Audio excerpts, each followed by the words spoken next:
Welcome to X-1, Volume 3. From the golden age of science fiction radio comes another collection of restored classics, brought to you with new comic book style visuals and the same sense of wonder that first crackled across the airwaves in the mid-1950s.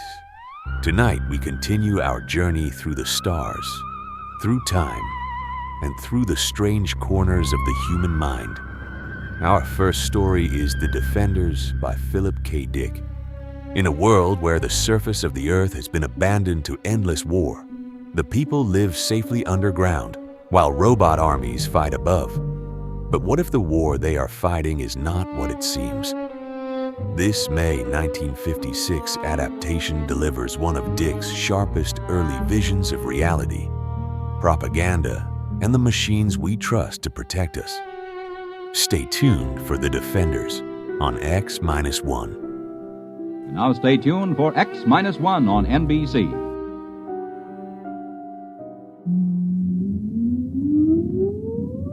Countdown for blast-off.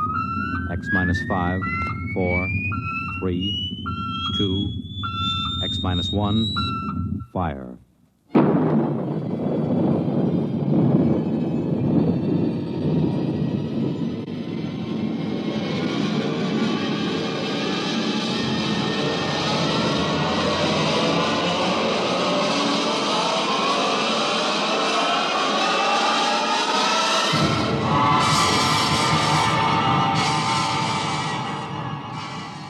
From the far horizons of the unknown come transcribed tales of new dimensions in time and space. These are stories of the future, adventures in which you'll live in 1,000,000 could-be years on 1,000 maybe worlds. The National Broadcasting Company, in cooperation with Galaxy Science Fiction Magazine, presents X-1.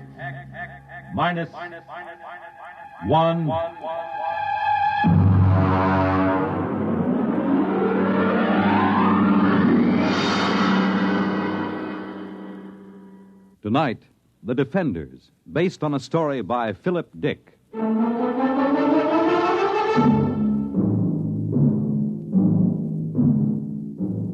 now we bring you a special film of the destruction of San Francisco by radioactive pellets, released this week by robots of the Asian Confederation. This bombing was televised by robot cameramen of the Western Confederation as it took place. What you are about to see is a rebroadcast.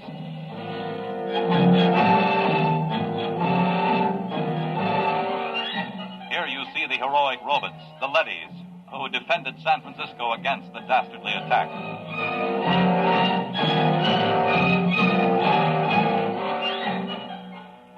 Of course, since all human life has been under the surface of Earth for 16 years, there was no actual loss of life in the sense we know it. Still, the vicious destruction of Western Leddies by this sneak attack by Asian robots. The surface war. The surface war, that's all we hear. It's all everybody works for. 90 cents out of every dollar goes for the surface war. Every man, woman, and child is either inventing new weapons or manufacturing robots to fight for us or taking care of the people who are doing the inventing or manufacturing. Mary, take it easy. Oh, I'm sorry, Dad. Maybe you've been working too hard at the university. Maybe. How's the study coming? All right. Colonel Moss was asking about it only today over at Supreme Headquarters. I'm still working. Mary, you haven't mentioned the enemy much. Oh, what's there to say? Well, is he as hateful as ever? He hasn't been feeling well. Pity. I hope he doesn't die. After all, he's the only living captive member of the Asian Confederation. How old is he, by the way? 34. Oh, you're joking, of course. No. Mary, Western society only moved under the surface of the Earth some 16 years ago. Now, that would mean that the enemy was captured when he was only a boy. Yes. He told you this? Oh, no, he tells everyone he's 42. I deduced it from inconsistencies in his statements. Well, that's a little dangerous, isn't it? Well, you're the only one I've told, Dad. I wish you wouldn't even tell me these things. Do you expect your friend Colonel Moss to pop out from under the bed? Now you're being facetious. It's no laughing matter, Mary. The whole concept of the enemy is so charged emotionally. And so full of lies. Mary! It's true. I've been talking to him for 6 months now. He's just an ordinary young man who who happens to have had the bad luck to come to symbolize every hated thing we fight against. I've heard him speak. He is hateful. He knows what to say if he wants to keep alive. Mary, I won't hear any more of this. Oh, I'm sorry, Dad. I suppose it doesn't serve any useful purpose. It isn't that. I'm thinking of your own safety. If remarks like this were overheard, do you know what they do to traitors? I've heard they turn them over to the leadys. They're taken up to the surface. As they approach it, the radioactivity begins to destroy them. And by the time they reach the top... I'll be careful. Good.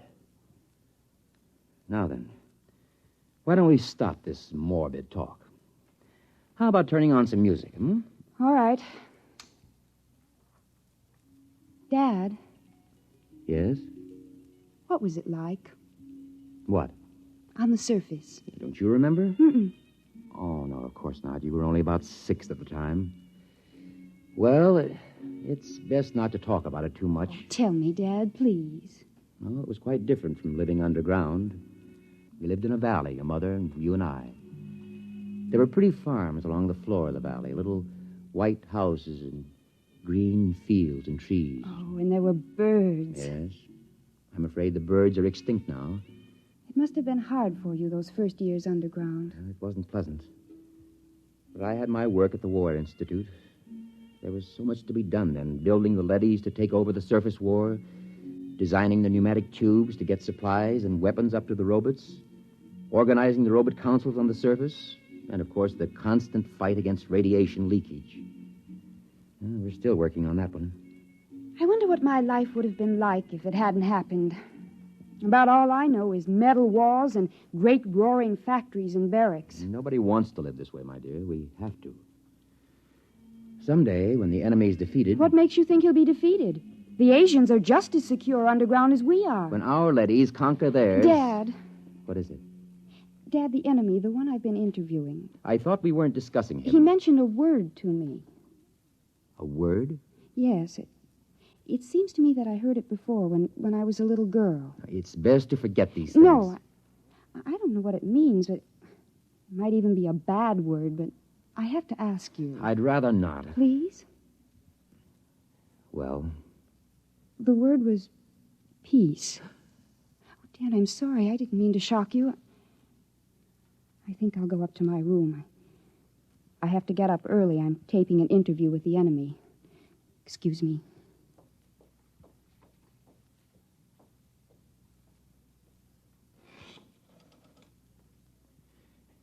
Get me the Director of Internal Security.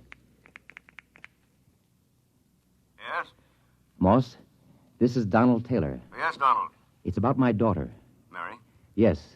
She's been working with the enemy, as you know, compiling a new study. Yes?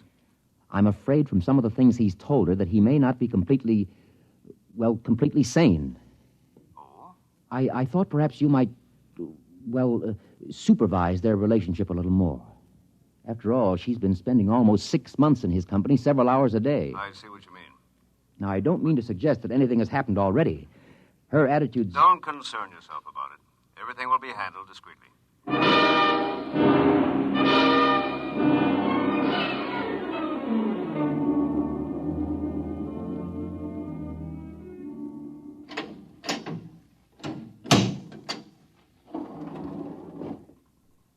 The enemy is waiting inside, Miss Taylor. Good.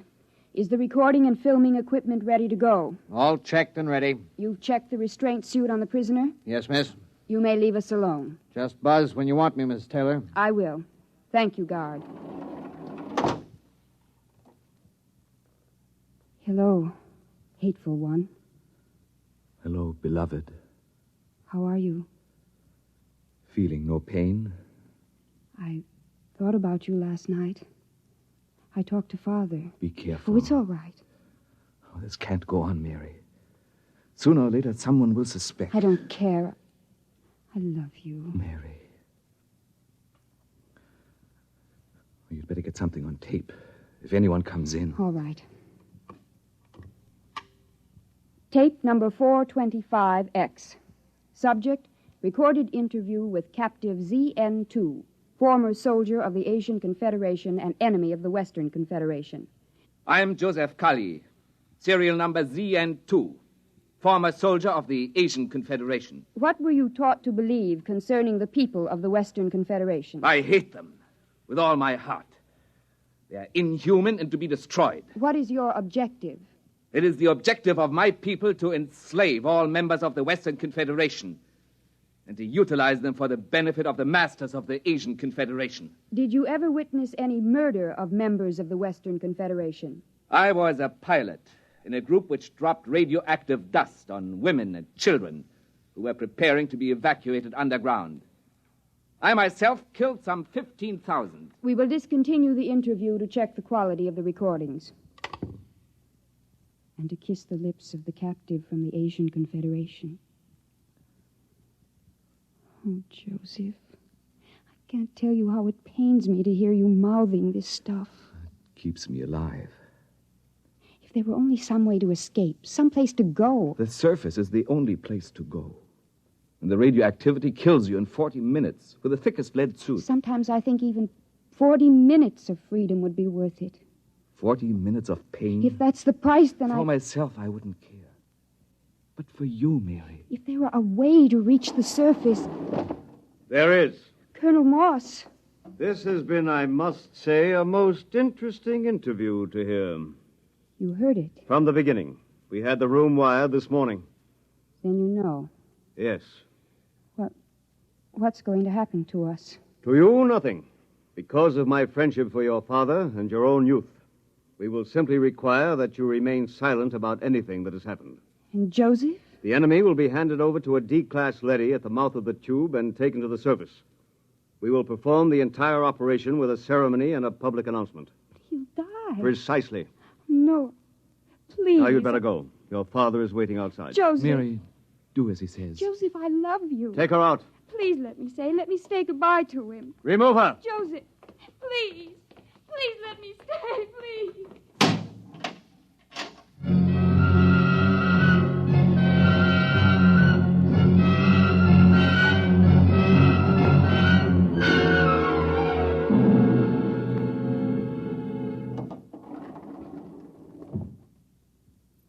Father? Yes? Did you talk to Colonel Moss? Yes. And? He'll permit you to come along and watch the ceremony, provided there's no display of any sort.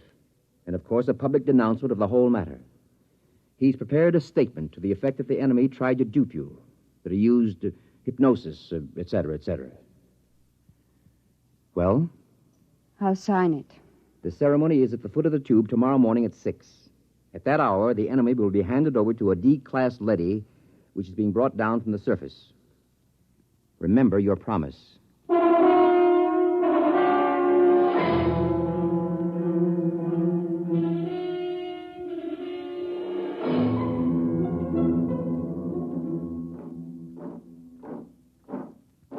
Detail! Halt! The prisoner is ready to be turned over, sir.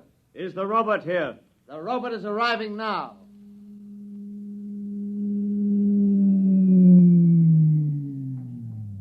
I'll give the orders. I wish to converse with it. Yes, sir. The robot has landed at the foot of the tube, sir. Switch on the intercom. Robot. Robot N71. Can you hear me? Yes, sir. We have a prisoner to turn over. He is to be taken to the surface and destroyed. Yes, sir. Before we send him into the radiation lock, there are a few questions the military would like to have answered. Yes, sir. How is the war going on the surface? The war continues. We are a little short of fast pursuit craft, the single-seat type. It will be noted. Our missiles pounded the Euro munitions plant of the Asian robot team last night with good results. Excellent. Are you ready to receive the prisoner? I am ready. I must warn all observers to remain behind the lead wall when the radiation lock opens. A few seconds' exposure to a hot leady is enough to cause serious damage. Prisoner, step forward. Father. Steady, Mary. Remember your promise? Yes. Is he? He's there. Oh, if I could only see him alone a minute. It's out of the question. Keep well behind the lead wall. Ready? Ready, Colonel. Open the lock.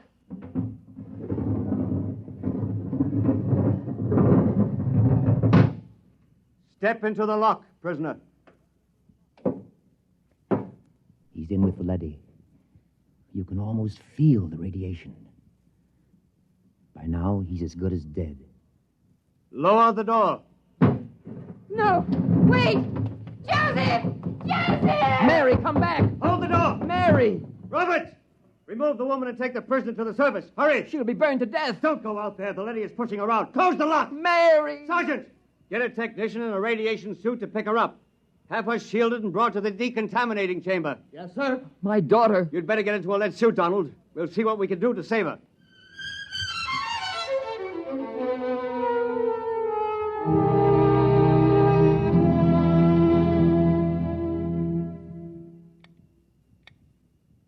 How is she?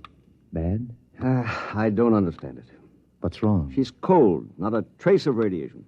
You mean the leady wasn't radioactive? It's impossible. Those robots are exposed to enough radiation in an hour to kill a regiment. Well, could the counter be defective? I've checked it. No, it must be some freak. Somehow she avoided exposure to the rays. Yeah, you're a very lucky man, Professor. Can I see her? Yes. Go in. Thank you.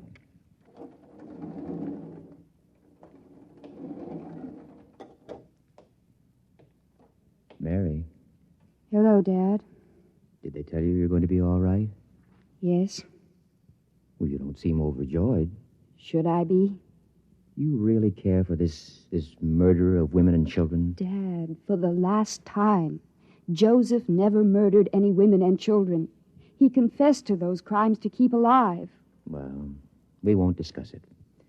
You're safe. That's all that matters. Was he taken up? Yes. By now, he's gone. I don't believe it. Mary. I don't believe it. Somehow, deep inside me, I know he's alive. Somehow, I knew that leady wasn't radioactive. That leady. Yes, that's puzzling. We'll have to investigate that. I'm going to send an order to the surface asking that the same leady be sent down again. There's something very strange about the whole business.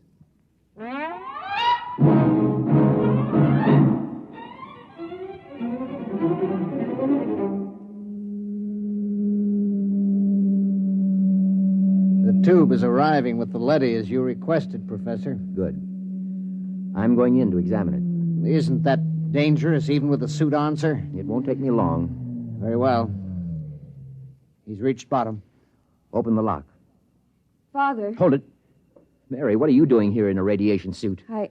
This is the same leady, isn't it? Yes. I was just going in to examine it. I want to go with you. Why? This is the leady that took Joseph up. I want to speak to it and find out. Now, Mary, why torture yourself? It's more torture this way. I have to know. If he's alive or dead, I have to know. He's dead. The leady will know. Please, Father, please. Very well. Close your helmet. Open the lock, guard.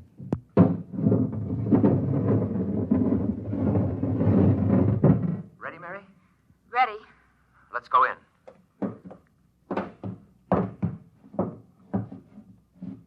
You're Robert N71? I am. The same who escorted the prisoner to the surface this morning? Yes. Is he... He is dead. The radiation killed him before he reached the surface. Oh, no. Steady, Mary. Robert, Sir? you accompanied him to the surface? Yes. You've been exposed. I've fought in 3 battles. Then explain something. Sir? According to a counter I have concealed in my suit, you're cold. Not a trace of radioactivation. How do you explain this? Well? Answer me. That's an order. I must return to the surface. Not till you answer me. I must return to continue fighting the war. Do not attempt to stop me. I again... Daddy has a ray gun. Look out! Keep back. I've shorted him with the metal counter. He'll be burned out in a second. That was close. I thought these robots were unable to harm their masters. He might have been bluffing, but I couldn't take a chance. Why do you suppose he did it? I don't know. But I'm beginning to suspect something so fantastic that I've got to find out about it. Find out? Leave the tube, Mary. What are you going to do? I'm going to the surface. What? My suit will protect me for about 5 minutes up there. No humans have been up to the surface for years. It's illegal. I know all about that. Now, will you leave the tube? No. I'm going with you. Mary, please. If you go, I go with you. All right. Hang on. I'm going to start the elevator. Here we go.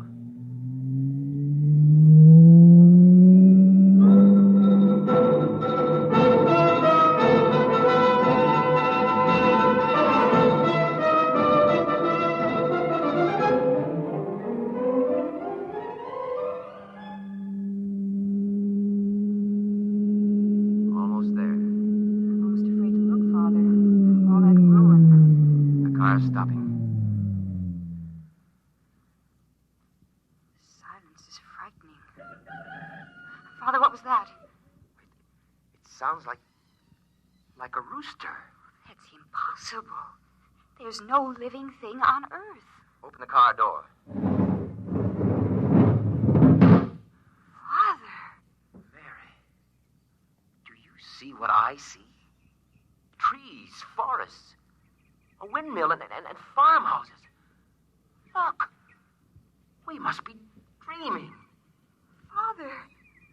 Birds, look. It's unbelievable. Oh, no, I can't believe it. I can't. Raise your hands, both of you. It's a leady. Do as he says. He's armed. Good. I am Alpha 5, chairman of the Surface Council. What's this all about? Where's the war? The ruins? What's happened here? Can't you guess? The war. There is no war. There hasn't been any war for 15 years. No war? But the guns, the munitions... We've been destroying them as fast as you sent them to the surface. And the Asians? Their robots have been destroying their arms also. Why? How did this happen? What about those films of the destruction of San Francisco? What about those televised reports, the bombings, the slaughter? Models. Models? We have a full-time division of A-class robots who do nothing but photograph the progress of the fictitious war using scale models. The entire destruction of San Francisco, which you witnessed on your televisors, took place on a tabletop. Well, how did this come about? Quite logically. You created us to pursue the war for you, while you, human beings, went below ground to survive. But before we could continue the war, it was necessary to analyze it, to determine its purpose. We did this. And? We found it had no purpose. War, to the logical mind, is absurd, but it fulfills a need in human terms. The need to direct your hatred of yourselves away from you and on to others. Eventually, man will grow up enough so that he can face his own dislike of himself with humility. The time has almost come, as a matter of fact. Until it does come, we decided to preserve the illusion of war. Meanwhile, we rebuilt the cities, replanted the farms, and kept everything in readiness. We are the caretakers. And what will happen to my daughter and myself? You will remain on the surface with the others. Others? There is a small group of members of the Asian Confederation which came to the surface only a few months ago. They are farming a valley not far from here. By the way, you may remove your radiation suits. There is no radiation. You said the others. Does that mean that the prisoner, the one who... He is alive and well. Father, he's alive. Where is he? In a farmhouse not far from here. He has rejoined some of his people. Would you take me to him? Can I see him? Of course, if you will just follow me. Wait. There's another car rising in the tube. Stand aside.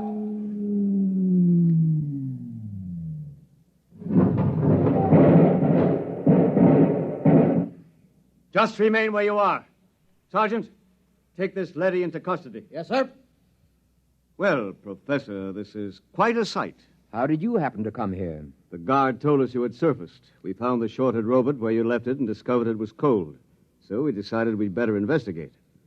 Good Lord, what a shock this is. A blessing, Colonel, not a shock. Do the Asians know about this? A few of them have surfaced, but the underground civilization is still ignorant of it. They think the war is going on just as our people do. Don't say. You know what this means, don't you? It means the end of the war.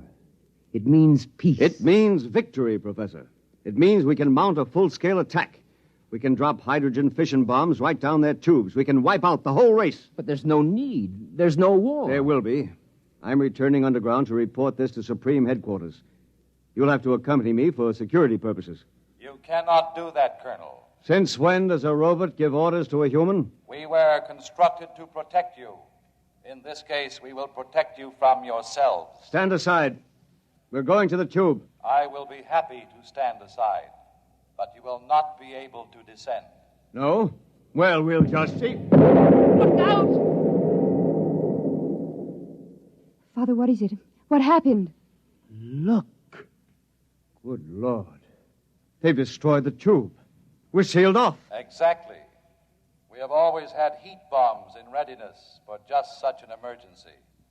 Lead and rock are fused for a depth of some 10 miles. It will be years before your people can reconstruct the tube. I don't believe it. It makes no difference to us whether you believe it or not. Men, destroy this robot. There are many more. Destroy him.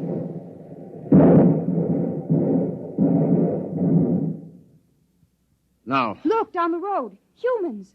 A bunch of humans coming toward us. Why, they're waving. Those are rations. Joseph! Joseph! Father Joseph's with them. Ready arms, men. As soon as they're close enough, I'll give the signal to fire. Colonel, in heaven's name, they aren't even armed. They're the enemy. Our only hope for survival is to join with them. We'll need food and shelter. If we destroy them... The professor is right, Colonel. We're cut off from our own people. Sergeant, another word, and I'll have you court-martialed. Now, ready your weapons. Men, don't do it. Our only hope now is peace. Silence! I've got to warn them. Go back! Go back! All right, Professor, you asked for it. Now! Father! Father, is he... Colonel Moss is dead. Thank you, Sergeant. You've saved not only my life, but many others. I couldn't see any other way, Professor. We gotta live, too. Father, Yes, Mary? does this mean that we can have peace? If we want it, Mary. If we really want it, we can have it.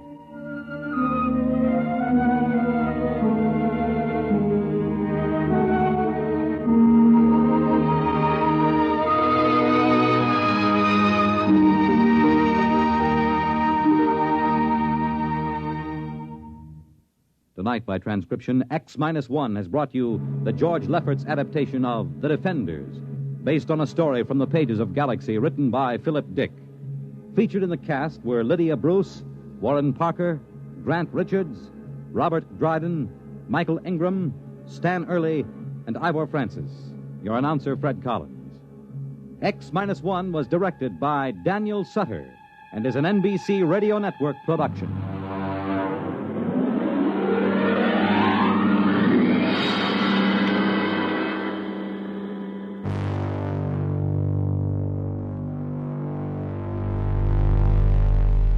From the buried cities of a false war, we travel now to a distant planet where a man has made a strange and lonely bargain. Our next story is Lulungomeena by Gordon R. Dixon. A human trader lives among alien beings who measure life in a way no Earthman has ever understood. When the time comes to leave, he must decide what he is willing to give up and what he cannot leave behind. This late May 1956 episode is a quiet, powerful meditation on home, belonging, and the price of never going back. Stay tuned for Lulungomeena on X-1. Countdown for blast off. X-5, 4, 3, 2, X-1, fire.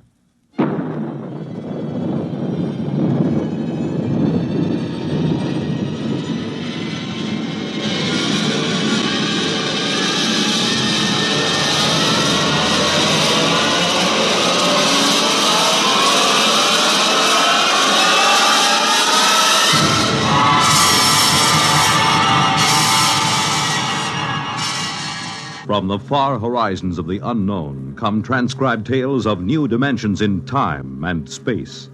These are stories of the future, adventures in which you'll live in a million could-be years on 1,000 maybe worlds. The National Broadcasting Company, in cooperation with Galaxy Science Fiction Magazine, presents X minus 1.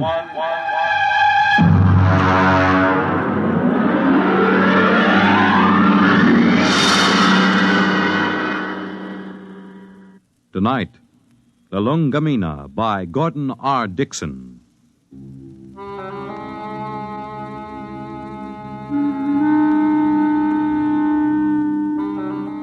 Blame Clay Harbank, if you like, for what happened at Station 563. Or blame Bill Peterborough, the one we called the Kid. I blame no one. I'm a Dorsai man. That means I was brought up on one of those tiny planets a million light years from nowhere. Being a Dorsai man is quite a responsibility. We are a very polite people. We have to be.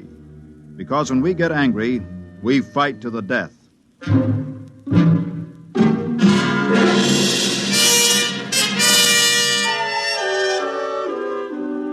It all began that evening that Clay Harbank began reminiscing about his home planet, Lulungomeena.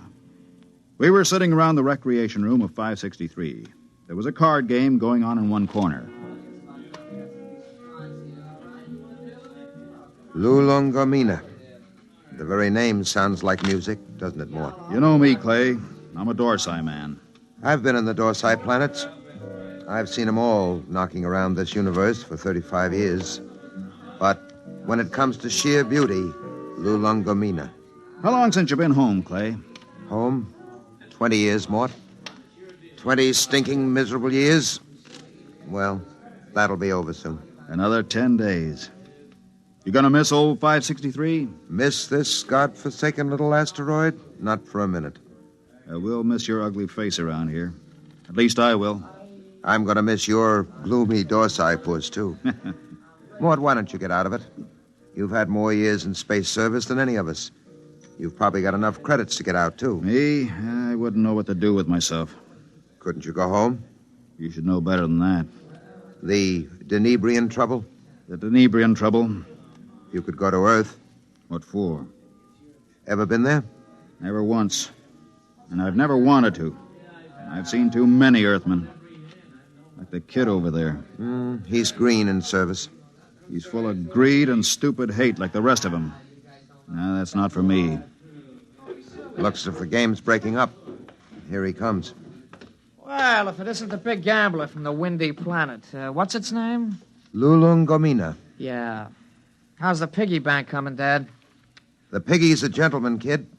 He never overeats, so he won't ever get indigestion. Sour grapes. You see this wad of credits? 500. How long you have to work for 500 credits, Dad? How many trips you have to make around this asteroid? How much closer to falling in your grave you have to come? You look as if you made a killing. I always make a killing. I'm a natural-born gambler. And I don't just talk about it like some. I think I'll go out and take a turn around the station, Mort. Fine, I'll go with you. It's, stuffy in here. Don't bother. I'd rather be alone. Big shot. Knocked around the planets for 35 years. Used to have a reputation as the hottest gambler in the systems. Comes from the most beautiful planet in the universe. Bull. Why don't you lay off him? Kid, let me give you a piece of sound advice. Go ahead. Lay off Clay Harbank. He's been around the systems a lot longer than you have. He may not be any chicken, but he's a tough baby when the situation calls for it. You trying to scare me, Mort? I thought you Dorsai guys were smarter than that. I'm beginning... No, look, kid. No, look. No offense, Morty. I mean, I wasn't trying to insult the Dorsai people or anything. I gotta go do a flight check. I'll see you.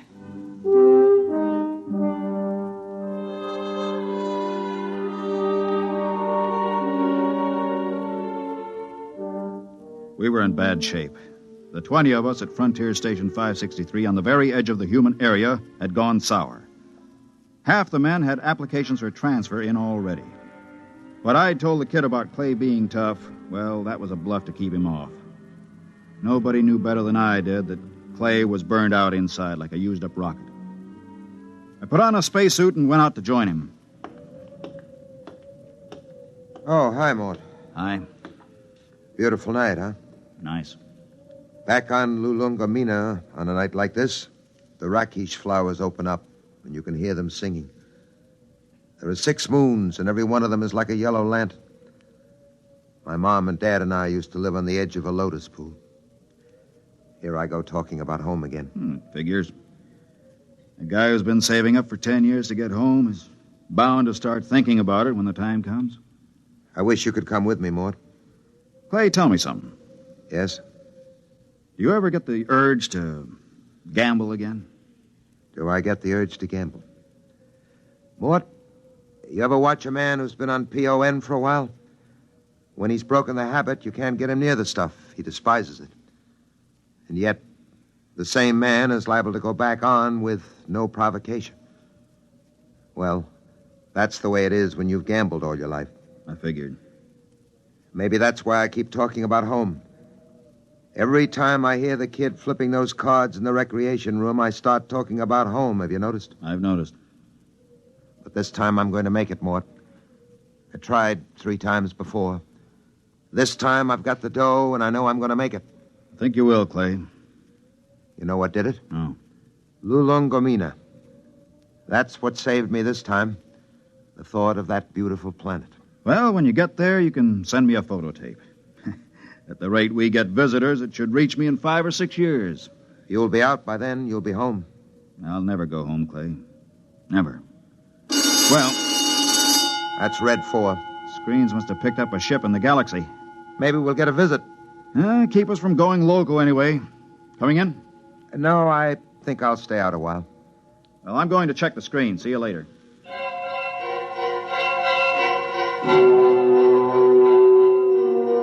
Red 4 meant simply that a ship was entering the galaxy.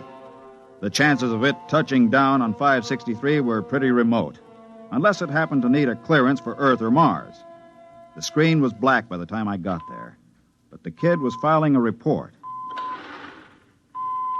Oh, hiya, Mort. Hey, what's a Hixabrod like? Why? We're having one for a visitor. You don't say. I just came in over the receiver. What'll he be like? A Hixabrod? Stiff as a poker, proud as Lucifer, honest as sunlight, and tight as a camel on his way through the eye of a needle. What do they look like? Oh, they're kind of humanoid, but they have a deadpan face that never changes, like a mask. Well, they're a little scary, I hear. That's the green skin and the scales. Also, they run about 8 feet tall. Ooh. I wouldn't tangle with one if I were you. Back on Denebria once, I saw a Hixabrod rip a man to ribbons with its claws. Why? The man made the mistake of insulting Hixa. That's one of the twin planets they come from. Oh, pretty touchy, aren't they? Not really. They're a very level-headed race.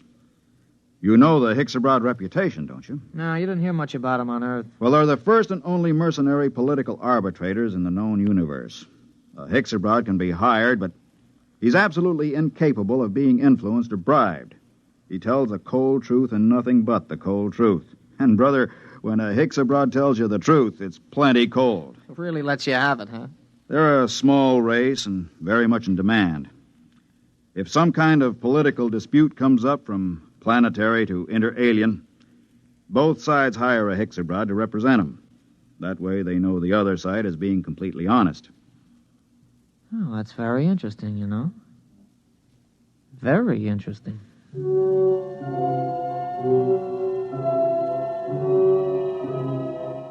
I could tell there was something on the kid's mind, but of course I didn't know what it was. Most of the talk in the recreation room that night centered around the arrival of the Hixabrod. Landing beacons were turned on, and we waited for another radio communication. Hey, anybody want to sit in on this next hand? What? No, thanks. Well, I know better than to ask the galaxy's foremost gambler here. That's right, kid. Well, maybe when this Hixabrod gets here, we'll be able to work up a decent game. Do Hixabrods gamble? No, kid, they don't gamble. That's too bad. Well, we can always sit and listen to you lying about what a beautiful place Lulungomeena is. Kid, you just went too far. Yeah, you're going to do something about it? That's right. I'm going to punch your little nose. Break it up. Break it up. Clay, you all right? Yeah, I'm okay. Well, you better get to the infirmary. Have your mouth taken care of. Kid, you get to your quarters. Since when are you giving orders? I'm telling you to get to your quarters. You better do what he says, kid. He's a Dorsai man. That's all I've been hearing since I got here. What big gamblers come from Lulungomeena and how Dorsai men are killers. So far, I've seen nothing, but I heard a lot of talk. You're going to get to your quarters? I'll give you 5 seconds to start moving. You better go ahead, kid. Okay, Mort. I'm letting you bluff me out of the game this time. Just remember, there's going to be other games. Next time, I won't be bluffed.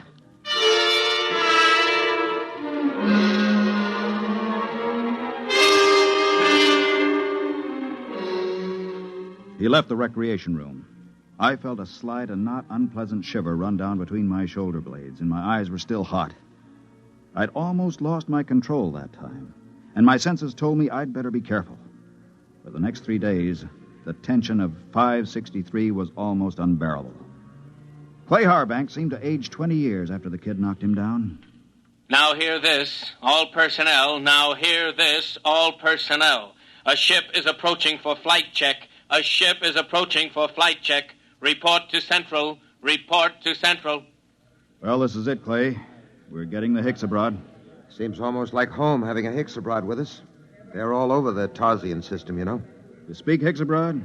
You have to on Lulungomeena. Oh, I didn't know that. I picked it up during the 3rd exploration.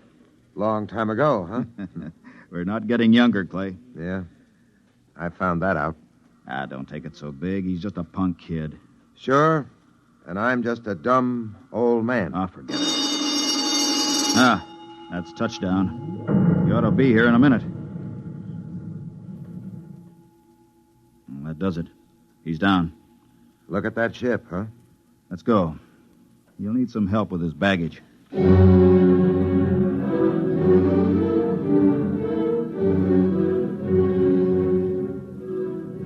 The ship was a silvery one-man job, the kind that have taken the Hicksabrods all over the universe. The cabin door slid back, and the Hicksa stepped out. He was as green and scaly as a lizard, but there was a certain unmistakable dignity in his bearing. Since I spoke the language, I was the first to greet him. Belt the Hutch and Hicksabroad. Welcome to this place. I greet you, Dorsai man. My name is Mort Bianski. I am called Dorlasis. Come. I'll show you to your quarters. Thank you. How long will you remain here? Only for one night. I wish clearance for Mars. I'm sure it can be handled. This way.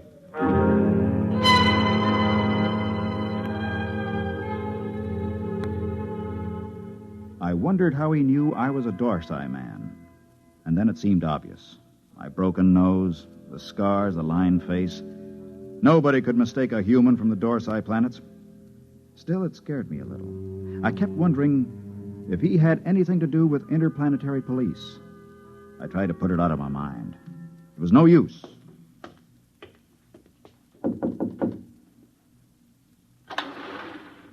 Mind if I come in, Clay? Sit down. Have a smoke. Thanks. Where's the Hicksabroad?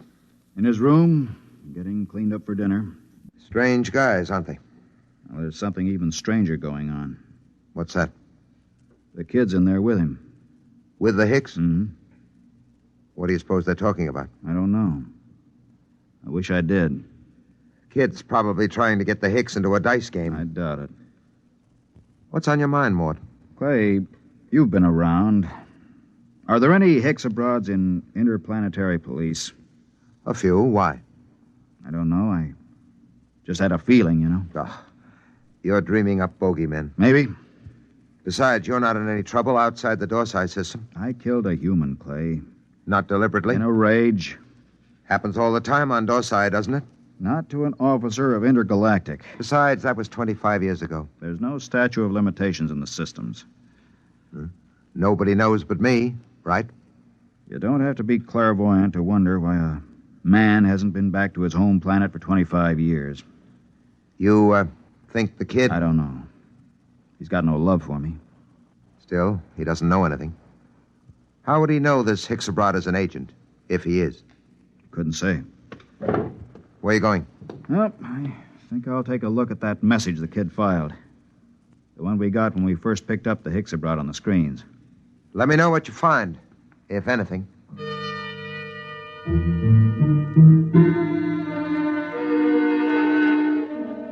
I walked through the empty corridors to the communication center. I went directly to the files where incoming messages are kept and flicked the tab until I got to Notices of Arrivals. There, 2 days before, was a report of the arrival of Dorlasis. I ran my finger down the statistics until I came to the line that said, Point of Origin of Flight. It read, Tarsian Galaxy. That was where Clay Harbank's Lulungomeena was. I read further, where it said Nature of Business. My blood ran cold as I spelled out the words criminal. Come in. Belt the hutch and Hicks-Abroad. I greet you, Dorsai man. Is there anything you require? Nothing, thank you. I came to tell you that we'll have dinner tonight at 800 hours. The young Earthman has already informed me. There's a shortage of raw meat here. I've brought my own food, thank you. I see you came in from the Tarsian planets. Yes? You didn't happen to be in the Dorsai planets before that? No. Oh, I thought perhaps you might have some news. I came from intergalactic headquarters. Yes, I saw your flight check. Then you know my mission. Yes. Good. How long do I have to pack? I will be leaving at 700 hours tomorrow morning. Can you be ready by then? Yes, I guess so. Good. I don't suppose there's any point in appealing to you. Hicks-Abroads are supposed to be totally without emotion. There is no point in appealing. Funny thing. I've been running away from this moment for 25 years, and now that it's come, I'm glad. We'll be going back to the Dorsites? Yes, to intergalactic headquarters. After all these years. Home. I don't suppose a Hicks-Abroad knows what that feeling is like. I will expect you at 700 hours. Now, if you don't mind, I wish to prepare my food. One thing. Yes? Did the young Earthman tip you off about me? No. Funny. I could have sworn it was him.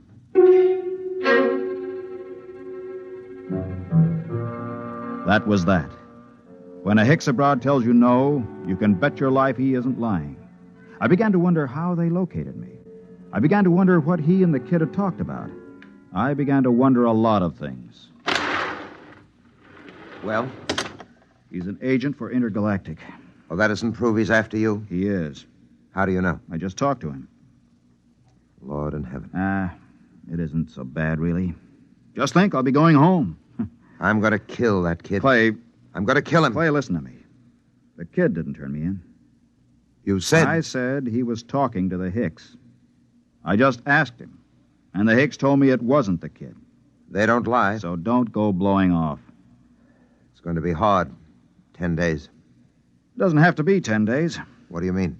How many credits do you need to buy your way out? Another 500. Next payday. Don't wait. Don't wait? I have over 900 credits. I'll turn them over to you. Mort.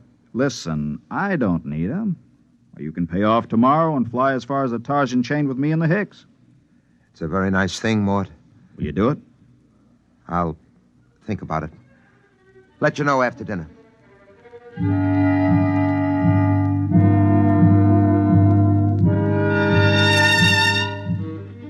I thought of running away, but there was really no place to run once they tracked you down. And the Hicks-Abroads were utterly relentless once they'd agreed to bring a man in.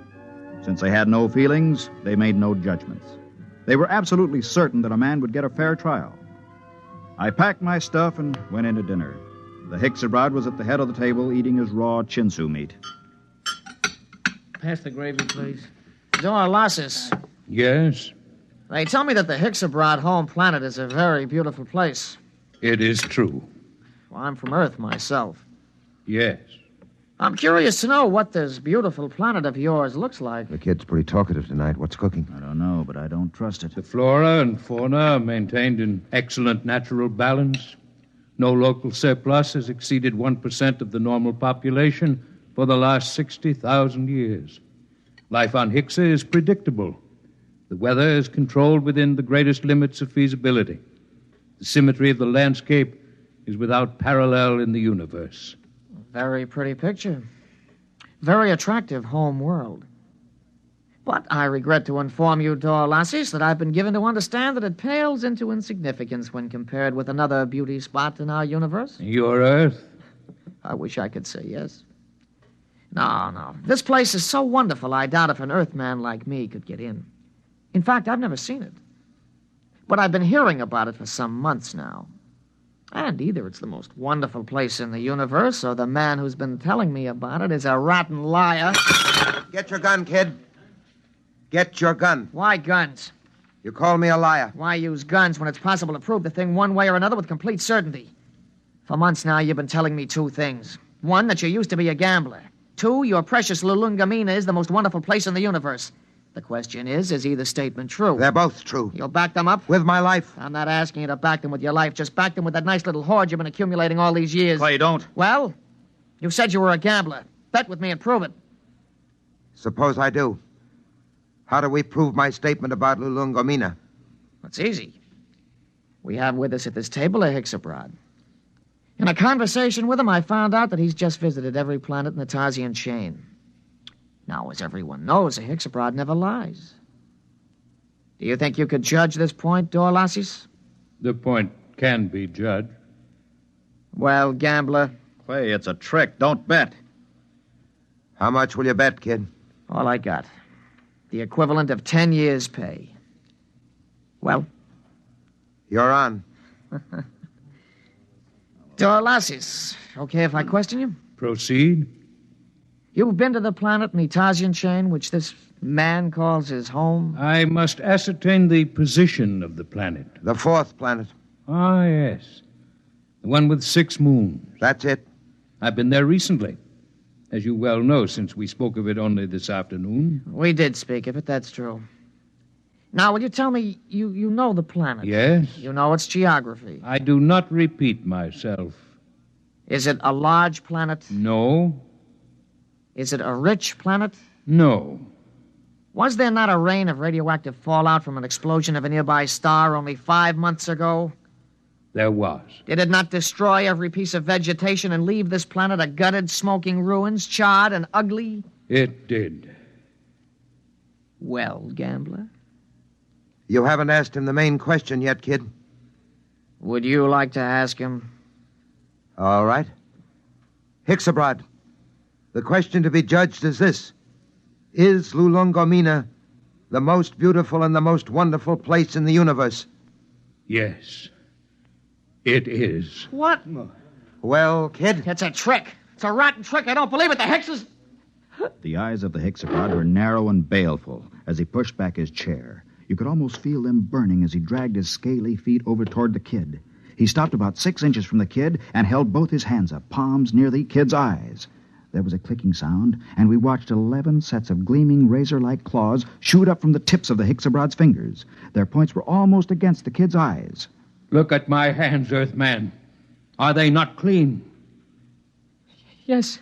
Do you doubt that I have told the truth? No. Then there is nothing further to discuss. I bow to you, gentlemen. I thank you for your hospitality. You will excuse me.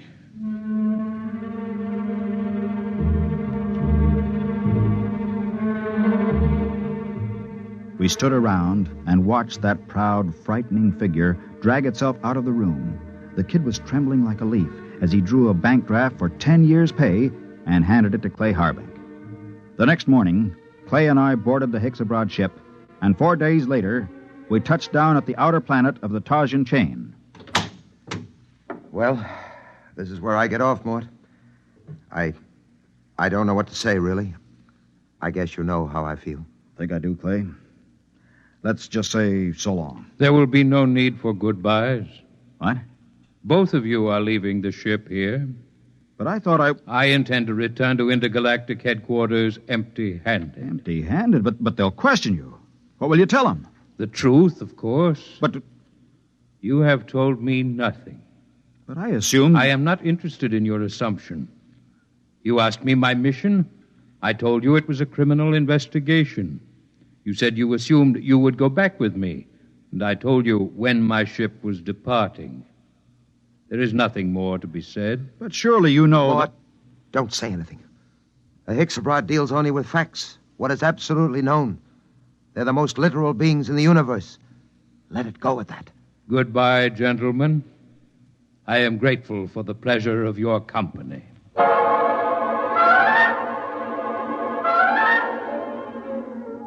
5 minutes later, Clay Harbank and I shook hands at the exit of the spaceport on Tarsus 10.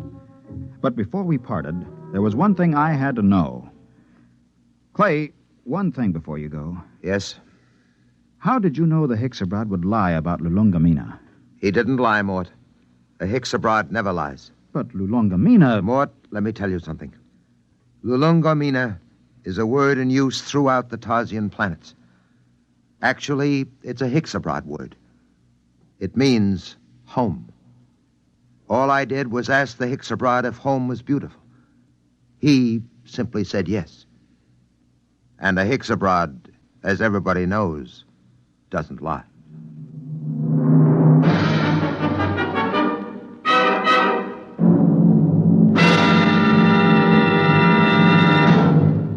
You have just heard X-1, presented by the National Broadcasting Company in cooperation with Galaxy Science Fiction Magazine, which this month features the Finn O'Donovan novelette Bad Medicine, the story of a robot therapist that never failed to effect a cure, even if it had to convert itself into a typhoid Mary to do so. Galaxy Magazine, on your newsstand today. Tonight, by transcription, X-1 has brought you Lulungomeena, a story from the pages of Galaxy written by Gordon R. Dixon and adapted for radio by George Lefferts. Featured in the cast were Ralph Camargo, Ned Weaver, Jack Grimes, Bob Hastings, and Kermit Murdoch. Your announcer, Fred Collins. X-1 was directed by Daniel Sutter and is an NBC Radio Network production.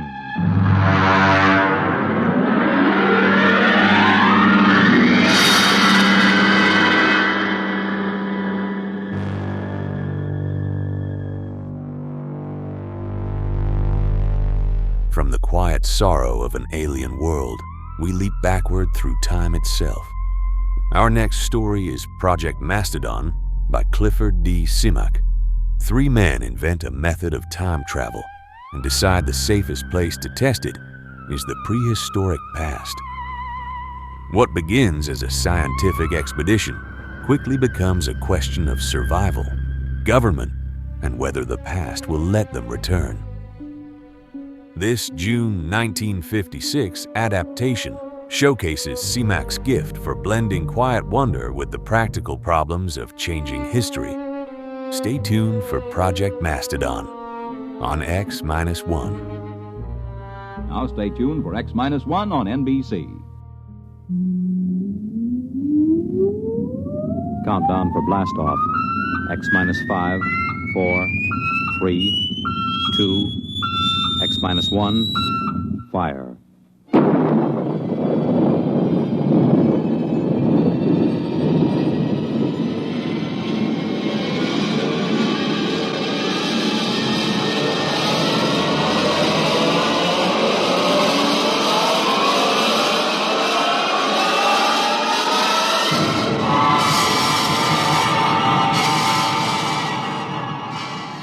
From the far horizons of the unknown come transcribed tales of new dimensions in time and space. These are stories of the future, adventures in which you'll live in 1,000,000 could-be years on 1,000 maybe worlds. The National Broadcasting Company, in cooperation with Galaxy Science Fiction Magazine, presents X-1.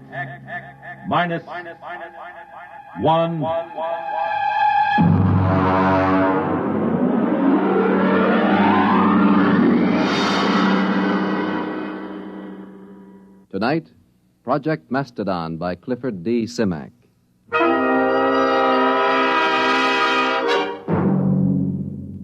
Mr. Secretary, may I present Mr. Hudson of, Mastodonia. Mastodonia. Mr. Hudson, this is the Secretary of State. Honored, sir. Now, As Chief of Protocol for the department, I've informed All him... right, Mr. Kingston. I haven't much time. I'm due at a meeting of the Senate Foreign Relations Committee at 2. If you've passed Mr. Hudson in, I'll assume everything is quite proper. Now then, Mr. Hudson, I understand you've been here several times seeking recognition for your country. Well, that's right. I had a hard time making your staff believe I was in earnest. And are you, Mr. Hudson? Oh, very much so. You are an American, Mr. Hudson. I assume you are acting as a representative for Mastodonia rather than as a principal in the matter. Oh, no. I claim dual citizenship, sir. I am a Mastodonian. You pardon me, but I've never heard of your country. Well, it's a new nation, but quite legitimate. We have a constitution, a democratic form of government, duly elected officials, and a code of laws. We are a free, peace-loving people, and we are possessed of a vast amount of natural resources. And Please tell me, Mr. Hudson, just where are you located? I gathered it was somewhere in Asia. Oh, no. Technically, you are our nearest neighbors. That's ridiculous. Now, look here, Hudson, you can't... If you'll give me just a moment, Mr. Secretary, I have considerable evidence. I'll have to ask you to leave. I'm sorry, sir. Go ahead, Mr. Hudson. You've submitted a document signed by a certain Wesley Adams. Well, he's our first president. You see, we'd like to establish diplomatic relations. After all, we are a sister republic. We'd like to negotiate a trade agreement, and, of course, we'd be grateful for assistance under the foreign aid program. Naturally. Who wouldn't? Mr. Secretary. All right, Kingston. We're prepared to offer something in return for, one thing. Sanctuary. Sanctuary? I understand that in the present state of international tensions, a foolproof sanctuary is not something to be sneezed at. All right, Kingston, I think we've had enough. Show Mr. Hudson out.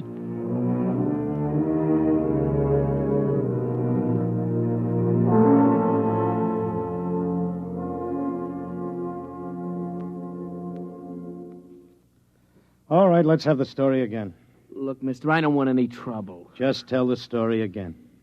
You want to cooperate with the FBI, don't you? Sure I do. Sure, but I just don't want any trouble. All right, start over. You found the briefcase in the booth. Yeah, that's right. I brought my beer over from the bar, you know? And this fella just went out a minute before, so I figured he must have left it. I run after him. You didn't see him, though? No. So I just kind of looked in the briefcase. You know, I mean to identify it. That's all. I don't steal. All right, then you came to us. Yeah, that's right. I mean, after all, when I saw that stuff, well, I just figured I was way over my head, you know? All right. Don't say anything about this, do you understand? We'd rather you just forgot the whole thing. Oh, sure. Listen, some things I don't want to remember. You know?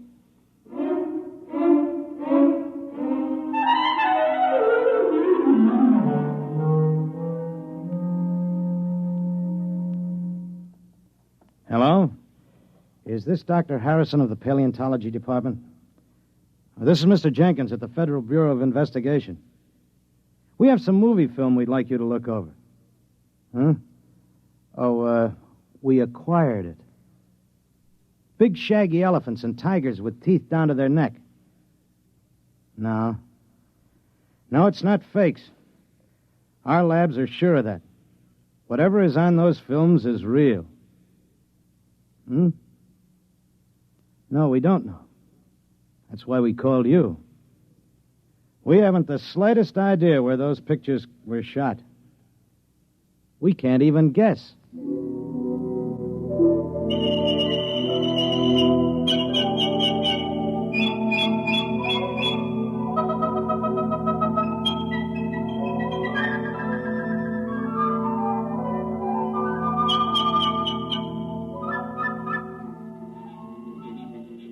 Ow!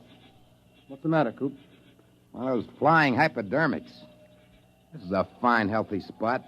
Mosquitoes as big as hummingbirds. Oh, careful, son. You're knocking the climate of the capital city of Mastodonia. Yeah, some capital city. One palm tree and a Boy Scout pup tent. Wes, this is the wildest thing we ever did. What if Chuck can't get back? Chuck Hudson is a man of many parts. Have faith. Supposing they're putting him in jail, or something might happen to the time unit or the helicopter. We should have gone along. Do you think they'll do it, Coop? Who, what? The United States. Do you think they'll recognize us? Not if they know that Mastodonia is the United States 50,000 years ago. So we have to get legal recognition first, otherwise it wouldn't be safe. Well, there goes that Mastodon again. Good old Buster. Where is he? Right there. Over by the grove, see? He's lonely. What? He probably is. He must have been run out of the herd by some younger bull. That's why he hangs around like some homeless dog. One thing worries me, Wes. I know you dreamed up the time unit, and we all chipped in for the helicopter, but can you just claim territory on your own like we did? Why not? We found it, it's ours. Hey, Buster's coming this way. Give me the right. No, wait. Maybe he's only bluffing. If that Mastodon comes through here, he'll stomp everything flat. I'll give him 3 steps more. It'd be such a shame to plaster him. He's such a nice old monster. One more step and he gets it. Hey, that's Chuck. He's back. I wish he could fly that helicopter better. He might wreck it. Well, anyway, he scared Buster off.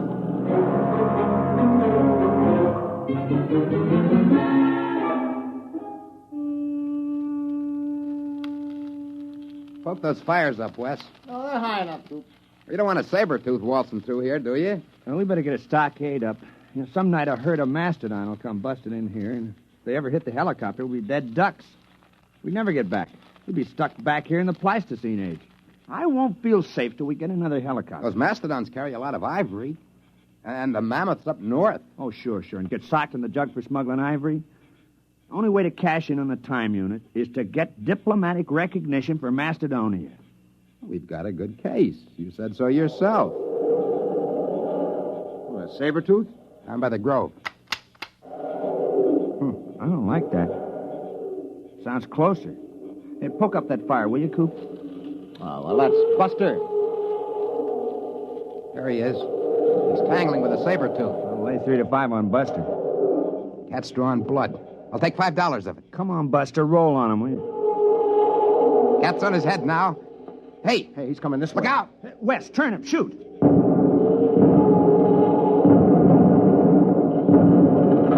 Hey! Got him!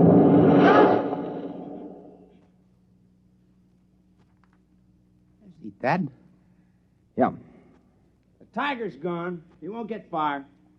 Neither will we. Oh, no. No.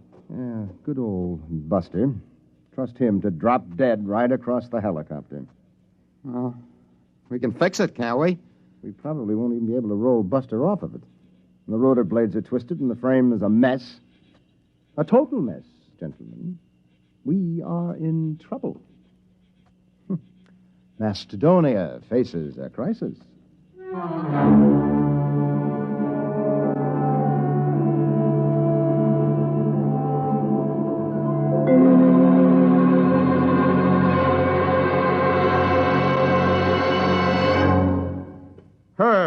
Herb, you're the key man in the administration. You swing a big stick on the hill. You can't give up on Project Mastodon now. Les, it's been 10 years. If they were coming back, they'd be here by now. Look, I've been working on this ever since we got those films. I've traced their lives from the time they were born till the time they disappeared.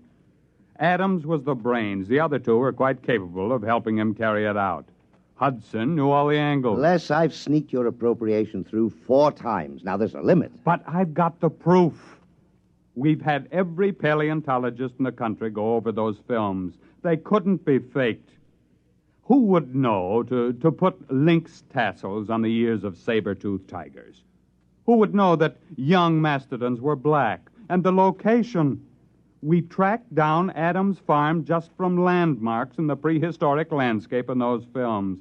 We've got to contact them. Look, Les, even assuming it's all true, a planet has only a grand total of resources.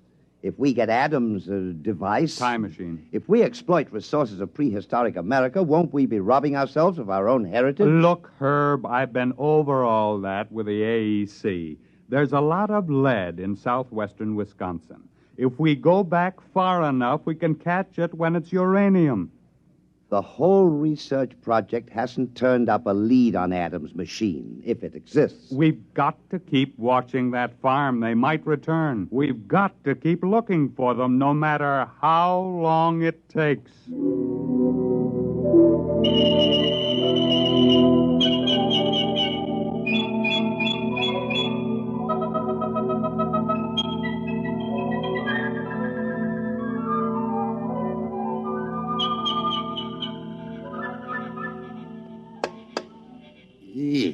Listen, Wes, we can't stay around here much longer. Old Buster's getting a little too strong. Yeah, well, I'll have the time unit clear the helicopter in a few minutes. Then we'll just have to move camp upwind. Look at him. It's only 2 days since he dropped dead, bless his heart. Already those vultures are half into him. I'll have him picked clean inside of a week. Give me the hex wrench, will you?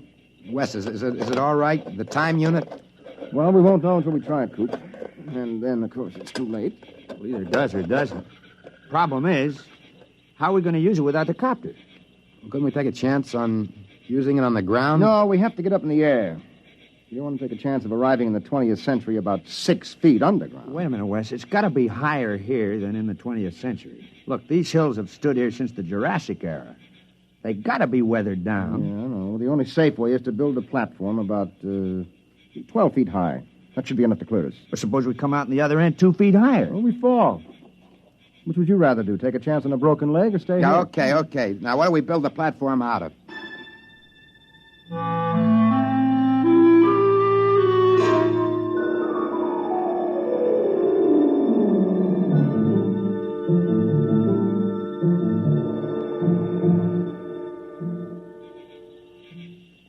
There you are, Wes. All right, I got it.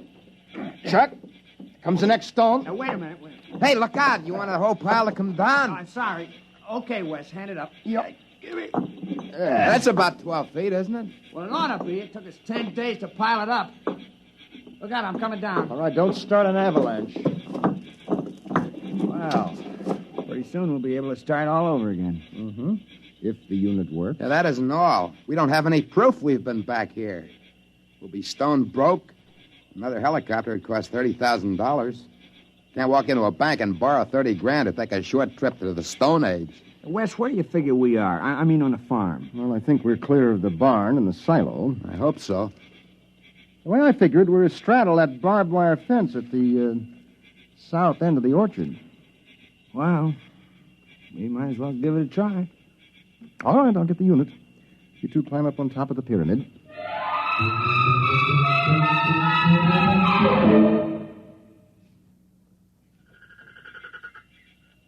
You ready? Think it'll work, Wes? I don't know, Coop. Got pretty well banged up when Buster hit the copter. I haven't got the equipment to check the waveforms. All right, stand around close, bend your knees a little. Might be quite a drop. Go ahead. Push the button. Okay. 1, 2, 3. Nothing. Doesn't work. Well, that's that. We're stuck.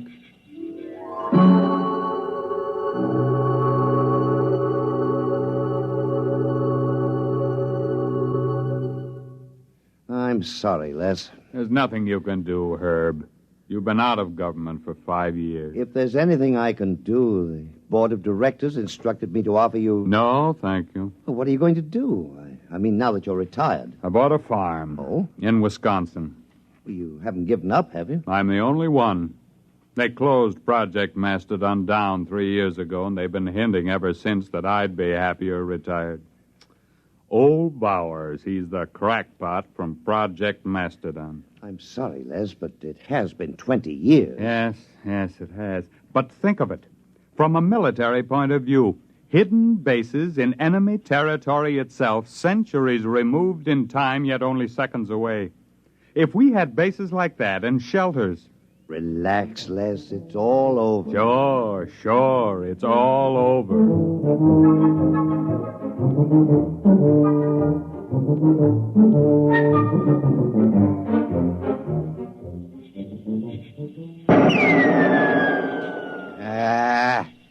Missed. You should be more careful. We've only been stuck a month now. Someday we'll run out of ammo, and then it's bows and arrows. It's cold. There'll be snow soon. Coop, I'm worried about Wes. He takes it pretty hard. As long as he's tinkering on that time unit, he's happy. Oh, he isn't going to repair the unit. He hasn't got a chance. Back in the workshop, the tools, maybe. Well, anyway, the hunting's great. Well, maybe we better start saving bullets for big game. We won't be lords of creation around here long without our guns. Yeah, and if one of us gets sick or breaks a leg, well, nobody lives forever. Wes is the lucky one. He's got that time unit to tinker with. Come on. We better get back to camp.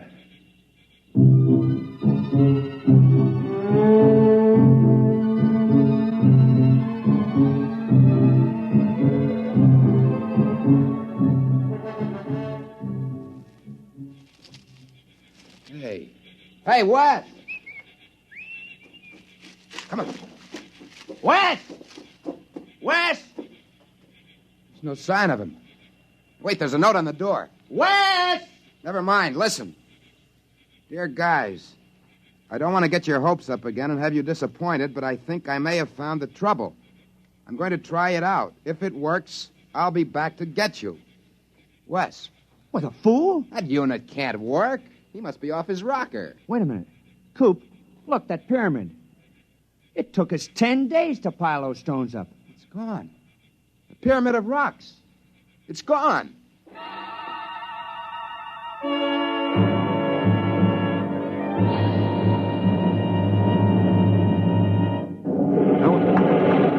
Oh, what the?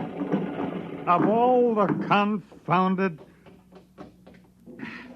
Oh, what's going on out there?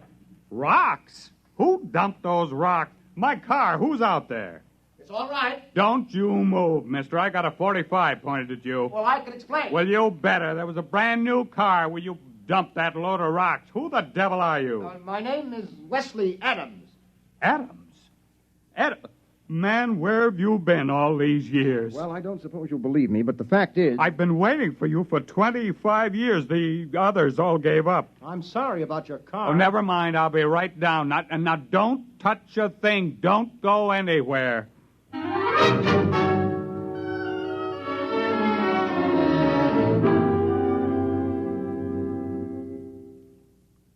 Can't be 25 years. It's only been a few months in Mastodonian time. 25 years. Man, it's been a long wait. The unit must have been badly calibrated. You see, it isn't accurate for more than 50,000 years at a jump if the setting is moved. Well, we better call Washington. I imagine you'll want the same terms as before. Terms? Recognition, economic aid from Mastodonia, defense pact. Now, listen, Adams, you've got those saps over a barrel. You can get anything you want now. The unit. I'll have to calibrate to the day to go back for them. Oh, don't worry about it. You can have every scientist in the country working on it now. Oh, you've got them right where you want them. Hello? Long distance. This is Major General Leslie Bowers, retired. I want to put a call to the President of the United States, White House, Washington. You can tell them I'm placing the call for the President of the Republic of Mastodonia.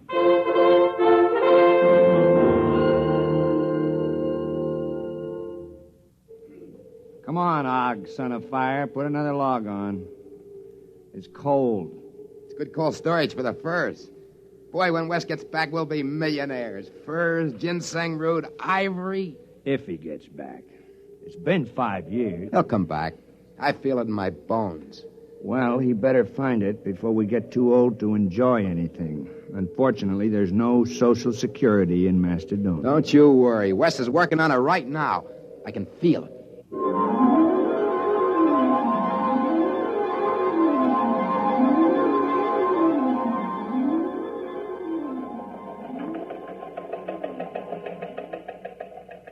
Hello, Charlie. Some just came through on a ticker. I want you to get a background story on it. And we just recognized Mastodonia. What? How should I know where it is? Look it up in the encyclopedia. Huh? No, the item says formal recognition was delayed 5 years until communication could be established. Certain technical difficulties. What? I don't know. Wherever it is, I don't see what difficulties could hold up 5 years. It stands to reason wherever the place is, you could walk there in 5 years. Nah, it's not important. You know these postage stamp countries. Monaco, Luxembourg, they're all alike. What's so different about Macedonia?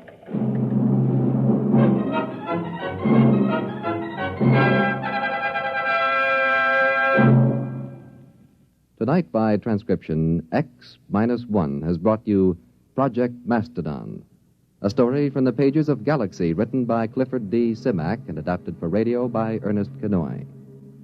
Featured in the cast were Floyd Mack, Dick Hamilton, Charles Penman, Raymond Edward Johnson, Frank Maxwell, Robert Hastings, John Larkin, and Joseph Julian.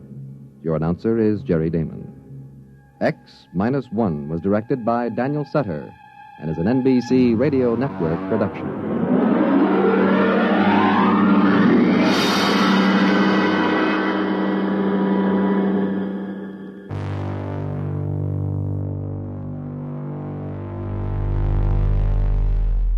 From the age of mastodons, we return to the present, or something that looks very much like it. Our next story is If You Was a Moklin by Murray Leinster.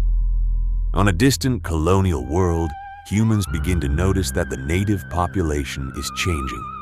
They are becoming more human, too human.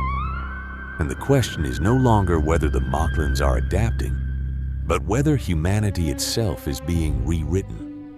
This June 1956 episode is pure Leinster, clever, unsettling, and quietly terrifying in its implications. Stay tuned for If You Was a Moklin on X-1.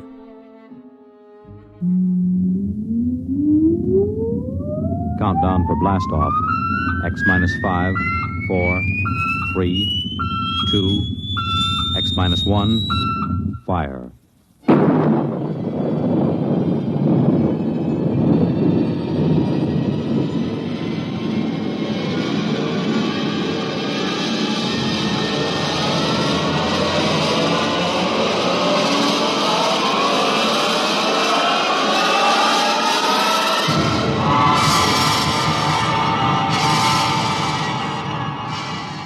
From the far horizons of the unknown come transcribed tales of new dimensions in time and space. These are stories of the future, adventures in which you'll live in a million, could be years, on 1,000 maybe worlds. The National Broadcasting Company, in cooperation with Galaxy Science Fiction Magazine, presents Minus 1.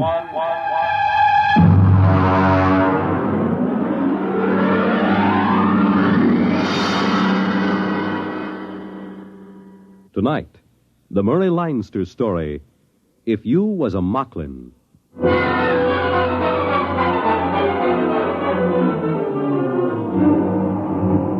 Up to the last minute, I can't imagine that Moklin is going to be the first planet that humans get off of. Moving fast, breathing hard, and sweating copious. There isn't any reason for it. Everything was all quiet at the trading post. I was sitting on the front porch while Deeth, he's the Moklin clerk. Looks a lot like a guy named Casey, used to be a wiper on the Palmyra. He comes out on the porch. Mr. Brinkley? Morning, Deeth.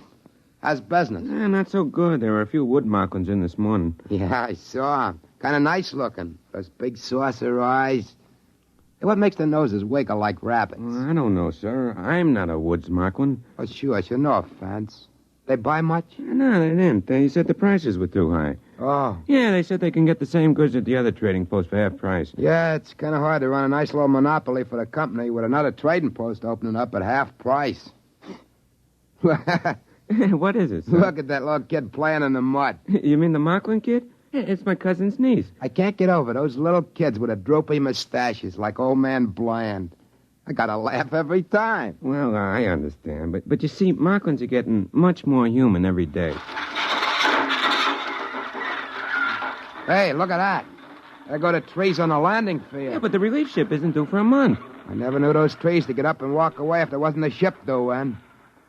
Yeah, there goes old Sally pulling up her roots. Well, this can't be any routine ship. I wish Brooks was back from the hills.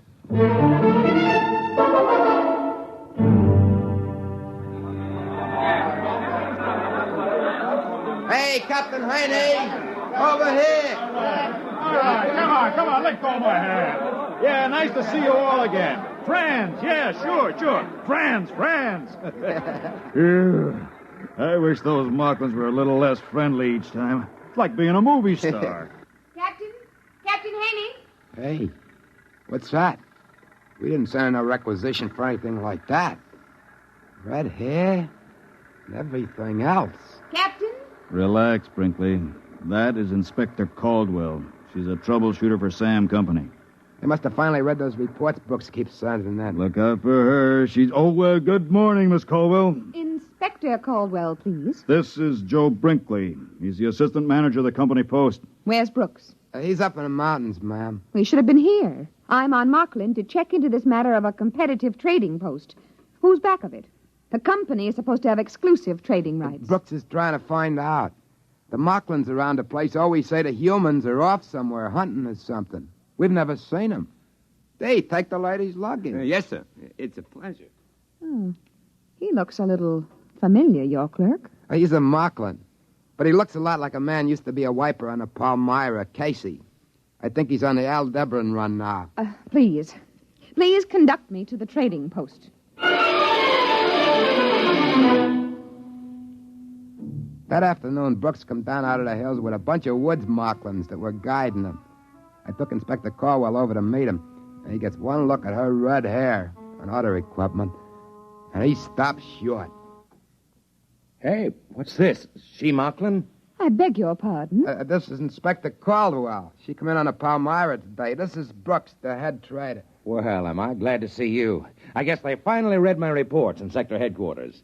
You've come to check my request that the planet be abandoned? Not at all. Moklin has great potentialities. Friendly natives. Trade should continue and increase. I explained. All I am interested in is why you allowed a competitive post to be established in our exclusive territory. My reports cover that. Haven't you read them? Of course not. I was given a briefing on the situation here and told to correct it. Well, now, let's get to it. Do they cut prices? 50%. Yeah, but lots of Moklins still trade with us, just out of friendship. They're real friendly, these Moklins. Now, I'd like to know just... Excuse me, Mr. Brinkley. What is it, Deke? A girl just brought you a compliment. Oh? Well, now send her in and get a present for her. Yes, sir. 50%. Well, if they want a trade war, we'll give it to them. We can cut prices if we have to. We have all the resources of the company behind us. My dear Miss Caldwell, if you'd read any of my... Inspector Caldwell. Here she is, Mr. Brinkley. Compliments, sir. Compliments. Wow. Let's see him. He's asleep. Well, look at that. Ears like mine. The same bashed-in nose and everything. What do you know? Gitchy. Hey, what's your name? Morano. I can't remember ever seeing you before. Well, that's the way it goes. Hey, take her in the post and give her a present. And this way. Thanks for the compliment. I'm greatly honored. Yeah, it's real cute, ain't it? Real human. Human? Brinkley, you are going to be transferred out of here the instant the Palmyra gets back. Why? You mean that girl? I'm giving her a present. What's the matter? That's all you think about it? The callousness. You're revolting. Miss Caldwell, I'm afraid maybe you don't exactly understand about parallel evolution here on Moklin. I gather it's been parallel enough. That will be all on that subject, if you please. In the morning, I shall want to go and inspect that other trading post.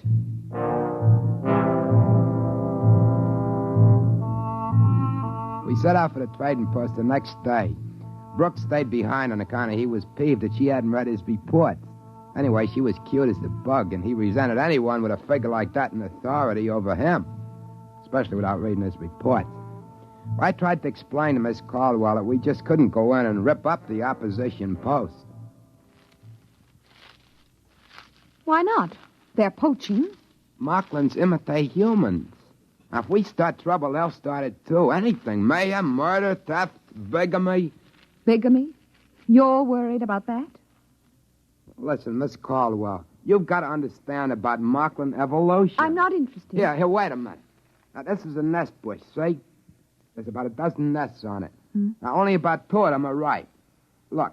Oh, there's a bird. Yeah, that's what I'm trying to tell you. Now, see, the bush grows nests for the cacklebird, and the bird, well, fertilizers around the bush. It's even Steven. See, that's the way evolution works on Moklin, like we were trying to tell you. Mr. Brinkley, I am not interested in learning about the birds and the bees on Moklin or any other planet from you. Now, let's get on to that trading post. Naturally, when we got there, there was only a couple of Moklins hanging around. They told us the same story about the humans having gone off somewhere hunting donderflies. When we got back to the company post, Inspector Caldwell, furious as a wet cacklebird, marched right into Brooks. I have just ordered a price cut on all items on sale by 75%. I've also ordered unlimited credit for Moklin customers. They want a trade war over there? I'll give it to them. But you don't understand. There's a whole planet where they could have put another trading post without being discovered. Why put it so close to us? That furnishes them with a ready-made market for human trade goods. And it furnished them with Moklins trained to be interpreters and clerks. And it furnished them with a Moklin head clerk, who is a very handsome young man, Mr. Brooks. He not only resembles you in every feature, but he even has a good many of your mannerisms. You should be very proud. Goodbye. That's funny. Like me, huh? That's right. Spitting image. Funny as folks never brought him for a compliment present. How good's the likeness? If he was wearing your clothes, I'd swear it was you. Maybe. Joe, remember that time you went off hunting with Deeth and his folks? Yeah, sure. We were after donderflies. We caught about 6 of them. You were wearing Moklin clothes, weren't you? Well, you know how they are. You're insulted if you don't. Listen, did you come back after one day for tobacco and a bath? No. No, we were way over at Tunlib Hill. Some Moklin got killed and we had to bury him. It took 2 days. Well, during that week, while you were off wearing Moklin clothes, somebody came back here wearing your clothes. He got some tobacco and went out again. He looked just like you, Joe. Exactly. Nobody suspected it wasn't you. Why should he want to do that? He might have been checking to see if he could fool me. Oh, that's a situation, ain't it? I haven't mentioned it before, but I've been guessing it's something like this. Moklins like to be human, and they have kids that look human. Look at the difference between Deeth and a woods Moklin. Well, maybe they can want to be smart like humans. And pretty soon they are, or their kids are. That rival trading post. You figure there aren't any humans running it. They're practicing with that. You mean they might figure to get rid of us and have a couple of Moklins take our place? I don't believe that. Moklins like humans. They wouldn't harm humans for anything. They like to be just like them. Listen, Joe. Miss Caldwell is the first human woman on Moklin, isn't she? Yeah? Why? And she's got red hair. The first woman the Moklins see, and with red hair. You know how Moklins admire humans. With luck, it ought to turn up soon. Boy, she's going to take it hard if it does. Women hate to be wrong. But it's about our only chance. Listen, Joe, we've got to have some check between us. What for? Well, if there's a Moklin that looks like me and one that looks like you, we better have a signal. Look, I'll cough twice, like this. And you whistle back. That way we'll know it's us. Okay. Try it. Good, good. That way we'll know we're us.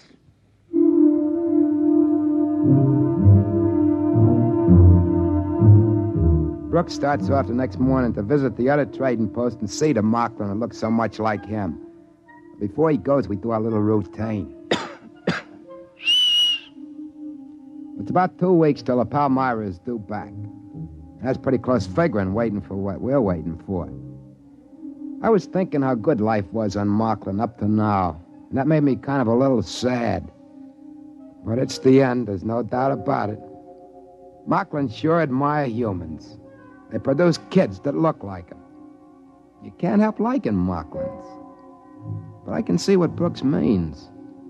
Moklins loose among humans, outsmarting them as their kids grow up, just about taking over in the galaxy. When they come back from the other trading post, we went through the secret business again. In the meantime, Inspector Caldwell was busy with her trade war. She cut prices once, twice, finally 6 times, until 3 days before the Palmyra is due back, our goods are marked at exactly 1% of what they cost a month before. Brooks was getting more and more nervous. Seemed like he was falling kind of in love with a snappy little inspector. He was getting jumpy, waiting for her to get her big surprise. She was making out merchandise requisitions one morning when Deeth come in smiling friendly at her. Inspector Caldwell? Oh, what is it, Deeth? There's a compliment for you. What? 3 of them. What is he talking about? Joe, this is it. Deeth, show him in.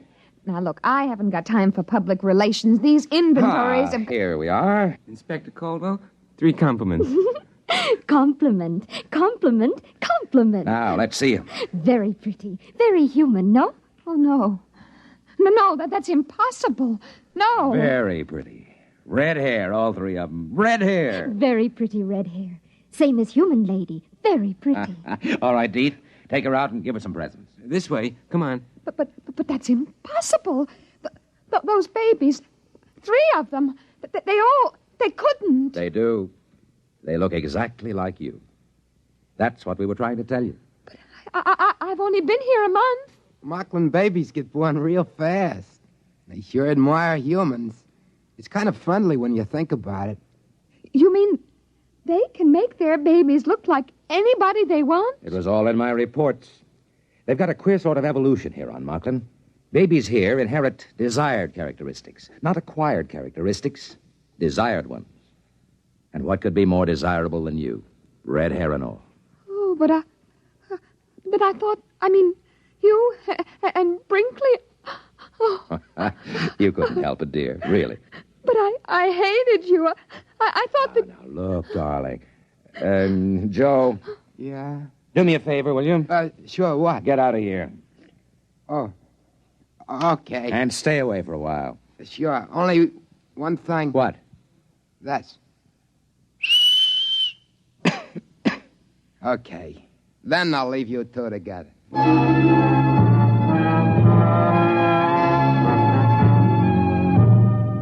About 2 days later, the Palmyra boomed down out of the sky. We were all packed up waiting on the field when the trees finished getting out of the way. I kept thinking, no matter what, Moklin sure are friendly. They sure do admire humans. I could see them crew members with Liberty heading off from the field with a whole gang of laughing, singing Moklins following each one of them. After a while, Cap Haney came over on a freight truck. It's a pleasure, I tell you, to see these Moklins. I just came here from Welch's planet. The natives there are suspicious, unfriendly, and if you're not watching, they'll steal your gold teeth. But Moklin... Captain Haney, don't give orders to unload your cargo. What do you mean? We are abandoning the post. What? We are leaving Moklin completely. Sam Company pulling out when there's still a mill credit to be made? I don't believe it. I have authority to order the move, and Mr. Brooks has convinced me of the necessity for it. Now, Inspector, I know the company doesn't like to give in to competition. There isn't any competition. Well, I thought... Miss Caldwell's right. That other trading post is purely a Moklin enterprise. They bought our goods from us and pretended to sell them at half price, and we cut our prices, so they bought more goods from us and went on. Some Moklin must have thought it'd be nice to be a smart businessman, so his kids would be smart businessmen. Too smart. We'll close up this post before the Moklins think of something else. What? What do they think of? If they got loose from this planet, if they can pass as humans, their kids could take over human civilization. How would you like that? Oh, I see, yeah. You'd better make ready to blast off, Captain. Yeah, but I got the B section off on shore Liberty. Men are scattered all over the place. With Moklins? Sure, with Moklins. You know how it is. Regular party. Fancy Moklin clothes, food, liquor. Captain, you'd better sound the emergency recall. Yeah, I see what you mean right away.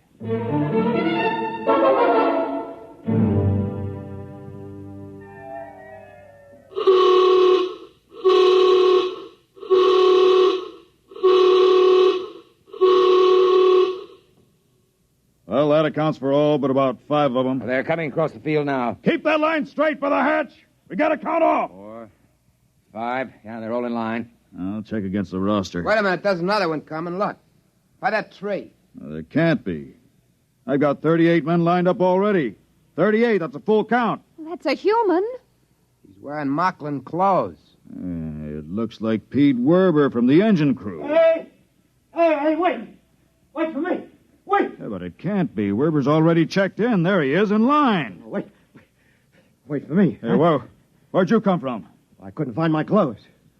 You see, I was in these Moklin clothes when the signal went off. I was trying to find my clothes. Werber, look over there in the line. Where? Hey, that's my clothes. That guy. He looks just like me. Now, what's the idea? Hey, you! Come over here. Yes, sir. What's the idea? All right. All right, you caught me. I'm a Moklin. He stole my clothes. Why did you do it? Oh, we Moklins like humans so much, I thought it would be nice to make a trip to Earth and see more humans. How come he looks like me? My parents planned it 5 years ago when you came here first. They made me look like this wonderful human and hid me till now. You give me back my clothes. Well, of course, of course. I wouldn't want to make any difficulties for humans.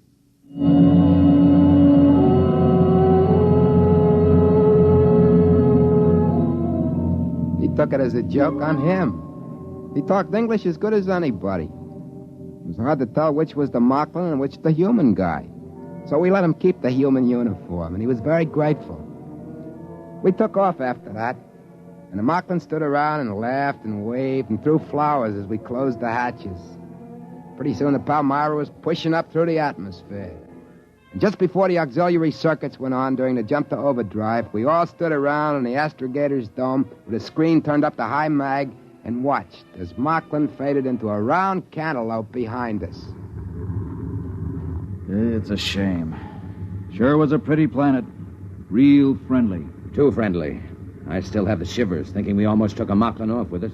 The other crew had been on Moklin long enough to have a double. 5 years is a safety margin. Takes them that long to grow up. We were lucky, huh, Joe? Huh? What? I said we were lucky. Yeah. We sure are.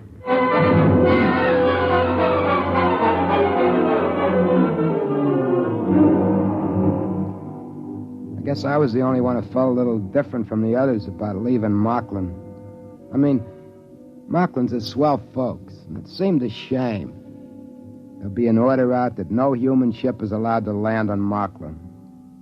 But I was thinking, I'll save my money, and those compliments, those 3 little kids that look just like Inspector Caldwell, in about 5 years they'll be grown. And I'll buy me a little private ship and shove off for Moklin again. And I'll pick me one of those 3 red-headed gals and marry her Moklin style and bring her out to a human colony planet. We'll have kids with brains, top-level brains. That's easy. If she wants it, that's the way the kids will be born. I'll have to bring other Moklins out, too, and start them passing for humans. My kids are going to need other Moklins to marry, aren't they? It's not that I don't like humans. I do. If the fellow I look like, Joe Brinkley, hadn't gotten killed accidental on that hunting trip, I never would have thought of taking his place and being Joe Brinkley. That's what I was thinking when Brooks suddenly got an idea. Wait a minute. Joe, you and I were on Moklin more than 5 years. Yeah? So? One thing. And everything's all right.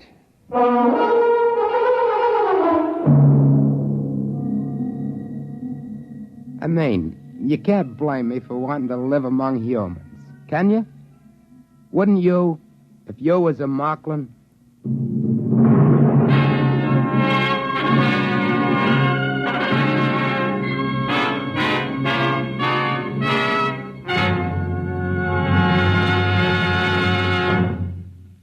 Tonight, by transcription, X-1 has brought you If You Was a Moklin, a story from the pages of Galaxy written by Murray Leinster and adapted for radio by Ernest Kenoy. Featured in the cast were Joseph Julian, Patricia Wheel, Carl Weber, Ralph Camargo, Helen Gerald, Stan Early, John Marley, and Dick Janiver. Your announcer, Fred Collins. X-1 was directed by Daniel Sutter and is an NBC Radio Network production.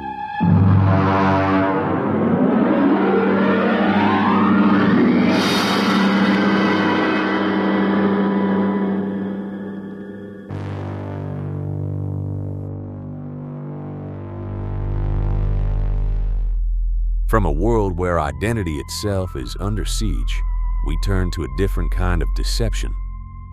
If you're enjoying these stories, you might want to check out our original Beyond X series, which brings a modern twist to classic science fiction.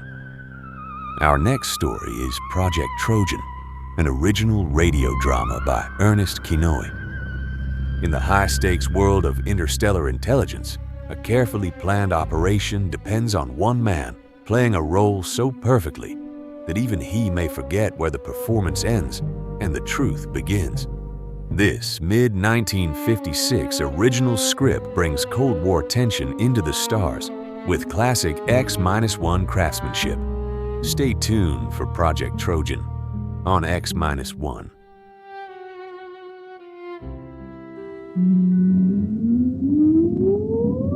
Countdown for blastoff. X-5, 4, 3, 2, X-1, fire.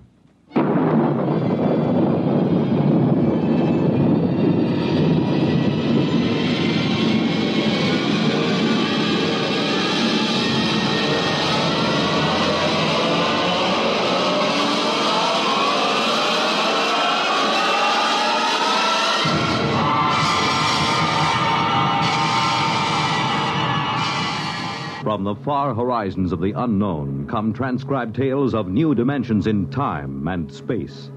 These are stories of the future, adventures in which you'll live in 1,000,000, could be years, on 1,000 maybe worlds. The National Broadcasting Company, in cooperation with Galaxy Science Fiction Magazine, presents X minus 1.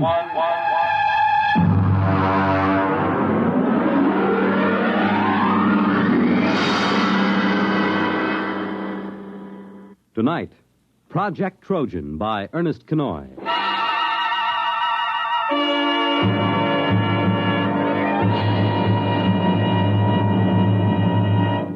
Most of the greatest contributions and biggest messes in history have been made by two kinds of brains, the devious and the literal.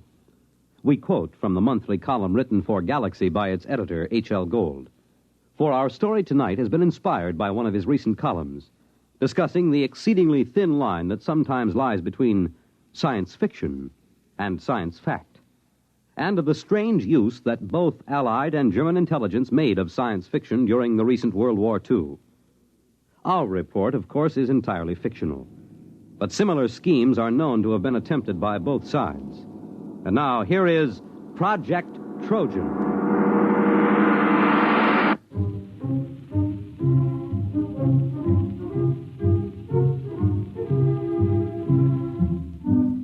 The idea of Project Trojan was originally conceived in February of 1943. The Intelligence Plans Commission, an adjunct to Joint Army and Naval Intelligence, was under the command of Colonel Sir Harold Bostwick. The first antecedent of Project Trojan occurred on an afternoon in February. Corporal Arthur Muggeridge was serving tea to Lieutenant Maurice Withering and Captain Amos Mackenzie. Here you are, sir. That's real butter on the bread. I won 5 pounds of it from one of those Yank mess sergeants over at the Crown and Lance. Oh, butter, eh? Aye, sir. Mackenzie. Well, confounded man, you might show some interest. Here Muggeridge tangles with the 8th Air Force to improve your tea, and you sit there reading. What the devil is so engrossing? No, never mind. If it's me you're worrying about, you needn't, sir. I was cleared for most confidential and top secret before I set foot in the pantry. What is it, Mackenzie? Well, I was reading about a fascinating notion. It's a machine, you see, dreadfully ingenious. It's a method of setting up a reverse polarization field about a given metallic surface, say the plates on a submarine or a tank. Makes them 5 times as strong. A little more cream, Muggeridge. It's powdered milk, sir. Hush, leave me to my illusions. But, Mackenzie, how can you be so calm? Don't you realize what this means? Tanks 5 times as strong? Is it in production? I mean, when do the first models go into combat? It's certainly been a well-kept secret. I wouldn't say that. There's about 50,000 people who know all about it here in England. And, of course, a great many more in America. Oh, that's impossible. But I doubt if it will ever be used in combat. But you're stark raving crackers. A secret like it. Where did you find this? Now, let me see that. There you are. Incredible science fiction. It's an American magazine. You mean this is a story, one of those Jules Verne things? You've been pulling my leg. Aye? Well, I mean, after all... Well, Captain Mackenzie, I hardly think that... Well, now don't get stuffy, man. After all, to chaff me before the ranks. I don't mind, sir. But it did have you going, didn't it? Well, it sounded plausible. I don't know a confounded thing about electrical fields. Even if you did, it might take you in, huh? You see, the trick these science fiction lads do is to take something that's solid as a rock and then to push it just a wee bit forward till you simply can't tell where the science ends and the fiction begins. Still, I wish you'd exercise your ingenuity in deceiving Jerry rather than me. Good Lord. That's a fine idea. What is? If an intelligent, brilliant officer and gentleman like yourself might be taken in by a wild tale like this, whom else's leg might we pull? Huh? Muggeridge, another bread and butter sandwich, if you please, and take one yourself.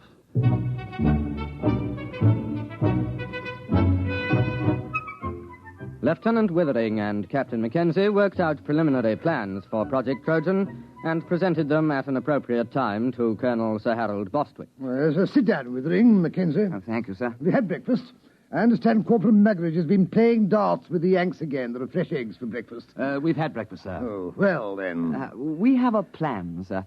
Oh, capital. You remember, sir, our intelligence reports indicated a concentration of German research scientists working near Hanau. Certainly, I recall. They've got the whole lot of them inside a mountain. We tried bombing. I doubt if they even noticed. They're supplying the basic research for the German guided missile program. Yes, we know that. The reaction motor for the V1s came out of the Hanau lab. Oh, Muggeridge! You see, sir, if a considerable number of those research scientists were diverted to another project, the rocket program would be crippled. Yes, well, of course it would. What are you going to do? Advertise in the Times and offer them high wages? Aye, sir. Oh, Muggeridge, this coffee. No, sir. Next time you go to the Crown and Lance, keep coffee in mind, will you? Aye, sir. Only the Yanks are getting fair dives at darts. It was touch and go with the eggs. Oh, we can only expect you to do your best. I'll try, sir. Well, now, come to the point, gentlemen. Suppose the Germans got hold of one of our top new development weapons. Something so completely overwhelming that they'd have to pull almost every man off rockets to work on it. Now, look here, Mackenzie. Those Jerry scientists are not exactly playing about with small boys' chemistry sets. They're a cut above our own chaps in several fields. What makes you think you could plant something on them? Science fiction, sir. I beg your pardon? You see this magazine? Yes, incredible science fiction. What's that chasing that girl there? That's a Martian, sir. You can tell by his tentacles. Mackenzie, are you stringing this along preliminary to applying for compassionate leave on the grounds that you're overworked? No, sir. It's a good plan. We invent a weapon that might exist but doesn't. And we leave it lying about where the Germans can snaffle it. And then they take most of the scientist fellows off the rocket program to work on our weapon. And that's the most preposterous nonsense I've ever heard. But, sir... I don't want to hear anything more about it. Yes, sir. I suppose she was right. Who was right? This Wren. I met her going up to London. Rather proper little type till you got to know her. But then she's rather a firebrand. Captain Mackenzie, please spare us the sordid details of your off-duty peculations. Sorry, sir. You see, she's the secretary to Admiral Sir Alan Grummins. They're talking of dropping this unit. They feel that other intelligence groups are quite competent to handle the routine, unimaginative work that we've been doing. Oh, I see. Of course, they'd reassign personnel. Mm-hmm. Would you say this science fiction scheme of yours was imaginative? Oh, it's practically visionary. Well, suppose you do some preliminary work. Thank you, sir. Routine, eh? Unimaginative, eh? Bah!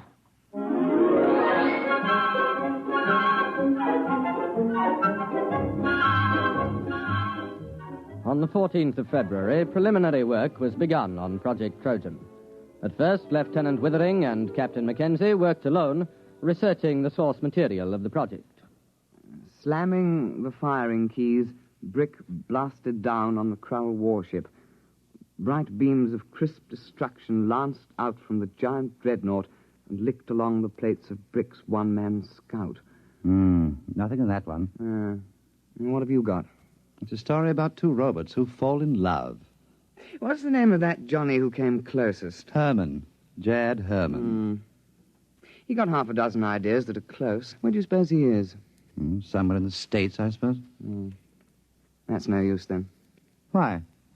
Look, man, perhaps we can put a query through Central Chafe Intelligence. The Yanks ought to be able to dig up this Herman chap for us. No. It's worth a try.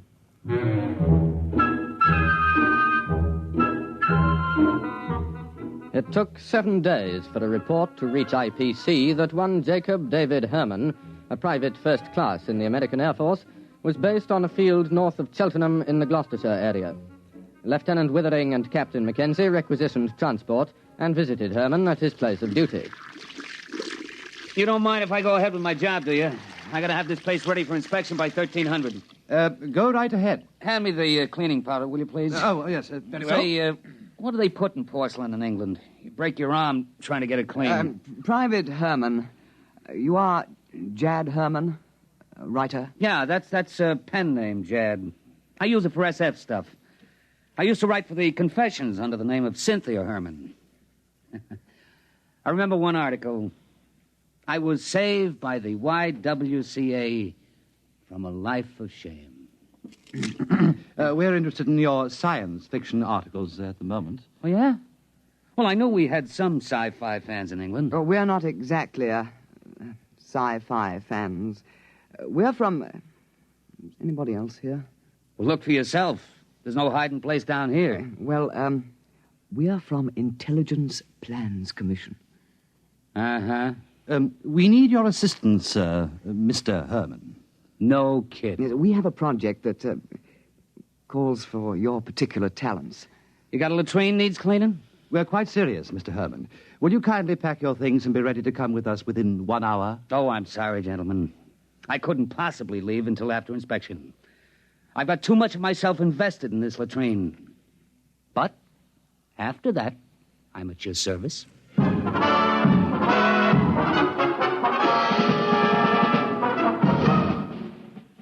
Private First Class Jacob D. Herman, 329-62126, was transferred on special detached duty to Project Trojan, and after briefing was set to work on basic plans. Oh, look, Mac, here's the way I see it. If you want to con a scientist, you got to be pretty straight all the way. You can't get away with more than one phony step in the process. Precisely. Now, here's the way I see it. It's a focusing beam weapon. The electronics on that are square. I used it in a story about 2 years ago. Feinschreiber at MIT and Temple and Westover at the Bell Telephone Laboratories worked out the basic field formulas. Oh, you mean it's real? Well, up to a point. Everything's on the level till you get to the catalytic action on the grid. Now, that just won't work. It's a basic problem in physics, and it makes the whole thing impossible. But don't the Germans know that? Oh, sure. You see, you make up plans for the weapon, call it a death ray. You let the Germans steal everything but the catalyst formula. They'll think we've got it licked, and they'll break their necks trying to duplicate it before we put the weapon in production. I see. But we can't call it a death ray. Well, how about projector, electronic grid deflecting, type 3?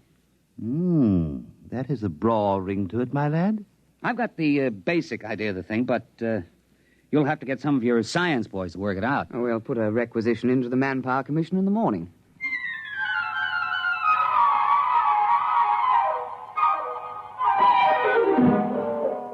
Doctors Montague, Felder, Harrison, Seisenby, and Pilsudski were assigned to Project Trojan, and under the direction of Private First Class Jacobs, complete specifications and plans for projector electronic grid deflecting Type 3 were drawn up. Project Trojan was ready for Phase 2.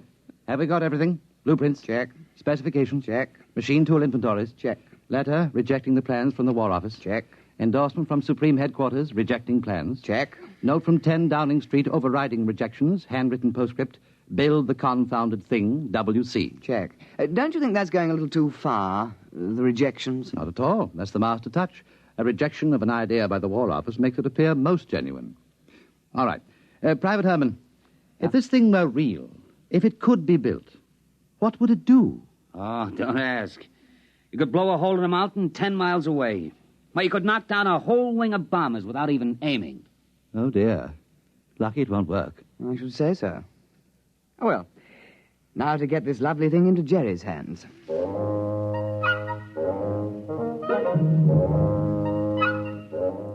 Phase 3 of Project Trojan was commenced on the 15th of March, 1943.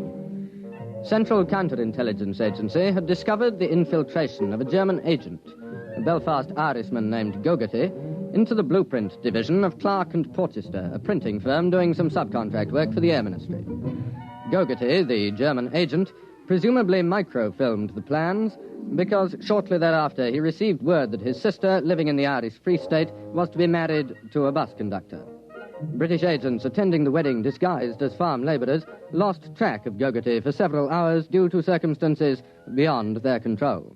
Then we have no way of knowing whether Gogarty delivered the Project Trojan plans. Well, sir, there was a submarine sighted a day before off the coast. It's likely he made contact. Well, keep me informed. That's all we need now, another disaster. Did something else go wrong? You're jolly well right. Muggeridge has been playing darts with the Yanks again. Oh? What have we got this time? Butter or beefsteak? Nothing. The blight has lost my whole month's whiskey ration.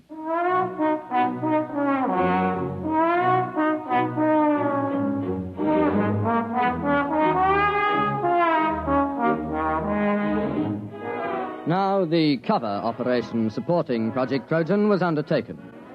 A battalion of the Royal Engineers was detailed to practice at secret installations with wooden mock-ups of the projector. A lance corporal in this detachment, a volunteer afterwards awarded the George Medal, was court-martialed and sentenced to 7 years' hard labour for revealing information about the project while drunk on a 3-day leave to Tynecastle.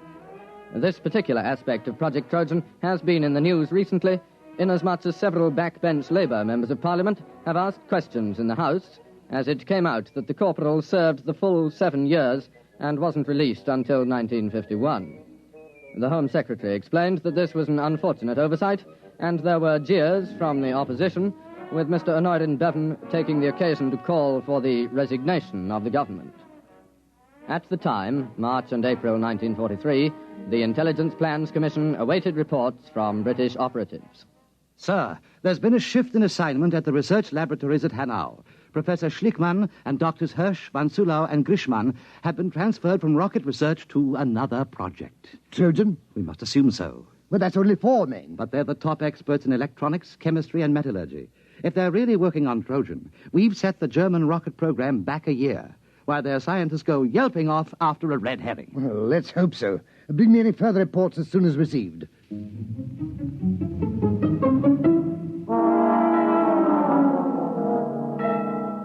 British intelligence reports, filtering back through occupied Norway and neutral Sweden, continued to indicate the success of Project Trojan.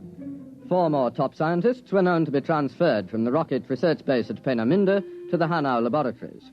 Definite knowledge was obtained that the new assignment was a startling new weapon, agreeing in detail with Project Trojan. What a sally, Mackenzie. What a stunt. Yes, sir. We shall have to have a little party to celebrate. We'll have that Herman chap in for a drink.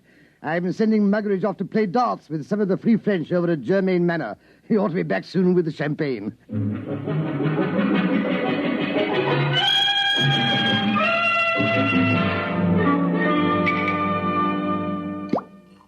Pour all round. Private Herman? Thank you. All right now, to the projector, electronic grid deflecting type 3. The biggest fraud since the South Sea bubble. Colonel Bostwick. Oh, Withering, take a glass. We're just drinking to Trojan. Well, I think I'd rather not, sir. Well, what do you mean? There's a dispatch from Germany. What about it? A section of the mountain overlooking Hanau has disappeared.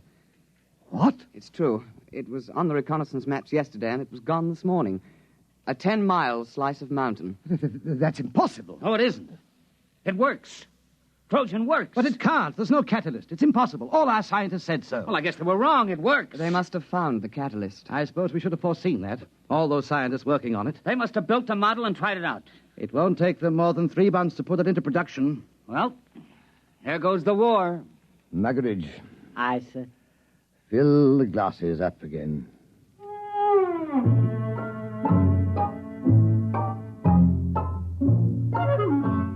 Intelligence Plans Commission now waited for additional dispatches concerning the reaction to Project Trojan in Germany. It was decided as a matter of policy to confine knowledge of these latest developments to the personnel of the project. Anything new, Mackenzie? No, sir, except that aerial reconnaissance confirms the damage to the mountain at Hanau. It's not quite as extensive as the first dispatch, but it is a bit of a hole. Oh, what do they think caused it? The Air Ministry seems to feel that an ammunition dump must have blown up. Couldn't that be it? I'm afraid not, sir. We have an intelligence report about several captured British and American tanks being brought to Hanau for testing. They were spotted the next day, completely destroyed. Trojan? Trojan. There's been an alert at factories producing parts for V1 and V2 rockets to prepare for retooling. Going to make the projector? It would seem so, sir. Well, I suppose I'd better go up to London tomorrow and make a clean breast of it. I'm afraid so, sir. Well, that's the end. Seems rather unsporting, doesn't it? Just handing the war over to them. I hate to think what the War Office will say. Not to mention the Prime Minister.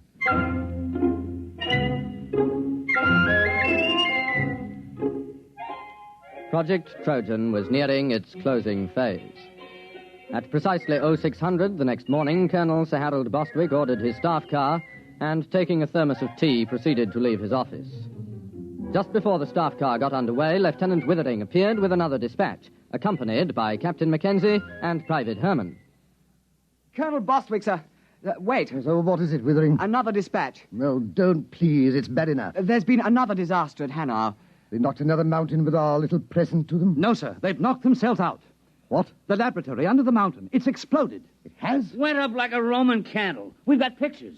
There was a flight of mosquito bombers over at the time. What happened? The projector. It backfired. How do you know? It had to. That's why the catalyst is impossible. You see, the metal fatigue on the grid is a function of... Never mind. Are you sure? Yes, sir. We have a reliable agent's report. The Germans are completely confused. They were operating the projector under a top-secret designation. Nobody knew any of the details except the dozen scientists working on it. And they were inside the laboratory when it blew. Our man was in the rescue squad. There isn't a thing left, sir. Plans, models, or scientists. Sir, do you realize that Project Trojan was a success? We've diverted a dozen top scientists from the rocket program permanently.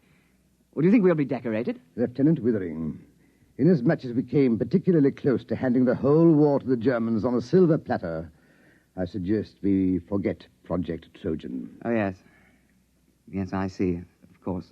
You're very canny, sir. I think we had all better return to precisely what we were doing before the whole nasty mess started.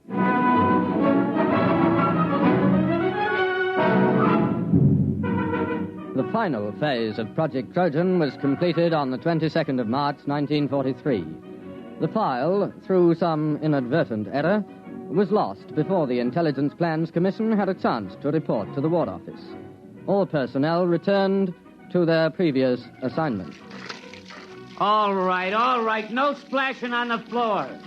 I gotta get this latrine ready for inspection by 1300. Tonight, by transcription, X-1 has brought you Project Trojan, an original story by Ernest Kenoy based on an idea contained in an editorial in Galaxy written by H.L. Gold. Featured in the cast were Burford Hampton, Alastair Duncan, Ivor Francis, Alfred Shirley, Bill Quinn, and your narrator was Alfred Hislop. Your announcer, Fred Collins. X-1 was directed by Daniel Sutter and is an NBC Radio Network production.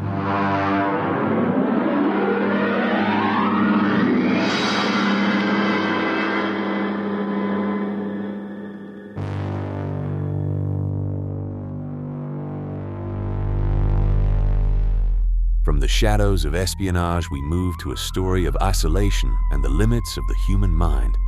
Our next story is Wherever You May Be, by James E. Gunn. A man finds himself alone in a place that should not exist, facing a situation that defies every law of physics and reason. The only thing more dangerous than the mystery around him is the possibility that he himself is the cause of it. This late June 1956 adaptation delivers classic psychological science fiction with a sharp edge. Stay tuned for Wherever You May Be on X-1. And now stay tuned for X-1 on NBC. Countdown for blastoff. X-5, 4, 3, 2, X-1, fire.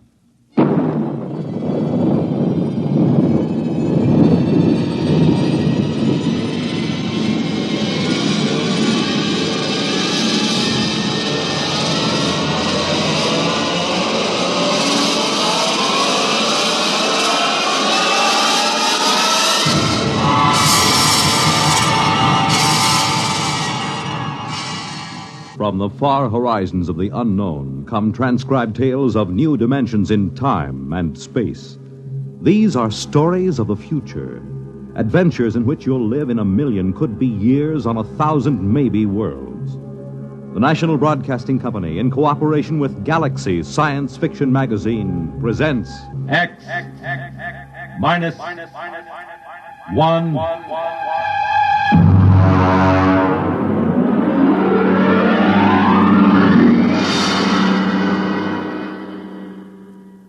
Tonight, Wherever You May Be, by James E. Gunn.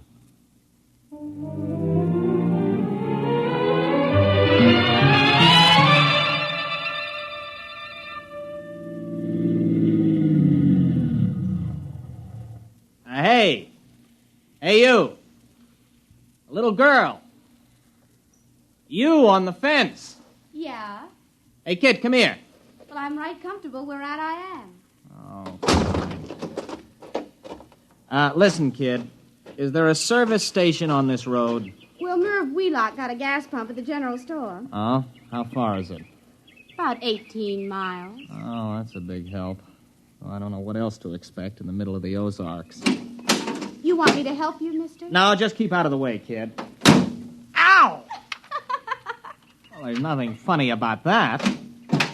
You just gonna sit there and watch me sweat, kid? Oh, no. There'll be lots more to watch. Well, I don't know what's so amusing about watching a man change a flat tire. Ow! You sure you don't want me to help, mister? No, I'm perfectly capable of changing a tire by myself.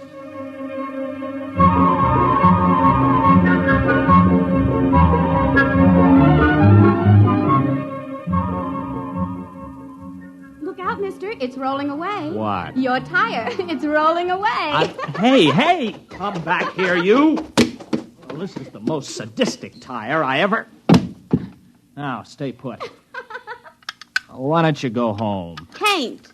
Why not? I run away. Oh, well, that's tough. There. Now, listen, kid. You know a cabin about 15 miles up the road? I reckon. You know where the turnoff is? There ain't no turnoff. You just drive till the road peters out and you take the footpath. You gonna live in that place? Mm-hmm. Just for the summer. Oh. Well, so long, kid. Oh, mister. Hey, mister. Now what do you want? Well, nothing. Only you forgot your jack. Oh, that does it. Where are you going? No place. Thought you said you ran away. I surely did. Don't you have any relatives? No. Friends? No. All right, then, go on home. Oh, come on now. What are you crying for? All right. Get in. I'll give you a lift. Now, listen, look out for those notes. There's over a year's work in those.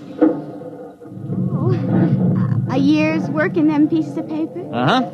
Those are notes for the thesis I'm going to write. You write stories? No, research paper. I have to do it to get my degree at the university. Well, what's it called? I mean the story you're writing. It's not a... It's called The Psychodynamics of Witchcraft, with special reference to the Salem trials of 1692. Oh. Witches? Yeah. All right, where do you live, kid? Well, I can't go home. Pa'd beat me again. Oh, he'd pretty nigh skinned me alive, I guess. You mean he hit you? Little kid like you? Well, he don't use his fists. Not often. He uses his belt mostly. Look here. On my knee. See that black and blue mark? And this one? Never mind. Why does he hit you? He's just mean. Well, he must have some reason. Oh, he wants me to catch some strong young fellow who'd do the work around the place. A gal don't bring in no money, he says. Leastwise, not a good one. You're much too young to get married. I'm 16. You don't look more than... Well, I don't know. Most girls my age got a couple of young ones. One, anyways. The way Pa carries on, you'd think I didn't want to get married. Now, it ain't my fault no fellow wants me. What seems to be the trouble? Mostly, I guess I'm just unlucky. One fella I went with pretty nearly a year. He busted his leg. Another nigh well drowned when he fell in the lake. Now, it don't seem right they should blame me. even though we did have words. Blame you? Well, they say it's courting disaster instead of a gal. Fellas, just stop coming round. You married, Mr.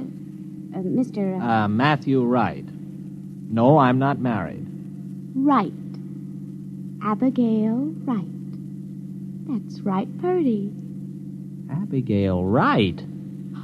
Oh, did I say that? Now, ain't that funny? My name's Jenkins.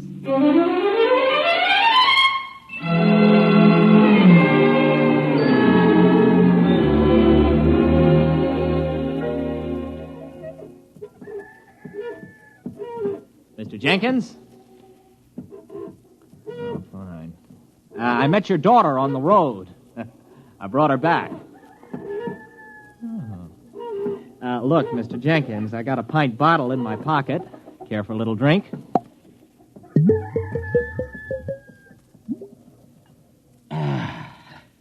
Terrible week. Well, I'm sorry. I repeat, I brought your daughter back. Why?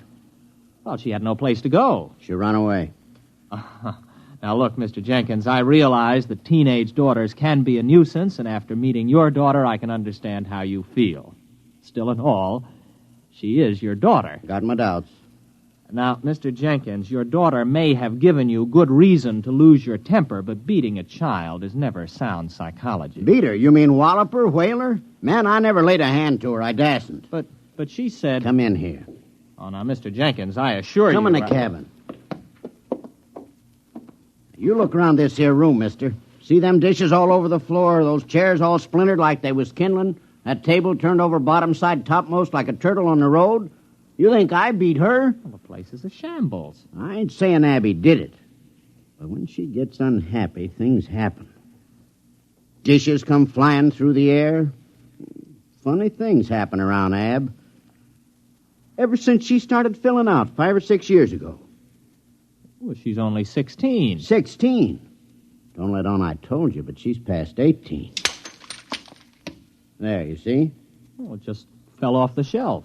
Well, look, you're a city fella, passable looking. Why don't you take her with you? What? Oh, now, wait a minute, Mr. Jenkins. Well, she's right pretty when she fixes up, and she can cook right smart. Go on, take her. Well, you must be mad. You can't give a girl away like that.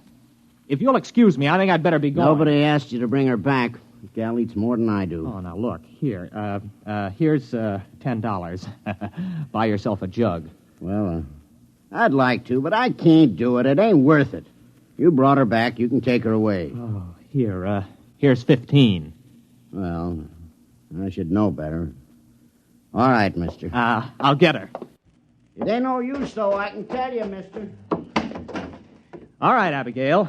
Get out of the car. You're home. But, Pa... Oh, he isn't mad at you. He's welcoming you back. Now, come on, get out. Oh, dirty, nasty old man. Serving right of that bottle he's pulling busted right over his head. Goodbye, Abby. And remind me never to see you again.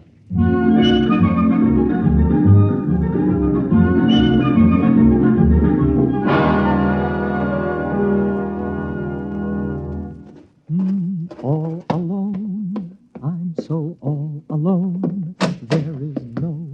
Hello. What are you doing here? Waiting for you. But listen, this is my cabin. I rented it. I know. What kept you? Well, what are you doing here? How did you get here? Oh, I reckon you're hungry. Look, why don't you sit down? Supper's about ready. Now, wait a minute. I came here by car. How did you get here? Well, I rode. Oh, it's lucky I did. This place needed a good sweeping. Is that your broom? I know. It was here in the cabin. Pa loaned me a mule. I let her go. She'll get home all right. But you can't stay here. It's impossible. What would people say? Well, who'd care? Pa don't. Oh, please, Mr. Wright, let me cook and clean for you. I won't be no trouble. Honest, I wouldn't. Oh, now, look, Abby, you're a nice girl, and I like you, but you'll just have to go back to your father. Do you understand? All right. What? What was that? What happened?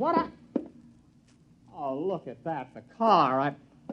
I must have left the brake off. You reckon it's hurt bad? Well, rolling down a 10-foot grade into a tree didn't help it any. Oh, well, I'm sorry, Mr. Wright. Are you? Well, anyway, it looks like you'll have to stay here tonight then, doesn't it? I reckon. I could have sworn I put that brake on. Listen, you're going back first thing in the morning. Oh, sure. Sure, Mr. Wright. I understand.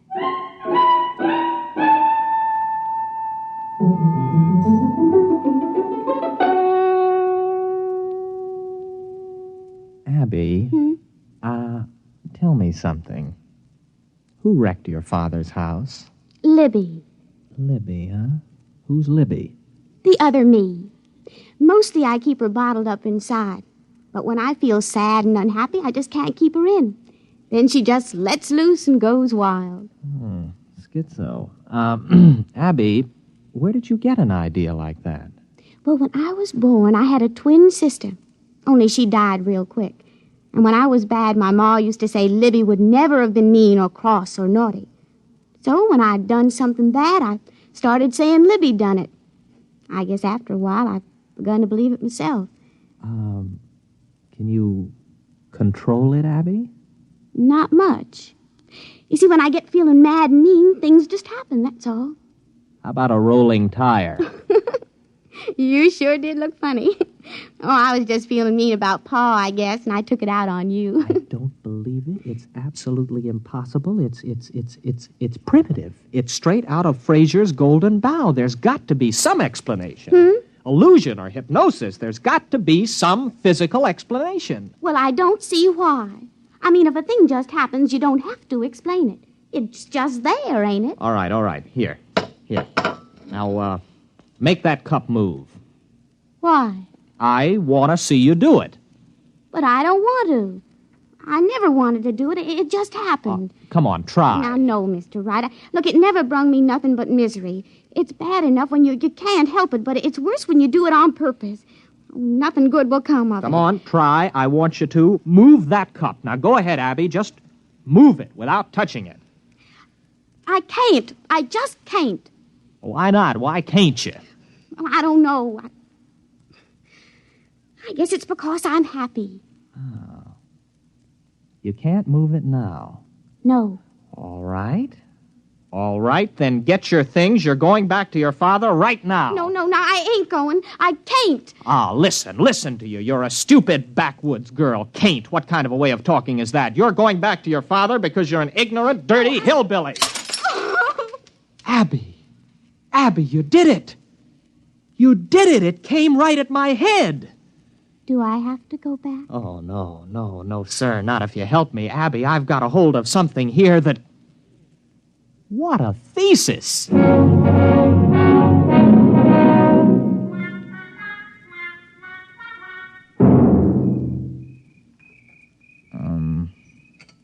Abby?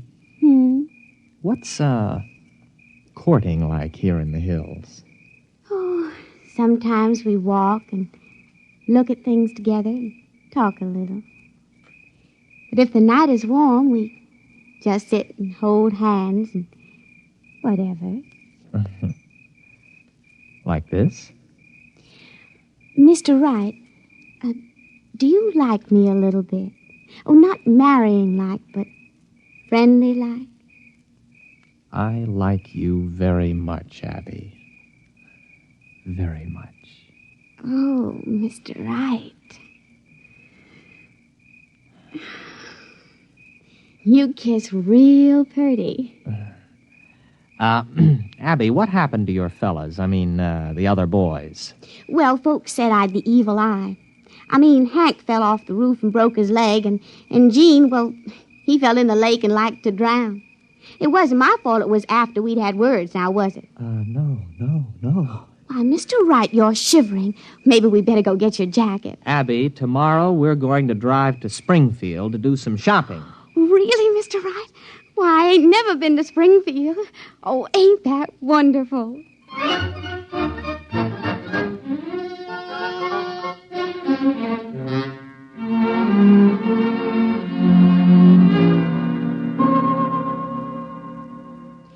Mr. Wright. Huh.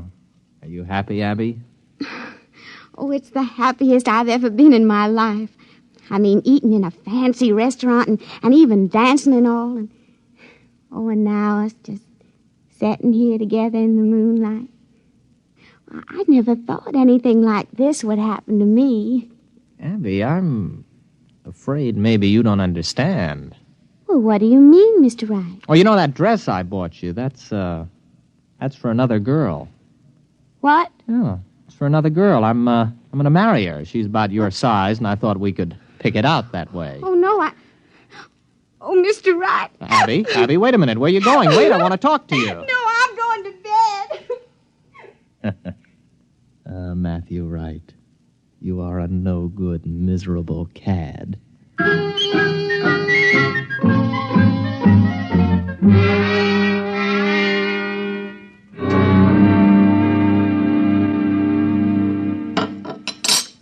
You want any more coffee?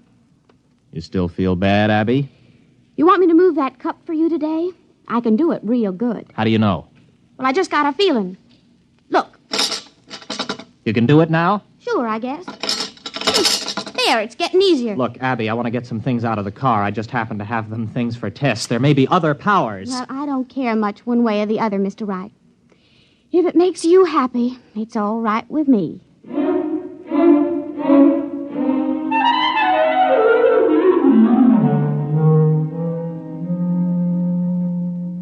Abby? Abby, where are you? Abby, where did you go? Abby? Here I am, Mr. Wright. Abby, where were you? Springfield. But that's 50 miles. I know. I just kind of wished I was there, and then I was. I brought back a frying pan I admired in that hardware store window. Ain't it pretty? Got a real copper bottom. Didn't you have any trouble getting out of the store without anyone seeing you?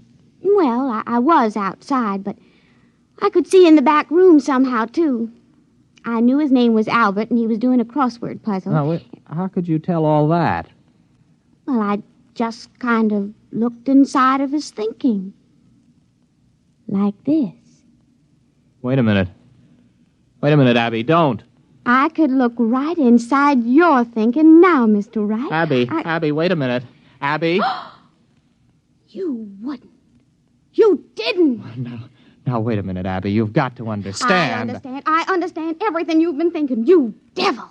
Well, there ain't nothing too bad for anyone to do that. Well, you've got to let me explain. You with your kindness and your city manners. How could you do it? You made me fall in love with you. It was just a trick.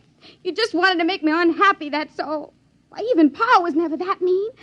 I'd as soon marry up with a rattlesnake. Well, Abby, what are you going to do? Well, I haven't made up my mind yet, but I'll think of something.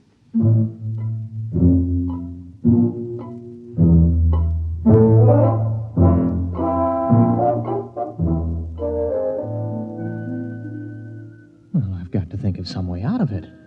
She's in that other room thinking what to do to me. I've got to think of some way. No, it's no use. As soon as I think of it, she knows. Oh, got to keep my mind busy. Mary had a little lamb. Its fleece was white as maybe if I could get her father. No. If there are 2 outs and bases loaded, or men on first and second, and a ball is hit, which, in the opinion of the umpire, can be handled by an infielder, the infield fly rule shall be invoked, and the batter is called out. The base runners may advance at their own peril. Their peril. I've got to think. No, I mustn't think. Oh, no, she's absolutely certain now she can do anything she wants to. I've got to act on the spur of the moment, keep my mind crowded with something else. Oh, it's a lovely day. Breathes there a man with soul so dead.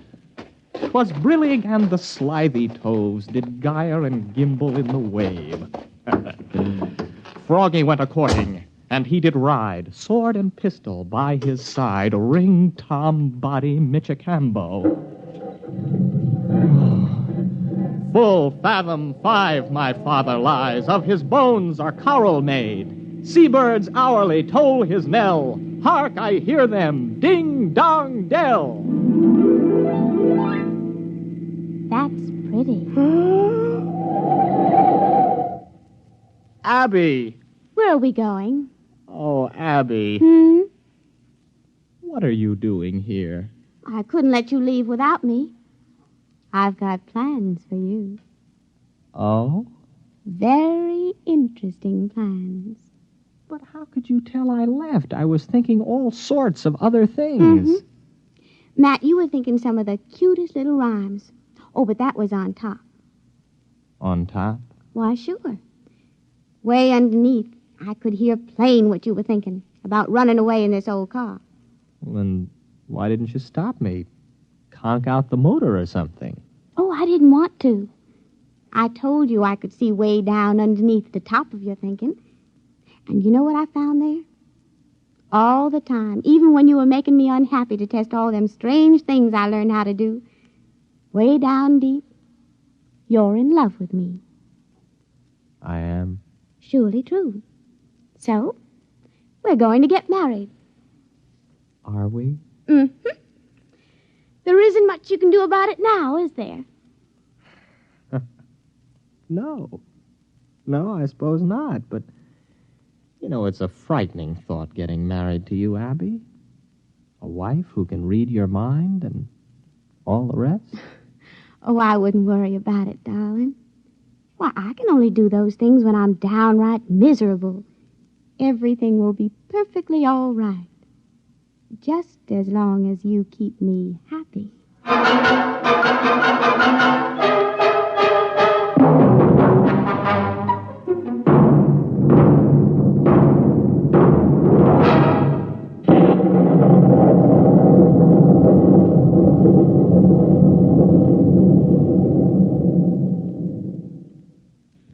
Tonight, by transcription, X-1 has brought you Wherever You May Be, a story from the pages of Galaxy written by James E. Gunn and adapted for radio by Ernest Kenoy. Featured in the cast were William Redfield, Patsy O'Shea, and Jack Orrison. Your announcer, Fred Collins. X-1 was directed by Daniel Sutter and is an NBC Radio Network production.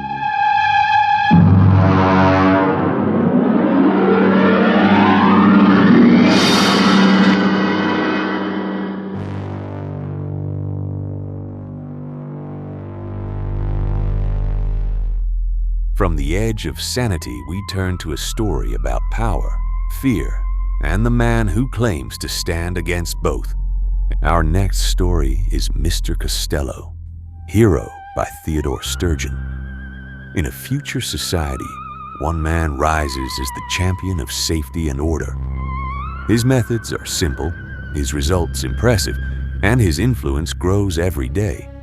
But what happens when the price of perfect security becomes higher than anyone is willing to pay? This July 1956 episode is Sturgeon, at his most poignant and prophetic. Stay tuned for Mr. Costello, Hero, on X-1. And now stay tuned for X-1 on NBC. Countdown for blast off.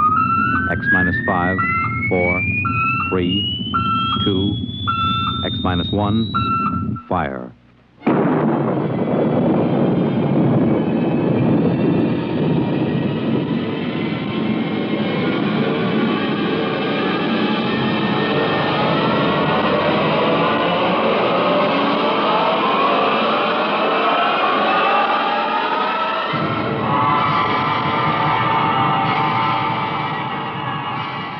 From the far horizons of the unknown come transcribed tales of new dimensions in time and space. These are stories of the future, adventures in which you'll live in a million, could be years, on 1,000 maybe worlds. The National Broadcasting Company, in cooperation with Galaxy Science Fiction Magazine, presents Minus one.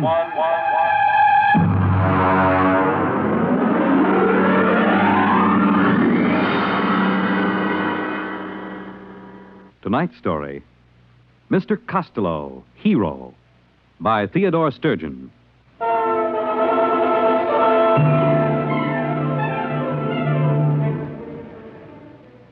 It began the day the skipper called me into his cabin. I'd been a purser aboard the spaceship Star Climber for almost 12 years, and I'd never yet been asked to Iron Man's cabin. But then a lot of strange things had been happening on this trip to Boranguen. Come in. Oh. Sit down, Purser. I said sit down. Yes, sir. All right. Here's a deck of cards. Deal. Sir? I said deal. 5-card draw. Go on, man. Yes, sir.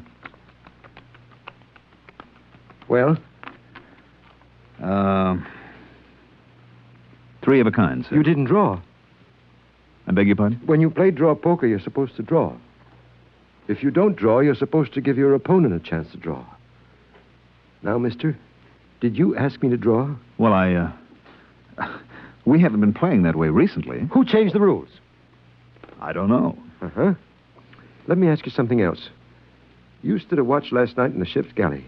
Why, yes, sir. Has anybody ordered a galley watch? Well, no, sir, but it isn't against the rules, is it? Against the rules? No, it isn't. Now, tell me, does the cook mind having a man watching him 24 hours a day? Well, no, sir. You see, that way he knows everybody can trust him. You mean that way you know he won't poison you? Well, yes, sir. Now, tell me, Purser, who aboard this ship suggested that the cook might try to poison you? Well, I really couldn't say, sir. It just came up. Well, Cookie doesn't mind, sir. Really, he doesn't. He says if he's watched all the time, then nobody can suspect him, so he doesn't mind. All right. Now, let's proceed to something else. How long has it been customary for the deck officer to bring a witness with him when he takes over the watch? That's out of my department, sir. Now, think hard, Purser. Did you ever hear of a deck officer bringing a witness with him before this trip? No, sir. Or stand a galley watch? No, sir. Or play draw poker without drawing? No, sir. Now, one more thing. Yes, sir? We never had Mr. Costello as a passenger on this ship before, did we? Mr. Costello? Mr. Costello. No, sir, we didn't. Okay. Ask him to come to my cabin. But... That's an order, mister! Yes, sir.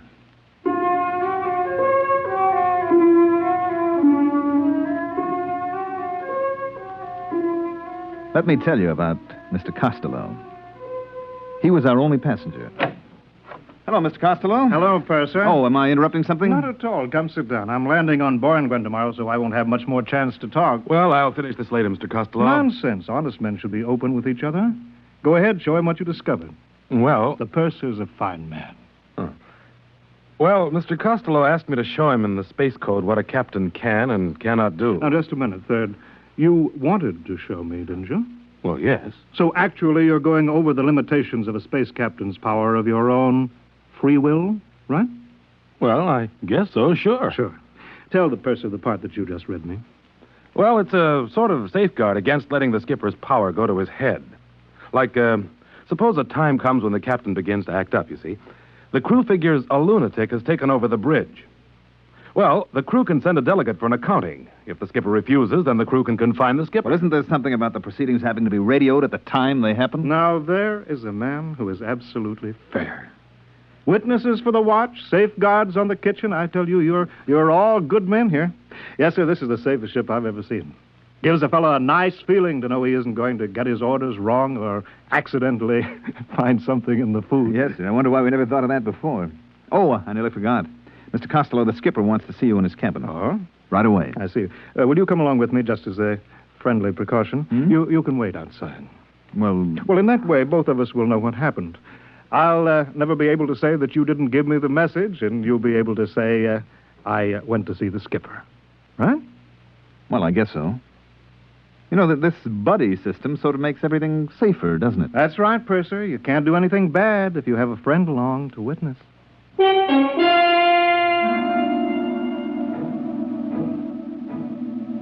Mr. Costello and I went to the captain's cabin, and I waited outside. After a while, I could hear them shouting. That is, I could hear the captain shouting. Mr. Costello never raised his voice. And let me tell you, Mr. Costello, that if my crew questions my sanity, they have legal recourse. But you can be sure that meanwhile, if a single man aboard questions my authority, he will learn that I am master of this ship, even if he must learn it at the point of a gun. Now, sir, get out. Wow. You okay, Mr. Costello? Yes, I'm fine. Did you hear anything? Well, yes, I did. Would you remember what you heard? I think so. Let's see. You see this little gadget, no bigger than a pocket watch? Well, yes, sir. What is it? Listen, I'll open it.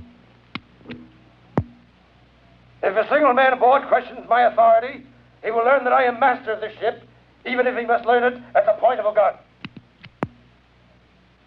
Whose voice is that? Why, it's the captain. Good man. But how? That's simple. You see, this little pin that I wear on my lapel here, this is a microphone. This watch is a magnetic recorder. I just use it as a toy, of course. Well, I'll be darned. You see, Purser, I'm a collector. What do I collect? Voices.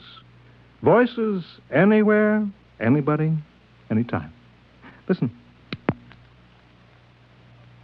A lunatic has taken over the bridge. Why, that's the third officer. Mm-hmm. Listen to this now. I better not, Mr. Costello. I wouldn't want you thinking I take bribes from passengers. Recognize it? Why, that's my voice. Exactly. The time you brought me the special radio message from Earth Central. And you offered me a blue gemstone, and I said that... Hey, listen to this. I take bribes from passengers. Well, if that isn't the end... Cute, huh? Well, I guess I'll get back to my cabin and pack. When do we arrive at Borengwen? 6 tomorrow morning. Oh, good. By the way, I'd like you to come see me when you put in there again. Well, that's very nice, sir, but you're an important man, and I'm just Nonsense. I insist that you visit me. Well, that's real nice. Oh, by the way, what's the major trade on Borengwen? Glunker. Glunker? Yes, it's a kind of soft fur. You can make a warm coat out of it that will roll up into a thimble. You don't say. And the Glunker trade, that's carried out by trappers? Mostly. Mm-hmm. They work alone and bring in the pelts. I see. They spend a lot of time alone, huh? That's right. You know, sometimes I envy them. I mean, working on a ship, you're almost never alone, and the way I see it, a man needs to be alone sometimes. Correction. Only, I repeat, only if he has something to hide. Otherwise, to be alone is antisocial and evil. We put in at Borengwen the following morning. I stood at the ramp of the ship and checked out the supplies and checked in the Glunker pelts that we were taking back to Earth. The Borengwen people were a nice, independent, easygoing bunch. I knew a Borengwen woman named Nola, and she came out to the ship to see me. 15,000 Glunker pelts. Check. 300 pounds of radioactive ergite. Check. Just put that shipment of show seed over next to the ramp. Hello. What? Well, Nola. I saw your ship on the cargo manifest. Well, it's good to see you. Will you be on Borengwen long? Just for a day or so. Listen, I have to get this cargo checked in. Can we see each other later? I'll be through at the spaceport at 16 hours. Well, good. Suppose I... Oh, excuse me a minute. Here comes our passenger. Well, good morning. I see we've arrived safely. Yes, sir. I expected you out before this. I had a few items to get in order. Oh, Mr. Costello, this is Nola. She's a Borengwena. Well, it's very nice to meet you. This is a real nice guy, Nola. See that he doesn't have any trouble with customs, will you? Nola works here. Any friend of the purser? Wonderful. Well, I'll say goodbye now. Remember to look me up, Purser, next time you hit Borengwen. I will.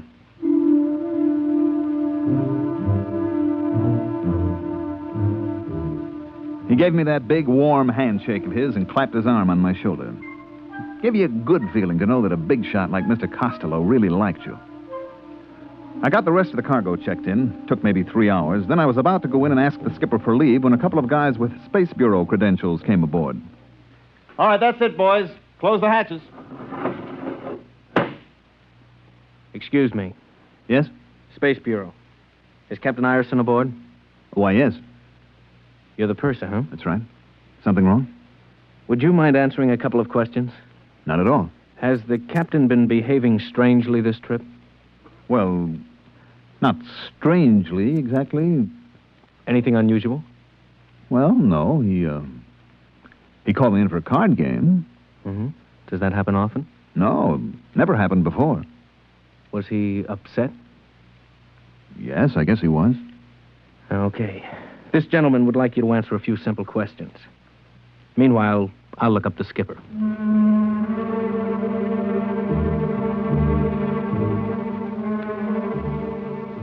They took the skipper off the ship and left Borengwen the next morning with a new skipper assigned by the port captain. There was a rumor later that old Iron Man had been court-martialed or something. Nobody knew for certain. We made the rounds after that. Sigma, Nightingale, Carano, all the planets in the fourth system.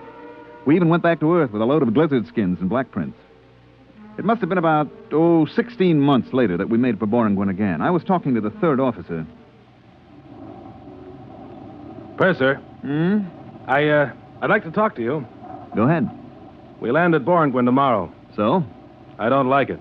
What's wrong with Borengwin? It's one of the best ports in the system. It was. What do you mean? We got a radiogram from the Borengwin Customs a little while ago. Okay, we got a radiogram. And said- some bureaucrat sent it. Nothing'll happen. Another thing. The way it was signed. How was it signed? Loneliness is evil. Port Captain Borengwin. Loneliness is evil? That's what it said. On a government radiogram? Mm-hmm. Loneliness is evil. Where did I hear that before?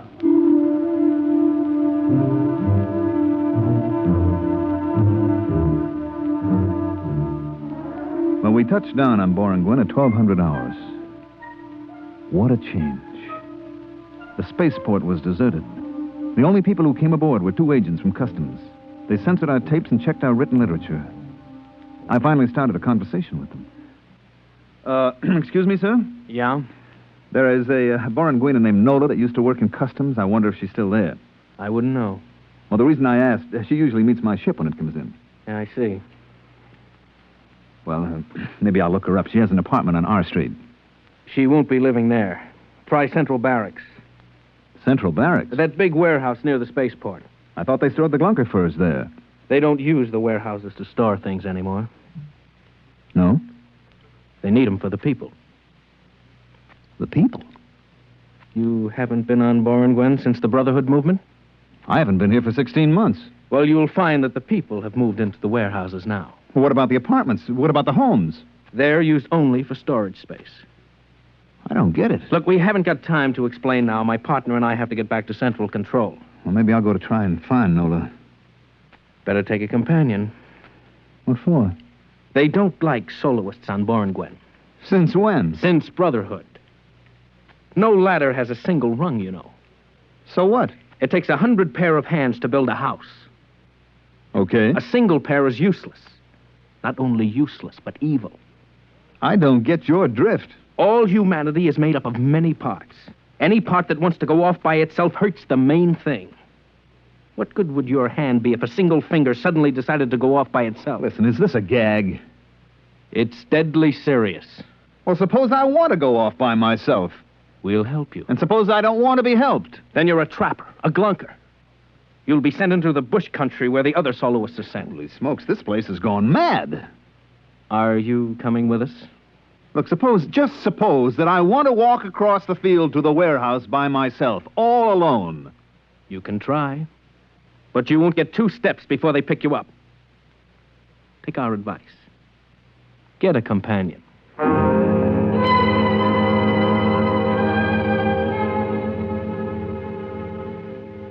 I let them take me over to the barracks. The place that used to be a warehouse. It was unbelievable. The place had been completely cleared of every wall, every partition. There, in front of my eyes, were 10,000 beds, cots, and mattresses spread out over the entire floor of the warehouse. The light was blinding. Huge floods and spots bathed every square inch. Nothing was concealed. Even the plumbing, showers, tubs, sinks were lined up against an open wall. The agents came in with me and stood at the door. A cluster of Borengwin people waited in a roped-off area. This is it. Wow. The customs personnel are in that 3rd aisle going north. I'll walk down there. Thanks for the company. It's a duty. Wait. I'll get you a companion. Anyone for the 3rd aisle going north? 3rd aisle going north. Yeah. There comes a man. He'll accompany you.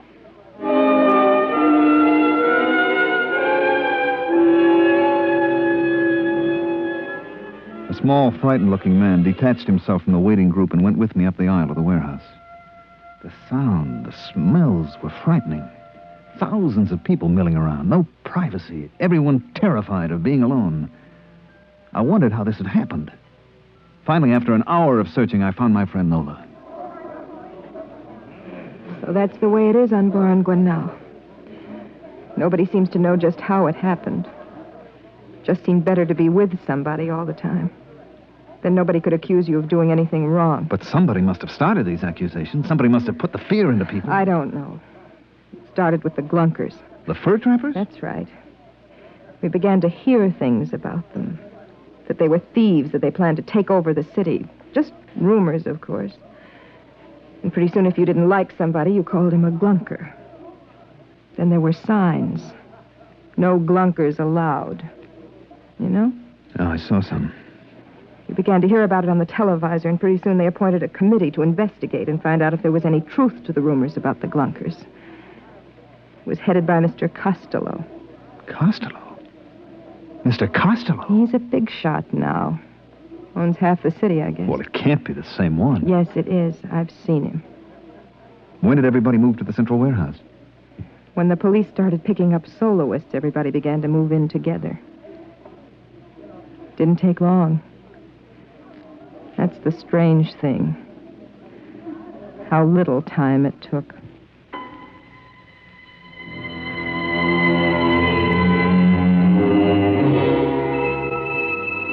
I talked to Nola for a while, then I couldn't take it any longer. I had to get out, to get away by myself.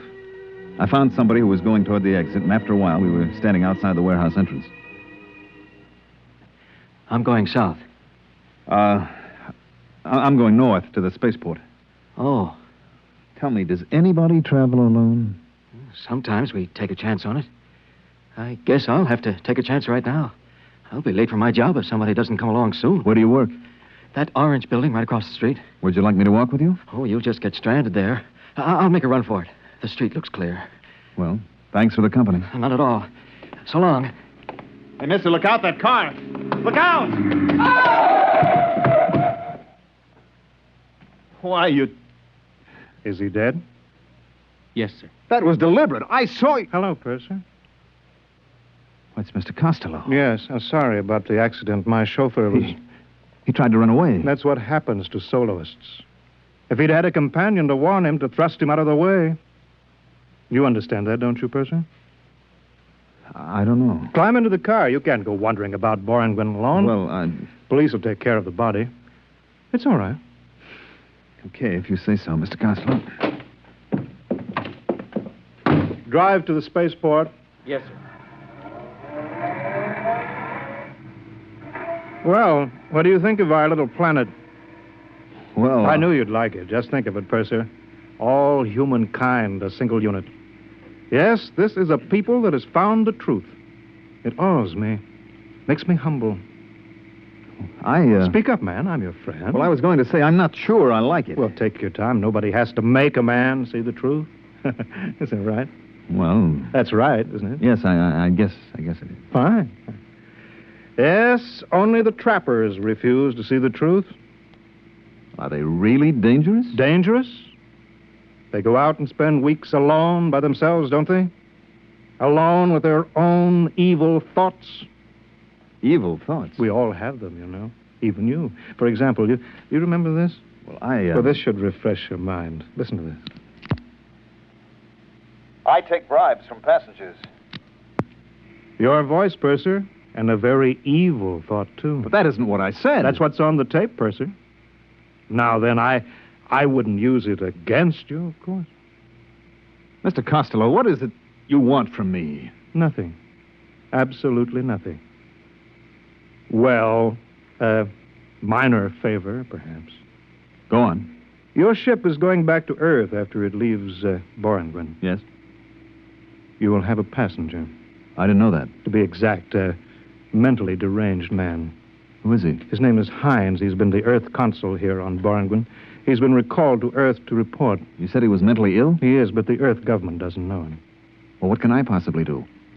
I wouldn't want Mr. Hines to go back and tell them a lot of lies about what's happened on Borangwen. Well... Purser, I want you to put this capsule into Mr. Hines's food. What is it? Oh, sleeping potion. You think I'm a murderer, Mr. Costello? Purser, do you know what will happen if this tape recording of your voice is sent back to Earth? Do you know what they do to pursers who take bribes? You'll be court-martialed. You'd use it? Only in the interests of protecting our happy society. Now then, will you see that Mr. Hines is properly sedated? You can get 10 years of Uranus. Well, Purser? Give me the capsule. Good. Ride over to the ship, driver.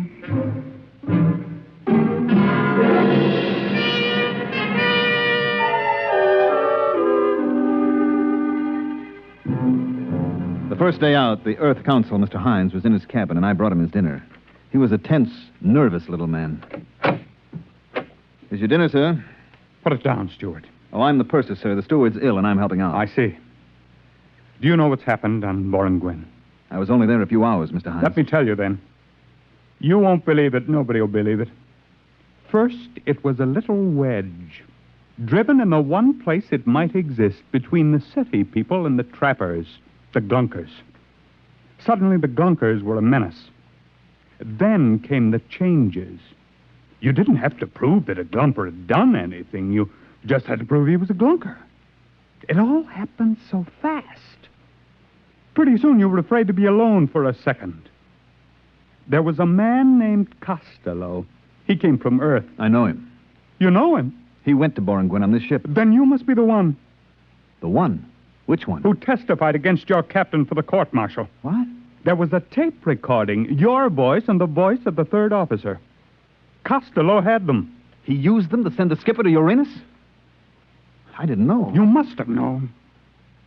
What's happened to us? What's happened? What?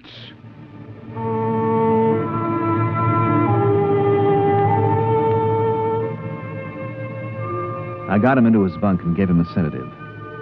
Then I took away the food I'd fixed for him. I still had Costello's poison capsule in my pocket. I went down to the radio room and sent a message to Earth headquarters. 2 days later, we landed. Mr. Hines told his story and I told mine. I showed them the poison capsule and told them what had happened to the skipper and about the tape recorder. Within 24 hours, a task force of the Earth fleet was on its way to Boranguen. It wasn't much of a battle, they tell me. The Boranguen army didn't have its heart in it. That was, 20 years ago, I guess. About Mr. Costello? I met him again last week, right here on Earth. Funny thing, I was sitting in Central Park on a bench. Well, if it isn't the purser. I'm sorry, I don't believe... Look closer. Don't you recognize me? No, Why, Mr. Costello. I thought you... You thought I was on Uranus? I was. I served 20 years. Mind if I sit down? It's a free Earth. You know, I'm glad I ran into you. I think you may be just the man that I need. Need? Yes. Let me show you something. Here, in this pouch. Recognize these? They're just live ants. Exactly. Let me dump them out on the ground. Won't they crawl away? They'll come back. Watch. You see, I put a little piece of this bread in the pouch, and I lay it on the ground. See how they crawl back? Yes, all except that one. He's interested in that dead caterpillar. Yes. You see, about 1 in 30 I discovered will eat something different. Break away from the pack. So what? Don't you see, man? If we can find a way to make the others turn on that 1 in 30, if we can make the bread eaters think that the caterpillar eaters are dangerous... They're not dangerous. They're just different. What's the difference? Just so we can get the bread eaters scared enough. They'll turn on the others. And then? And then we can make them do anything that we want. You see what I'm driving at? If you think of these ants as people... Well, where are you going? I'm leaving, Mr. Costello. Why? Doesn't what I say make sense? Yes, it does, Mr. Costello, except for one thing. What is that? I'm no ant. So long, Mr. Costello.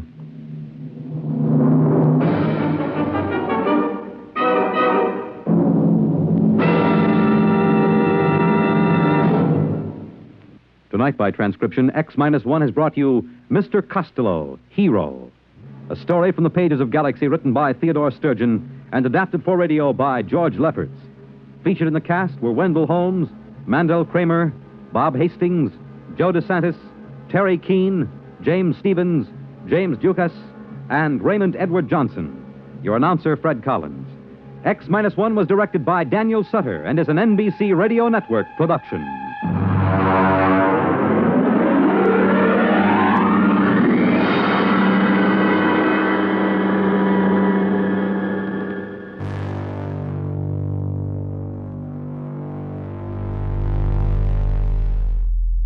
From the politics of fear, we move to the more personal territory of the mind itself.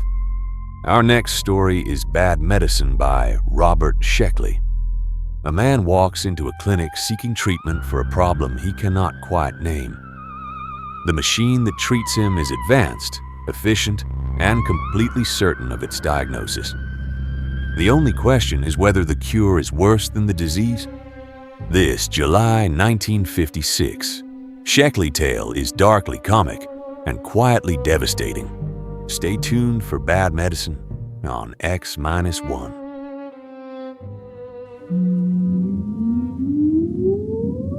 Countdown for blast off. X-5, 4, 3, 2, X-1, fire.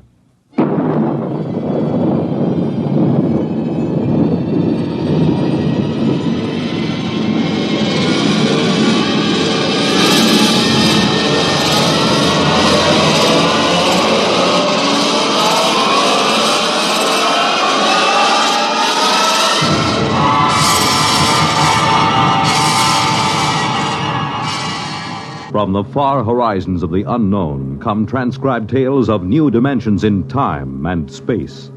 These are stories of the future, adventures in which you'll live in a million, could be years, on 1,000 maybe worlds. The National Broadcasting Company, in cooperation with Galaxy Science Fiction Magazine, presents X minus 1.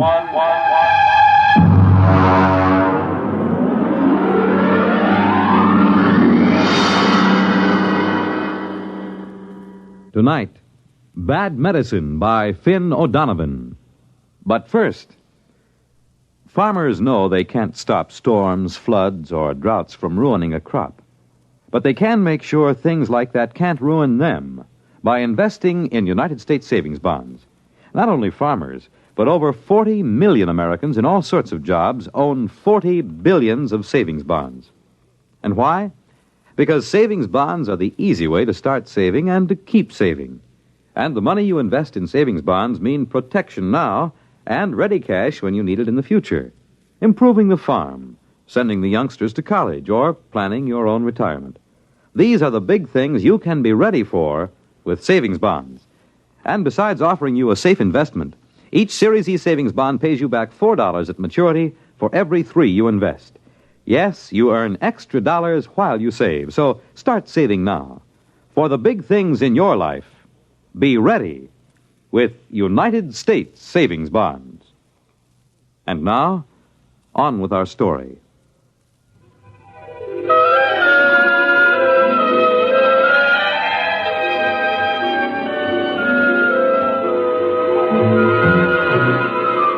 On May 2nd, 2103, Elwood Caswell walked rapidly down Broadway.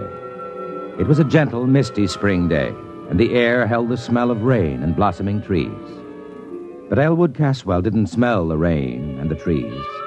He just gripped the loaded gun he had in his pocket. He didn't want to use the weapon, but he was certain that he would. This was justifiable. You see, Elwood Caswell was a homicidal maniac.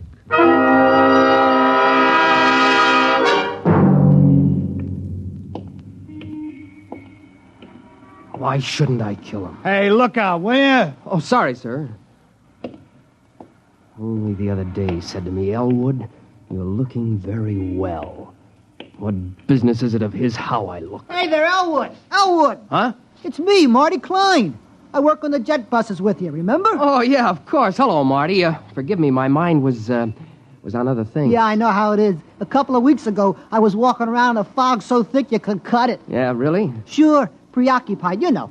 I had this idea in my mind. You too? Yeah. The same person? Huh? Were you troubled by the same person? My wife. Hey, you okay? Oh, yeah. Yes, of course. Well, I had this idea, see? I was going to get rid of my wife. Kill her? Kill her? I mean, send her to a country for a week. Oh.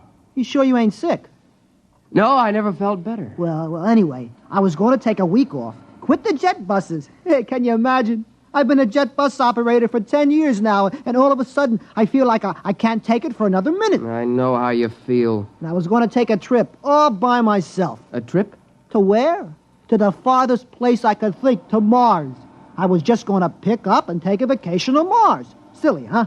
I don't know. What happened? Well, I talked it over with Ethel. Your wife? Yeah. Ethel, she's a real sensible girl. You know what she did? No, am I supposed to? Well, Ethel went right down to that home therapy appliance store, and she says, "You got a home therapy machine that'll cure my husband of this idea he can't stay on the jet buses?" I've heard that those machines aren't perfected. They got him licked now. So, okay, she describes the trouble, and next day they deliver this thing, and boom, I plug it in, see? And? And a voice talks to me. It starts asking me questions. Yeah, what kind of questions? All kinds. Things I wouldn't even tell my own mother. You told the machine? Why not? It's only a machine. Yeah, I see your point. Well, then the machine starts to tell me a few things. And before I knew it, inside a week, I'm cured. Now, I can't wait to go back driving the jet buses. You don't say. So that's why I say I know how it is to have one thing on your mind all the time like that. This machine, what did it cost you? That's the beauty part of it. My Ethel. Boy, she's a smart girl. After a week, she sends it back, see? She says it don't work. So all we lose is the deposit. I see. Well, I gotta get back to work now. Hey, ain't you working the jet buses today? Huh? No, I'm off today. Well, I'll see you, Elwood. Yeah, see you, Marty. What was the name of that place? Where they sell the home therapy machines. Yeah. Home therapy appliances. It's right down Broadway, about 2 blocks from here. So long, Elwood. Perspiring freely, Elwood Caswell continued down Broadway toward 43rd Street. His friend Magnuson would be finishing work soon, returning to his apartment less than a block from Caswell's. Elwood gripped the gun tighter. How pleasant it would be to saunter in, exchange a word with him, and then... No, I won't do it. I don't really want to kill anybody. It isn't right. Think what'll happen. The authorities will lock me up. My friends won't understand, and... Mother would never approve. Still, if I see Magnuson, if I see his hateful, accusing face in front of me... Oh, this must be the store. Yeah. Home therapy appliances. Good afternoon, sir. Can I show you some of our home therapy appliances? I want therapy. Quick. Of course, sir. This way, please. Now then, this is our new alcoholic reliever built by International Combustion Motors and advertised in leading magazines. A handsome piece of furniture. I think you will agree, and not out of place in any home. It also opens into a television set. Look, what I need... Therapy, of course. I just want to point out this model need never cause embarrassment to you, your friends, or your loved ones. Notice, if you will, the recessed dial which controls the desired degree of alcoholism. You see, heavy, moderate, social, light, and teetotal. A new feature unique in mechanotherapy. I'm not alcoholic. The New York Jet Bus Authority does not hire alcoholics. Oh, sorry. You seem the type. No offense. Please. You seem rather nervous. Perhaps the portable anxiety reducer. No. Well, sir, perhaps if you told me just what you feel is bothering you. What have you got for homicidal mania? I beg your pardon? Homicide. The urge to kill someone. Oh, of course. Well, let's see now. Pardon me. Have you worked here very long? A week. Oh, yes, here's the ticket. This black job with the chrome trim. What is it? This, is a Rex regenerator, built by Planetary Motors Corporation. Handsome, Goes with any decor. Opens into a well-stocked little bar, so your family, friends, loved ones need never... Will it cure homicidal urge, a strong one? Oh, absolutely. Don't confuse this with the little 10-amp neurosis model. This is a hefty, heavy-duty 25-amp machine for really deep-rooted conditions. That's what I've got. Well, this baby will jolt you out of it. Big, heavy-duty thrust bearings, oversized heat absorbers, completely insulated. Sensitivity range I'll over... take it. Yes, sir. With me, right now. Now? Before it's too late. I'll pay cash. Well, yes, sir. It'll be a few hours before the warehouse can... I'll take this one here. Well, that's a floor demonstrator. Does it work? All of our demonstrators work, sir. Then I'll take it. I can't wait for a warehouse. I can't wait for anything. Have it put in a taxi for me. Yes, sir. Tell him to hurry. I want to kill my friend Magnuson, you know. Who? My friend, Magnuson. Oh, of course. That'll be $400.59, sales tax included.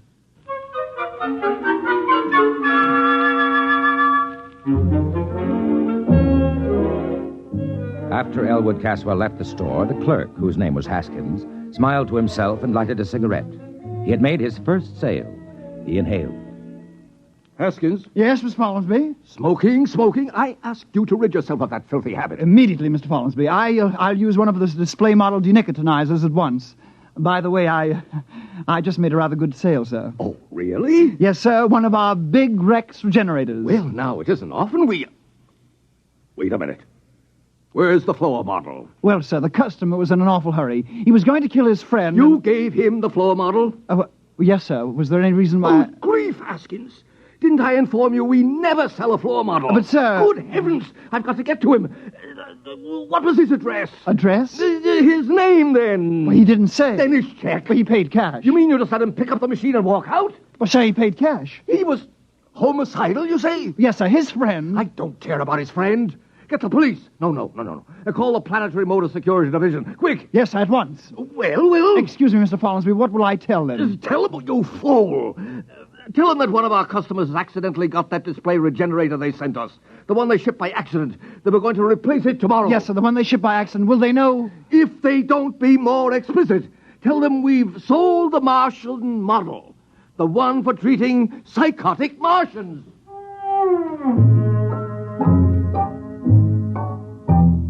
Meanwhile, Elwood Caswell had returned to his apartment and lugged the big black Rex regenerator into his living room. He put it down near the couch and studied it carefully. He was right. It does go with the room. Now then, let's see those instructions. Place regenerator near a comfortable couch. All right. Plug in machine. There. Affix contact band to your forehead. That's all there is to it. Just turn on the machine and it will do the rest. There will be no language problem since your regenerator communicates with you by direct sensory contact, patent pending. Well, that seems easy enough. Now, I'll just put the contact on my head. And... blast it. Hello? Elwood? Yes? This is Henry. Henry Magnuson. How are you, old boy? I'm fine. I wondered if you were doing anything tonight. Thought you might like to drop over for a game of chess. Game of chess, huh? You stupid oaf. What? Nothing. I thought you called me a stupid oaf. Just talking to my cat. Oh, I didn't remember you had a cat. I thought you hated cats. Oh, I do. This isn't really mine. It's a neighbor's. It keeps coming in. Oh. What about tonight? Will you be alone? Well, yeah. You haven't mentioned to anyone that you're inviting me over? Not a soul. Why? Someone's looking for me, a process server. Oh. Now, I've been avoiding him for days. I don't even leave word where I'll be when I go out. You can trust me, Elwood. I'm your best friend. Yes, you are. But not for long. Huh? Just talking to the cat again. Oh. Well, will you be over? Yeah. In about an hour, okay? Yeah, an hour will be fine. There are a few things I have to do first. I just gotten some new laugh records from the boys at the office. I got something here that'll really kill you. So long, Elwood. So long. I've got something here that'll kill you, too.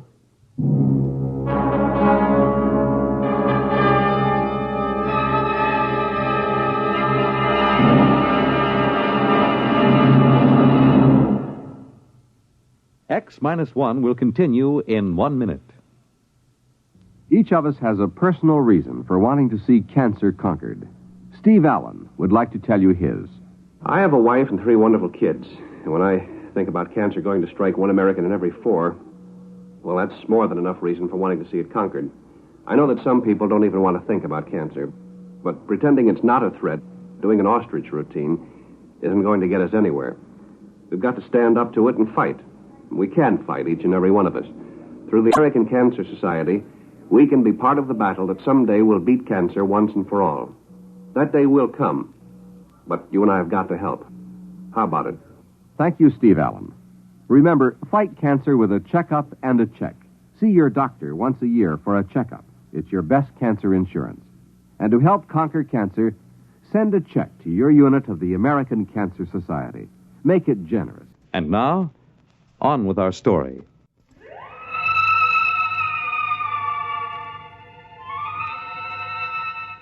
Taking the revolver from his pocket, Elwood laid it on the table in front of him. His face became suffused with hatred at the thought of Magnuson. He poked at the gun with a stiff forefinger. Magnuson, you no-good, shifty-eyed enemy of all that's decent in the world. The man who ruined my sister Irene. The man who... Wait a minute, Elwood. You have no sister, remember? No sister. Now, before you go off and commit murder, why not just try that machine just once, huh? Turn it on. Okay, now reach over and...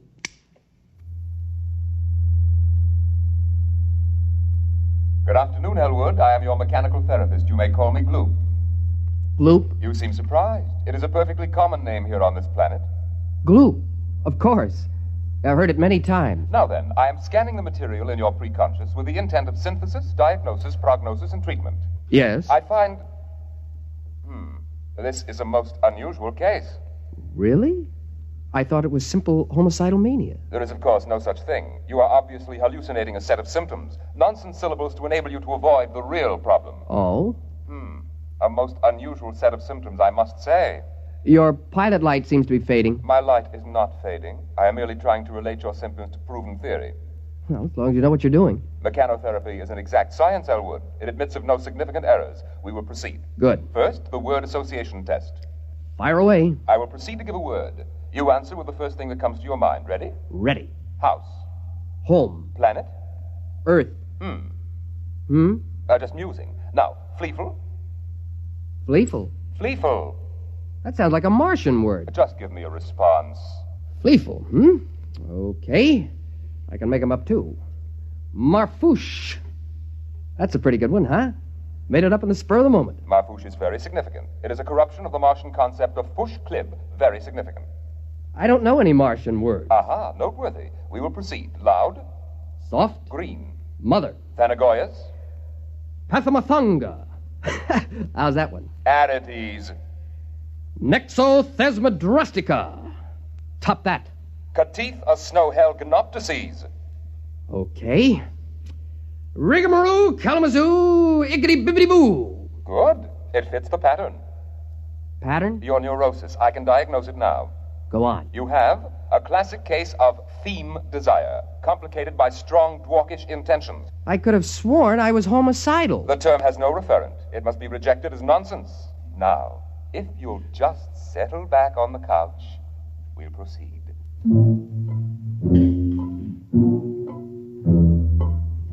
At precisely this moment, a tall, gnarled, ugly man pushed his way through the doors of home therapy appliances. His clothing, unpressed and uncaring, hung on him like corrugated iron. When the clerk, Hoskins, approached him, he flipped back his lapel to show a small silver badge underneath. Sir? John Rath, Planetary Motor Security Division. Oh, yes, sir. Mr. Follinsby, Mr. Follinsby. Yes, sir. Hello, Follinsby. Mr. Rath, Well? So far, we haven't a single lead. You certainly never mentioned his name? Oh, yes, sir. Now think. Is there anything significant? Is it serious, Mr. Rath? Mr. Follinsby, this man is homicidal. Won't it treat him? Homicide is unknown on Mars. It'll treat him for the most likely Martian sickness. What would that be? Theme desire, Mr. Follinsby. Theme desire? It's a Martian illness in which the victim feels cursed by the tree-like nourishing parent, although, of course, Martians don't have parents in the ordinary sense. Well, Haskins? I remember one thing. He mentioned he was a jet bus operator for the New York Jet Bus Authority. Ah. One other thing. Yes? I believe, yes, he was alcoholic. An alcoholic jet bus operator. Excellent. It'll be on his records. Get the Jet Bus Authority at once.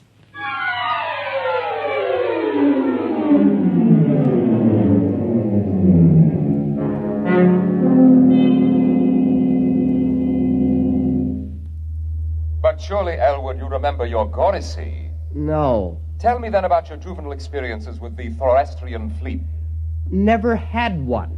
Complete blockage. My father... There is no such thing, of course. But... I thought we'd finally agreed on that. Okay, if you say so. Now then, since you claim you don't even know what a Gorisy is, tell me what you imagine it to be. A forest fire.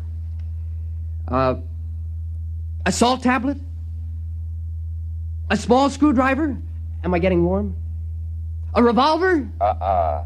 What the heck is a Gorisy? Why, the tree that nourished you into puberty. No tree nourished me. You have completely repressed the experience. No tree ever nourished me. Mr. Caswell, let me try to explain your case as best I can.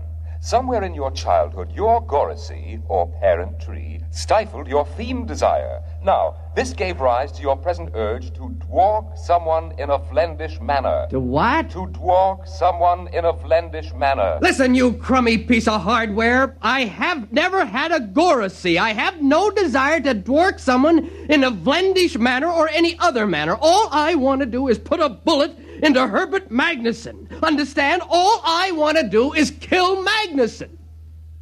Lie down, Mr. Caswell. We'll go over it again.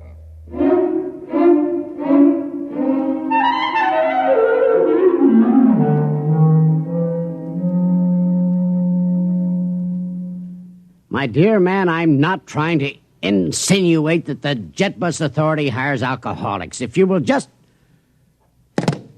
Any luck? It's a dead end. Now, Haskins. Yes, sir. A man's life may be at stake here. Now think. Was there anything else this fellow said to you? Anything? Well, he did mention the name of his friend. Of which friend? The one he was going to kill. The one he... Why didn't you say so? Now, what was it? Magnuson. You sure? That's it. He said, I'm going to kill Magnuson. You know, just casually like that. Follinsby, see if there's a Magnuson in the Manhattan phone book. Now, hurry it up.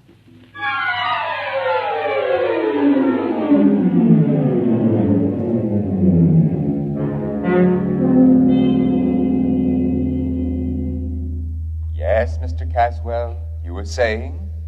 Well... Something about your gorisy? Yes, I was saying I think perhaps you're right. Naturally. But right about what, Mr. Caswell? Well, I think perhaps... Yes, I think perhaps I do remember my gorisy. Ah, now, Mr. Caswell, we're on the road to a cure.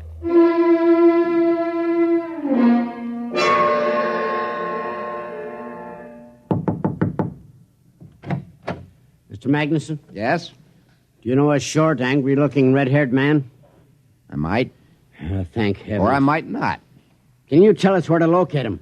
You're a process server, huh? Certainly not. Don't kid me. Mr. Magnuson, this man is trying to kill you. Go on, you're full of happy pills. Elwood's my best friend. Elwood? He loves me like a brother. And if you think I'm going to stick some process server onto Mr. him... Magnuson, I'm not a process server. Your friend Elwood is a psychopathic killer. You're his intended victim. Can you get that through your thick skull? I'm trying to save your life.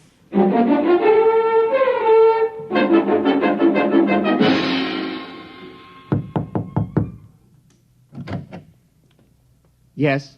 You're Elwood Caswell? Yes. The Elwood Caswell who bought a Rex regenerator early this afternoon? Yes. Won't you come in? Thank you. My name is Rath, Planetary Motors. Nice to meet you. Have you used the machine? Oh, yes. I see. Mr. Caswell, I don't know how to explain this, but we made a terrible mistake. The regenerator you took was a Martian model for giving therapy to Martians. I know.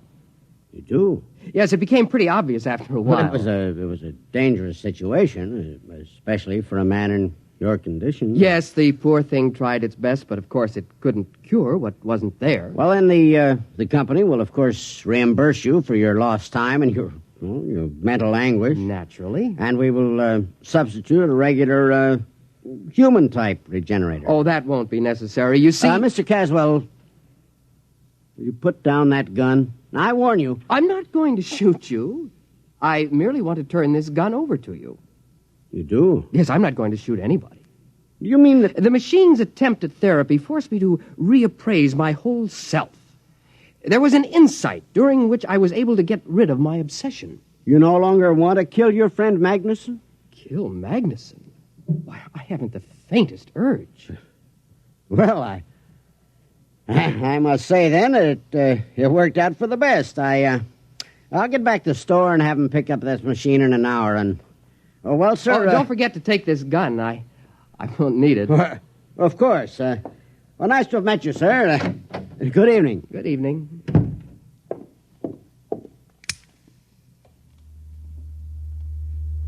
Did you hear that?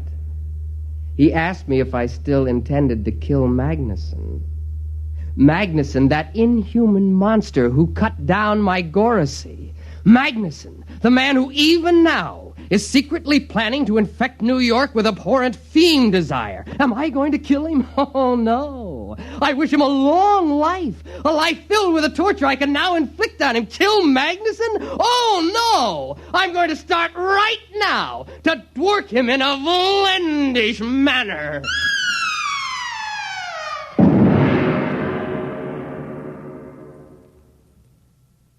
You have just heard X-1, presented by the National Broadcasting Company in cooperation with Galaxy Science Fiction Magazine, which this month features Honorable Opponent by Clifford D. Simak, the story of an Earth general with the distasteful assignment of meeting a delegation of unmilitary clowns who arrive as conquerors. Galaxy Magazine, on your newsstand today. In a moment, tonight's cast and a preview of next week's exciting drama. They took the blue from the skies and the pretty girl's eyes and the touch of old glory's view, and gave it to the men who proudly wear the U.S. Air Force blue. The U.S. Air Force blue. Oh, we are men with a dream of America's team. We're a rugged and ready crew. And you can bet your boots the world looks up to U.S. Air Force Blue. To U.S. Air Force Blue. We know where we're going. We set our course. The sky's no limit in the Air Force. They took the blue from the skies and the pretty girl's eyes and the touch of old glory's view, and gave it to the men who proudly wear the U.S. Air Force blue. We proudly wear the blue, the U.S. Air Force blue.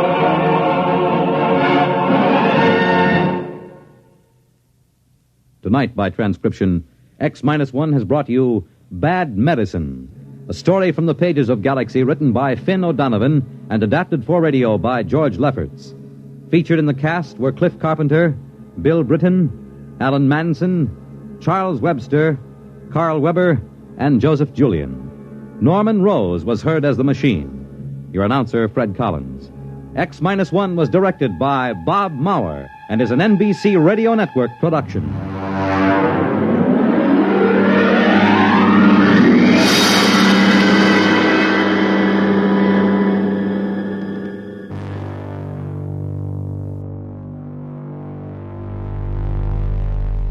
From the clinic of the future, we travel to a world where time itself has become a commodity. Our next story is The Old Die Rich by H.L. Gold. A man discovers a way to transfer wealth across the years in a manner no one expected. What begins as an opportunity quickly becomes a trap that tightens with every transaction. This mid-1956 episode, adapted from the editor of Galaxy himself, is a sharp look at greed, mortality, and the cost of beating the system. Stay tuned for The Old Die Rich on X-1.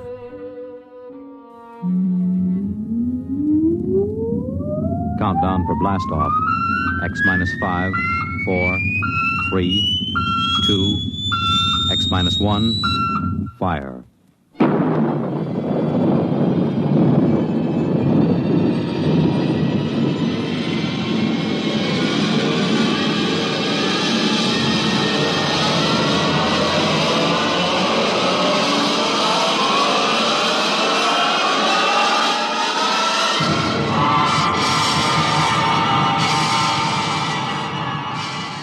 From the far horizons of the unknown come transcribed tales of new dimensions in time and space. These are stories of the future, adventures in which you'll live in a million, could be years, on 1,000 maybe worlds. The National Broadcasting Company, in cooperation with Galaxy Science Fiction Magazine, presents X minus 1.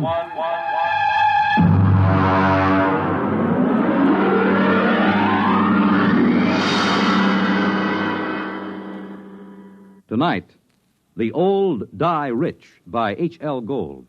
The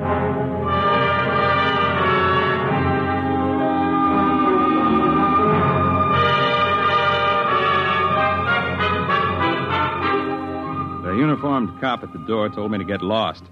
But Lou Pape spotted me and told the man to let me in. It was a shabby room. They always are.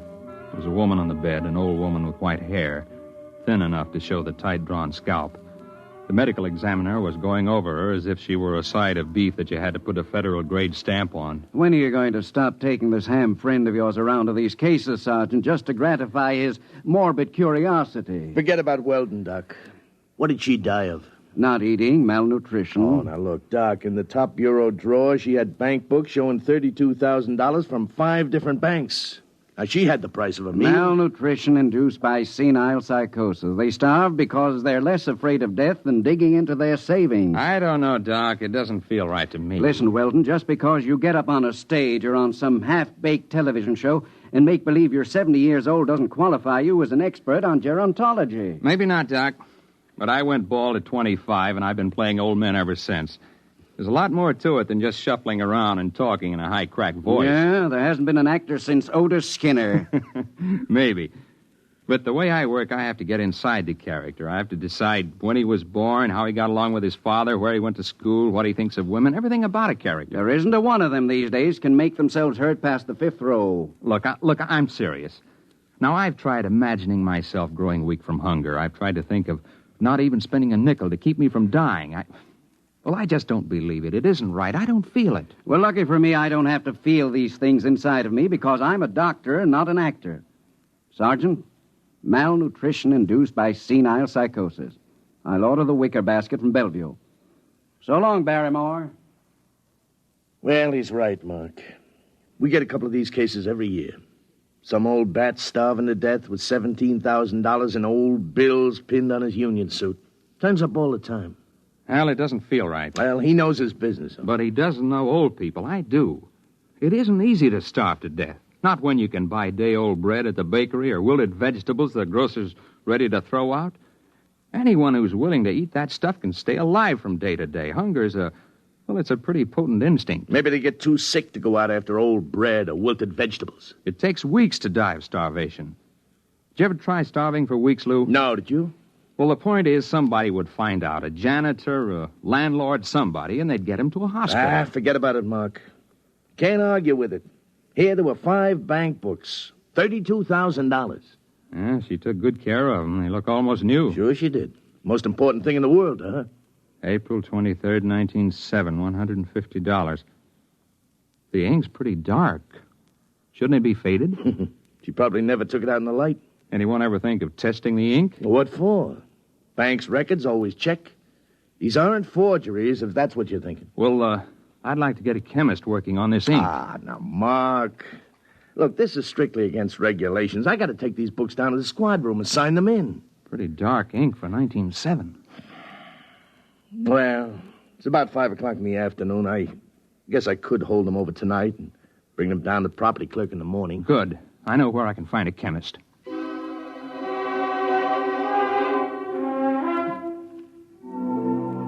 Mr. Weldon, there's no doubt of it. The ink sample is typical of inks used 50 years ago.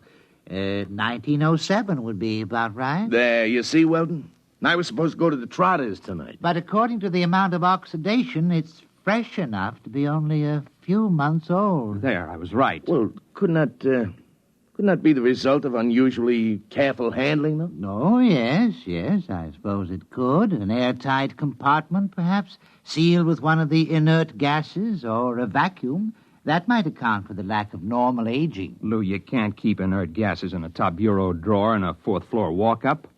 Yeah. Well, it's probably some simple explanation. For fresh ink, half a century old.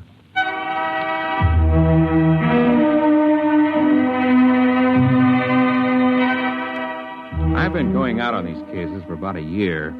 It's my specialty, playing old people, and when I'm not working television or something on Broadway, I go down to the homes for the aged or the parks or just watch. Lou Pape's an old friend of mine, and he put me on these malnutrition cases. But there was more to it than just picking up color and tricks of the trade. There had to be a better reason for it. You can't just starve to death with upwards of $30,000 right at your fingertips. Not without at least buying a bowl of soup. I had a run of television that kept me busy for about a month. Then Lou Pate called me up and asked me to come down to Bellevue. I'll autopsy if you want it, Sergeant, but I can give you the cause of death right now. Malnutrition due to senile psychosis. What's up, Lou? Well, Mark, an old guy was found wandering around down on Hester Street. Suffering from malnutrition, he had $17,000 in cash inside the lining of his jacket. Is he alive? No, not now he isn't. Doc's got him in the room there, but he was stumbling around when the cop on the beat picked him up. Did he say anything? Well, he talked to the cop. Pretty smart young kid. Seems the old man kept talking about money and about his wife. She must have been dead 20 years. And then, just before he went out completely, he did say something, maybe 3 or 4 times. Well, what was it? El Greco. You mean the artist? Well, that's what Stankiewicz said. He's the officer who picked him up. Said he remembered he'd heard the name on that television quiz program. You know, the jockey who's the art expert. El Greco. Probably some Greek restaurant where he was bumming his meals. Are you sure you want an autopsy, Sergeant? It's late. I won't get to it till tomorrow. All right, take your time, Doc. There's something else, isn't there, Lou? Well, maybe, Mark. We found the old guy's room, and there was an ad thumbtacked over the sink. Nothing too unusual. Yeah? Here it is. Men and women wanted, light work suitable for old people. No references required. Well, I checked it with the lieutenant. He says to forget it. He says it figures for an old guy to be interested in an ad like that. An old guy with $17,000 in cash? Yeah. Well, I didn't figure I'd argue with the lieutenant. You mind if I keep it? No, go ahead.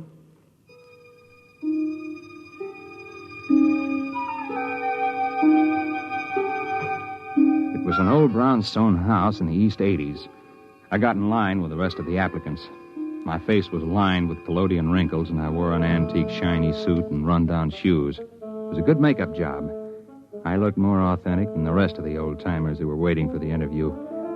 I finally came up to where a woman was asking the questions. Name? Kernet. Louis Kernet. Kernet. Mm-hmm. Address? Well, I don't exactly have a place.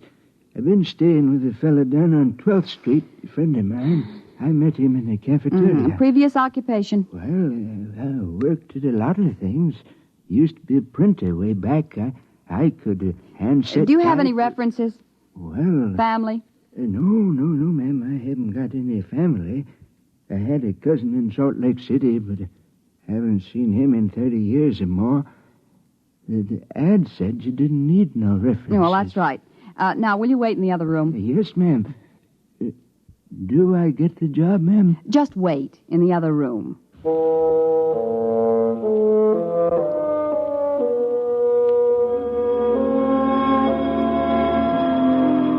I shuffled into the other room and sat down to wait. I concentrated on building a character for Louis Kernet. If I was going to carry this through, I was going to have to play a better performance than I'd ever given before. About half an hour, a young woman came into the room. I'd planned to be dozing the way an old man would, and so my eyes were closed when I heard the door close. When I opened them, I was looking into the barrel of a .38 revolver. Are you awake now, Mr. Weldon? Huh? Ma'am? I don't think you need to carry on anymore. If you need any further convincing, you are Mark Weldon. You're about 40 years old, and you played this same character on television about 6 weeks ago. You played it fairly well. Thank you. Would you mind putting down that gun? Yes. Why did you apply for this position, Mr. Weldon? You're not old. Not really. Well, as a matter of fact, it was a bet. I was having an argument about the method with an actor who trained at the Old Vic. I bet him that I could get by off the stage with don't bother. You've been very busy recently trying to find out why senile psychotics starve themselves to death. How did you know that? Well, I happen to know that you've been present at several police investigations into these cases, and you're a good friend of Sergeant Lou Pate. Well, you know a great deal more about me than I do about you. Well, I would be glad to enlighten you. My name is May Roberts. I'm the daughter of the late Dr. Anthony Roberts, the physicist, who was dismissed from the Brookhaven Atomic Energy Laboratory 5 years ago. I assume you're connected with these starvation cases, or you wouldn't have known I was investigating them. Well, that's obvious, isn't it? I'm not afraid of professional detectives, Mr. Weldon. They deal only with facts. But I don't like amateurs. They guess too much. They don't stick to reality. Consequently, they're likely to get too close to the truth. Unfortunately, Miss Roberts, I'm nowhere near the truth. I haven't the slightest idea how you're tied in with those starvation Well, deaths. I intend to show you, Mr. Weldon. I'm happy to announce that you have the job. Now, look... Don't move, Mr. Weldon. Oh, incidentally, about 15 minutes ago, I called Sergeant Pape and told him I was your sister just in from Pittsburgh. I wanted to get in touch with you very badly, and Sergeant Pape was very sorry. He wished he could help me, but he didn't have the slightest idea where you were. All right, Mr. Weldon. Right ahead of you, please. Through that door.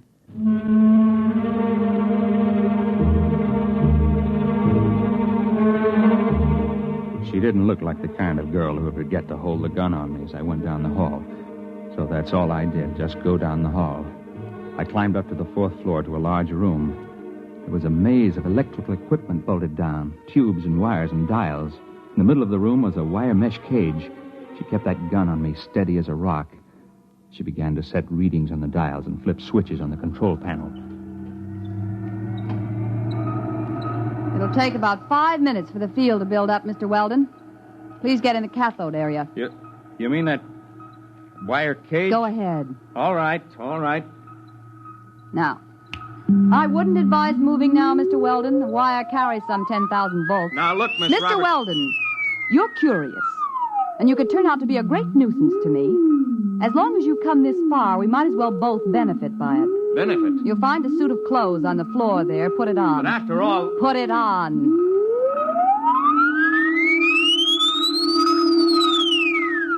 I didn't know whether she was bluffing about the electric charge, but the revolver looked real enough, so I stripped and changed into the other clothes. The shoes were a little too tight and pointed. The collar of the shirt was too stiffly starched and too high under my chin. The suit was too narrow at the shoulders and at the ankles. I remember my father had a suit like that. The same shiny blue serge. All right. In your pocket, you'll find a set of envelopes. And you'll find a set of instructions on each. Follow them carefully. I don't get it. You will. Use the envelopes in the order they are arranged. What's this all about? Mr. Weldon, I meant it when I said this could be a benefit to both of us. There's no use explaining anything. You'll find out. And don't try to escape. It can't be done. All right. Now the field generators are ready. Look, Miss Roberts, this is absolutely... Just follow instructions, Mr. Weldon.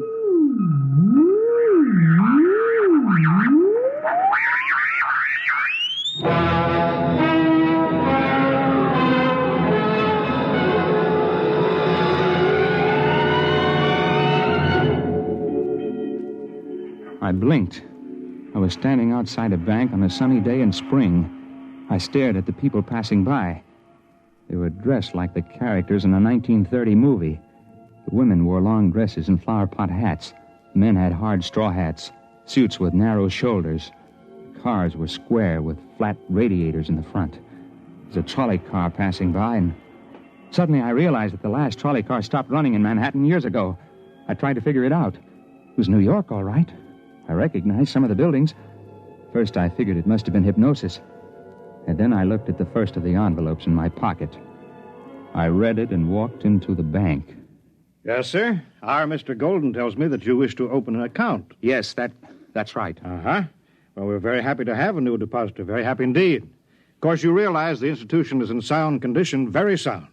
You needn't worry about all those rumors in this bank. No, sir. Solid. Well, that's good. All right, now then, name? Mark Weldon. You have no address in the city at present? No. And you're depositing $150? That's right. All righty. I'll just check the slip here. $150, right. And the date, May 15th, of course, 1931. 31? The Depression. Oh, now, Mr. Weldon, this is a very good year for business. This temporary recession is bound to abate. Sound banking policies will see us through. It's just around the corner, you know. What is? Prosperity. All right, Mr. Weldon, we're very happy to have your account.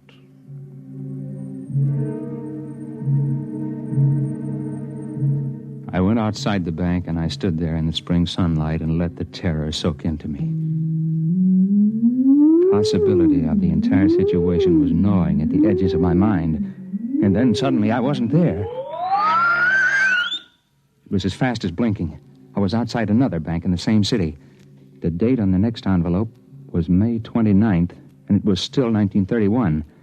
I made a $75 deposit there, and then $100 at another place a few days later, spending a few minutes each time and going ahead anywhere from a couple of days to almost a month. In 1934, I found myself inside a broker's office. Very well, Mr. Weldon. As I understand it, you are buying this stock for a Dr. Anthony Roberts. That's right. I assume the stock will be in his name? That's right. I'm just acting as agent.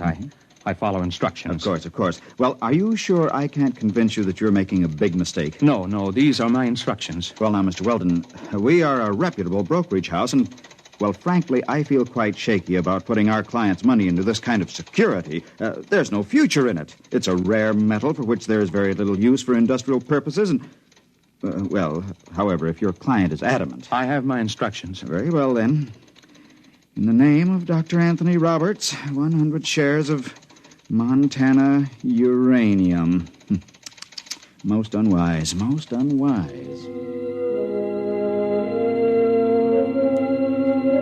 It went that way about 50-50. I'd deposit money in my own name in various banks at other times. Then I'd buy a stock or make a bet for May Roberts. On June 21st, 1932, I bet Jack Sharkey to take the heavyweight title away from Max Schmeling. There was Singing Wood in 1933 at Belmont Park and Max Bayer over Primo Carnera. I went on skipping through the years, touching here and there for a few minutes to an hour at a time. It was in early October 1938, about 5 hours after I'd left May Roberts' house, before I realized what she had me doing. It was making deposits and winning sure bets, just as those senile psychotics had done. The ink on their bank book seemed fresh because it was fresh. It wasn't given a chance to oxidize. At the rate I was going, I'd be back at my own time in a few hours with $15,000 compound interest in cash. But those old people had died of starvation somehow with all that cash in banks. I didn't know how it happened or why. But suddenly it occurred to me that I didn't want to be found dead in my hotel room. So rather than make the deposit in 1938, I grabbed a cab and told the driver to step on it. I got a mile away from the bank, and then the cab suddenly disappeared. I found myself in front of a counter at a lunchroom. The envelope instructed me to make a bet on the World Series. There wasn't any way to get out of the range of the machine. It picked me up at least 5 miles away from where I was supposed to be. Came back a week later to get my winnings. I was hungry, so I got myself a hamburger and went out the door. When I hit the sidewalk, it happened again.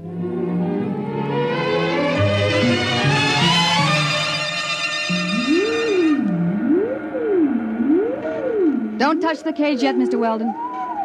I'll have to clear the charge. Hey, what happened to my hamburger? What? The hamburger. I had it here. It's gone. I'm hungry. I'll get you something to eat, Mr. Weldon, before your next trip.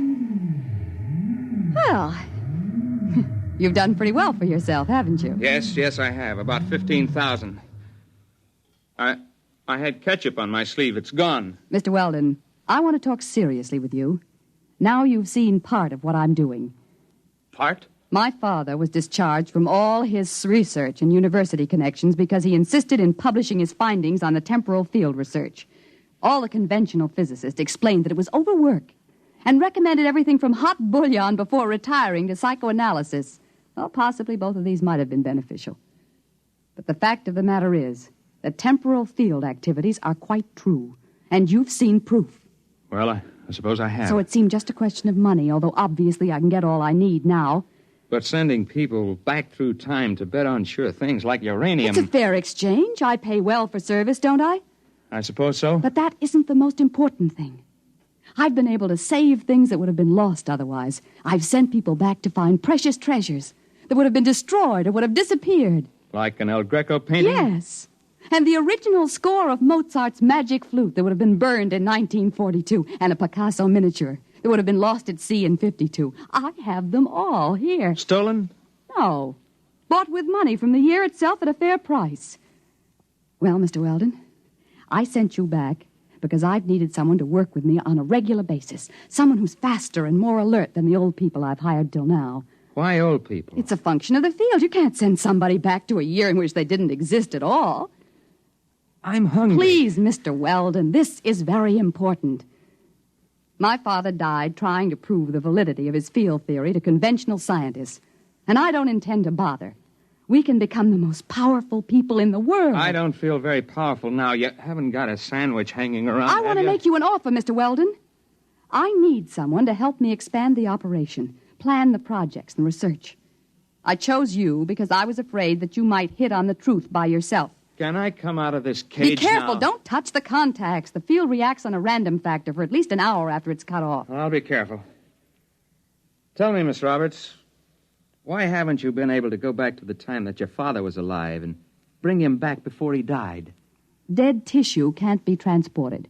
We've tried it with mice and rabbits from a laboratory in 1941, and they just disappear. Like my hamburger. Mr. Weldon, I assume that you're interested and that we can make our plans without using this revolver. I hope so. $15,000 is a lot of money.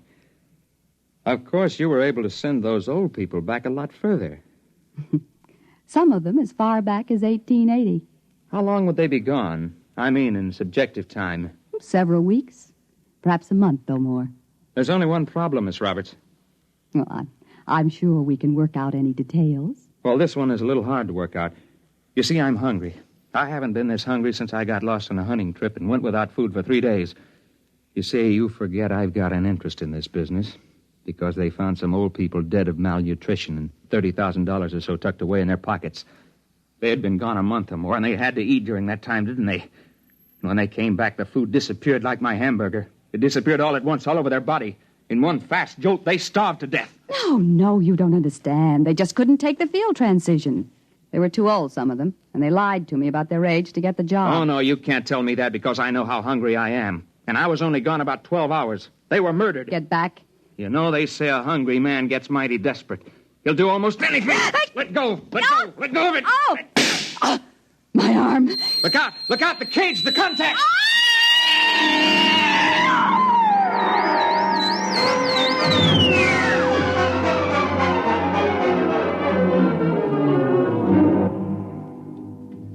She fell into that cage and disappeared before she hit the ground. I didn't know what happened. I know she said the field worked in a random factor, whatever that meant. I called Lou Payton. He came to the house just after the fire started. Something went in the control panel, and it turned out to be a 4-alarm fire before they got it under control. There was nothing left of the machine. There wasn't much left of the brownstone house. Lou didn't believe the story I told him. You mean there won't be any more of them? No more senile psychotics starving to death with a bankroll in their hip pocket? No, I told you, Lou. Come on now, Mark. We'll get plenty more. We always have. No, I'll bet you won't. I'll bet you $1 there won't be another case like that. I'll take that bet.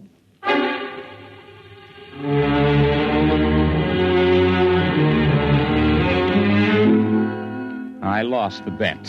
There was one more case, and perhaps it was the strangest one. A woman was found wandering in Bryant Park just before she died of acute starvation. One strange thing was she was young, not more than 30. And the other was she had $17,000 stuck in her pocketbook and a bullet wound in her arm the medical examiner said was at least 2 months old. I guess that's what she meant by the random factor.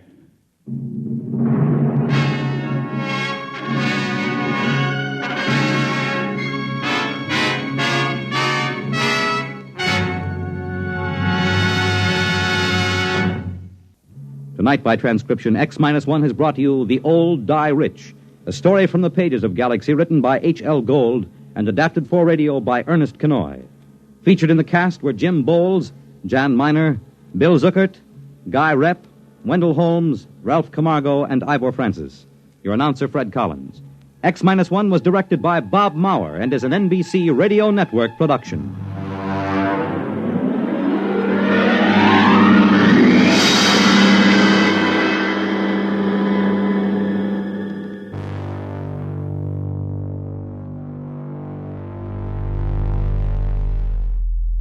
From the mechanics of time and money, we turn to the vast emptiness between the stars.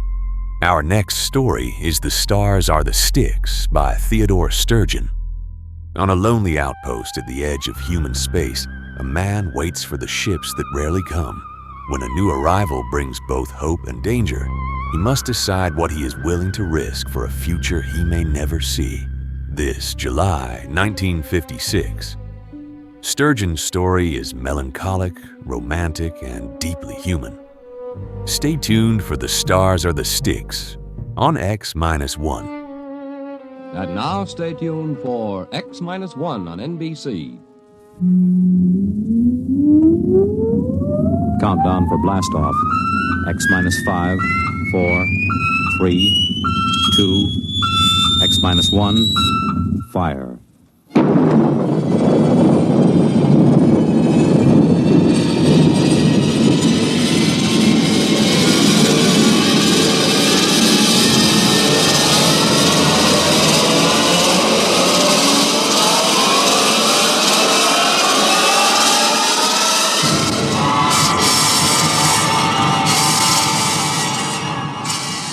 From the far horizons of the unknown come transcribed tales of new dimensions in time and space. These are stories of the future, adventures in which you'll live in a million, could be years, on 1,000 maybe worlds.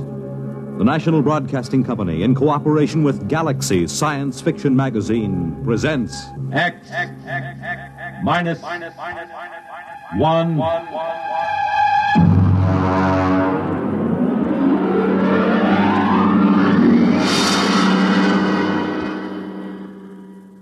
Tonight, The Stars Are the Styx by Theodore Sturgeon.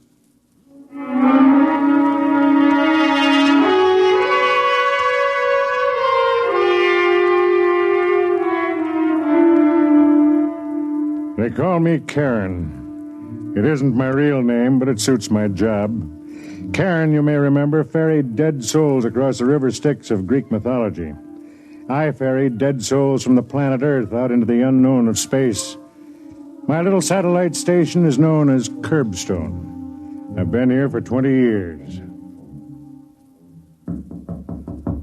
Yes? Karen? Oh, Tween. What is it? There's a ship landing from Earth. Is it the regular shuttle? Yes. Okay, we'll check the candidates as soon as they're in. I'll fill out the reports for you. Thank you. Oh, Tween. Yes? Close the door a minute, will you? I want to talk to you. Yes. How long have you been here on Curbstone? Oh, I don't know. I think 2 years. Approximately. And you've been helping me here in the office for almost a year and a half. Have you thought about going back to Earth? Well, yes, I thought about it. And? Well, I couldn't. I'd rather die. I just don't seem to belong there. You'd rather stay here and wait? Yes. Even though you may never become certified for space? One day it will happen. Perhaps. I almost hope it won't. Oh, don't say that. Well, the shuttle should be coming in soon. Maybe this trip there'll be somebody aboard for you. I have a feeling there will be.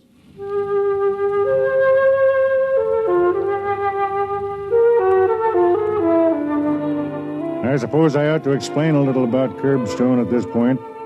We're a stopping point. Well, a jumping-off place would be more accurate.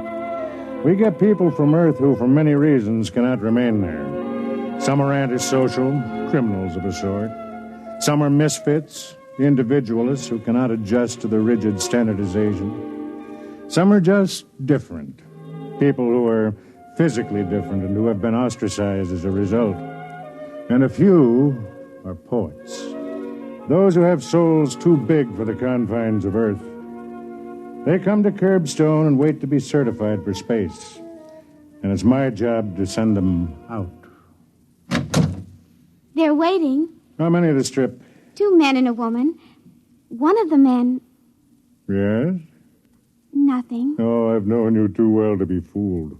Why, you're practically glowing. Did you speak to him? No. But you think perhaps he'll be the one to choose you? Well, I think perhaps... the way he looked at me. How? Well, he didn't think there was anything funny about me. He just looked. There is nothing funny about you. Oh, you're trying to be kind. You should know me better.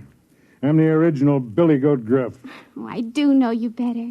You have a kind heart. Enough of that. Ask him to come in. One at a time.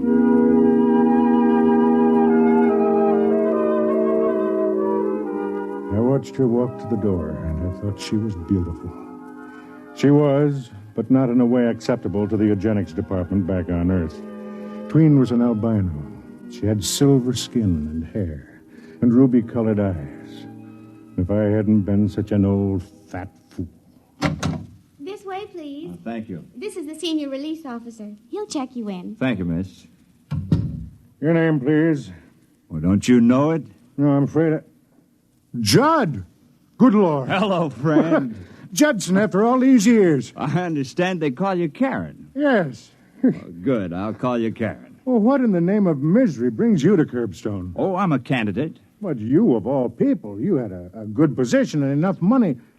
You didn't get into trouble, did you? Oh, the sort. Of what sort? When I was your student at the university many years ago, you taught me to enjoy my individuality. I tried to teach my students the same thing. The authorities wouldn't stand for it. I see.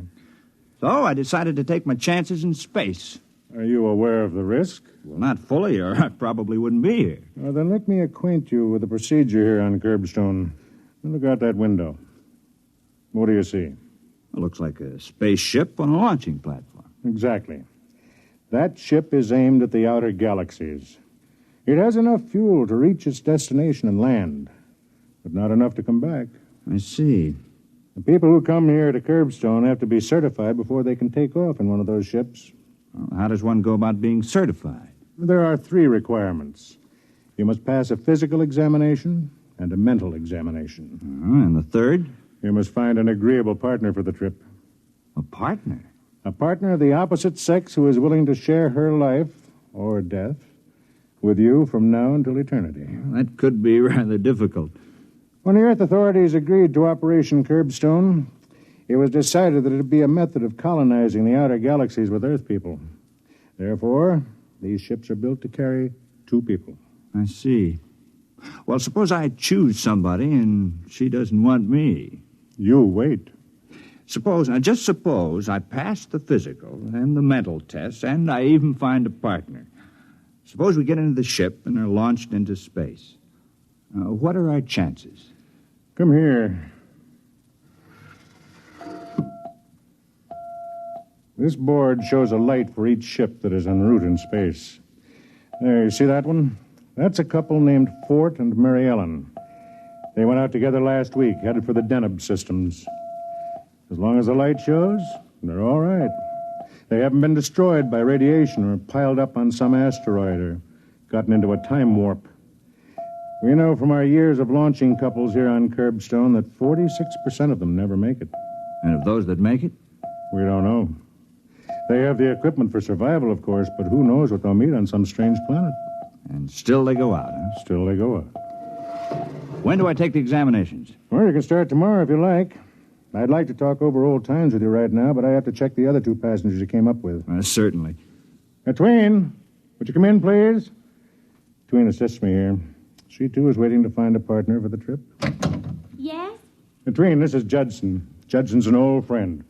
He was a student of mine many years ago. I'm very happy to meet you. Yes, I know you are. Tween, tell the others to come in, please. Yes, sir. A remarkable girl. Remarkable looking, at any rate. Well, Tween will tell you where your quarters are. I hope we'll talk soon. Well, I hope so. Oh, by the way, that light on the board, Fort and Mary Ellen? What about it? Well, it just went out.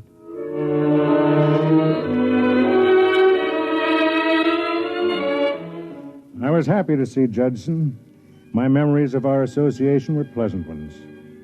As he left, the other 2 passengers came in. The man was young, dark-haired, and slick-looking. His name was Wald. The woman, well, she takes some describing. Her name was Flower. Her voice was like a cello, and her figure was a walking demand for the revival of the now extinct profession of Peeping Tom. Let me be honest, I didn't like either of them. That takes care of your documents. How long will it take us to be certified? Well, that depends. If you pass your tests, it can happen in a week. And suppose we don't pass our tests? You might be here a year, 2 years. There's no limit. You can keep taking the test, or you can return to Earth. Earth? Oh. Well, is there anything to do up here? I mean, excitement. That depends on what you consider excitement. Anything we haven't already tried. Isn't that right, Walt? We decided to come up here, Mr. Call me Karen. Karen. How quaint. Anyway, we decided to come up here because we were bored with the routine on Earth. You're aware of the risk involved? You mean we might not make it? Well, that's life, isn't it? Well, for some. For others, it's death. I don't like that kind of talk. You'll attend an orientation session tomorrow. I'll have my assistant show you to your quarters. Twin. Yes? Come in, Twin. I want you to meet Flower. How do you do? And Wald. Well, Curbstone is exciting already. Something different, darling? Oh, shut up. This is Twin. She'll show you where you live. Oh, a pleasure. A distinct pleasure.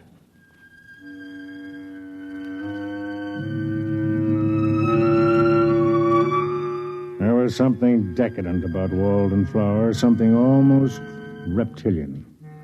I couldn't believe that these two would ever step into a ship and risk the trip to space. Of course, I could be wrong. Boredom drives people to risk many things. At the session the next day, I watched my 3 new arrivals. When it was over, I stood talking to Judson. Well, still want to go out? Yes. Picked out a companion yet? Oh, yes. Really? Well, you haven't met anybody yet. I've met the person I'd like to go with. Mind if I ask who? Your assistant, Tween. You don't disappoint me, Judd.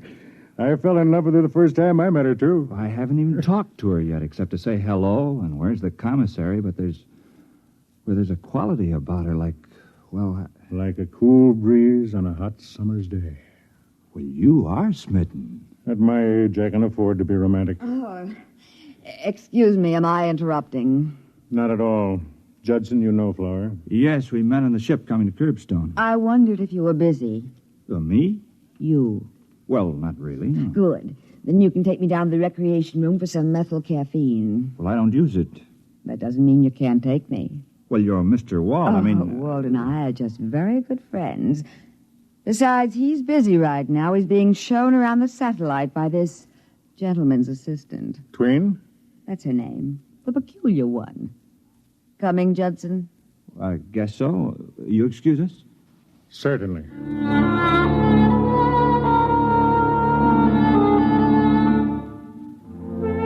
When I saw Tween the next day, there were stars in her eyes. Good morning. Good morning. You're laughing. Am I? Your eyes are. I'm happy. Good. I think it won't be long now Before what? before I'm certified.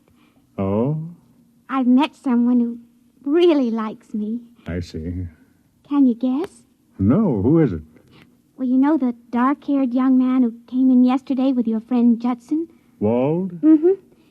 We went down to the ship together, and he asked a lot of questions about it, and then we started to talk about us. He says he's wasted his whole life flitting from one diversion to another. Really? Now he says he's looking for something with some meaning. You like him? He isn't afraid of me. He doesn't see anything wrong with my being different. I thought he was with Flower. Oh, he says he and Flower travel together because of habit. They're both bored and looking for something. Or someone. Well, as long as it makes you happy. He kissed me. Do you know that no man has ever kissed me like that? You enjoyed it? Oh, yes. Did he say anything about going out into space with you? He said he could think of no one he'd rather go with. And when is he going to sign the certification? Well, he felt we ought to get to know each other better. For a while, anyway. He's right, don't you think? Yes, I think it would be better. Karen, Yes? I love you very much. Why did you say that?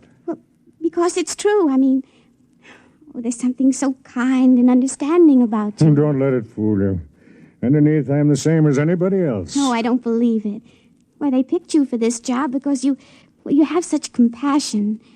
You could never hate. Could you? I don't know. I never have, but... Well, now I don't know. That's because you're in love. You can't love really unless you can hate. Oh, I don't believe that. Oh, I just invented it to sound as if I knew the answers. Come on, I'll buy you a drink to celebrate the big event.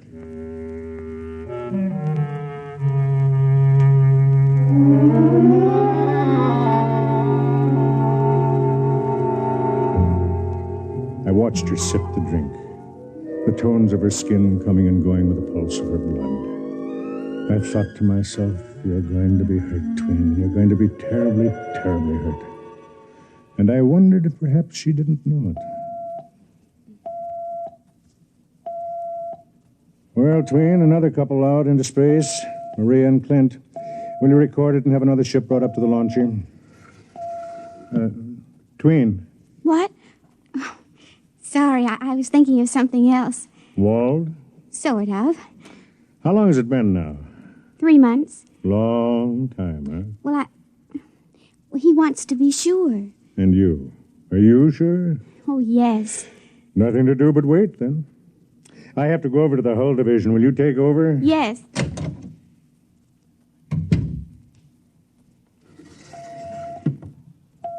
Sometime I, too, will be speeding through space, and I'll be a tiny light on this board.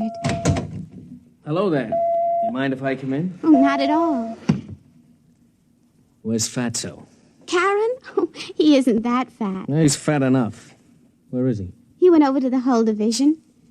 This is a nice layout. Would you come to see me or the layout? You know I came to see you.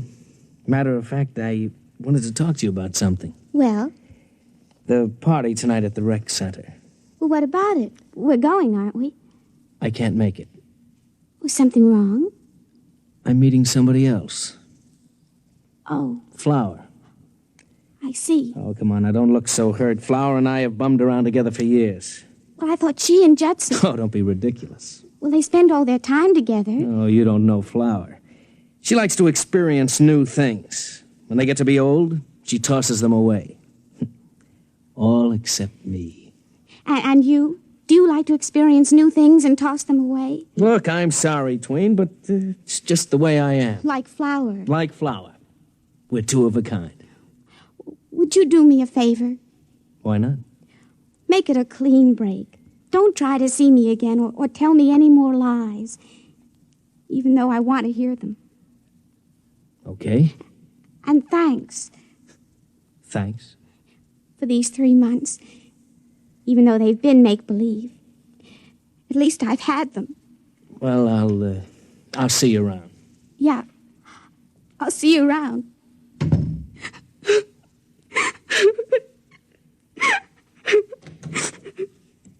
Hey. Oh, Karen. Karen. Oh, no. Just let him flow. He doesn't care about me. He never has. I know. And he's going back to Flower. I know. I saw him leaving. Oh, what'll I do? He's the only one who ever wanted me. No, not the only one. Now there are 2 of us.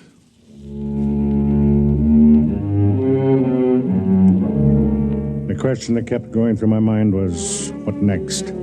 How long was Wald going to hang around Curbstone before he decided to go back to Earth? I couldn't believe he'd have the guts to go out into space. But I had underestimated Flower. Well, the prodigal returns. Don't make funny remarks. Tell me, darling, what brings you to my room at this late hour? Could it be that you miss me?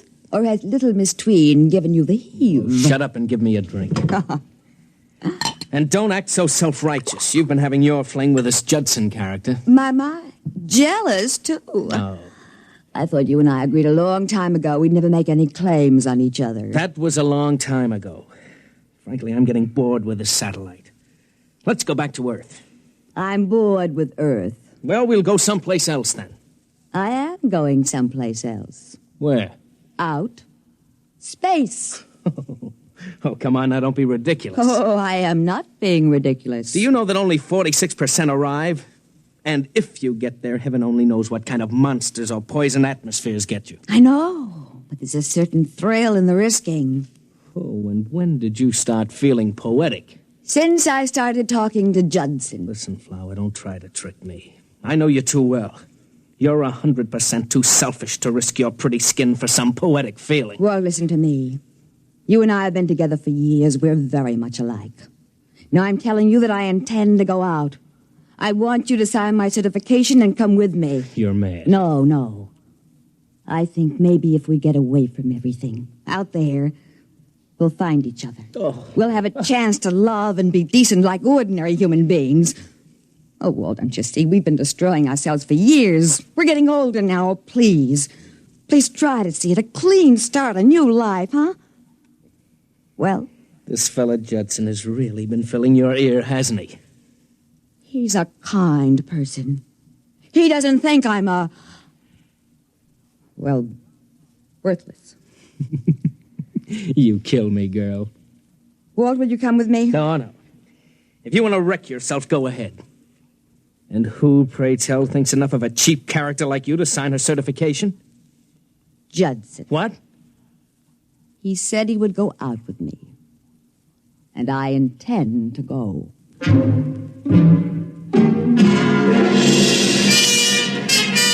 I certified Judson and Flower that same evening. They were going to leave at midnight. I was working late. Come in. Well, Flower, I thought you and Judson... We're not going. At least, I'm not. Oh? Judson decided he didn't want me along. He did? Here. He left this note for me. The story of my life. Nice girl, but who wants to marry anybody like that? Let's see. I'm going alone. Don't try to stop me. It wouldn't work. I'd always look down on you, Judson. It doesn't sound like him. Sounds like every man I've ever known. Except Wald. Wald doesn't judge me. Except Wald? Where's Judson now? Locked in the ship. He's leaving at midnight. 3 minutes. Listen, you wait here. Where are you going? To see if I can reach that ship before it's too late.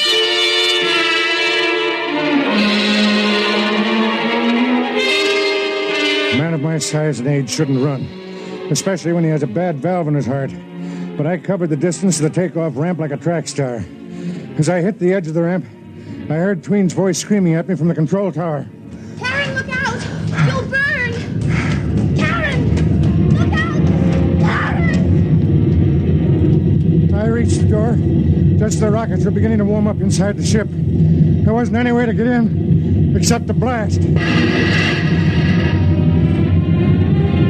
There's only one way to stop a ship from taking off once the combustion chambers are operating. You have to get the dampening rods into the chambers and stop the chain reaction.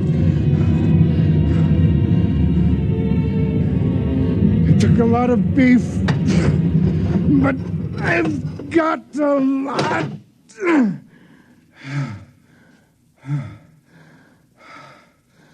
I looked around the control room of the ship.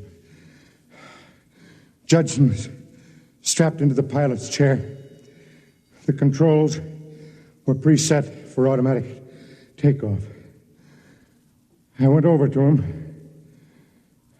He was dead. His head cracked like an eggshell.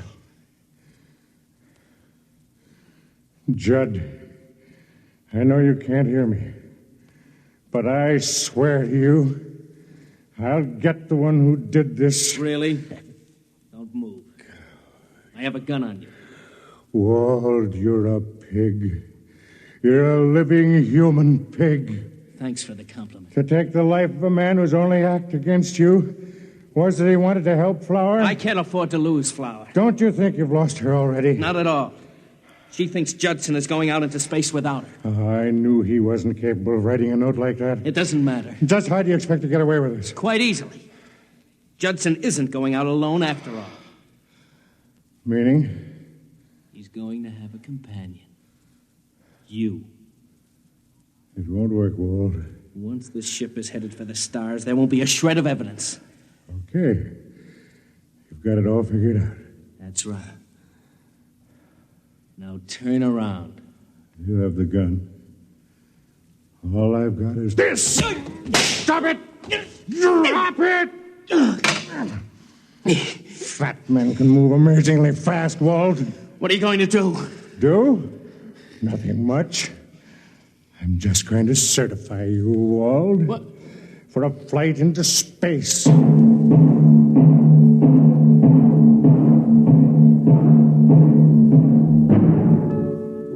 There are things you can do to a man if you know enough physiology.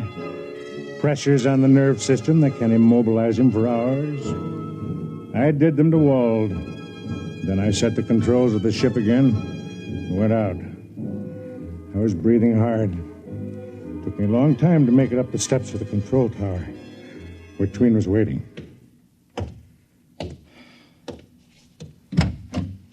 Karen. Oh, Karen, I was so worried. I thought you'd be burned. And then when Wall went in... I'm okay. Just let me sit down a minute. What happened? Nothing much. I had to stop Judson from leaving alone, that's all. But why? Well, Wald decided to leave with him. What? That's right. He finally repented. He knew that if he stayed around, he'd just make you unhappy again. And so he asked me to stop Judson until he could join him. You mean he did... Any second now. There go the engines. He had a spark of decency in him after all. I knew it. Yes. In a way, he's a sort of hero. The ship is trembling now. There they go.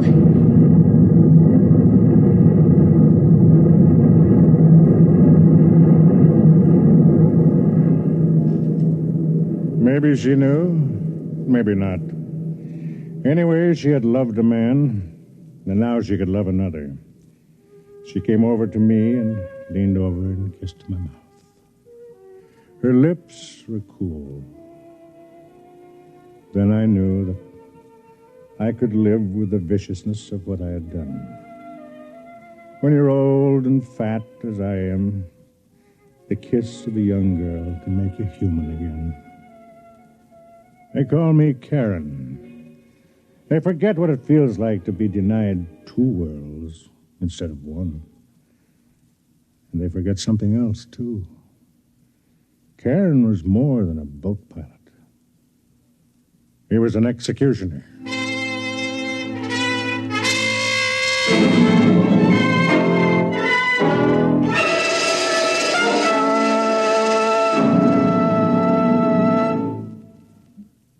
Tonight, by transcription, X-1 has brought you The Stars Are the Styx, a story from the pages of Galaxy written by H.L. Gold and adapted for radio by Ernest Kenoy. Featured in the cast were Craig McDonnell, Patsy O'Shea, Dick Hamilton, Charlotte Manson, and Bob Hastings. Your announcer, Fred Collins. X-1 was directed by Bob Maurer and is an NBC Radio Network production.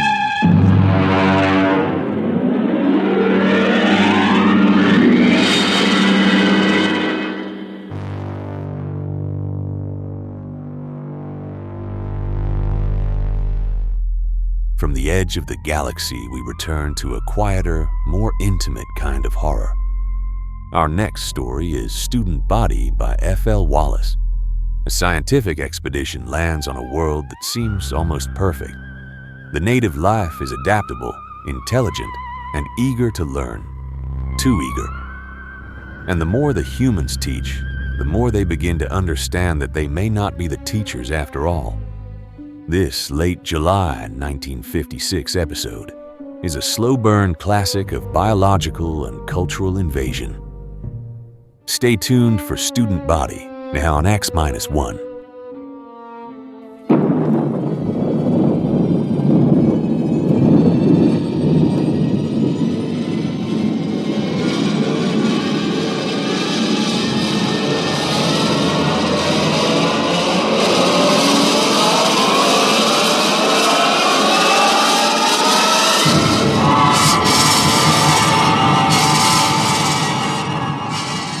From the far horizons of the unknown come transcribed tales of new dimensions in time and space.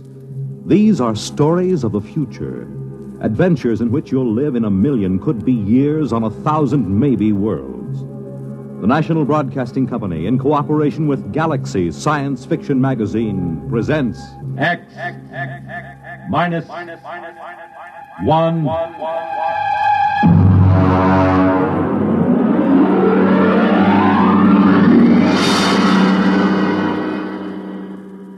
Tonight, Student Body by F.L. Wallace. Our story in 1 minute. Girl, Boy, moon, June, ring, wedding, home, money, baby, money, education, money, retirement, money, solution. United States savings bonds. There's a smart couple. They're looking to the future. They know how important it is to plan for the future now with savings bonds. Yes, the plans you make today will determine what kind of tomorrow you have. Are you a student? Are you a young married couple? Are you approaching the golden years? Whatever your age, whatever your situation, savings bonds can be a big help in making your tomorrow secure and happy. Plan wisely. Buy savings bonds regularly where you work or where you bank. They're a good investment. You're saving your money and you're earning more. Series E bonds pay 3% interest compounded twice a year when the bonds are held to maturity. And savings bonds are as safe and sound as America itself. What's more, they're protected against loss or theft. For the big things in your life, be ready with United States savings bonds. And now, Student Body by F.L. Wallace.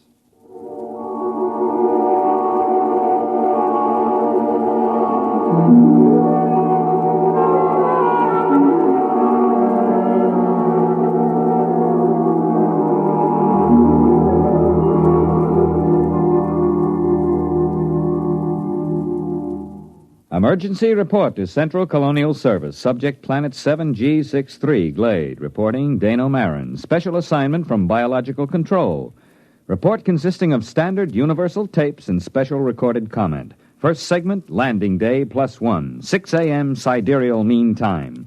Voices on tape, myself, Colonial Executive Shep Hafner, and Athel, a female member of our crew. Tape commencing. Watch your step on the ramp, Marin. It's tilted. Oh, yes, I will. All right, where are these people? Over there, a few hundred feet. Beneath that tree. Oh, come on, then. You know, I'm going to have to note in the log that you cleared the planet for colonization as of last night. I understand. I'm taping this now for my records. I take full responsibility for the safety of this planet. All right. But wait until you see this. Here we are. Now, do you see there? In the clearing beneath that tree? Why, good Lord, they haven't a stitch of clothes on. None of them. That's just what I told you. Are they all right? They're not... No, they're just asleep. You can see them breathing. Look here, Hafner, who gave them permission to sleep out here in the open? Shh, don't wake them yet. I gave them permission, Marin. They've been cooped up in that ship for over 6 months. They wanted to sleep outside. And in view of your clearance, I couldn't see any reason to refuse permission. I know. You were within your rights. But the clothing, why, they don't even have blankets. They did have, when they bedded down last night. Some of them even used the standard issue sleeping bag. Well, then what happened to them? There are 13 people sleeping around that tree, and they're stark naked, all of them. Last night you told me there was nothing dangerous on Glade. Do you still think so? I know so. I have the complete biological survey. Does your survey account for anything like this? You know it doesn't. That's what I thought. Okay. Now you've seen it for yourself. Let's wake them up and get them back to the ship. No, wait. You better wake them one at a time. This will be embarrassing enough for them as it is. Yes, I suppose you're right. I will wake the nearest one first. That's Athel, our lab technician. Yes, well, here, take my jacket. Cover her with it before you wake her. All right. Wake up, Athel. All right, Athel, wake up. It's Executive Hafner. What? Oh, what is it? I'm sorry, Athel. Something has happened. Oh, my clothes. My blanket, everything's gone. Now, be careful. Don't wake the others. Oh, yes, the others. Why, good heavens, they're all that way. Athel, just go back to your cabin on the ship. Everything is all right. We'll explain it to you when we have the others safely back. But I feel so foolish. How could this happen? What's the meaning of it? Now, just get back to the ship. Your clothes back there are perfectly safe. Yes, it's all right. Well, thank you. You told her we'd explain it later, Hafner. Do you think we can? That's your job, isn't it? This planet is as new to me as it is to you. You're the biologist. What destroyed their clothing? It would have to be something that could destroy both blankets and clothing without waking the people. Nocturnal insects? Ordinarily, I'd say that was a distinct possibility if it weren't for the fact that our surveys show no evidence whatsoever of any such insects on Glade. Your survey could have missed them, couldn't it? Not if they existed in any great quantity. Besides, if insects were the answer, there should be some kind of evidence of them right here in the area where Athel was lying. Certainly one or two of them would be crushed when she rolled over in her sleep. Well, that sounds reasonable. Now, look for yourself. There's absolutely no sign of anything at all here. Well, what about some chemical, some vapor oozing from the ground? No chance at all. I'd rule that out completely. Then what? Well, there's the tree itself. I suppose it could exude some sort of a chemical that might dissolve cloth, but I can check that in the lab. Well, we'd better arouse the rest of these people and get them back to the ship. Hey, wait. What? What is it? Why, it's some kind of an animal. Just caught a glimpse through there. Ah, there he is. Yeah, you see behind that bush? Yeah, it looks almost like a chipmunk. Yes, and he's feeding on something. Why, it looks like a piece of cloth. Marin, do you think that... Shh, he doesn't hear us. I'll just ease up to him now. Closer. Now. You got him. Oh, well, hey, you little devil. Watch out, Marin, he's got sharp teeth. You're telling me. Easy there, boy, easy. Like to have your head stroked? Sure you do. That's the boy. He's calming down. Yes, look at that. Well, he's nestling in the crook of my arm, almost like a kitten. Almost. Marin, I hope you don't mind short sleeves. Now, what do you mean? He's already eaten half the sleeve off your shirt. I think we've found the answer to our problem. The animal was a small, furry mammal resembling an Earth-type rodent. Its overall length is 14 centimeters, weight 512 grams. Fur stringy and sparse, color a light beige, indicating no particular protective coloring.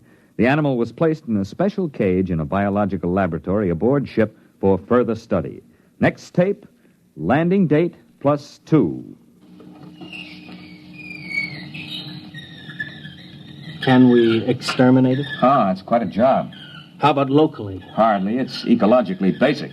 Look, Marin, you're from biological control. I've just got an executive's rating. Well, look, you know how control works. They send a survey ship over and record the neural currents of the animals. They get everything that has a brain, including insects, and they take a few specimens to check the patterns. Now, here's the report on Glade. The survey shows that this animal is one of only 4 species of mammals on the planet. It is also the most numerous.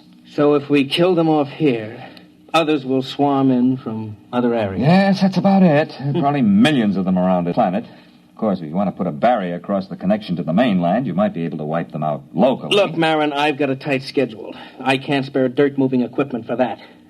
By the way, what do they eat? Well, as far as I can see, anything. Insects, fruit, berries. You could call it an omnivore. Now that our clothing is handy, it eats that, too. I thought our clothing was supposed to be vermin-proof. It is on 27 planets. On the 28th, we met up with a little fella that has better digestive fluids, that's all. Oh, he's eating a leather belt right now. Yeah. Are they likely to bother the crops we plant? They shouldn't, but then I would have said the same thing about our clothing. All right, Marin, you worry about the crops. Find some way to keep them out of the fields. Meanwhile, everyone sleeps inside the ship until we can build dormitories. Biological examination of omnivore posed this question. Why only 4 species of mammals on Glade? No reptiles and only a few birds. On all comparable planets, a large variety of species. Nearest Earth parallel, fossil remains from the late Carboniferous show creatures like the omnivora, but on Glade there appears to be no further evolution. Next tape segment, L+22, place, temporary warehouse, Quartermaster Crone, and myself. There you are, Mr. Marin. They got in every seat, sack, and barrel in this part of the warehouse. Well, what makes you think it's mice? Look, I've worked in grain elevators for 30 years in Kansas. Look at the way that sack is gnawed. And look over there. Droppings. Well, it's not exactly... I know. So they're mice-like. I want to know how to get rid of them. Have you tried poison? You tell me what poison to use, and I'll use it. They got into a 100-pound sack of arsenic and went through it like it was whipped cream. Well, how did they get in? It's a fused dirt floor, isn't it? It should be pest-tight. But see, there are cracks along here. They must have burrowed through. They were loose in here, and we don't have time to build another warehouse. They've got to be controlled here. Well, catch me a few of them alive, and I'll see what I can do. Next morning, a dozen live specimens of mice-like mammals were delivered to the lab. No two of them were affected by the same poison, and the poison developed to control the omnivora was completely ineffective. Alternate discussed with Executive Hafner and Machinist Tully of Computer Engineering. Next tape, L plus 24. Hafner, Tully, and myself. I tried it out yesterday, Mr. Hafner. I think I've got all the bugs licked now. Tully, I don't want any more metal used than is necessary. This isn't standard authorized equipment. You're not dealing with a standard authorized problem. Are you ready to activate the device? Sure thing. Here, help me get it down from this assembly bench down on the floor. All right. There you go, kitty. Now, what do you think of her? A robot cat. Well, I still think we need at least 3 of them. Mr. Marin, inventory on colonial expeditions is always short. One will have to do. All right, Tully. Show us how this mechanical mouse catcher operates. You better get out of the way, Mr. Marin. If you've touched any of the mice in the lab, she'll go for you. She reacts to smell as well as sight and sound. All right, Tully, start it up.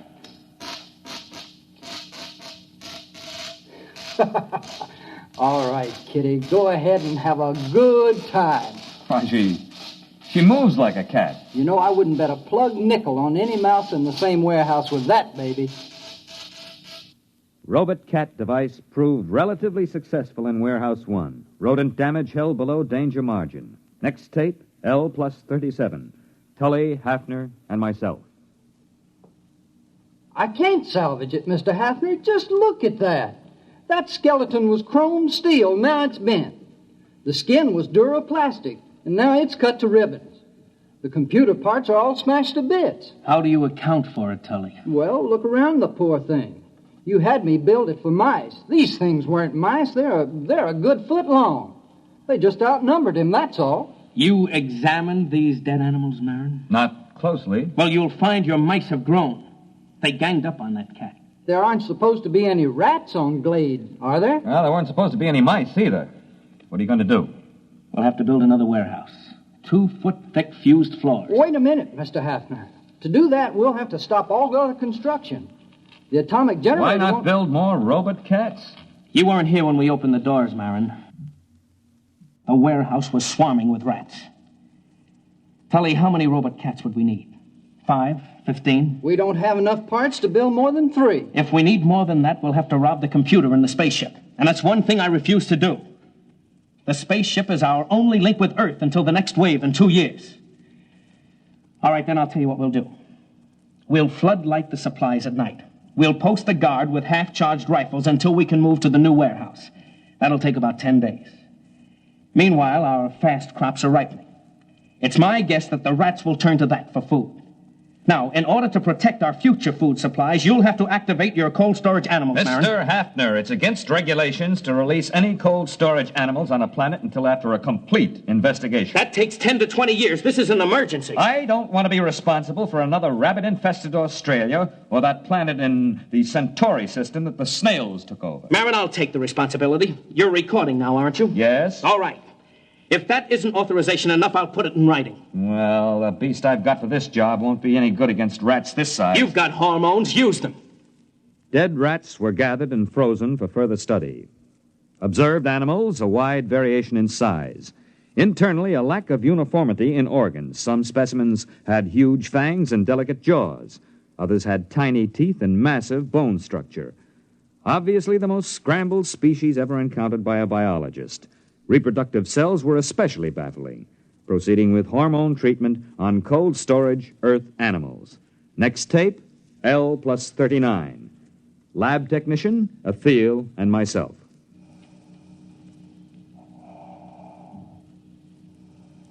First one is coming out of it, Mr. Marin. Yes, that makes 85% viability. That's not bad. All right, fella, now take it easy, take it easy. Oh, he's a cute little fella. But he's tough. That's a wire-haired terrier. They're small, but they've been used for ratters since the Middle Ages. You think he's nearly ready for the hormone course? I think so. All right, first pituitary injection. Ready. All right, now, this is going to hurt just a little, fella. Oh. Yeah, it's a dirty trick, isn't it, jabbing you with a needle when you're fresh out of the deep freeze?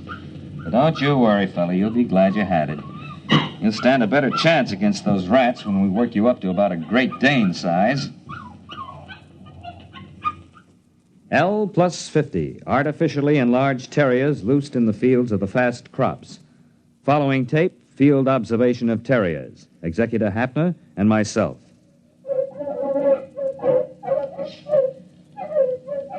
How long have they been at it, Marin? Since daybreak. I have to bring the dogs in at night and shoot them full of antibiotics. Will the dogs last? Well, this crop will be harvested in about a week. We'll make that. And there'll be 2 weeks to rest up before the next fast crop shows above ground. I think we've got the rats licked for a while. Well, when you get a chance, you might ask some of those PhDs in Central how they happened to hand us a survey and forgot to give us a few details like mice and rats. I have been checking on that, Mr. Hafner. I don't think there's any doubt. When that survey was made before we landed, there weren't any mice and rats on Glade. Then where did they come from? How did they get here? I don't know. But we're going to have to find out. Research project on pseudo-mice and pseudo-rats interrupted by field trip with Biological Survey Officer Whitehead. Tape L plus 63 in field geological survey vehicle. Whitehead and myself. You think you got troubles? Can you read a sonar map? No. Here, look. See this scope? It reads straight down about 10 miles. I'm supposed to be out looking for oil shale, but I got kind of interested in this. Look, first few feet down, you can find fossils. After the first few feet, that's about 20,000 years, there are no fossils until you get way down here. That's about the same as late Carboniferous on Earth. Then you get the fossils again. It doesn't figure. But isn't that usual? Changes in geological eras? You don't get it, man. I'm not talking about eras, I'm talking about years. Straight down from here, 20,000 years ago, this was a desert. And then 3 years later, it was a jungle. 5 years after that, there was a glacier. Earth normal would be 50,000 years or more for a change like that. What caused it? Yeah, you've got me. Fluctuations in the sun, I don't know, but talk about changeable weather. This planet really has it. Based on accumulated data, theory developed regarding mammalian life on planet Glade. Tape L plus 65. Place temporary headquarters of Executive Hafner. Marin, I've got a lot of work to clear up this morning. I thought you might like to know where the mice came from. They don't bother us anymore. I've also determined the origin of the rats. They're under control. I wonder if they are, Mr. Hafner. What do you mean? Mr. Hafner, I've checked this with Whitehead. Between 100 million years and 20,000 years ago, this planet was changing violently and quickly. The first change wiped out the dinosaur just the way it did on Earth. But it kept on changing. Desert, glacier, jungle, and all this within the lifespan of a single animal. For 1 million years, this was the norm of existence on Glade. I've checked geological survey. The planet is stable now. Well, that's not what I'm getting at. The point is, survival was difficult. Only one species of mammals managed to come through. Now, wait a minute, Marin. There are 4 species, ranging in size from a squirrel to a water buffalo. One species. They're the same. If the food supply for the largest animal increases, some of the smaller so-called species just grow up. Conversely, if the food becomes scarce in any category, the next generation, which apparently can be produced almost instantly, switches to a form which does have an adequate food supply. The mice? The mice weren't here when we got here. They were born of the squirrel-sized omnivora. And the rats? Born of the next larger size. After all, we are environment, too, and they adapt to environment. Let me get this straight. The mutations... On Earth, it would be mutation. Here, it's merely normal evolution. These animals have no genes or chromosomes. I don't know how they pass down heredity, but they react to external conditions far faster than anything we've ever encountered. Then we'll never be free from pests unless, of course, we rid the planet of all animal life. Yeah, you mean with radioactive dust? That won't work. They've survived worse. Oh, maybe we could leave the planet. Leave it to the animals. I could exercise authority under Clause 364. It's too late for that. What do you mean? We sent back the specimen ship. The animals are on Earth, too. But those specimens were in cages. Yes, but the next generation would be small enough to get out through the bars. They'll be running free in the cargoes of the spaceships. They'll land on Earth, and the first thing you know, a new mutation of rats will appear. They won't have any reason to connect it with the specimens from Glade. They won't be able to vermin-proof every building on Earth. No, we've got to stay here. We've got to study the animals here and find out how to beat them. If we can. Next tape, L+83. Place, Field Outpost. Quartermaster Crone, Hafner, and myself. I saw it, Mr. Hafner. I saw it. Are you sure? There. Do you see that tree? No, the big one. The white flowers? That's the one. I saw it behind there. Can you describe it? Well, I didn't get a good... That's it. That's what I heard. It sounds like a tiger. I've heard them like that in India. You watch.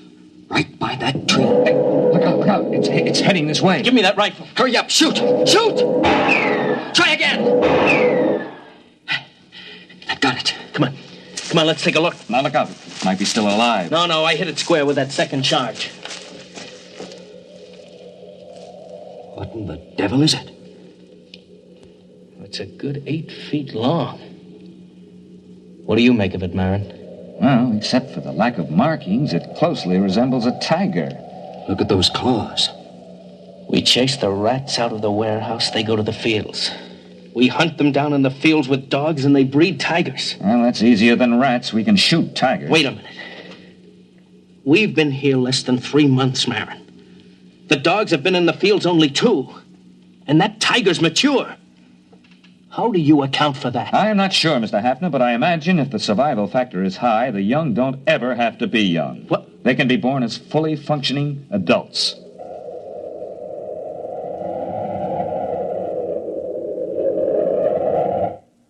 Development report. Mice under control. Field rats under control by terriers. Tiger-like animals under control with searchlight and rifle. Additional complication. The original animal developed an appetite for electrical insulation. There is no protection except to keep the power on at all times. The last tiger-like animal was seen at L+130. After that, the attack ceased. By L+2 years, the animal seemed to have been controlled in all its forms. However, 3 months before the next colonists were due, a new animal was detected. Food was missing from the fields. Dogs were useless. The animals seemed to roam the fields, and the dogs did not attack. Patrols were unable to find the animal. Tape L+2 years. Hafner, Engineer Tully, and myself. Now, here's the way I'm rigging it up, Mr. Hafner. Whatever it is, it spotted the photoelectric cell rig. So I've worked up an alarm that reacts to body radiation. You're sure the animal won't spot that? Well, I'm burying it in the field. Then we'll move the visible alarms to another field. All right, Tully. As soon as the alarm goes off, notify Mr. Marin and me. Do you understand? Yes, sir. Just as soon as the alarm goes off. L2+15. Radiation alarm sounded. Place, field station, Hafner, and myself.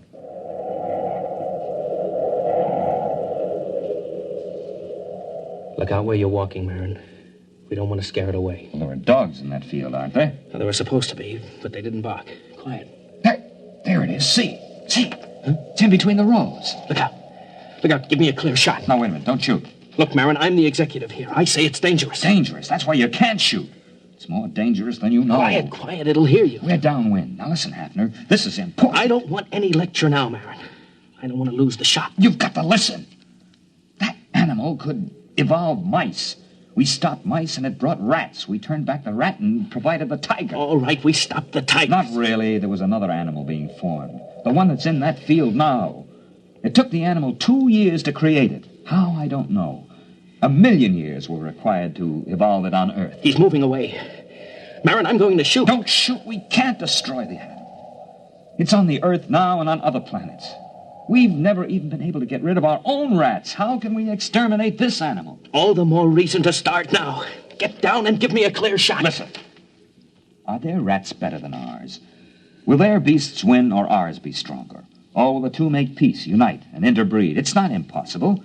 This animal could do it if interbreeding had a high survival factor. Don't you see, after the tiger, they bred this thing. If we shoot it down, what'll come next? Look at it, standing erect. Opposable thumbs, binocular vision, a large brain capacity. This one I think we can compete with. It's the one after this that I don't want to face. Marin, it must hear us. It's looking this way. Look at it, Hafner. He's holding his hands up to show us he's got no weapon. Drop your rifle. Are you sure? Drop your rifle!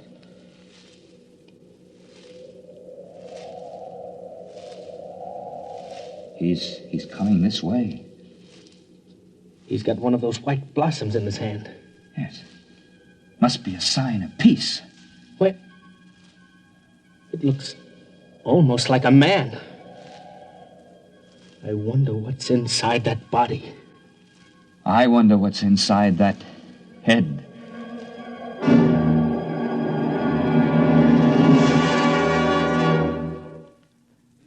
Tonight, by transcription, X-1 has brought you Student Body, a story from the pages of Galaxy written by F.L. Wallace and adapted for radio by Ernest Kenoy.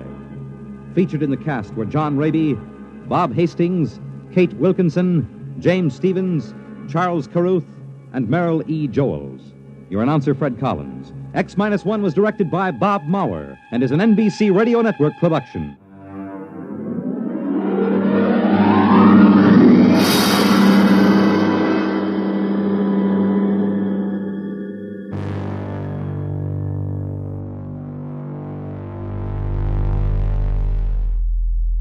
From a world that learns too quickly, we travel to the last days of a dying race.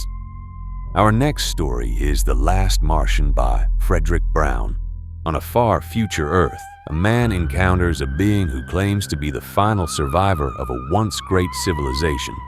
What begins as a conversation about the past becomes a confrontation with identity, memory, and the stories we tell ourselves to survive. This August 1956, Brown Tale is brief, elegant, and quietly profound. Stay tuned for The Last Martian on X-1. Countdown for blast-off. X-5, 4, 3, 2, X-1, fire.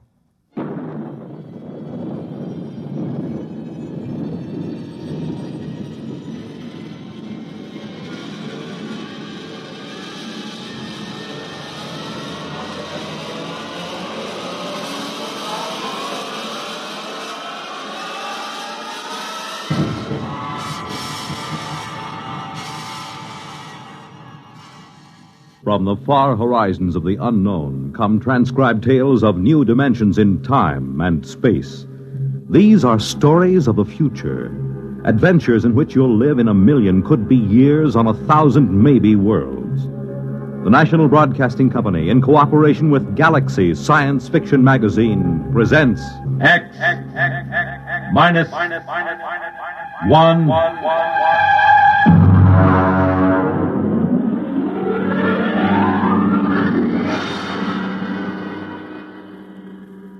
Tonight, The Last Martian by Frederick Brown.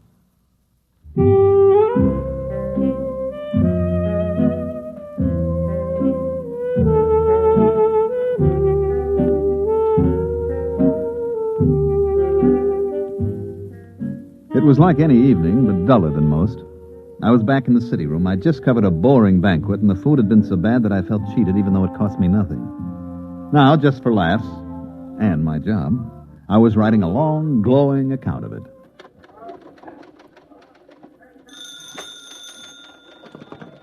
City desk, Corrigan. Yeah? You what? Mm-hmm. Yeah, sure, why not? Okay, Bonnie. Yeah. Bill. Yeah? You finished typing that banquet story yet? Uh-uh. Finish it, huh? 30. Okay. You know Barney Welch, don't you? Barney's bar? Of course I know him. I know you know him. It's just a rhetorical question. What about him? He just phoned. So? He's got a guy down there. Who? Claims to be from Mars. Is he drunk or raving or both? Barney doesn't know, but he said there might be a gag story if you want to come over and talk to the guy. Drinks on the expense account? Yeah. You got a deal.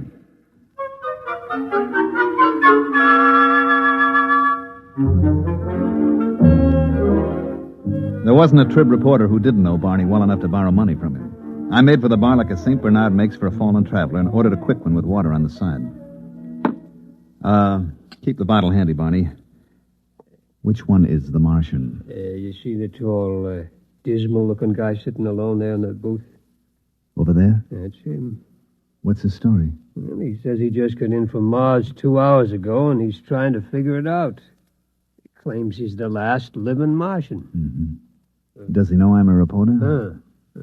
But he'd talk to anybody who'll listen to him. What's his name? He says it's Yangan Dao. I'll talk to him. Listen, Bill. Yeah. Don't get him violent or anything, huh? I don't want no trouble in my place. Oh, now don't worry, Barney. Look, dish up 2 beers for us, and I'll take him over with me.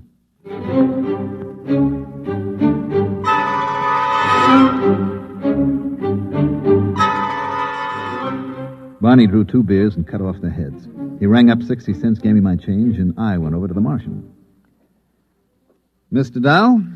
Yes? You mind if I sit down? Help yourself. It's a free country. I brought you beer. Barney, the bartender, told me something about your problem. Oh? Thanks for the beer. Drink up.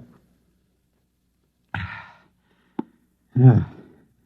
Well, I suppose you think I'm out of my mind, but... Well, maybe you'll be right. The bartender probably thinks I've flipped my lid. Listen, are you a doctor? Nope. Do you think I'm insane? I'm not a doctor, and I haven't even heard your story yet. How can I tell? Okay, I'll tell you. I'll tell you everything that happened. Then you tell me if you think I'm all right. 2 hours ago, I was on Mars. 2 hours? How did you get here? I don't know. That's the horrible thing. All I know is that the others were dead. All of them? How do you know? I saw them. I saw their bodies in the street. It was awful. Now, wait a minute. You mean you're the last one? The last Martian? Yes. Well, it's a little hard to believe. Listen, I was there. I was in this room in the city of Scar. I don't know why I was there, but I was. I was locked in. Then I got hungry, and there was nobody to bring me food. So I worked a stone out of the floor and started digging. It took 3 days. When I got out and reached the street, everyone was dead. Lying in the open. What did you do? I took a Targan, an energy plane, and flew it to Xandar. Xandar is the biggest city, the capital. Every place, it was the same. Hundreds of thousands of bodies lying in the fields, the streets, as if everyone had died at the exact same instant. At Xandar, in the stadium. I'm listening. In the stadium, there were 100,000 of them. As if they'd come there specially to die together. I landed my ship there. In the stadium? Yes. I see. Well, there, in the stadium, they had built some sort of platform. On it was a column made of copper. Copper is a rare metal on Mars. And there was a push button. Where? In the copper column. Oh. And there was a Martian in a blue robe, a priest, right under the button. It was as though he'd pushed the button and died. And everybody else had died with him. Except you? Yes. All except me. And then? And then, I was on a Madison Avenue bus, riding to work, here in New York. Oh, now wait a minute. Listen, I know you don't believe me. I know it sounds as if I was stark raving mad, but take it easy, huh? You know what I think? What? You've had some sort of terrible shock. Well, of course I have. There were 3 million of us. All dead. I don't mean that kind of shock. Of course, it was a dying world anyway. We didn't have more than 2 generations left. It was the krill. What was the krill? The disease. It reduced us to 1/30th of our population in 2 centuries. These 3 million, then, they died of the krill? No. The krill kills slowly. These people died like that, with the push of a button. Why didn't they escape? We tried to develop space travel, but we couldn't. We couldn't even reach Deimos or Phobos. Where are they? Our moons. Oh, I don't know too much about this stuff. It was horrible. Mm-hmm. Can I ask you a question, Mr. Down? Anything you like. Well, if the Martians didn't develop space travel, how do you think you got here in New York City? I don't know. It's driving me wild. I'm Yangan Dal, a Martian. And I'm here, in the body of an Earthman. The body of an Earthman? Of course. You don't think Martians look exactly like humans, do you? I'm 3 feet tall, weigh what would be 20 pounds here on Earth. I have 4 arms and 6 fingers on each hand. Barney? Yeah? 2 more beers, huh, with whiskey chasers? Right. Go on, Mr. Down. I don't mean to interrupt. It frightens me. Oh, I can understand that. You drink. You want some help? Thanks, Barney. Drink up, Mr. Dow. Thank you. By the way, who is this Earthman whose body you've got? Its name is Howard Wilcox. Howard Wilcox, huh? I'll just write that down. Address? It's in the wallet.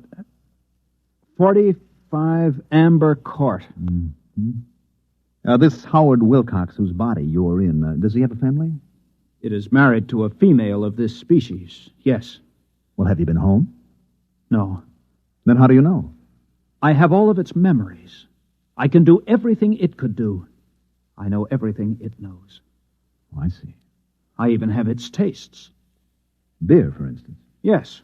Mm-hmm. You have a job? At the Humber Lamp Company, 34th Street. Well, maybe you ought to call your wife. No, It frightens me. Why? This body, it loves its wife. Let me buy us around. There's money in these pockets. Okay. It's very good of you to listen to my story. Barkeep, another round, please. Tell me, Mr. Dow, did you ever suspect before that you were a Martian? Suspect? I am a Martian. Don't you understand? Well, how did you get in here? I told you this body was on its way to work on a Madison Avenue bus, and then I was inside it. It was thirsty, so it stopped for a drink. And I thought maybe the bartender could give me some advice. So I started talking. Don't you believe me? Listen, Howard, you should be due home for dinner by now. Now, you're making your wife worry. Why not phone her? I'm afraid. What's there to worry about? Whether you're Yangan Dahl or Howard Wilcox is a woman sitting home worrying. I suppose you're right. Of course I'm right. You're very understanding. Oh, not at all. You wouldn't want to come with me, would you? I mean, I'm sort of afraid. Well, it would look funny. I could tell her you're an old school friend. We could have dinner. And then maybe I could get to know her. You really want me to come? Would you? Let me make a phone call first, okay? Fine.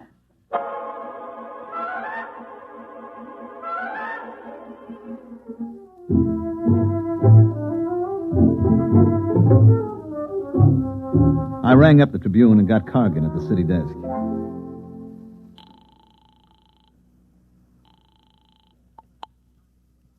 City desk, Cargan. Hi, Bill Everett. Did you find him? Uh-huh.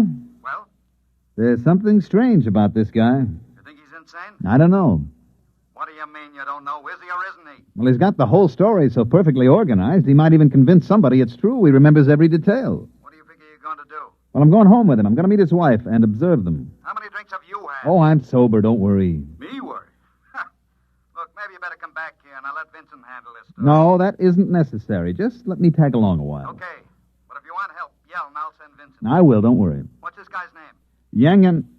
Howard Wilcox. Address? 45 Amber Court. Okay. Oh, and Bill, Yes?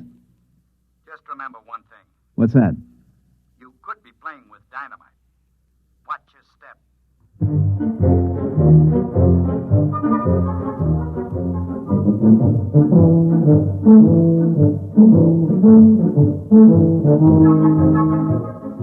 Number 45 Amber Court was an apartment down in the village. We were met at the door by a pretty woman in dungarees with her black hair and a ponytail with a red ribbon. Let me handle it, okay? I wish you would. Howard, I was so worried.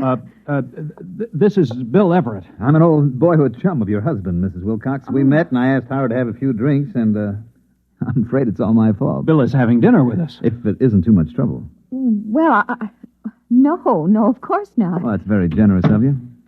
Well, if you'll excuse me, I'd better start dinner. Howard, Yes? are you all right? Why, yes. Fine. You didn't kiss me. Oh, well. That's better. That's the first time in 11 years Howard hasn't kissed me when he came home. Well, we stopped and had a few drinks. It was all my fault, really. Look, just make yourself comfortable. I won't be long. Do you think she suspects? Of course not. I'll have to tell her. You want to wind up in an institution? No, but I can't keep up this pretense. Just set your mind to it. Now, after a while, it'll become natural. You'll forget that you ever were a Martian. You do believe me, then, about being a Martian? Of course. Oh, that's good to know. Now, look, whatever you do, don't tell your wife. It would ruin her life. I'll try not to tell her. Try very hard. Now, don't tell anybody. You and the bartender know, of course. We'll keep it quiet. Don't worry. Good. You think you can carry it off? I'll try. Good boy. Now, tell you what. If you get into any kind of trouble, I mean, if you just have to talk to somebody about it, give me a call. Here, at this number. Now, if I'm not in, you leave a message with my boss. His name is Cargan. Cargan. You promise? I promise. Fine. You're very kind. This body, I've never met anybody so kind here on Earth. Forget it. What have you two been discussing so secretly? Just business. Oh, I'm sorry about being late, dear. Well, you might have phoned. After all, you were only a few blocks from the house. It isn't as if you were on Mars or someplace.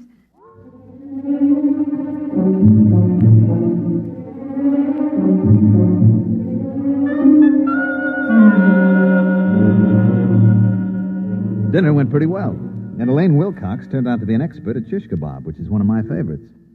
After dinner, I still had a couple of hours to put in at the paper, so I went back. Cargan came over to me right away.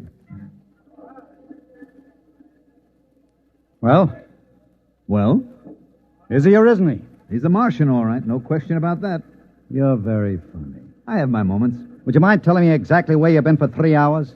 And what you've been doing? I talked to Yangan Dao. That's his Martian name. Then we had dinner at his home. Very nice.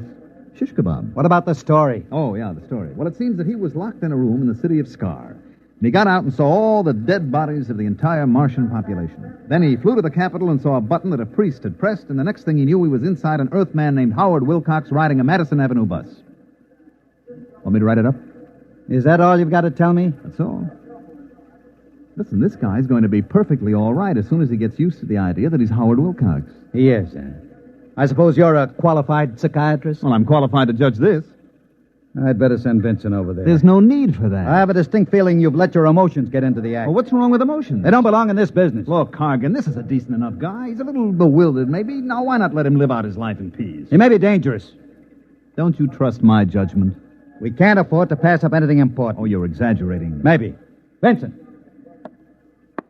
Yes, Mr. Cargan.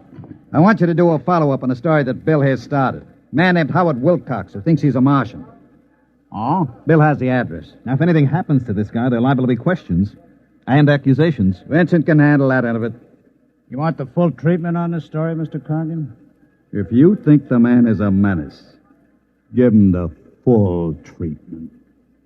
Okay, Mr. Cargan.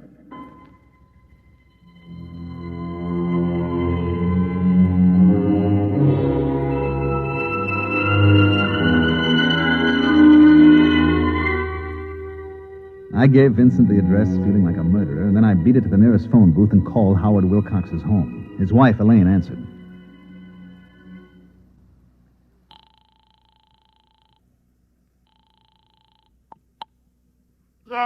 Oh, Mrs. Wilcox, this is Bill Everett again.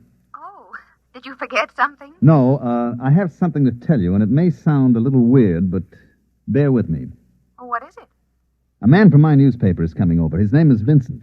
Now, he's a big, ugly man with a scar on his lip. He's coming over here? He's on his way now. Well, what for? Well, that's the part you aren't going to believe, Mrs. Wilcox. Well, try me and see. He's going to murder your husband. I'm afraid I didn't hear you.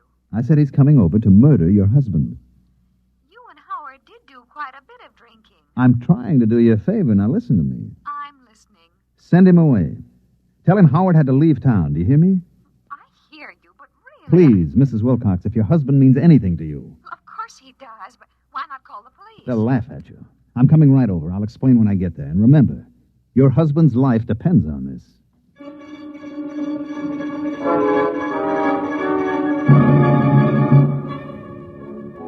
I didn't know whether I'd convinced her or not. It all sounded so terribly melodramatic. Anyway, I hopped into a cab and told him to use a heavy foot on the gas pedal, and about 15 minutes later, I arrived at 45 Amber Court.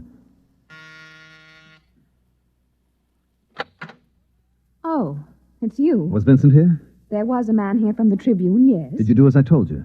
Well, I got Howard out of the house. I sent him out for some mozzarella cheese and gave him a couple of places that don't carry it. What'd Vincent say? I told him Howard wouldn't be back in town till tomorrow. He said he'd be back. Did he say what he wanted? Just that he had some good news for my husband. Some good news. May I come in? I wish you would. I want to know what this is all about. Sit down. Mm-hmm. Now, would you mind explaining? You won't believe me. You keep saying that. Okay, Mrs. Wilcox. Your husband, Howard, is a Martian. A Martian? That's right. I see. And when did you discover this about my husband? This morning. Would you mind telling me just when he arrived? From Mars, that is. This morning. You don't say. Told you wouldn't believe me. Oh, I haven't said that yet. You're sure Howard is a Martian? Yep. He claims to be the last Martian. Look, see if I can make it clear. There was a plague sweeping Mars. Now, they devised a means of transporting their intellects through space to Earth.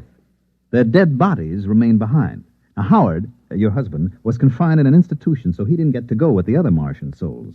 He dug his way out and went to the capital city where the energy machine was located. Mm-hmm. I guess there was enough left to send his intelligence down here, where it landed in the body of one Howard Wilcox. How did you find this out? He told me. Mr. Everett, if you don't mind, I'm rather tired. First you tell me someone's going to murder Howard, then you tell me he's the man from Mars. Now, I'd like to get some rest, if you don't mind. I'm trying to convince you your husband is in danger. If Howard is a Martian, just why does your Mr. Vincent want to kill him? Because Mr. Vincent is a Martian, too. Uh-huh. I suppose the editor of the Tribune is also a Martian? No, not the editor, just the editor of the City Desk. And you, Mr. Everett, are you a Martian, too? Matter of fact, yes. Good night. Just won't see it, will you? Good night, Mr. Everett. Okay, I tried my best. Martians, indeed.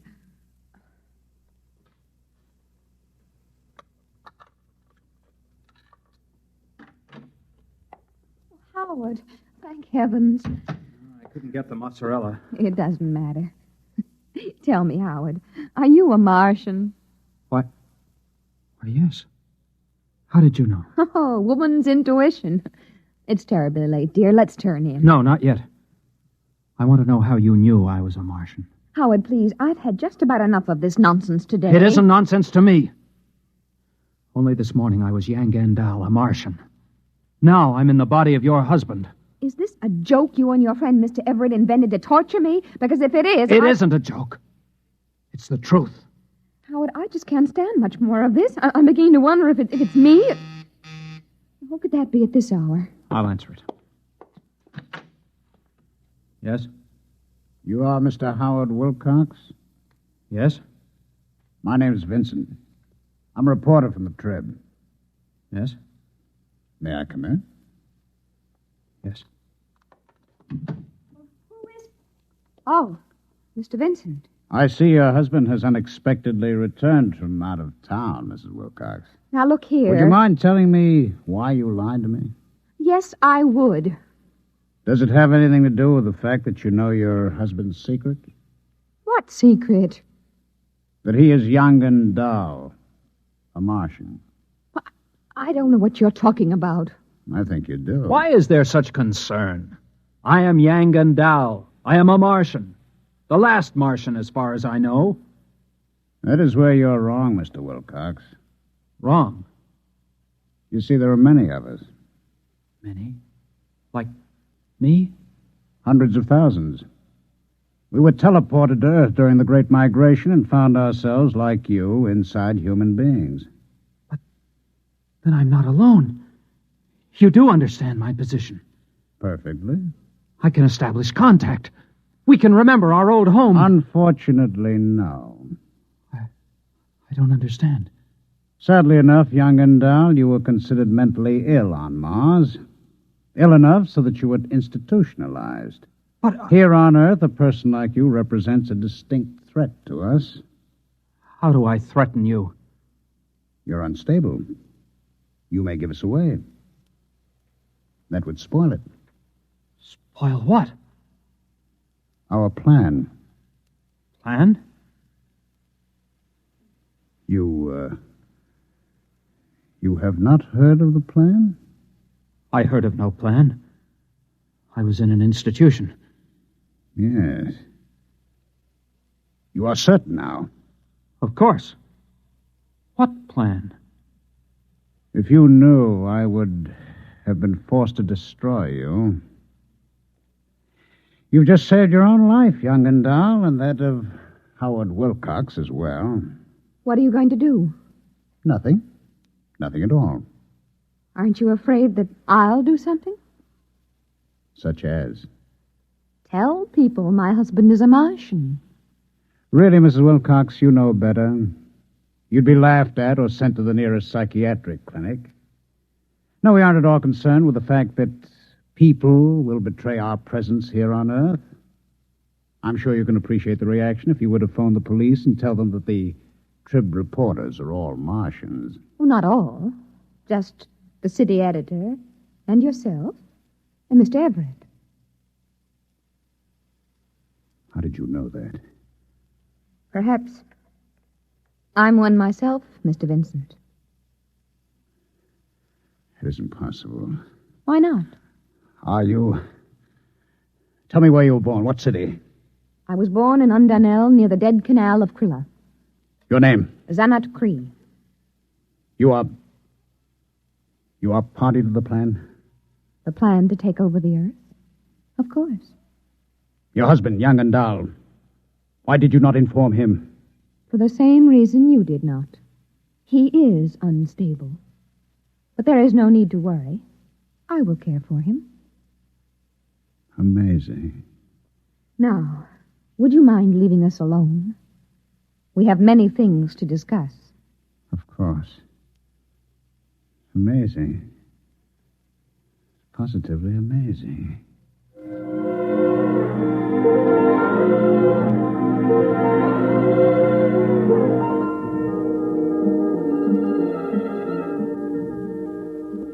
I was standing in Barney's bar having a double scotch on the rocks when Vincent came in looking like a man who spent the last 3 hours in a KitchenAid mixer with the dial on Fluffy. He came over and ordered without so much as a look at me. Here it is, Mr. Vincent. Thanks. You okay? Sure. By the way, did you fellas take care of that crackpot who was in here this afternoon, the one who thought he was a Martian? Yeah, sure. Just a drunk, huh? Yeah, that's right. Wouldn't you say so, Bill? Oh, definitely. Well, here's to you, Barney. Sometimes you can't tell the Martians from the Earthmen. You know? It's getting to be that way, Mr. Vincent. Right, Bill? That's right, Barney. Integration. That's what it is.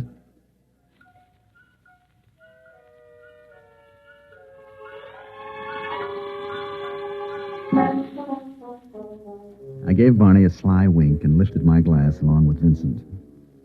Of course, Barney understood. You see, he's one of us, too. Tonight, by Transcription X-1 has brought you The Last Martian, a story from the pages of Galaxy written by Frederick Brown and adapted for radio by George Lefferts. Featured in the cast were Mandel Kramer, Elliot Reed, Santos Ortega, Ralph Bell, John McGovern, and Patricia Wheel. Your announcer, Fred Collins. X-1 was directed by Daniel Sutter and is an NBC Radio Network production.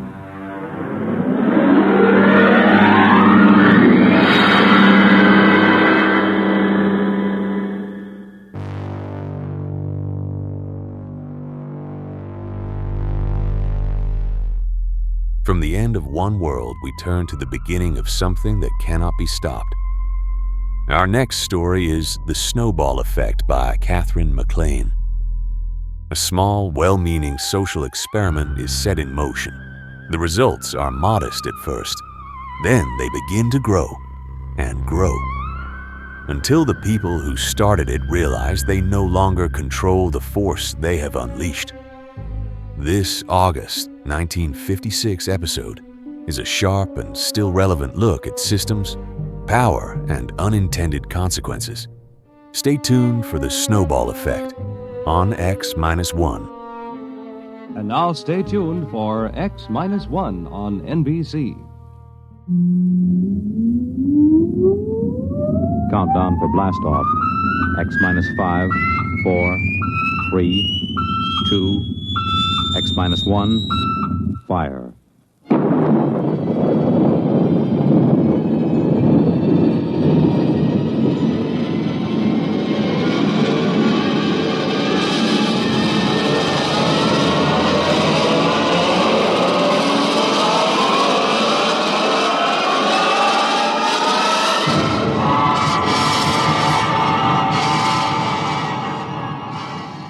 From the far horizons of the unknown come transcribed tales of new dimensions in time and space.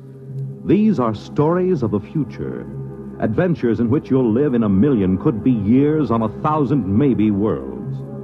The National Broadcasting Company, in cooperation with Galaxy Science Fiction Magazine, presents X minus one.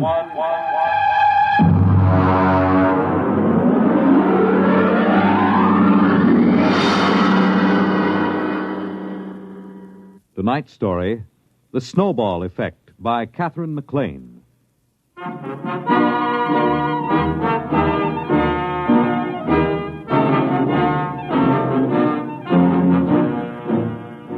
I took over the university at a time of crisis. For one thing, we had been placed on probation by the conference for overpaying football players by 100%, and one half of the varsity was penalized a year's eligibility. On top of that, I was called in by Mr. Harvey J. Grover of the Board of Trustees. We had lunch at 21 on his expense account, and after the Napoleon brandy, he lowered the boom. Dr. Holloway, the university is in crisis. I know, Mr. Grover, I know, but I'm assured that our scouts have turned up several likely zinc miners in Colorado. You can assure the board that we'll have a line to reckon with next season. I'm not talking about football. There are other things at the university, I'm told. Well, of course. Holloway, as president of the university, you've taken on a grave responsibility. I know. I don't mind telling you the board has been gravely concerned. The number one problem facing us is academic freedom. It is? You're darn tooting. We want every academic department free from debt, running in the black. Is that clear? Academic freedom, huh? I see. Any faculty that can't support itself by grants, bequests, corporation, or government contracts is out. All of them? Down to the last assistant instructor. Look, Holloway, I'll put this to you straight. Most of the board was against hiring you. They had a bright young plant manager from General Products they said could show a profit from a candy store in the Mojave Desert. But I stood up for you. Why, thank you, sir. I told them the president of the university has got to be at least a high school graduate or it doesn't look good. You know, you did graduate from high school, didn't you? Oh, yes. And college, too. I got my master's at Harvard and my doctorate at... Never mind. Let's not go too far. Have you got this straight now? Oh, yes. I've got to make a profit on the candy store. I mean, the university. That's right. Oh, and Holloway. Yes? How many zinc miners did you say we dug up?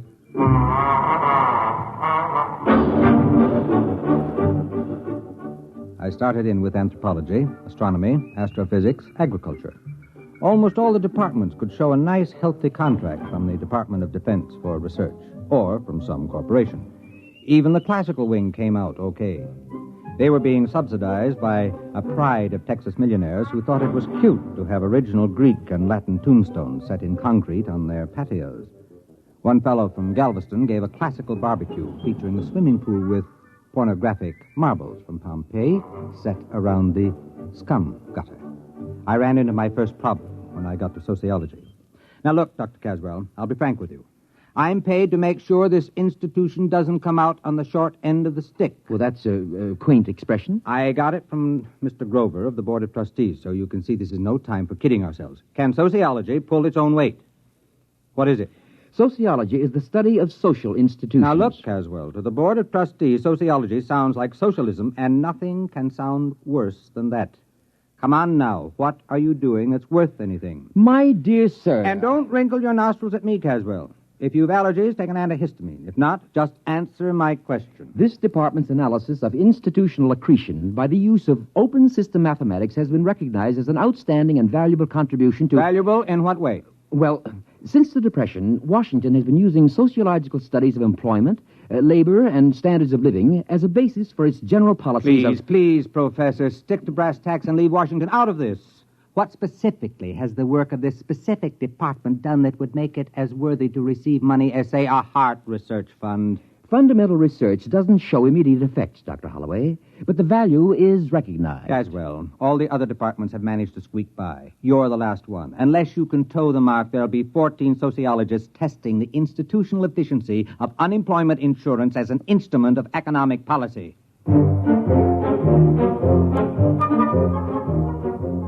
Caswell knew I had him. Unless he could show me how his department could scratch a buck together, I'd have to expunge his name from the catalog and have him drummed out of the faculty club. I'll hand it to him, though. He glared from behind his pince-nez, and sliding into his lecture manner, he started his calm. Institutions, organizations, that is, have certain tendencies built into the way they happen to have been organized, which cause them to expand or contract without reference to the needs they were founded to serve. I have developed a form of socio-mathematics to plot these factors, and by comparing formulae...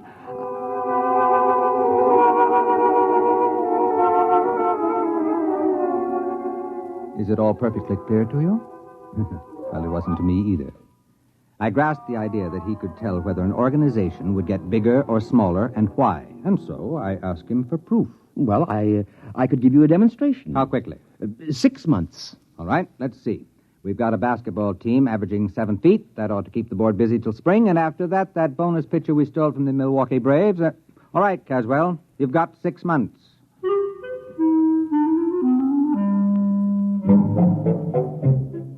I forgot about Caswell and sociology department for a couple of days while I went back to convincing semi-literate millionaires that they might as well leave a couple of millions to the university rather than have the federals snap it up in inheritance taxes. I was on to a real beaut. A button manufacturer with a bad heart who could go any minute, who wanted to endow a scholarship for needy and intellectually gifted lacrosse players. When Caswell came back to see me, we had lunch at the student cafeteria on my expense account. And he explained. Ever hear of feedback effects? Is it something to do with reducing overweight co-eds? No, it's a mathematical term.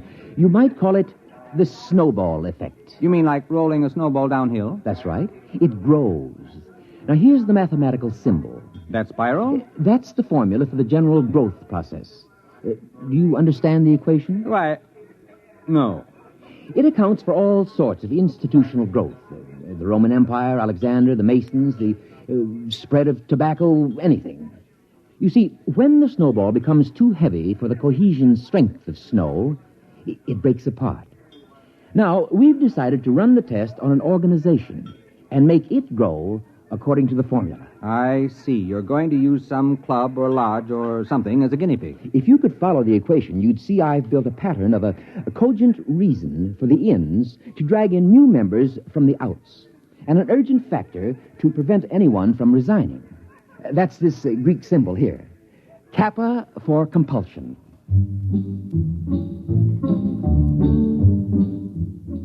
I suggested a few changes in the organization plan, and we finally worked out a setup that was nice and simple.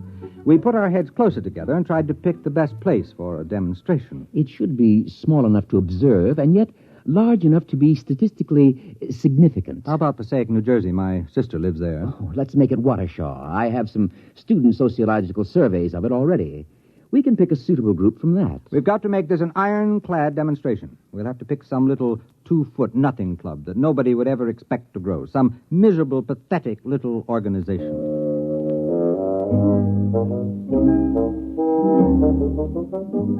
We found the perfect test guinea pig. The Watershaw Wednesday night sewing circle. Caswell and I drove over next Thursday night to a meeting. They always met Thursday night, except every once in a while when the chairlady forgot to have her hair set, in which case they met Friday. Ladies, girls, we have business to conduct, girls. Helen, please. The regular meeting is now called to order. Bernice? Just a minute, dear. Will the secretary... Bernice? You're out of order, dear. It's not a regular meeting. But of course it is. It's Thursday, isn't it? I distinctly remember when we had that special meeting on Tuesday for Toby's baby shower. We adjourned sine die when she started to have pains. Oh, my goodness, it was false labor. That certainly doesn't count. But this meeting is just a continuation of the other one. Oh. How do you feel, Toby? Fine. A little out of breath. Did you try a little dry toast just before climbing the stairs? But, Bernice... My doctor said to breathe deeply through my nose and to have Henry tie my shoes for me. Well, I'd like to see Alfred tie anything for me. It's 3 years since I dared get a dress that zipped up the back. Madam Chairman, I rise to a point of order. Well, my goodness, Helen, you don't have to be a martyr about it.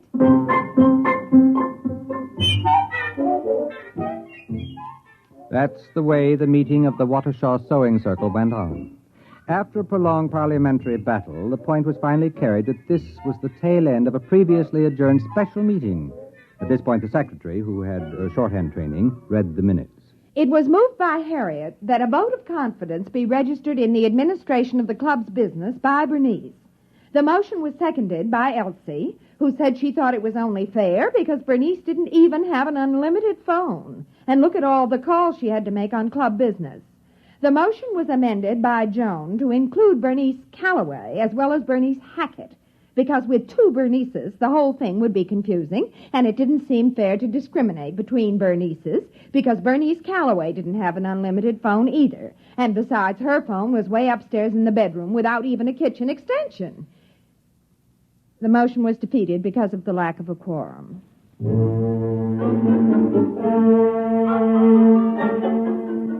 Finally, the new business of the meeting was reached, and Bernice, introduced Professor Caswell and myself as observing professors doing a survey of charitable institutions.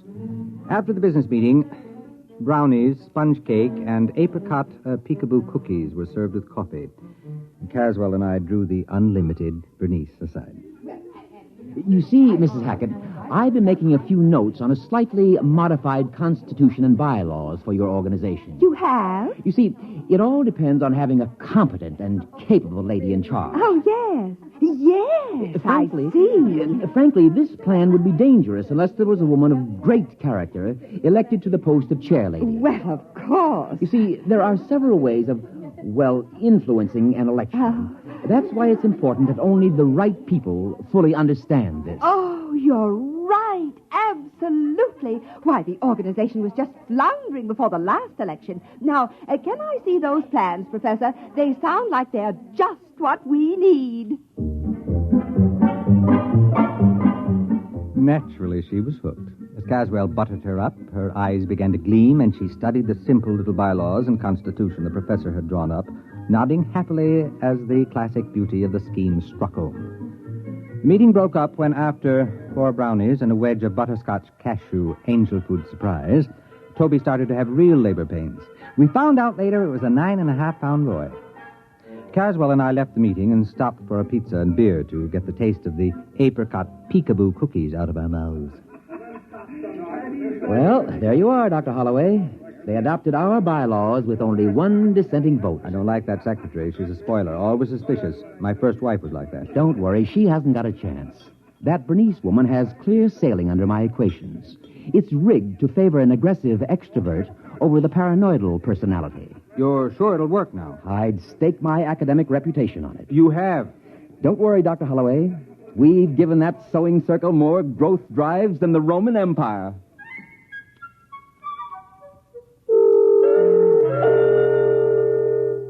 We let the whole thing gel for a while. About 4 months later, I shook loose from my schedule and dropped over to see Caswell. He looked up from a student paper on the correlation of Bermuda shorts seen at Madison Avenue and 46th Street to the swing towards Democratic candidates in the Corn Belt. Good morning, Dr. Holloway. Good morning. Caswell, I just wanted you to know we hadn't forgotten you. Now, about that sewing club business, I'm beginning to feel the suspense. Could I get an advance report on how it's coming? Well, I haven't been following it that closely. We're supposed to let it run the full 6 months and then check. But I'm curious. Could I get in touch with that woman? What's her name? Bernice something? Hackett. Bernice Hackett. Would it change the results if we checked it now? Not in the slightest. If you want to graph the membership rise, it should be going up in a long curve, probably doubling ever so often. Well, if it's not rising, you're fired, you know. If it's not rising, you won't have to fire me. I'll burn my books and shoot myself.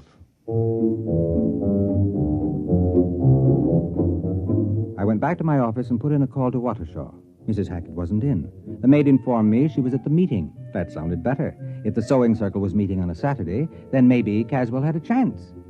But she wasn't going to a sewing circle meeting. There was another organization, the Civic Welfare League. I hung up the phone and thought about poor Caswell. If the sewing circle had really gone up the flue, he was on his way up with it. I decided to go over to Watershaw and check to give the poor old goat the benefit of the doubt. The meeting of the Welfare League was in the Knights of Columbus building, a tremendous pile used for dozens of club meetings at a time. There was some kind of political rally going on in the main hall. Streets were jammed, and I figured I was going to have a tough time finding the little back room where the Civic Welfare League was meeting. I figured they must be in a pretty bad way trying to hold a meeting in competition with a brawl like the one in the main room. Right this way, look, sir. Miss, I'm looking for a small meeting. Well, It's here you the, are. Membership application, song sheet, bylaws, and pledge. No, you don't understand. I don't Well, want that's all right. You can keep it. It's a new membership kit. Everyone's supposed to have it. We've just printed up 6,000 copies to make sure there'll be enough for this meeting. No, you don't understand, Miss. I'm looking for the meeting of the Civic Welfare League. Well, this is it. No, I mean the one with Mrs. Hackett. Bernice Hackett. Do you know her? Well, there she is up on the speaker's platform. And now, after the ushers have passed among you with membership blanks, it is time to rededicate ourselves to the principles we stand for. With a bright and glowing future, the best people in the best planned town in the country, the jewel of the United States. All we need is more members. Now get out there and recruit! Recruit! Recruit!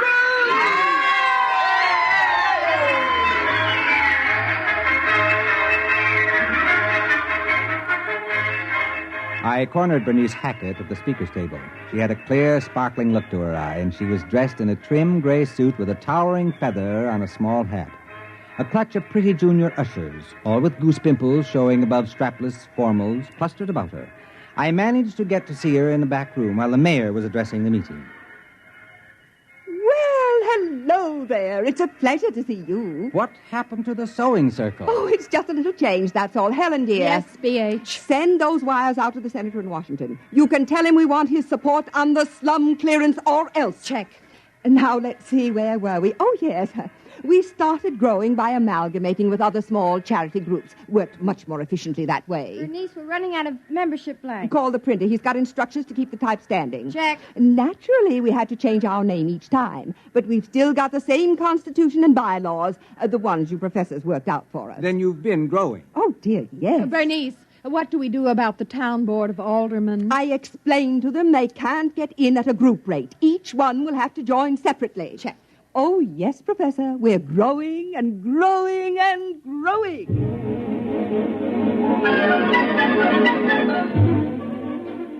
I kept close watch on the sewing of the Civic Welfare League for the rest of the month.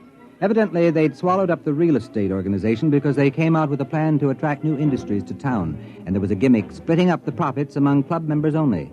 It was the same provision Caswell built in to split up profits from dues and fines, but now it was operating in the 100,000s.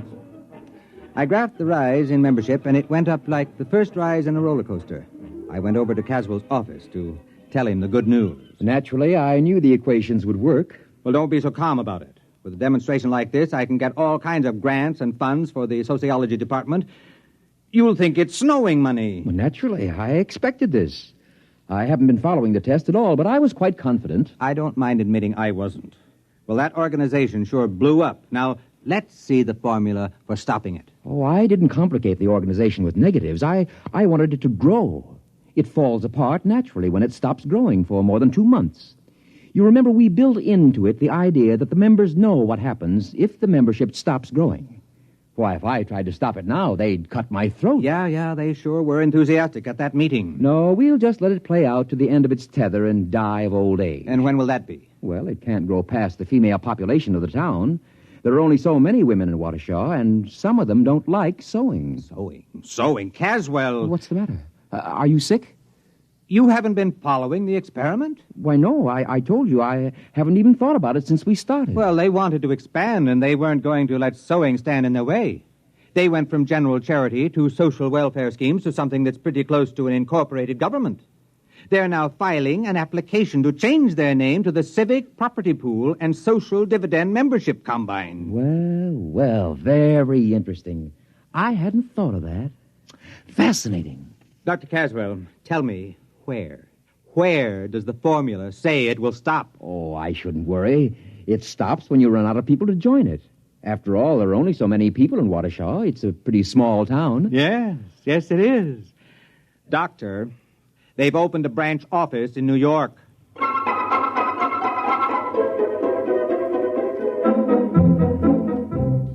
Caswell got out his slide rule then, and we went over the charts I had been keeping. He ran the results through the physics department's new analog computer to check the results. Yes, it checks. Well, now, allowing a certain lag of contagion from one nation to another, language and cultural barriers, it will reach total world population in 12 years. About 1 week after that, various isolated pockets, Australian Bushmen, Tibetans, African Pygmies, will all be members. You mean only 12 years? Give or take a week, 12 years. The whole world? Well, there is something to be said for a worldwide government. Many people are definitely in favor of it. But under Bernice Hackett, the whole world? You asked me for a demonstration. The equation works. But what happens when the whole world is organized and there are no new members? Well, 2 months after the organization stops growing, it collapses. It's built in the formula. Yes, but what happens then? Oh. Well, I haven't the faintest idea. I haven't carried the equations that far. Look, Caswell, whatever happens, I don't want anyone to ever pin this on me. From now on, if anyone asks me, I never heard of Waukesha. Well, that was 12 years ago. I think Caswell and I are about the only men on Earth who don't hold membership cards in the United Terrestrial Civic Welfare and International Property Pool. Bernice Hackett, Global Administrator. It's a race against time now. There hasn't been a new member in a week and a half, and Bernice is anxiously awaiting news from the first Mars Expeditionary Fleet. And as she says, if only they find life there. We need new members, desperately. Tonight, by transcription, X-1 has brought you The Snowball Effect, a story from the pages of Galaxy written by Catherine McLean and adapted for radio by Ernest Kenoy. Featured in the cast were Ted Osborne, Wendell Holmes, Warren Parker, Audrey Blum, Mary Patton, Patsy O'Shea, and Peggy Allenby. Your announcer, Fred Collins. X-1 was directed by Daniel Sutter and is an NBC Radio Network production.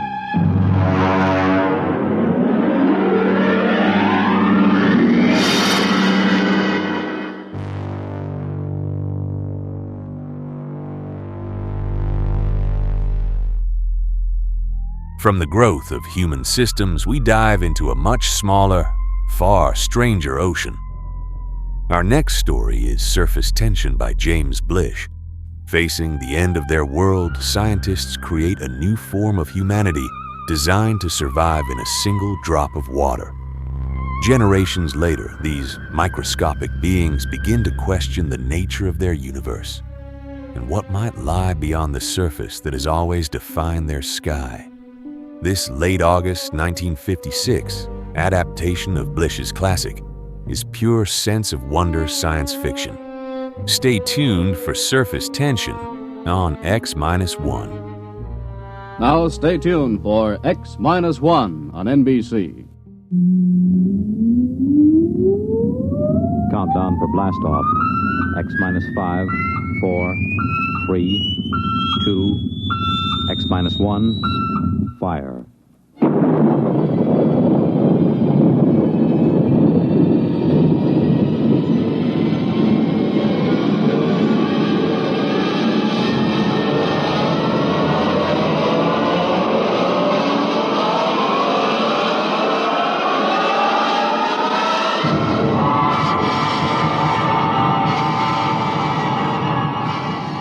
From the far horizons of the unknown come transcribed tales of new dimensions in time and space. These are stories of the future, adventures in which you'll live in 1,000,000, could be years, on 1,000 maybe worlds. The National Broadcasting Company, in cooperation with Galaxy Science Fiction Magazine, presents X minus one.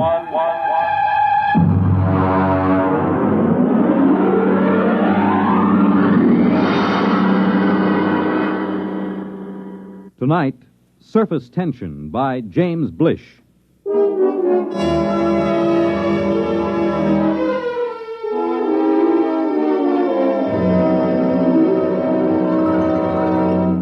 Come in, Professor. Come in. Mr. President? Do sit down. I'm terribly sorry to have kept you waiting. Time has very little significance, sir. Well, now, what is the urgent nature of your visit?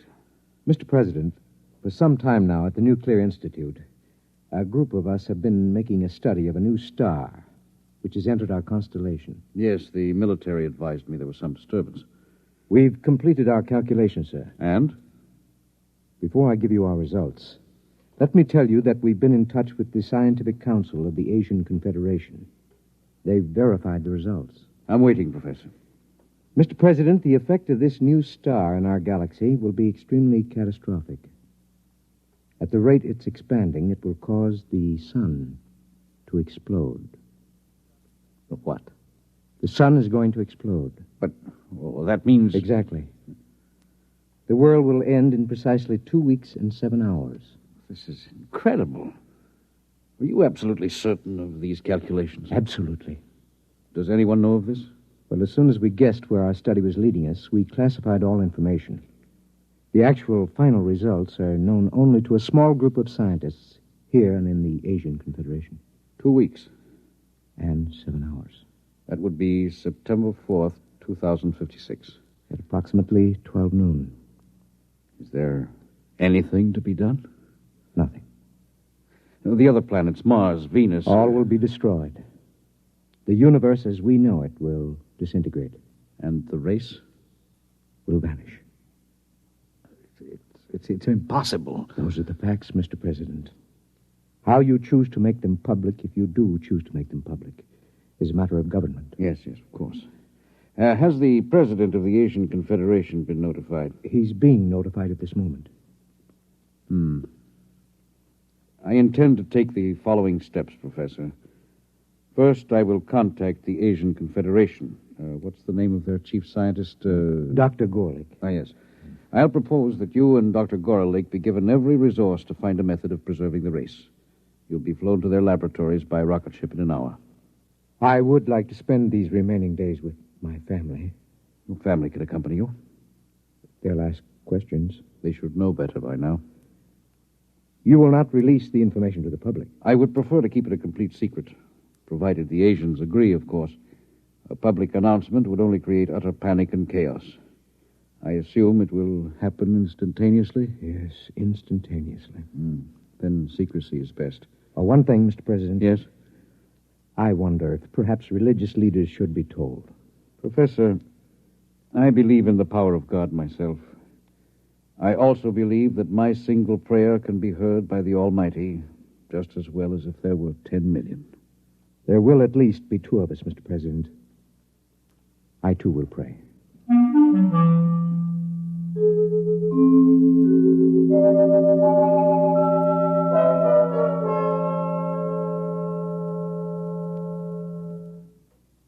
Dr. Gorlick? Professor, how nice to meet you again. Do sit down, sit down. Thank you. Quite a problem, eh? It's quite a problem. If the rest of the world knew what we too know. I feel they should be informed, nevertheless. Well, that part of it is for the administrators. We have our own work. Do you seriously believe that we have the remotest chance of solving this problem in the 2 weeks that remain for the universe to exist? That depends on what you consider a solution, Professor. Anything that will preserve the race. In that case, we have a solution. You're joking. About so serious a matter? Hardly. But would you step over to the table, please? Now, if you will be so good, look into that eyepiece in front of you while I focus it. Will you tell me, please, what you see there?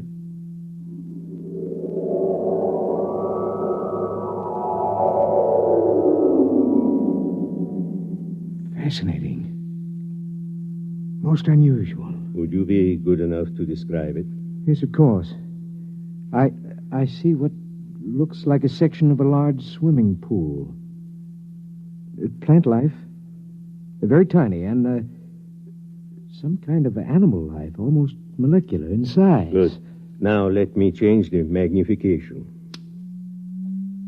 Possible. Go on, please. Describe. What? I see what looks like dogs, cats, a cow. All evidently swimming underwater in this medium. Wait. Yes, they seem to be dogs and cows and cats, except that they appear to have gill-like breathing apparatus. Good, good. It looks as if somehow these species have been mutated to live underwater. Exactly. Well, I don't understand how this is possible. It would take hundreds of generations, thousands of years possibly to effect such a change, even with modern genetic control. It is the key, Professor. Let me ask you another question. Yes? Would you estimate the size of these creatures? I would say they're normal size. And the size of the pool, as you call it? A tank of quite enormous size. I cannot see the walls, but I assume they are there. Good. Now, Professor, prepare yourself for a shock. I've been a scientist too long to shock easily, Dr. Gorley. Nonetheless, you will be shocked to learn that what you have just been looking into is a single microscopic drop of water, less than a milligram. A single drop of water? Yes.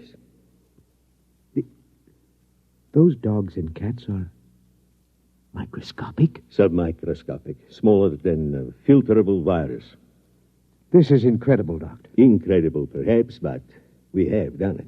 How? We found a way to reduce the size of the original fertilized eggs through bombardment of the molecules. In this way, we can produce a full-size dog that is infinitesimal. And you believe this will help us solve our problem? I am convinced of it. What do you propose? This is our plan. We will create submicroscopic humans.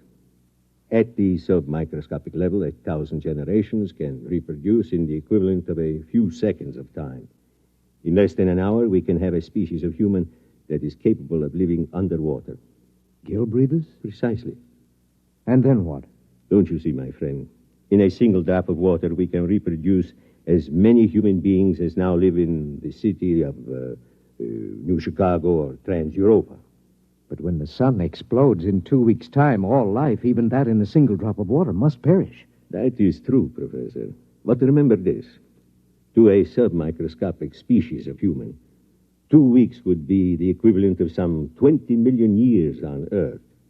In other words, to these human beings, starting tomorrow, the species will have hundreds of thousands of generations, each living a full life, before the final explosion of the universe. Almost like playing God. I am not a subscriber to the concept of God, Professor. I must say I'm slightly shocked to discover that you, a man of science... Believes in a creator? I do, Doctor. In any event, will you help us go ahead with our experiment? I have no choice. Good. We'll begin tonight to produce the first species.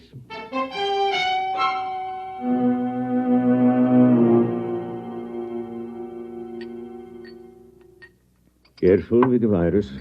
Here's the tube. Now then, we'll place this in a drop of water underneath the lens of the microscope. What about the evaporation and condensation of the drop? All outside factors will be controlled. Temperature, humidity, and so on. Will you turn on the lens, please? Now, using the highest magnification, we'll be able actually to manipulate a single being with electron magnets. A sensation we would interpret, possibly, as we interpret centrifugal force. Ready? Ready. Good. We begin the experiment.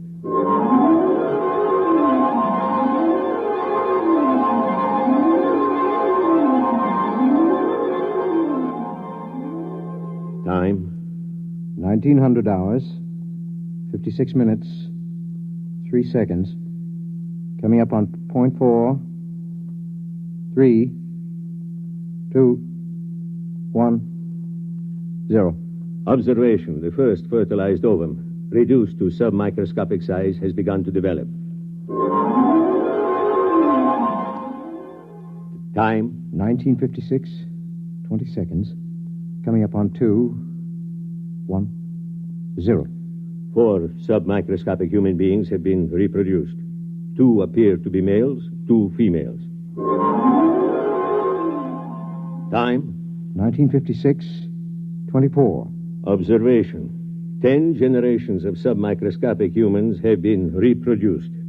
Webbed toes and fingers and elementary gill modifications have begun in response to submersion of species in highly oxygenated vapor. Time? 1956, 45. 100 generations have reproduced. Increased water in vapor has resulted in gill structure, species now ready for total submersion in a droplet of water. Turn on the electron magnet. Now for the crucial part of the experiment. Total submersion. If any should die, I feel like a murderer. The prolongation of the human race is at stake. It's a calculated risk. Still. Steady. I am about to effect the transfer. Steady. Now. Done. Look in the microscope, quickly. I can't find them. Let me. They're alive and swimming around. How many? Thousands. We've done it, Professor. Inside that drop of water, human beings like you and me, except for their gills, are already beginning to establish a civilization that will last for them millions of years. And for us? 2 weeks to observe and wonder, and then...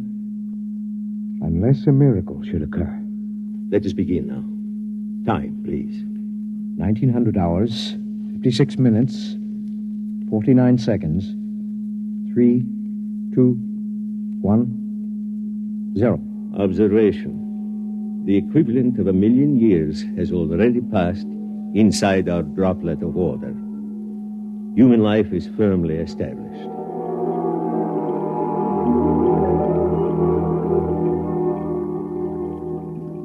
Sir! Sir! Come in, Lavin. Come in. I swam down from the museum. I'm exhausted. Rest yourself. Would you like some proto-steak? No, thank you. Breath of oxygen, perhaps? 100 proof, distilled from pure upper-level water. A breath, perhaps. Now then, I assume that you've come about the plates. Yes. Naturally, the directors of the museum are most anxious. I haven't completed the translation yet. It's been 6 months. Yes, I know that, but they're incomplete. One of them was evidently lost during the final battle with the Eaters. Sure. Can you tell me off the record what you've already deciphered? Well, first, let me warn you. These plates were prepared thousands of generations ago. They're highly romantic. What they tell us may be fantasy. Still, I'm fascinated. After all, the greatest archaeological discovery of all time, buried 1,000,000 years in the ooze of the bottom. Very well. The first line of the oldest plate reads as follows. It goes, "In the beginning, we were created..." Created? What an extraordinary concept. By whom? What about evolution? Yeah, let me finish. It goes, "We were created by men who are not as we are, but who are our ancestors all the same. They were caught in some disaster, and they made us and put us here in our universe so that the race of men might live on." Ridiculous. Perhaps. Well, let's suppose there's a universe other than ours. The theory has been advanced before. By fools. Fools? Look at us, Lavin. Are we really suited to this universe? Our gills, our webbed feet, these are the product of evolution and adaptation. But the shape of our bodies, the way we swim... Well, I'll admit there's some basis for the theory, but every experiment, every attempt to prove that anything exists outside, that the surface can be pierced... According to the plates, the surface can be pierced. Listen to this passage. There are 3 surfaces of the universe. The first is the bottom, where the water ends. The second is the thermocline, the dividing water between the bottom and the sky. The third is the surface film beyond which none can pass. And beyond the surface film, beyond the surface is the universe of the creators. Well, the whole thing sounds like a parable or a song. Whatever it is, remember this. Thousands of generations pondered the miracle of our existence before these plates were written. Primitive. Men. You sound like a mystic, Shar. To think that a scientist like yourself could believe in the existence of creators. Nonetheless, creators who were formed in our own image. Or we in theirs. I'm shocked, truly. I intend to complete the translation of the plates. I will pursue this project for the rest of my life, if necessary.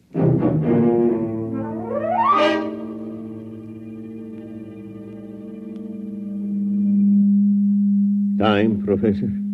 Second day, 14 hours, 6 minutes, 10 seconds. Observation. The plates which were inscribed with microscopic data by an earlier generation have evidently been removed by a subsequent generation. Our study shows that a highly developed civilization is now living in the drop of water. Certain water organisms have been domesticated and underwater ships have been developed.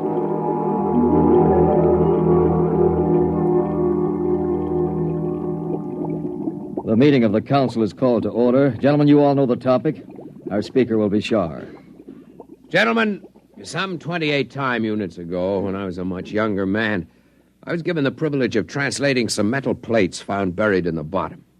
As all of you know, I've devoted much of my life to convincing the world that travel through the surface film was not only possible but necessary to survival. Finally, the council has seen fit to grant my request for a special ship to accomplish this travel. I'm deeply grateful, and I would like to request my friend Lavin as head engineer for this project. Permission is granted. We wish you luck. The whole of our world will be following your expedition.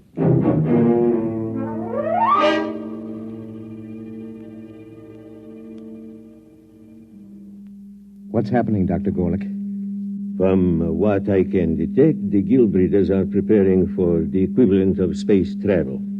A large cylindrical ship is being built. What method of power are they using? I can barely detect it through the microscope, but my guess would be that they will use some form of living creatures to power the vessel.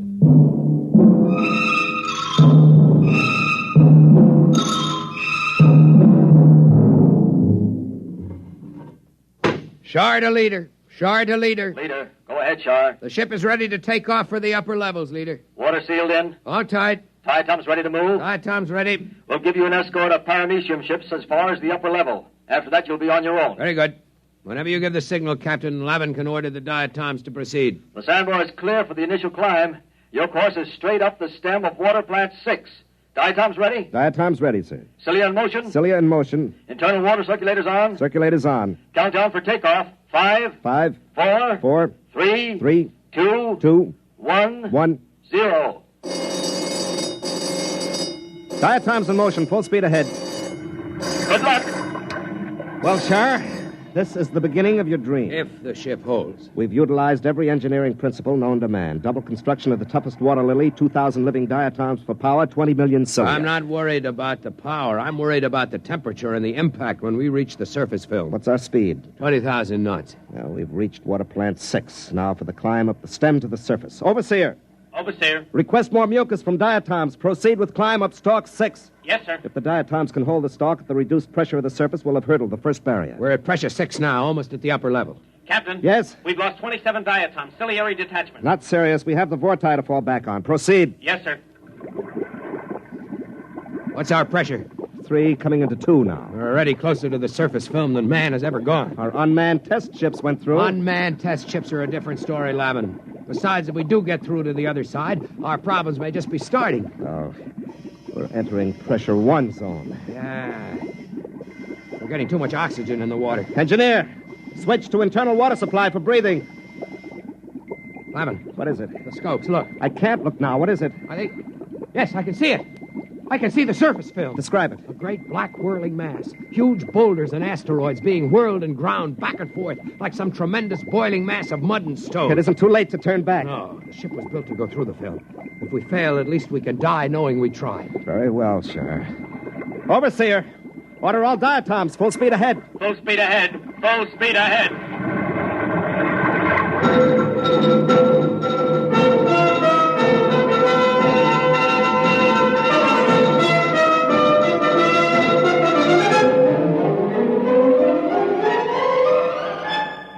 We're in the film, Shar. Pressure on the ship is increasing. Overseer, more oxygen for the diatoms. Captain, the diatoms are dying. More oxygen. Keep moving. We're almost through. Shar, use the auxiliary vorti. Maybe the motion of their cilia and the thrust of the water. Overseer, bring up the vorti. Full speed ahead. We're moving. We're making headway. Oh, if the ship will only hold together.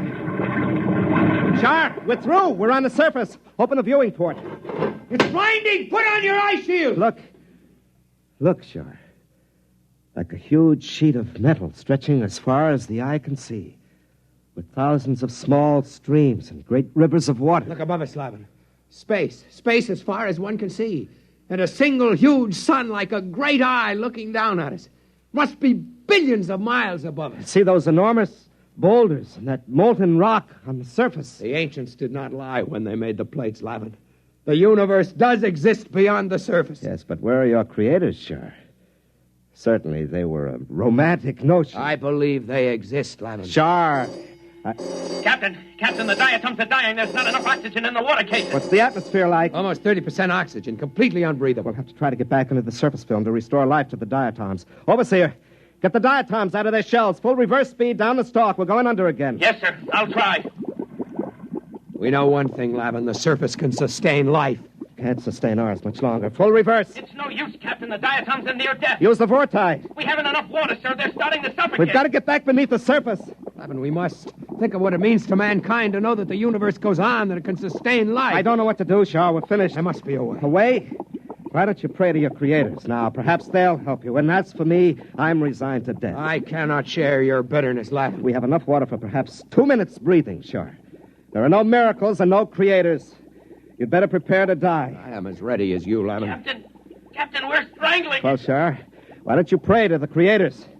Better still, let me. I have a louder voice. Hey, creators! You all-powerful ones who made us, can you hear me? This is Captain Lavin of the first ship to breach the surface. We need your help. Can you hear me? We need your help. If there be creators, and I believe there are, then I ask that our presence be noted, and that we be delivered from this trial not for ourselves, but for the good of the race.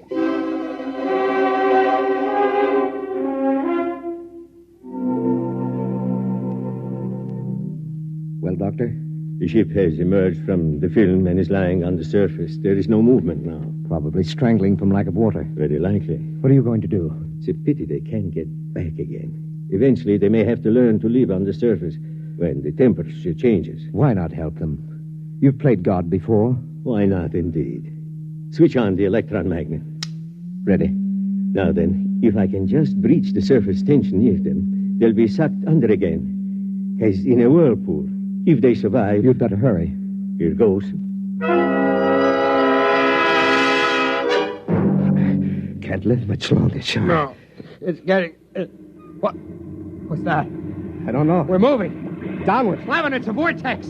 A vortex is opening through the surface. One way or another, we'll die. The ship can't take the stress. We're dropping. Shaw!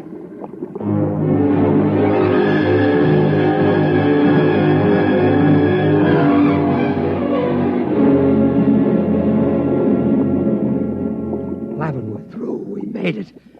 The water is circulating again. It's too much to believe, Shaw. It's like... A miracle. Yes. It is a miracle.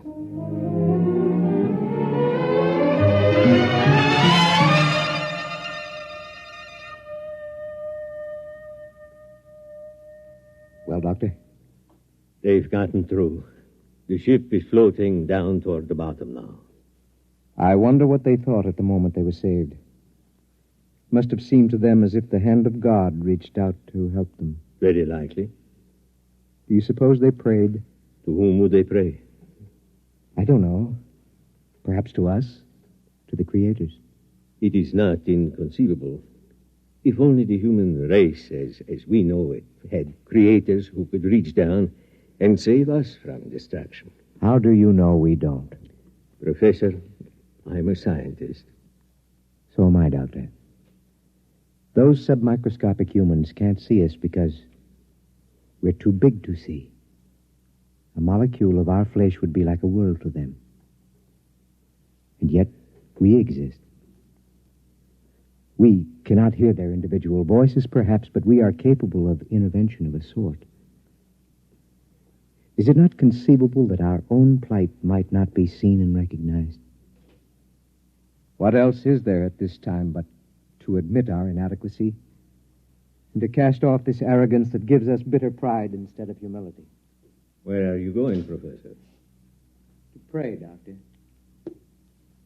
There isn't much time. Professor. Yes? Wait. I will come with you.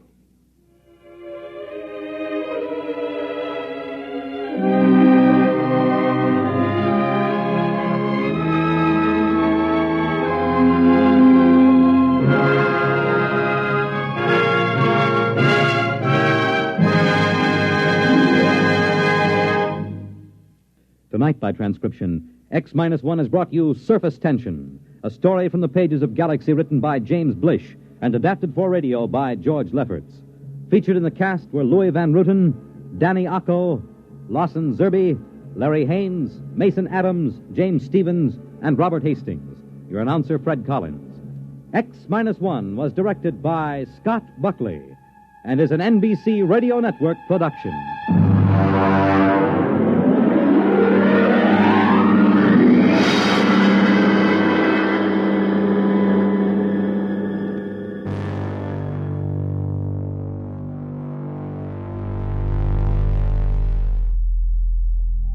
From the microscopic ocean, we return to the open stars for a story of machines that refuse to forget. Our next story is The Lifeboat Mutiny by Robert Sheckley. Two men purchase a second-hand spaceship that once served as a military lifeboat. The ship's computer is still programmed for a war that ended long ago, and it is determined to complete its original mission, whether its new passengers like it or not. This September 1956 Sheckley comedy is one of the funniest and most inventive episodes in the entire series. Stay tuned for The Lifeboat Mutiny on X-1. Countdown for blast off. X-5, 4, 3, 2, X-1, fire.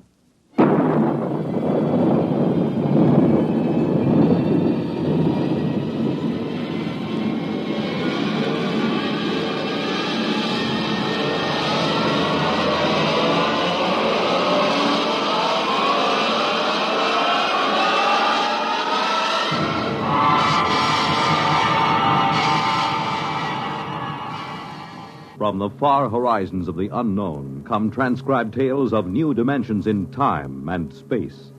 These are stories of the future, adventures in which you'll live in 1,000,000, could be years, on 1,000 maybe worlds. The National Broadcasting Company, in cooperation with Galaxy Science Fiction Magazine, presents X-1.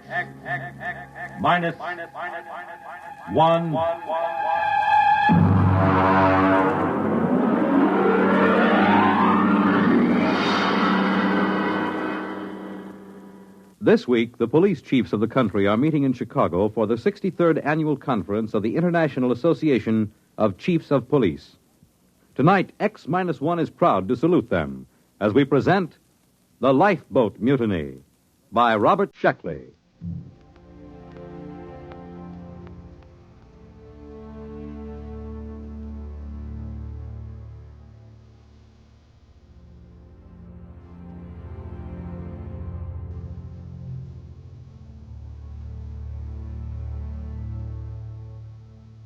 Of course, we should have known better.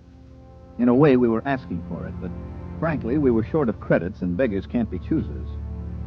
As a rule, I don't like second-hand equipment, not if I have to trust my life to it. But Joe, the interstellar junk man, can be pretty persuasive. He has an air of confidence when he walks down between the rows of antique jalopies on his lot and pats an airlock door lovingly or kicks at the ground gyros to show how firm they are. Joe exudes faith the way trees drip sap in the spring. And if you get too close, a little rubs off on you. Yeah, you see, solid as a rock. Look at that plating. I'm telling you, this boat is a real buy. She looks pretty old. Sure, she's old. Now, don't give us that story about it belonging to a little old lady who used it to flit to church on Sunday. Now, look, boys, I'm not trying to unload something on you. I don't stand to make a nickel on this, but tell me the truth. Did you ever hear sweeter engines? And look at those servos. Pretty old. And that hull. I bet it's 500 years old and not a spot of corrosion on it. I'm telling you, you're lucky. It's a coincidence, you two fellas coming in. You need a lifeboat. And sitting right here waiting for you, like you was made for each other, is this baby. She certainly does seem rather nice. What do you think about it, Dick? It does look pretty good. It's about what we need for the ocean survey work on Trident. But you know Joe. They just don't build them this way anymore. Look at that propulsion unit. You couldn't dent it with a trip hammer. And note the capacity of the cooling system. It looks good, but some of these old machines, I just want to make absolutely sure it's safe. Safe?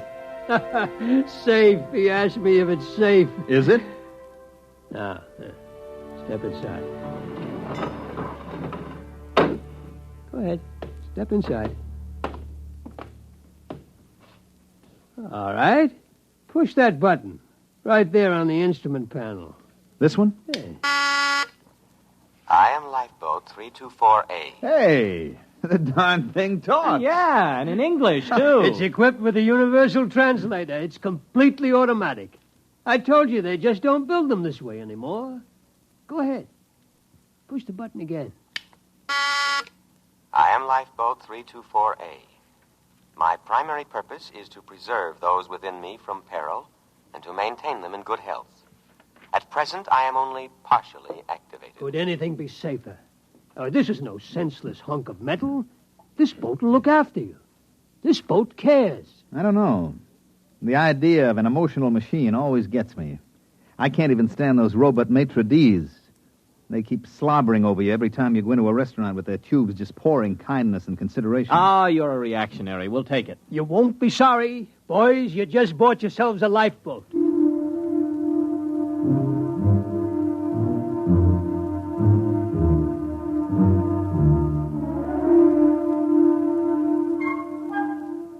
Joe delivered this assurance in the frank and open tones that had helped make him a millionaire several times over. It wasn't that he was dishonest. Far from it. All the flotsam he collected from anywhere in the universe worked. But ancient machines often had their own idea of how a job should be done. They tend to get peevish when forced into another routine.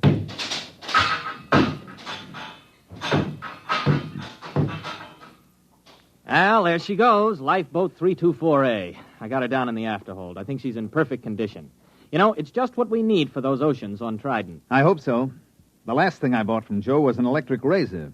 Only it turned out that it came from Deneb 3, where they are slightly reptilian. And an electric razor is used to help them change their skin in the hot months. If you remember, I was in the hospital 3 months, and after the skin grafts, I don't know my ears from my elbow.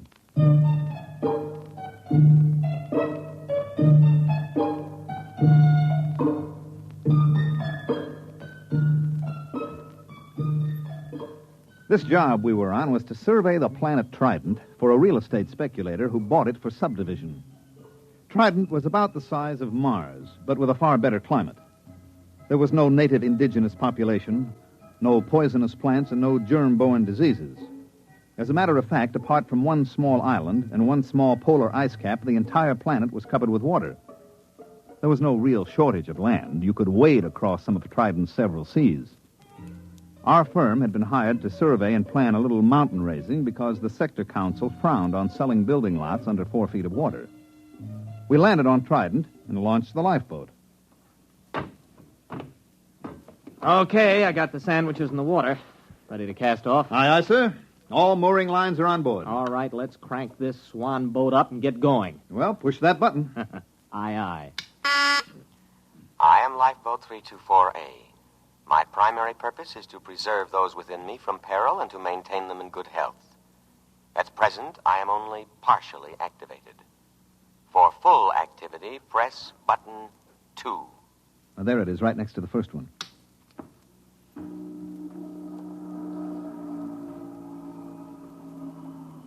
Well? Something's going on back there. Sounds like motors warming up. Hey, that sounds like a short circuit somewhere. You know there's no wheel on this thing? Oh, wait a minute. There's got to be some kind of tiller or control. Well, you look. That's all there are, 2 buttons. Well, then maybe she controls telepathically. I'll try it. Hey, 324A, go ahead slowly.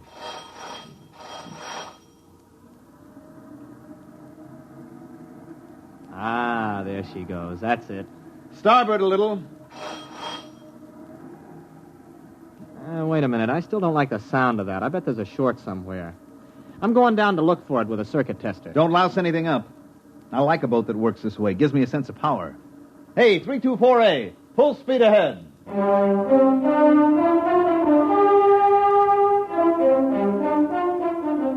Arnold disappeared into the bilge with a circuit tester, and I handled the survey. Actually, our machines did all the work, tracing the major faults in the ocean bottom, locating the most promising volcanoes. And when the survey was complete, the next stage would be turned over to the subcontractor. He would wire the volcanoes, seed the faults, and touch the whole thing off. After that, there'd be enough dry land on Trident for anybody. Well, by mid-afternoon, I figured we could knock off for a while. We ate our sandwiches, took a drink of water from the canteen, and then had ourselves a swim in Trident's clear, green water.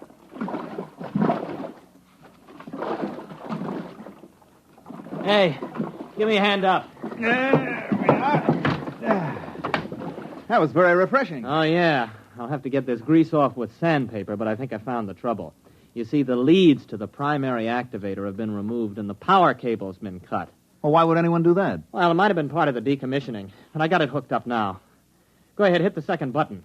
Might as well have this thing working right. Okay, here she goes.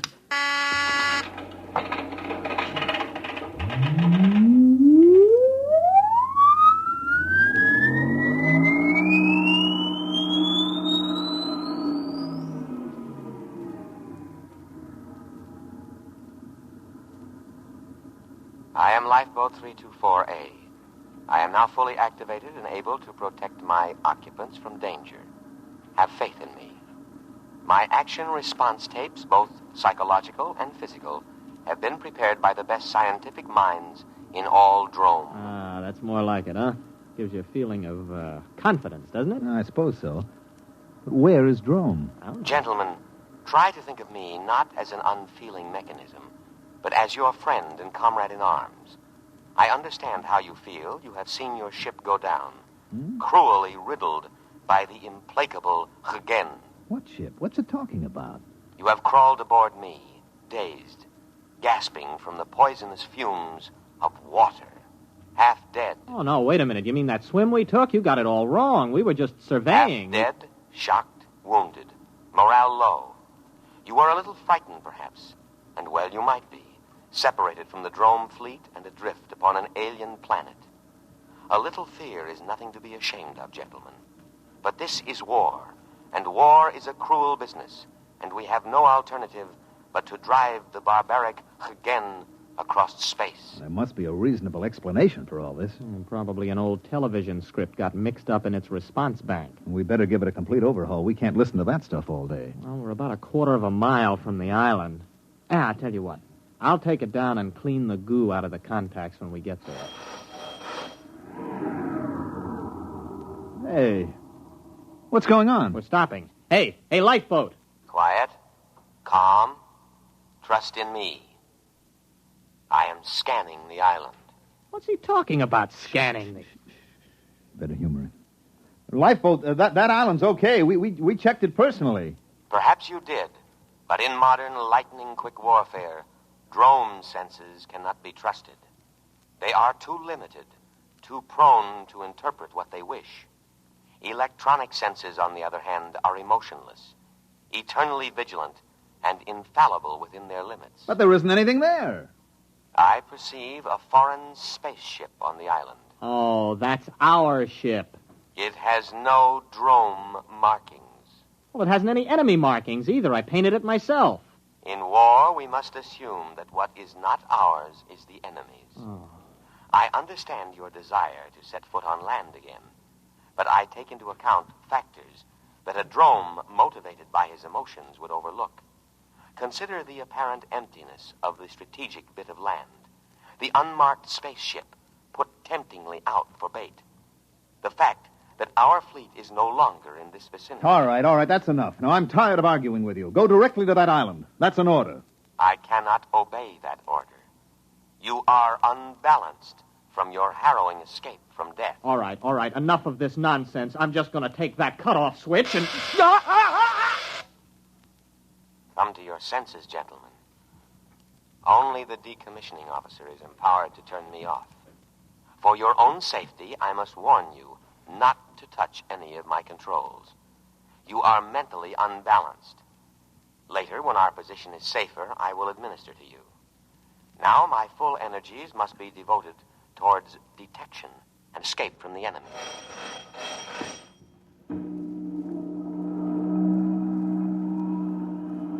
Where are we going? To rejoin the drome fleet as soon as I can find it.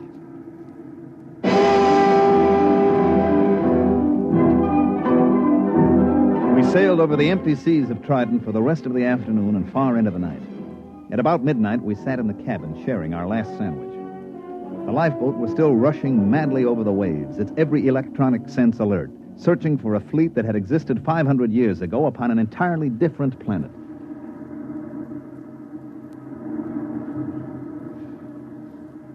Oh, why didn't I pack more sandwiches? Do you ever hear of these dromes? Yeah, vaguely. They were non-human, lizard-evolved creatures. Yeah, they lived on the 6th planet of some little system near, Capella. The race died out over a century ago. Mm-hmm. And the Hagen? What about them? Also lizards, same story. It wasn't a very important war, you know. All the combatants are gone except this lifeboat, apparently. And us. We've been drafted as drone soldiery. Do you think we can reason with this tub? Oh, no, I don't see how. As far as this boat is concerned, the war is still on. It can only interpret data in terms of that premise. It's probably listening in on us now. No, I don't think so. See, it's not really a mind reader. Its perception senses are geared only to thoughts aimed specifically at it.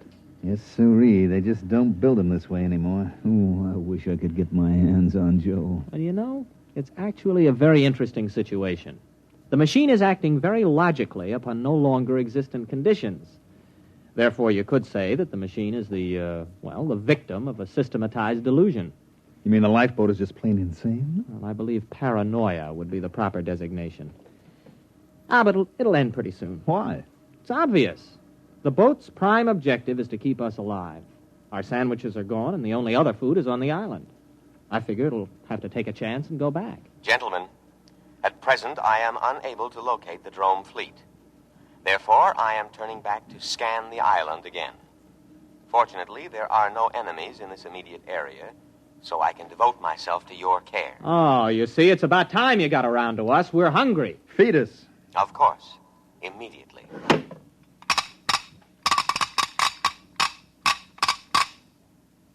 There you are. On the tray. What's that? That looks like clay. Oh, it smells like machine oil. Hey, what's it supposed to be? That is giesel. It's the staple diet of the drome people. I can prepare it in 16 different ways. Oh, try it. All right. It tastes like clay coated with machine oil. We can't eat that. Of course you can. An adult drone consumes 5.3 pounds of giesel a day and cries for more. Now listen, we are not drones. We are humans, an entirely different species. The war you think you're fighting ended 500 years ago. We can't eat giesel. Our food is on the island. Ah, yes. Your delusion is a common one among fighting men. It is an escape fantasy, a retreat from an intolerable situation. Gentlemen, I beg you, face reality. You face reality, or I'll have you dismantled bolt by bolt. Threats do not disturb me. I know what you've been through. Possibly you've suffered some brain damage from your exposure to poisonous water. Poisonous? To drones. If absolutely necessary, I am also equipped to perform physical brain therapy. It is a drastic measure, but there can be no coddling in time of war. You see, you need not worry. All my scalpels are razor sharp and ready for immediate action. Oh, scalpels, huh? Well, we're feeling better already. It's a fine-looking batch of Giesel, isn't it, Arnold? Oh, delicious. Nothing is too good for our boys in uniform. Do try a little. Oh, that's wonderful. Oh, that's delicious. Good. I am moving toward the island now, and I promise you in a little while you will be more comfortable. Why? The temperature here is unbearably hot.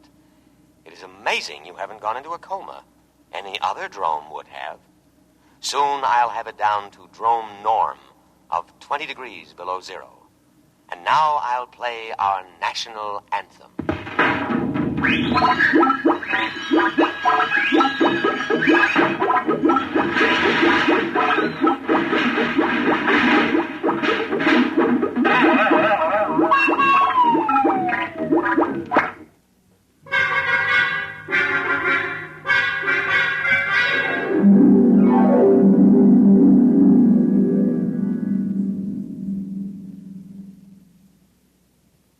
Arnold? What? I'm cold. Well, you should be very comfortable. Drones live at 20 below zero. We're drones and no back talk. Those cooling tubes are all frosted up. Yeah, I just wrote my name in frost in the porthole. Hey, wait a minute. Wait a minute. I got an idea. Just follow my lead. Why not? Lead on, fellow drone. Give me the canteen. What are you doing? Just gonna get a little exercise. Gotta stay fit, you know. That is true. Here you are, boy. Catch. Look out, that canteen's heavy. Just throw it right back, boy. Just heave it right in. Come on, let's see your curve. Be careful with that receptacle. It's filled with a deadly poison. Water. Oh, we'll be careful. Here we go. Bad shot, old man. Oh, how careless of me. I seem to have broken the cooling tubes. Cooling fluid all over the floor. I should have taken precaution against internal accidents. It won't happen again. But the situation is very serious. I cannot repair the cooling tube myself. I'm unable to properly cool the boat. Say that's tough. Now, if you'll just drop us on the island... That is impossible. My first duty is to preserve your lives, and you couldn't live long in the climate of this planet. But I'm going to take necessary precautions to ensure your safety. What are you going to do? There is no time to waste. I will scan the island once more. If our drome forces are not present, we will go to the one place on the planet that can sustain drome life. What place? The southern polar ice cap. The climate there is almost ideal. 30 degrees below zero.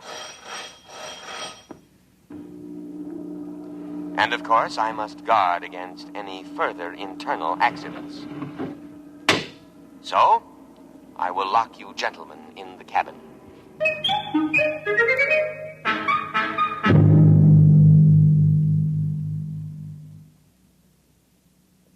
Think. I am thinking. Nothing's coming out. Well, we've got to get off when he reaches the island. It'll be our last chance. Now, look. We know his internal scanning isn't very good. When we reach the island, maybe we could cut his power cable. Oh, you couldn't get within 5 feet of it. He's got an electric charge on all the controls. I am now scanning the island. Place looks fine today. Oh, sure does. I'll bet our forces are dug in underground. They are not. I scanned to a depth of 100 feet. Well, under the circumstances, I think we should examine it a little more carefully. It is deserted. I cannot let you endanger your lives by going ashore. Drome needs her soldiers, especially sturdy, heat-resistant types like you. We like this climate. Spoken like a patriot.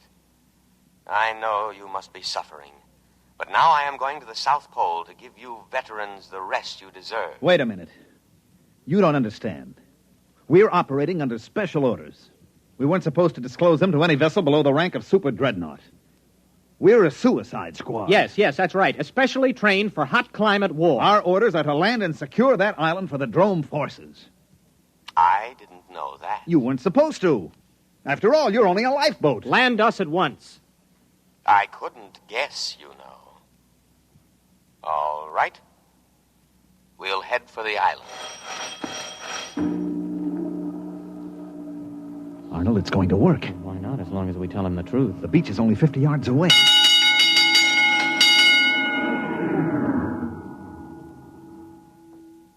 No. No, what? I cannot do it. What do you mean? This is war. Orders. I know, but I cannot obey. A different type of vessel should have been chosen for this mission, but not a lifeboat. You must think of our country. Think of the barbaric Hagen. It is electronically impossible for me to carry out your orders. My prime directive is to protect my occupants from harm.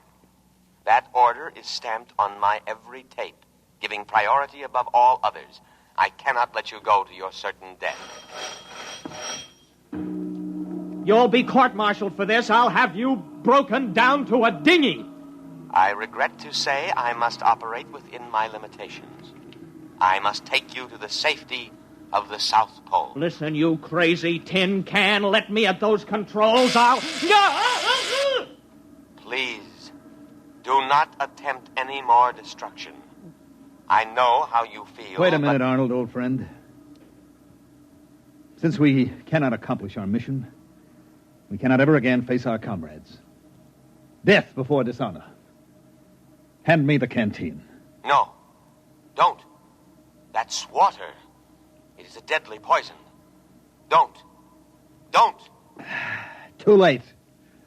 Arnold, it's your turn. We, who are about to die, salute you. We die for glorious Drome. That goes for me, too. Speak to me. Speak to me. Lie still, you idiot. There is no known antidote. If only I could contact the hospital ship. Speak to me.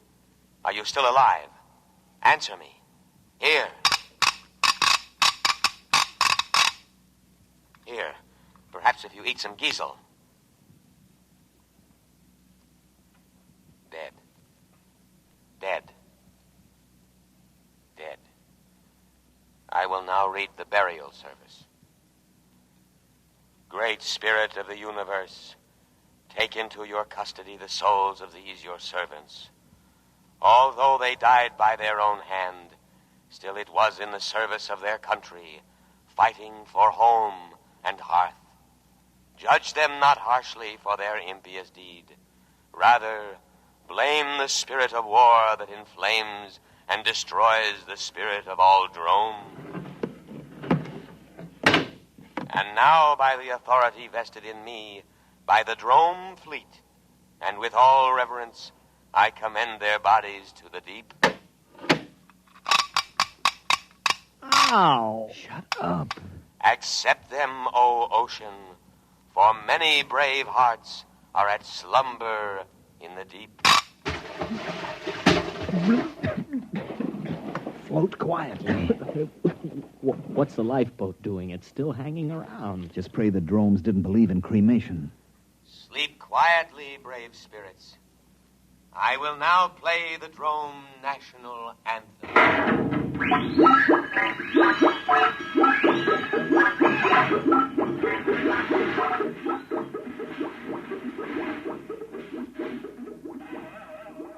Well, there she goes. Where? To the South Pole. To wait for the Drome fleet.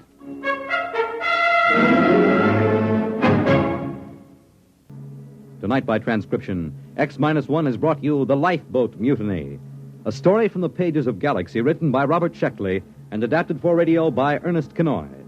Featured in the cast were Leon Janney, Mandel Kramer, William Redfield, and John McGovern. Your announcer, Fred Collins. X-1 was directed by Daniel Sutter and is an NBC Radio Network production.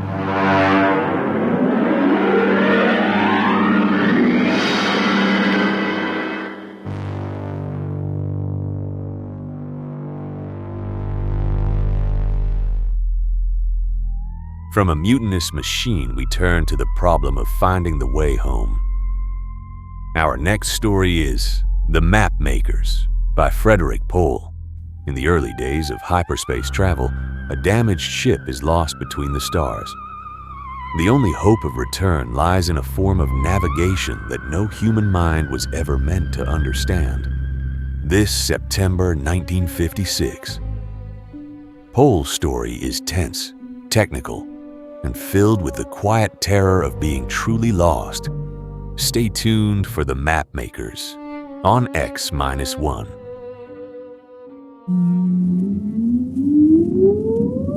Countdown for blast off. X-5, 4, 3, 2, X-1, fire.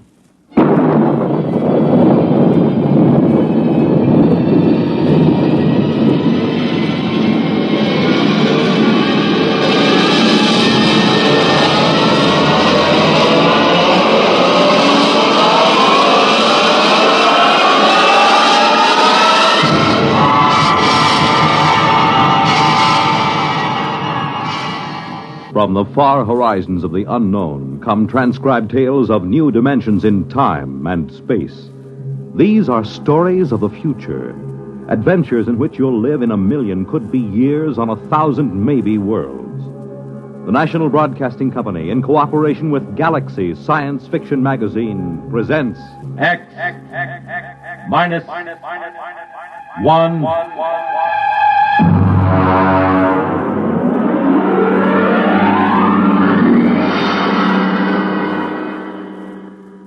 Tonight's story, The Map Makers, by Frederik Pohl.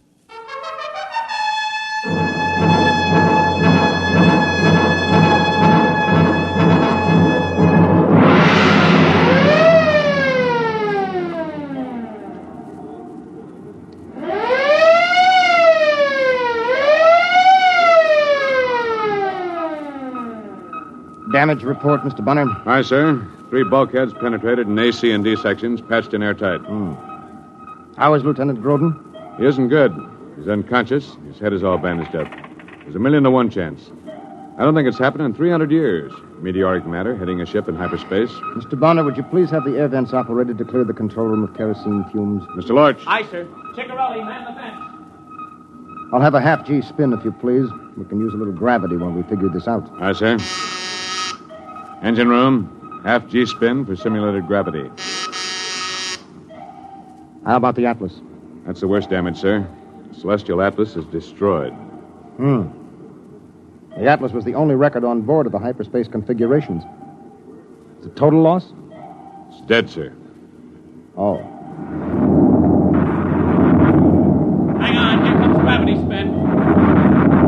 What was his name? The Atlas? Spawn. He had a sister in Seattle, I think. Pass orders for burial at the afterlock. I see. And, Mr. Bonner, have all officers assemble in the wardroom for an emergency meeting as soon as we are secured for normal space.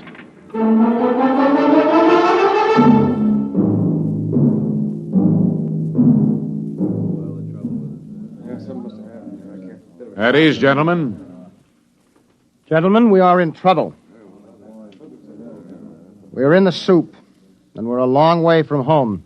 Bonner, would you get me a bulb of coffee, please? Now, nobody is going to come and get us out of this. We'll have to do it ourselves, if we can. Ciccarelli is trying to get us a fix. But I can tell you right now, we are not close to the solar system. Here you are, sir. Oh, thank you. That meteor dropped us out of hyperspace in the middle of a jump. Consequently, there isn't a constellation in the sky that you or I or anybody else ever saw before. We might be 100 light years from home, or we might be 10,000. Well, sir, what about our records? They went with the Atlas. We can't retrace our steps, not in hyperspace. Sir? Yes, what is it, Lorch? Burial detail standing by at the afterlock. Very well, we'll get down there in a few minutes. I'm afraid the Atlas will have to wait.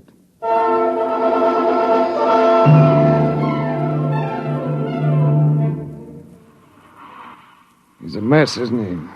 Cover him up. Haven't you got any respect? Yeah, it's a laugh. Spawn, I mean. Look at his head.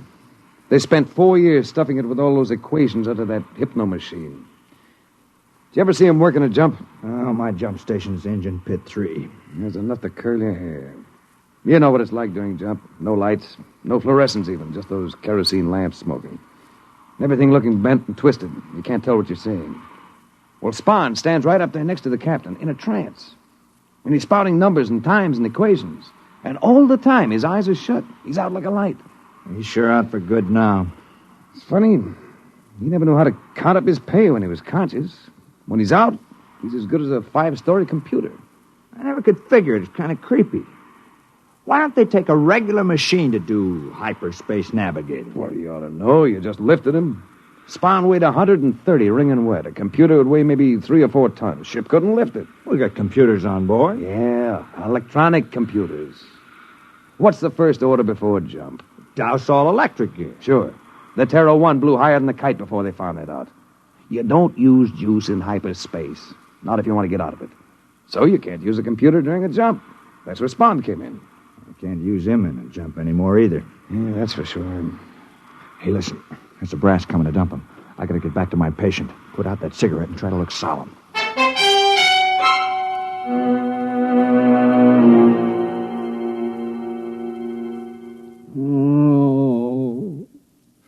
Mr. Broderick. How is he, convoy? Not so good. I gave him 3 ampules of neomorph in the last 2 hours. That's twice the normal dosage. Let me see. Lieutenant Grodin's the navigator, isn't he? I mean, what happens with him all cut up in the head? The captain is a trained navigator. Well, that doesn't do us any good in jump, does it?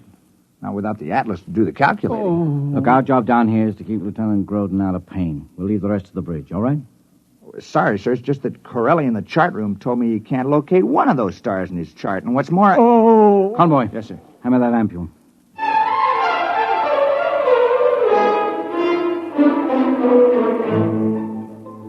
Now hear this. Now hear this. Recorders made second class Eklund, report to the wardroom. Recorders made Eklund, report to wardroom.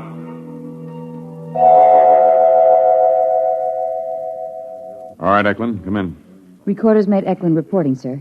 Stand at ease, Eklund. You've heard about Recorders made Spawn. Yes, sir. I was with Charlie when... Bonner, get Eklund a chair, please. Here you are. I'm all right, sir. You know that Spawn's operation was essential to navigation in a jump. No, sir. I mean, I don't know much of anything until I'm indexed. Yes, of course. You were rated a ship's librarian log. Yes, sir. Spawn read his calibrations up to this point into you? I suppose so, sir. I'm in trance when I record. Yes, of course. Now we're going to need those records. Are you ready? Yes, sir. The key word is index. All right, Eklund. Index. There she goes. Takes about 30 seconds for full trance. Uh-huh. You know, Bonner, this is risky. Trying to backtrack on hyperspace equations by dead reckoning. A centimeter off of the figures might put us 1,000 kilometers in hyperspace. And anything up to 1,000,000 light years when we dropped back into normal. I wish that meteor had gotten me instead of the Atlas. She's in trance, sir. Yeah. All right, Eklund. Ship's log. Journey day 1. Jump 1. Journey day 1. Jump 1. Normal space coordinates 345-674-65. Sub 456. Time 4356.98.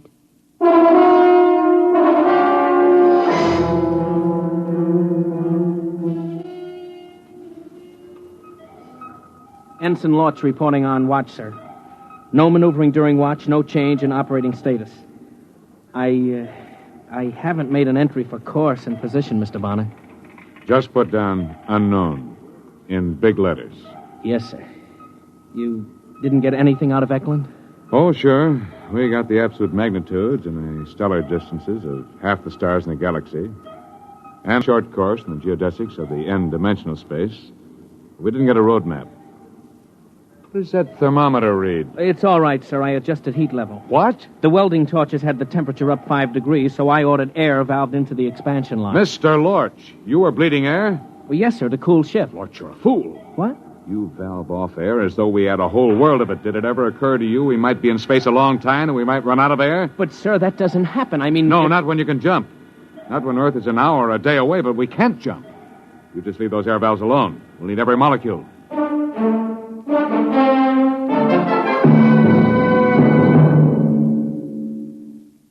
Groden, can you hear me? Oh. It's Doc Broderick. Can you hear me? Yes, All right, don't talk. You've been hurt. A meteorite got the Atlas and something got you right across the eyes. Drops of molten metal. You're blind, at least for now. Oh. We can fix you up from the eye bank when we get back on Earth. The Atlas.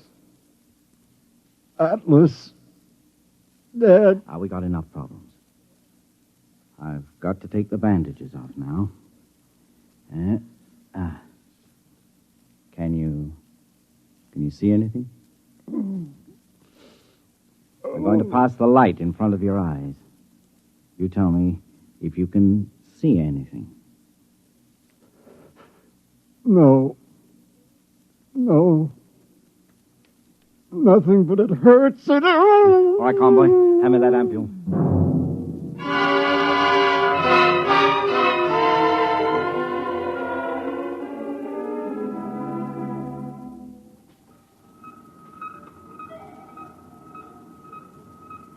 Secure for jump, Mr. Bonner. Secure. Engine room. Damage aft. Damage forward. Generator stations. Radiation control. Cargo hold 1, 2, 3, 4. Men's quarters aft. You ready, Eklund? Yes, sir. Have you ever been on the bridge during a jump? No, sir. Well, it's tricky. Your eyes lie to you. You see things that aren't there. I don't know how much you will get in trance. Oh, nothing, sir. I black out completely. Oh, good. Ship secured, sir. Ship secured, sir. Kill the spin. Engine room, kill spin. Ship's company, stand by for free fall. Free fall.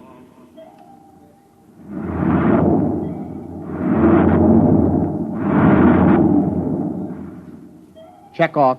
Chronometers wound and synchronized. Kerosene lamps lit. Navigator. Aye. Communicator. Aye. Atlas. I'm sorry. Ready, Eklund? Aye.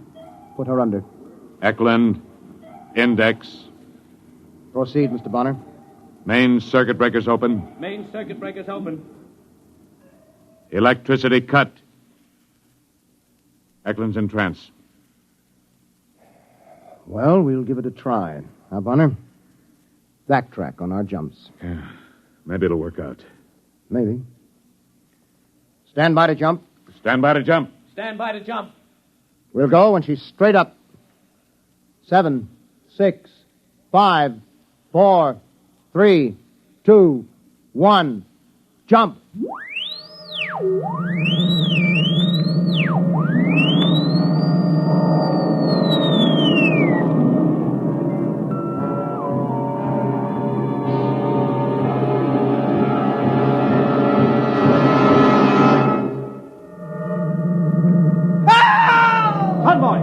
Convoy, where are you? Over here, I can't see you. Feel your way over to Groden. Everything's green. Give me the hypo.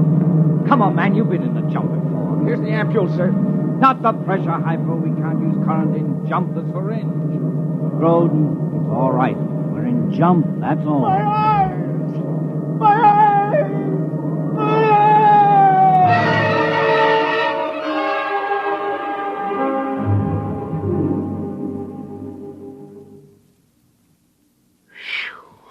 Deal. What's the use? You can't use the money even if you win. What are you trying to do, chicken out? Corelli says they got a fix after the jump. What are we worried about? Deal. They got a fix, all right. 15,000 light years from Sol. Shuffle. He says that's the way it is in hyperspace. Distances haven't got anything to do with anything unless you can navigate when you're in jump, and we can't. Hey, when did Lorch make his rounds? Why? I'm going to take off my jumper. It's hot. Yeah, and it's going to get hotter. Every time the jets blast, every time the cook fries an egg, the ship gets just a little hotter. Don't mention it. Every time the jump generators turn over, every time you light a match, that gets us hotter and hotter. Hey, what are you doing? I'm taking off my skivvy shirt. Deal.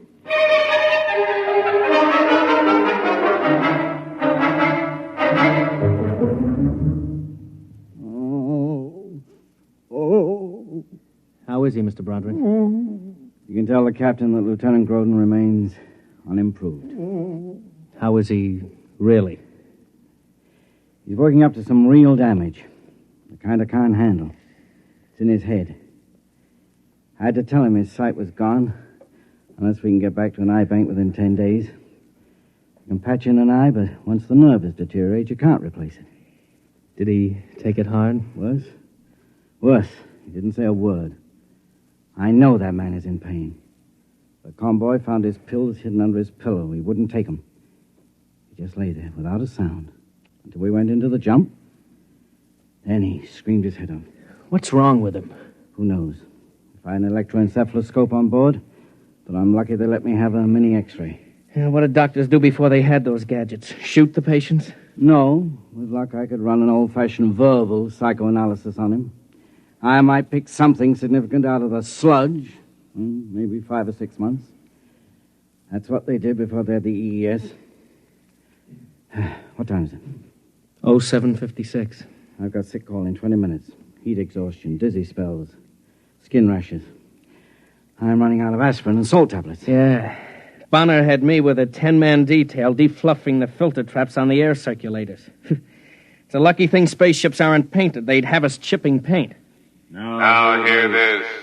Mr. Broderick, report to the bridge. Mr. Broderick, report to the bridge.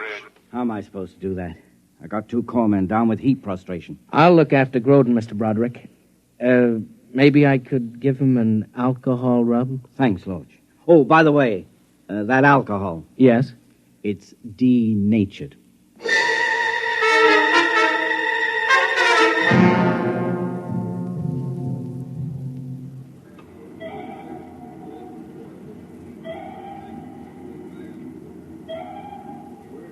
Here's the problem, Mr. Broderick.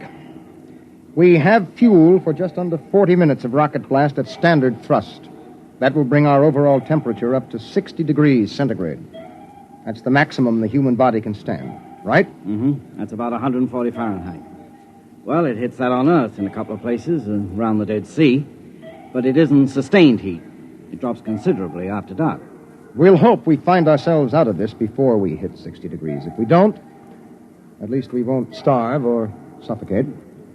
All right, gentlemen. Mr. Broderick, you can prepare for increasing heat casualties as we proceed. Yes, sir. All right, Mr. Bonner. Secure for jump.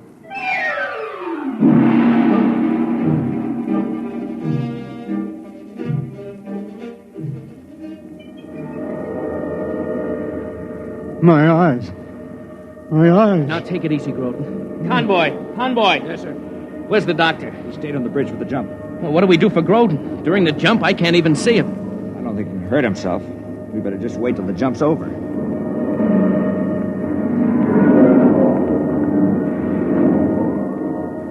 My eyes. They lied. They lied to me. They lied. I can see it. The master pattern. I can see it. No, not like seeing, like knowing. That's Lorch. And Roderick's on the bridge. And the captain. And Earth. And the sun. I can see them. Unbuckle the straps. I've got to get up to the bridge. The jump is almost over. I'll be blind again. If Lorch sees me, he'll think it's jump hallucinations. They're lost. But I'm not. I can see the whole universe. I can see. Jump completed. Secure for normal space. Groden, come back here. Now, what are you doing out in the passage? Convoy! Sir? Come on, give me a hand. Now, how did he get out here and jump? He's blind.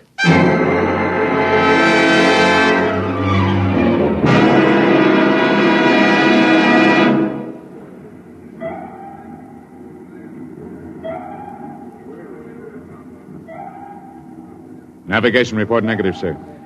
Is there a fix? No, sir. Corelli thinks he can get a triangulation on an extragalactic nebula. That'll take time. Well, what's the temperature? 45. We don't have time. We'll have to keep on. If we don't end up within a light year of Sol, we're cooked. Literally. So, at your convenience, we'll take another jump. So, we've got to take a break. The only way to handle the temperature is frequent rests and liquids. Will 10 minutes be enough? Well, I suppose so. Mr. Bonner, have steward sections issue whatever they have, juices, water. There's no point in saving it any length of time. We have about 24 minutes of rocket time before the hull heats up to 60 degrees. Is there any reasonable chance? Mr. Broderick, we have tried dead reckoning from the records. But in hyperspace, we can't follow them accurately, not without Atlas. I'm timing the blasts from my pulse, because you can't trust reading a clock unless you can touch it. When we jump, I might as well be blind.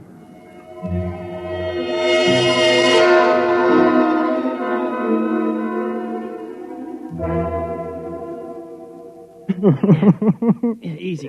Get him back on the bed. Now, easy, Convoy, easy. Oh, I got his arm. There. I can't figure how he got out there.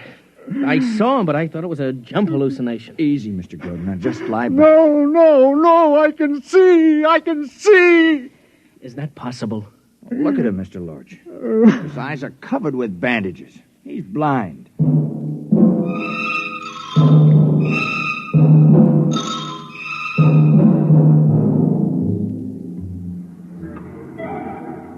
Ten minutes is up, Captain. All right. Secure for jump. I had to assign 3 more men to each generator. The crew couldn't handle the manual clutch in the heat. Very well. Proceed.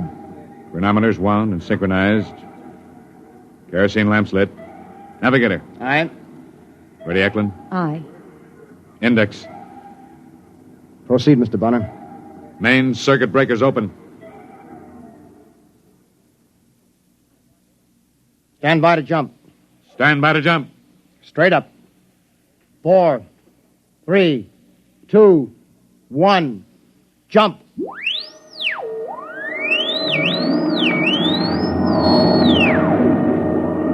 "30 seconds to full velocity, sir. You never can get used to it. You can hear, you can touch, but your eyes lie. The photons and electrons that carry vision have some crazy mathematics of their own. I know, sir.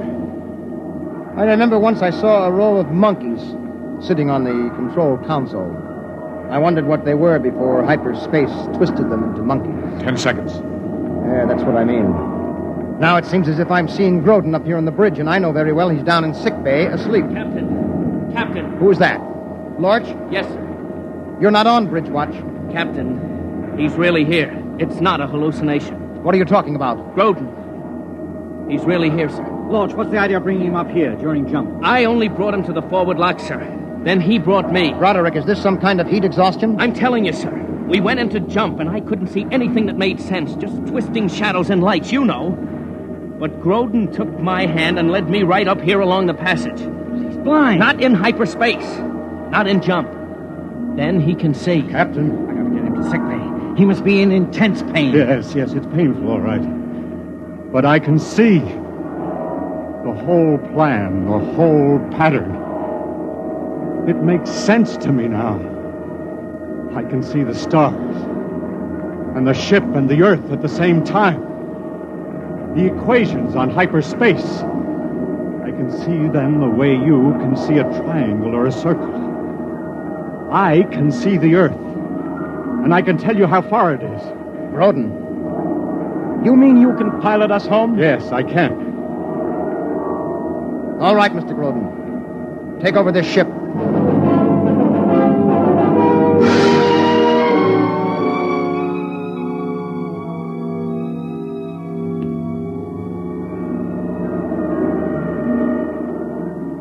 Number 3 pattern. Fire. Cut. Velocity. 563,748. Relative thrust. 7,867. Counterblast for 2 seconds. Pattern 657. Blast. Cut. All right. Hit normal space at mark. 5, 4, 3, 2, 1. Mark. Look out, he's going to fall. Yeah, I've got him. He saw. He saw in hyperspace. He navigated by line of sight in hyperspace. We'll have to order a stretcher up. He's blind again. Sun system, 239 degrees, 45 elevation. Magnified by 50 on forward screen. That's not Saul. No, but it's a place to land. There's a planet there. It's Earth normal. You can land and cool ship and replenish air. Mr. Bonner, take her down to atmosphere. Have planetology section start to check it out. Aye, sir. Ensign Lodge, report down to planetology. Engine room, landing routine. Why didn't we hit Earth on the jump, Groden? Why? Just as well, Mr. Broderick. If the planet checks out, it's a whole world for colonization. Sure, but it'll be 2 weeks before you can replenish ship and catalyze fuel. There won't be any new eyes for Lieutenant Groden then. The optic nerves will be gone too far.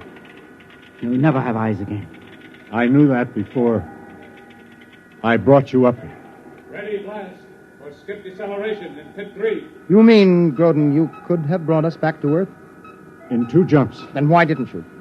I can't allow a man to go blind because of phony heroics. Do you want to know how many Sol-type systems there are within 5,000 light years? I can tell you. Want to know what the universe looks like in hyperspace? I can tell you that, too. Only I can't describe it. The whole thing is as orderly and chartable as our own space. And I could see it, all of it. And you offer me eyes. Captain, we have a quadrant of hyperspace to chart. I can see during the jumps. Captain, I... Look out. He's still in pain. I can see to the end of the galaxy. And beyond. I know. But in the meantime, Mr. Broderick. Aye, sir. When we take off again, Lieutenant Groden will be in command during jump.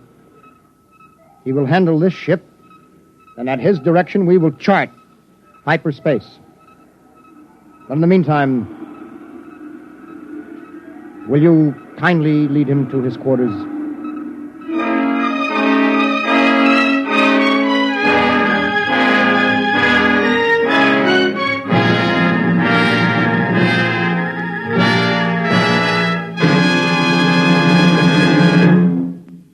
Tonight, by transcription, X-1 has brought you The Map Makers, a story from the pages of Galaxy written by Frederick Pohl and adapted for radio by Ernest Kenoy. Featured in the cast were John Larkin, Ed Prentice, Bob Hastings, Tom Collins, Dick Hamilton, Burford Hamden, Raleigh Bester, and Carl Frank. Your announcer, Fred Collins. X-1 was directed by Daniel Sutter and is an NBC Radio Network production.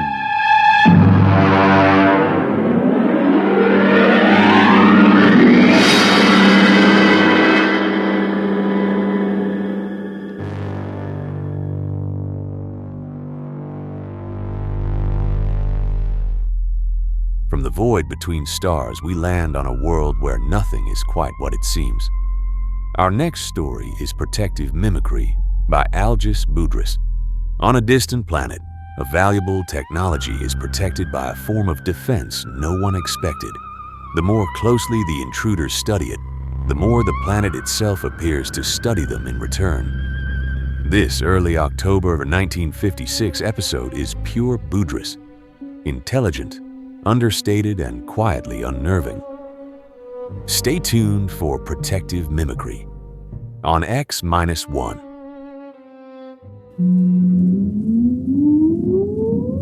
Countdown for blast off. X minus 5, 4, 3, 2, X minus 1, fire.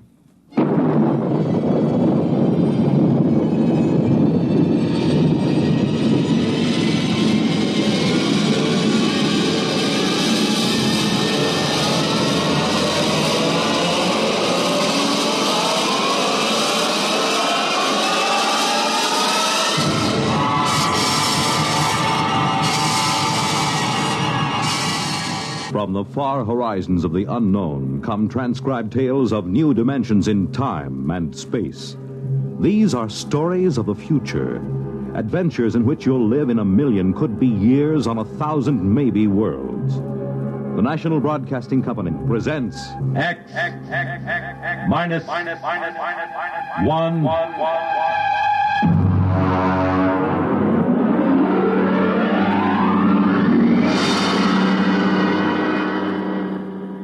Tonight's story, Protective Mimicry, by Algis Budrys.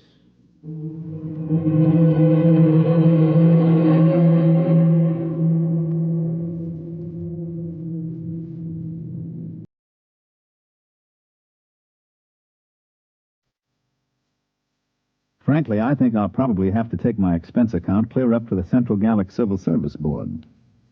My friends tell me to forget it, but take it from me, a rap in the credit book like this isn't easy to laugh off. Not on a grade 4 civil service pay scale. So I've made my beef out in quadruplicate and filed it. Usually a special agent in United Galactic Federation's Department of the Treasury, Investigations Division, Currency Section, doesn't have much trouble with his swindle sheet. But this one's a corker. To understand, you got to know how they make the stuff. The Ungallic Mint is in New Geneva on Canopus 3. I remember I went around with the 40 Deci credit tour when I first joined the staff. The guide was a cute little brunette from one of the Rim Stars who was later fired following an annual Pan-Solstice office party. I didn't pay much attention to her spiel. She was dressed in the new Neo-Minoan style, but I got the general idea. This is a demonstration machine, of course, but you will notice the indestructible fiber coming off that spool at the right. It goes into the slot in the machine there. Now, if you'll pass along, you see it goes between those two rollers through 6 or 7 chemical baths. No, I'm not sure what chemicals. That's restricted information. It's stamped, analyzed for flaws, dyed, and then run through this unit here. This is the most carefully guarded part of the process. The unit is removed from the plant each night and locked in the deep space vault on the satellite station directly overhead. After the strip emerges here, it is chopped into convenient lengths and carefully removed into armored cars. It is called money. Well, what does that secret unit do? Well, that's a very good question. You see, the currency is non-defacable, fireproof, immune to wear, weather, and water. But the most important thing is an electronic pattern impressed into the fiber by that secret pattern. You all know when you cash a bill, it is passed over an electronic plate that reads the pattern. If the serial number and the pattern match, well, but if they don't, well, first I'll put an ordinary credit note over the beeper. There. Perfectly good. Now, a simulated counterfeit bill without the electronic pattern. Well, now, that wouldn't fool anybody long, would it? Could anybody duplicate that electronic pattern? Well, that's a very good question. Only the government has the equipment to put that in. Your currency is safe and sound. Don't you worry about that. Are there any more questions? Yeah. How about a drink after the tour? Well, Oh, that's a very good question.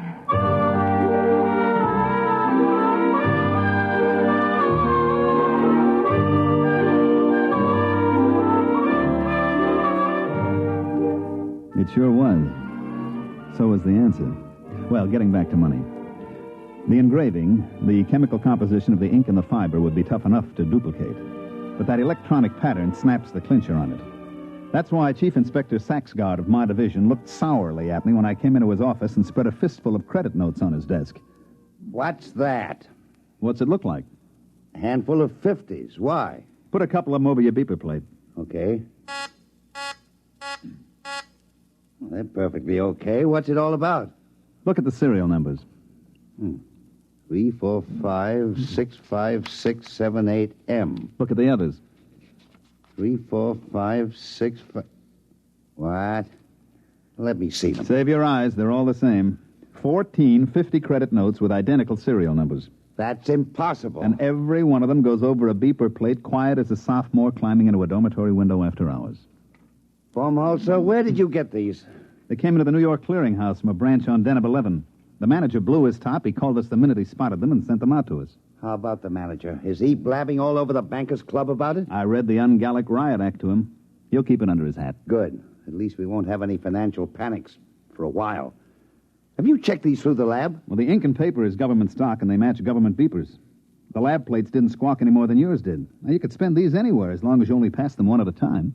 Baumholzer, you know, since the beeper plate came in, we've been sitting on our tails in this department, building up our pensions. Oh, I wouldn't say that. Neither would I outside this office. But you know darn well nobody can expect to counterfeit a bill and get away with it. It's only because throughout the universe there's a certain percentage of people who will try anything once, and a corresponding percentage of purblind idiots who will accept anything with engraving on it as money that we're here at all.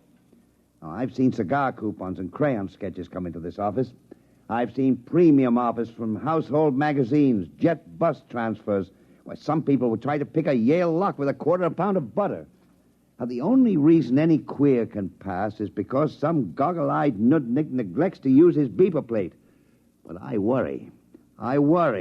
For 15 years, I've sat in this stinking office and waited for somebody to invent a matter duplicator. Well, looks like you can stop worrying. Look at those bills, identical down to the whiskey stain in the corner. All right, Baumholzer, you call transportation and get out to Deneb 11 and find out if anybody in that neighborhood has a matter duplicator, or if he hasn't, what he has got.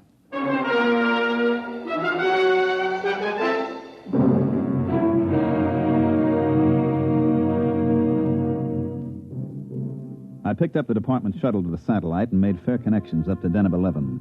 It's a 4-day run on drive, and I get free fall 6, so I was glad to hit the port in Glub, which, so help me, is the name of the only city on the place. Deneb 11 is what we call in the department a mud ball. It's a jungle world with an atmosphere like a swatch of Harris tweed. I was smoking a cigarette when I got off the shuttle, and the air I pulled in made the smoke taste like well-decayed leaf mold. I was wringing wet 2 minutes after I left the air-conditioned port. I noticed the local costume would get you arrested on any beach in the galaxy, but it didn't matter since there's nothing titillating about pasty skin dripping with weary perspiration. I checked in with the regional office and found the resident agent tinkering with his air conditioner. Hi, Baumholzer. You know anything about the sealed power pack on this condenser? Yeah, if you keep banging at it like that, you'll crack the seal on the atomic shielding, and your posterity will thank you. 3 heads at a time. Oh, I guess I better not fool with it. Now, take off your pants and pull up a chair. I don't mind if I do. Is it always this humid? Oh, no. In the hot season, it's worse. I'd send for a replacement part, but the fax line isn't too reliable. The last time I sent for a sealed unit, they shipped back an overaged sea lion. Yeah, I know. I was on Polar Station on Ganymede when my heater element broke down. I faxed for 3 feet of element, and they shipped me back 3 fetal elephants. Yeah. Well, I suppose you're here about the queer bills, huh? Yeah. Got any lines on it? Well, my orders will lay off and let the central office handle it. Be my guest. Any ideas? No. Where do you figure to start? Well, this is the only city. I'll have to check it out. Have you got a list of authorized beeper plates? Somewhere. Let's see here. Oh, look out! Why? There's a whittle fly on your arm. Hey, how does a thing that size get through the filters?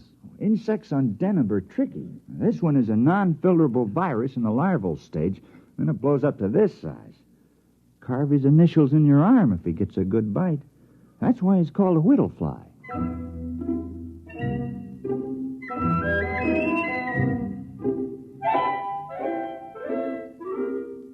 The whittle fly was only one of the darlings that made the fair city of Glub a garden spot.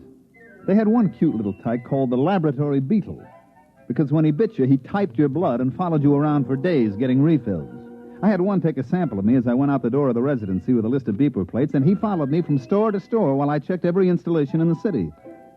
The little devil would step up to the bar every once and again to take another shot of my hemoglobin. I even tried ducking into men's rooms fast, but he'd be waiting for me when I came out. Well, I slogged through Glub for 3 days and then poured myself back into the residence office. Did he come in? Who? The laboratory beetle. No, they usually hang around in the hall and wait. Sometimes when I've got a poker game going, you can see 3 or 4 of the little angels buzzing around outside waiting like chauffeurs outside the opera. Wow. You draw a blank? Well, I found 7 defective beeper plates, but nobody remembers any queer bills being passed. You know, who checks serial numbers? They must have come in one at a time. And the clerks at the bank always were out to lunch and referred me to the next guy. You got any lotion for insect bites? Desk drawer. In a way, the beeper plates make it tougher. Nobody even looks at the bills anymore. Just throw them over the plate, and if no bells ring, it's okay. Well, how about the other angle? Matter duplicator? I checked invoices and purchase records. Nobody's been buying electronic parts that can't account for every tube. I thought I had something. One fellow bought 12 of those giant lithium cathode tubes, but it turned out his wife was having them wired as lamp bases. Well, I better be going. I hate to keep my little insect friend out there in suspense as to cocktail time. You got another lead? Yeah, I found a bar that makes a Tom Collins with real lemon juice instead of battery acid.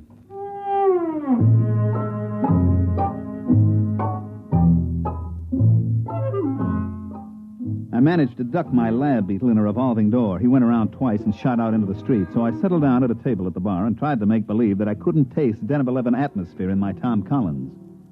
I was chewing on an ice cube when I looked up. Mr. Baumholzer? That's right. I want to talk to you about money.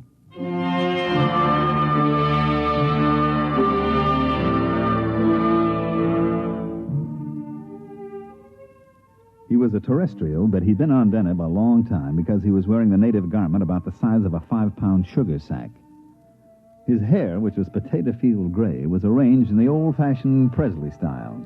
You know, the ancient long sideburns, duck's tail in the rear that vice presidents wear in family-style banks. His ears had little bits of bone stuck in them, and his eyebrows wandered all over his face, and he stood about 6'8". And I waited him out, and presently he spoke up again. You are the same Mr. Baumholzer who's been going around asking all those questions about duplicate ungallic notes? That's right. Can I help you, Mr. Munger, Duodecimus Munger. Now, this bid's fair to be fascinating. I was under the impression that my mission here was just a wee bit on the secret side. There are no secrets in Glub. Now, won't you pull up a chair, Mr. Munger? I'm afraid I haven't time. Well, join me in a drink. Are you really the Mr. Baumholzer that's working on this case for the Treasury Department? Yeah, sure. Hey, you're not the fellow that's turning out these duplicates, are you? Well, as a matter of fact, I am. What? And don't move. This is a Power 30 Mistral coagulator I have. Look out with that thing. You've got it pointed at my head. Yes, I've got it set on high charge. It will fuse your brain solid. What else is new? Now, Mr. Baumholzer, stay right behind that table. Now, let's not make any rash decisions now. Well, I can't very well see how I could let you live. Oh, come on. Try. All right, now drop the gun. I'm afraid we'll be collecting a crowd. Give me that. Don't try to pick it up. I won't. I had something completely different in mind.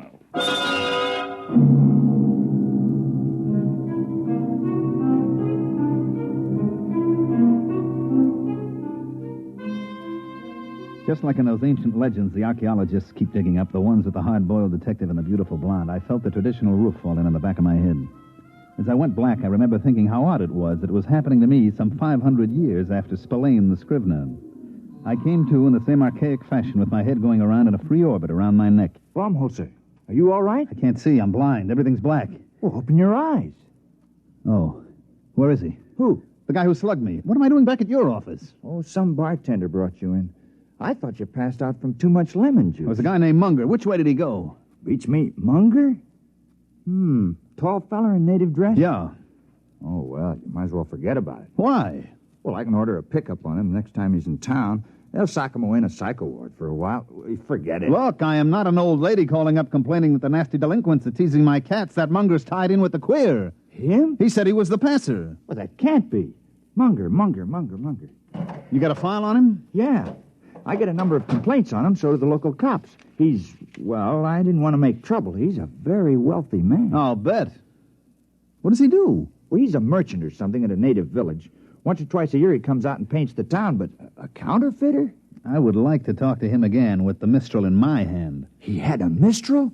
Well, that's a violation of a municipal ordinance. You're supposed to check him at the quarantine. Look, I'm not investigating parking tickets and violations of the anti-noise laws. This is a counterfeiting case. Now, do you know where I can find him? Well, he's probably gone back to his village. Where's that? Out in the jungle. All right, get out your rubbers, friend. We're going out after him. Suppose you fill your bathtub full of mud, build a fire under it, turn on the shower, and crawl in and wallow a little. Do that, and you've got a fair idea of the Denebian jungle. I went out with Hall, the resident agent, and we started off. Stick close, Baumholzer. Visibility is about 10 feet. I'll eat everything I can see within 10 feet. Ow! What happened? I walked into a tree. Help me up out of the mud.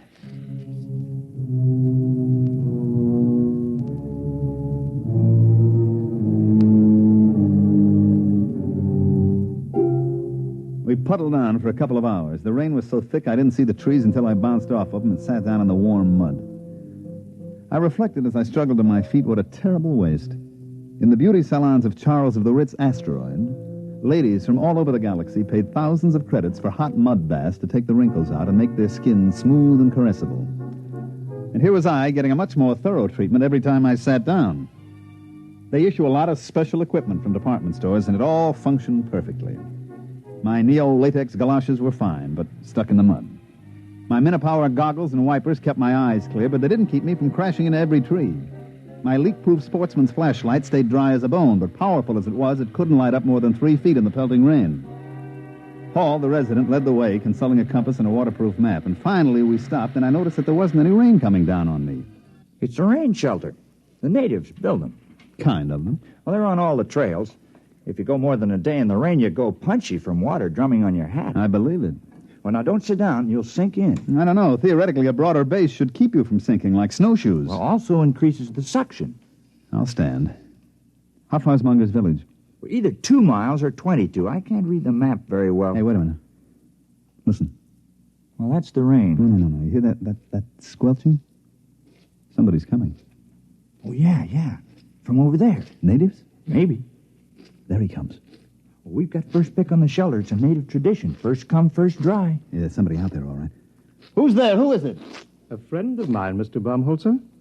All right, Munger. Where did you come from? Don't move. I have several friends pointing long spears at your kidney. Ole! Ole! Shall we go, gentlemen, back to my village? I believe you were looking for it.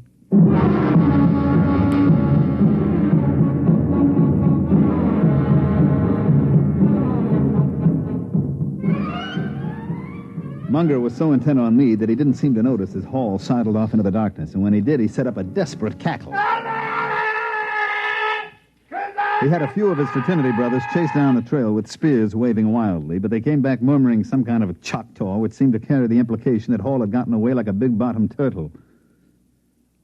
Well, Mr. Baumholzer, your companion's action has saved your life for a while. Yeah, he'll bring back a platoon of Marines, and they'll reduce that village to a bullion cube. We'll just have to hold you as a hostage in case help should arrive.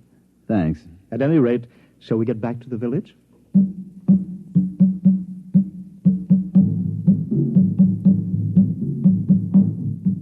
He had about 10 natives with him, each one about 7 foot tall, with those big, flat feet that evolved on Deneb for walking in primordial ooze. They were dressed in the standard native loincloth with matching accessories, namely 10-foot spears.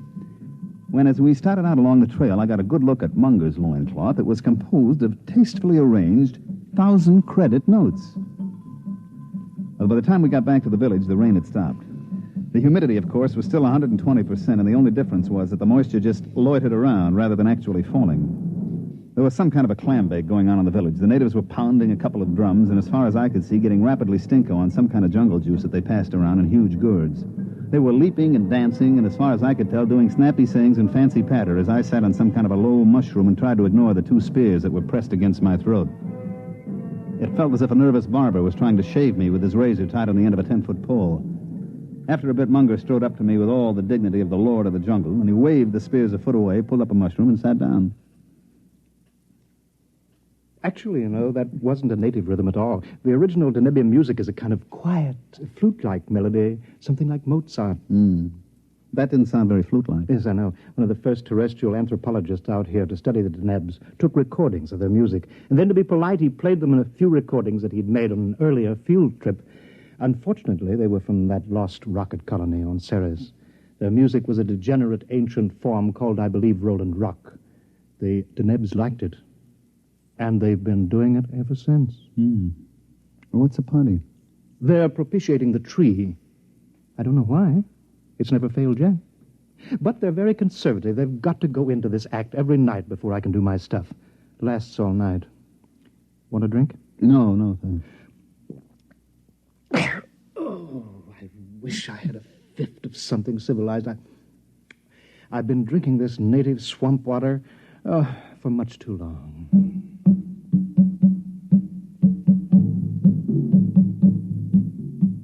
He was right.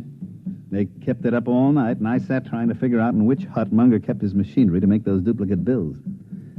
Finally, the weak light that passes for dawn on Deneb came up, and the natives quit hollering. Let's go, Baumholzer. I hate to keep a man in suspense. You're curious about those duplicate bills. Well, now you're going to find out how it's done. Well, it's good of you to show me. I suppose your theory is that I'll never live to tell about it. That's very sensible of you. I like a man who can face facts.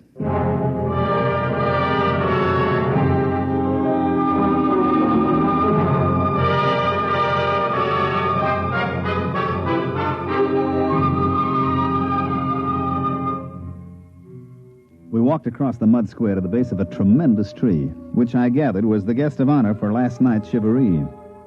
I still couldn't see the connection, but I was willing to wait.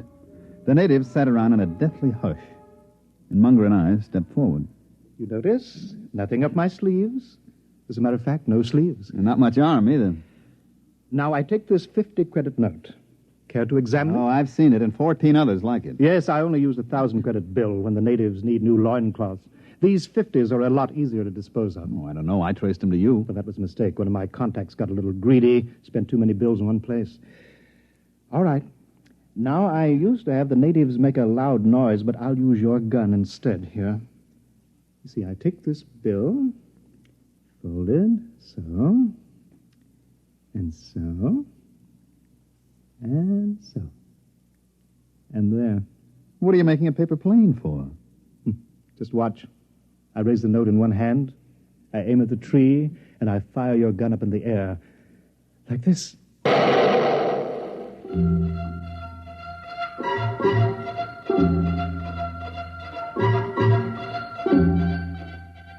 As he let fly with my gun, Munger sailed the paper airplane straight at the tree, and it sailed right into the foliage. Now watch.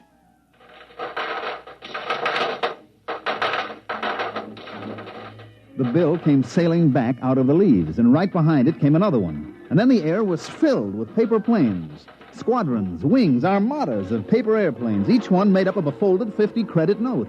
They sailed out over the whole village, and Munger set the natives to collecting them and bringing them back. There you are. There'll be several thousands of them. Look. Genuine. Absolutely genuine. And I suppose they'd go over a beeper plate without a tinkle. Startling, isn't it? Protective mimicry. Yes, precisely. You know, I discovered this tree 6 years ago while I was attempting to evade the clutches of the law on a confidence rap. I swung an axe at it to blaze a trail, and 50 axes came bouncing back at me. Well, I never heard of any plant developing mimicry to this extent. I know some plants and animals assume dangerous life forms as a camouflage, but this... Mm-hmm. Well, I'm not a botanist. All I know is that you scare the tree with a loud noise. You throw something at it, and it duplicates what it thinks is the danger. Well, speaking of danger, it doesn't look as if your colleague is bringing any help. Oh, I'll miss your company. Interesting. You'll be shot with your own gun. Now, look, Munger. Don't wriggle. I hate a moving target. What is that? Looks like the cops, Munger, at the edge of the village. Home holster, where are you? We outnumber them. Olea! I'll get you anyway. No. You can't run away from me. I'll shoot.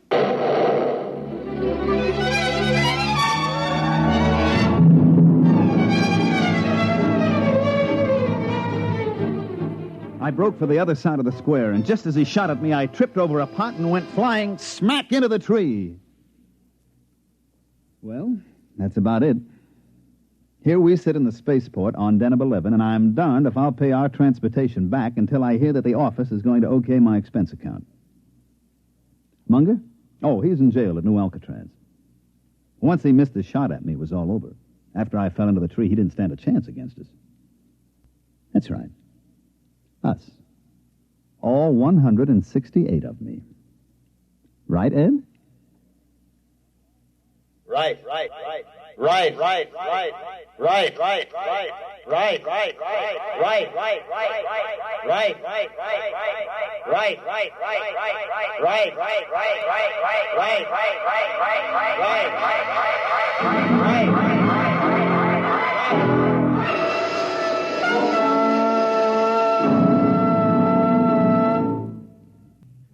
Tonight, by transcription, X-1 has brought you Protective Mimicry, written by Algis Budrys, and adapted for radio by Ernest Kenoy. Featured in tonight's cast were Mandel Kramer, Terry Keane, Charles Penman, Dick Hamilton, and Wendell Holmes. This is Roger Tuttle. X-1 was directed by Daniel Sutter and is an NBC Radio Network production.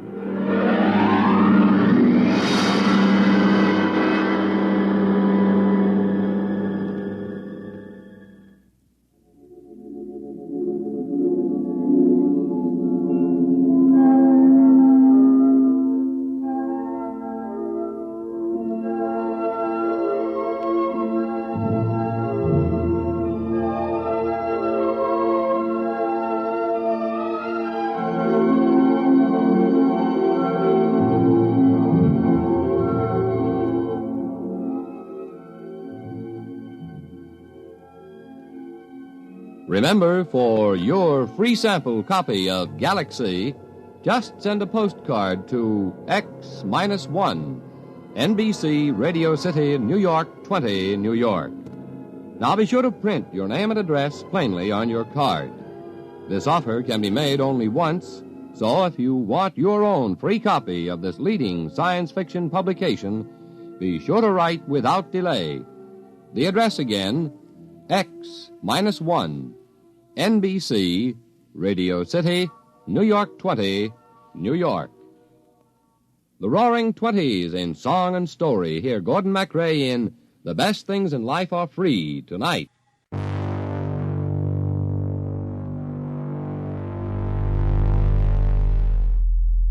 From planetary defenses, we move to a colony that may already be lost. Our next story is Colony by Philip K. Dick. A new human settlement on a distant world begins to notice that the environment is changing. Objects appear. Objects disappear. And the boundary between the colonists and the world they are trying to claim grows thinner every day. This October 1956, Dick adaptation is one of the purest expressions of his lifelong obsession with reality and identity. Stay tuned for Colony on X-1. Countdown for blast off. X-5, 4, 3, 2, X-1, fire.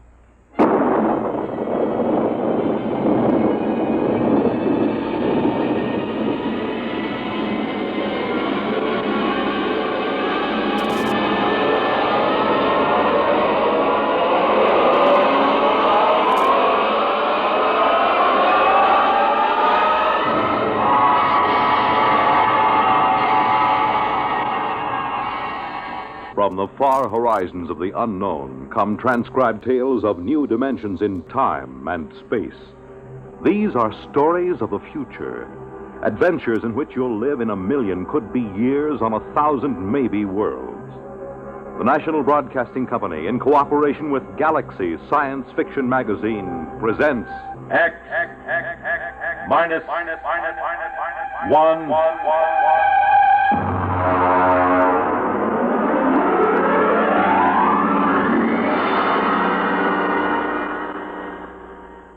Tonight's story, Colony by Philip K. Dick.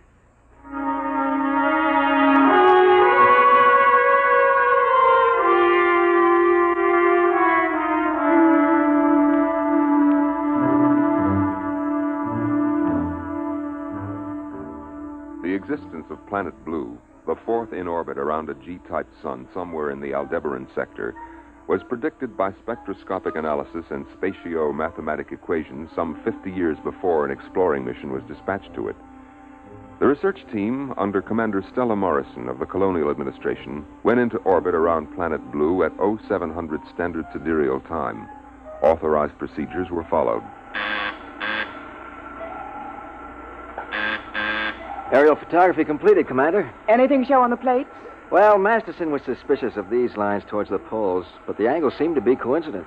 They're not artifacts. Glacial faults. Geological survey reports no volcanism. The launch is back. Dodge has a landing site pinpointed. Preliminary atmospheric tests look good. There's a 0.7 bulge in oxygen, but it's just enough to make you feel good. Looks like an open-air job. No pressure suits or condenser masks. Well, that's precisely what they thought on Centauri 1. And the whole expedition was wiped out by spores. Of course, I was assuming a favorable biocheck. Preliminary photographic survey, Mr. Wood. Thank you, Dodge. You want them played back here? We haven't transcribed the tape. If you please, Lieutenant. 393. Al, pipe the photo tapes up here on 324. Looks like a green world, all right. Punch up the tape, if you please, Lieutenant.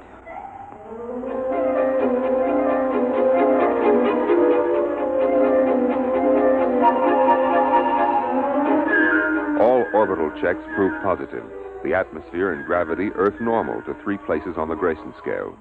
And the exploratory research ship lowered itself by the Meyerson-Lay atmospheric skip method, came into a stall tail landing just before sunset on a day marked in the logs as planetfall 0. The hatches remained sealed as a 2-mile perimeter was scanned by direct instrumentation. Major Lawrence Hall of Biosurvey reported EEG sweeps to the bridge. Of course, it isn't conclusive. We've run into life forms that didn't broadcast a brainwave at all. The Grylodon lizard on Ganymede. Skull acted as an effective shielding due to a heavy lead constituent in the body chemistry. Major Hall, I am not interested in a lecture on extraterrestrial zoology. Is there or is there not life within the range of your instruments? Well, I'm sorry, Stella. The readings show no electrical brain activity whatsoever, and that covers life down to the level of invertebrates. There may be a few worms turning out there, and unless they are thinking awfully hard about something, we wouldn't pick them up. Well, thank you. I want preliminary drones out for sampling. How long do you think that will take? Well, a thorough job, take about 2 weeks. I have a schedule, Major. How long till you can give me a protective Schedule C clearance? 2 days. And I ought to check airborne spores and microorganisms. Carry on, Major. All right, Stella. I'll let you know if I turn up any, special diseases on Planet Blue.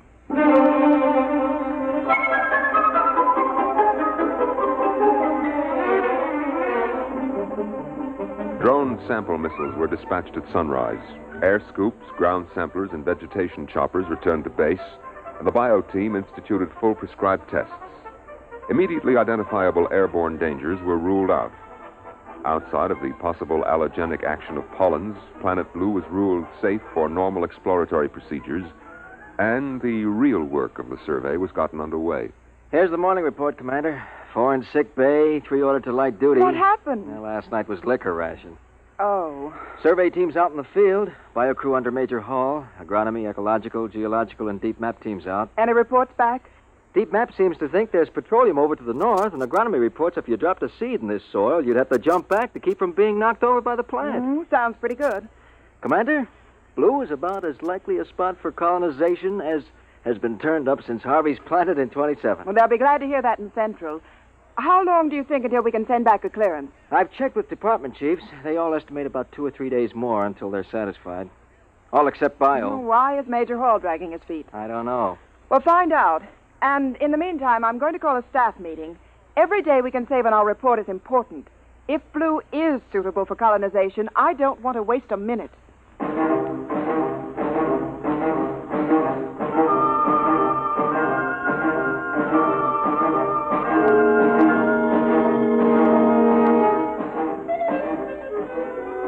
By planetfall plus 3 weeks, all departments had reported favorably except biology.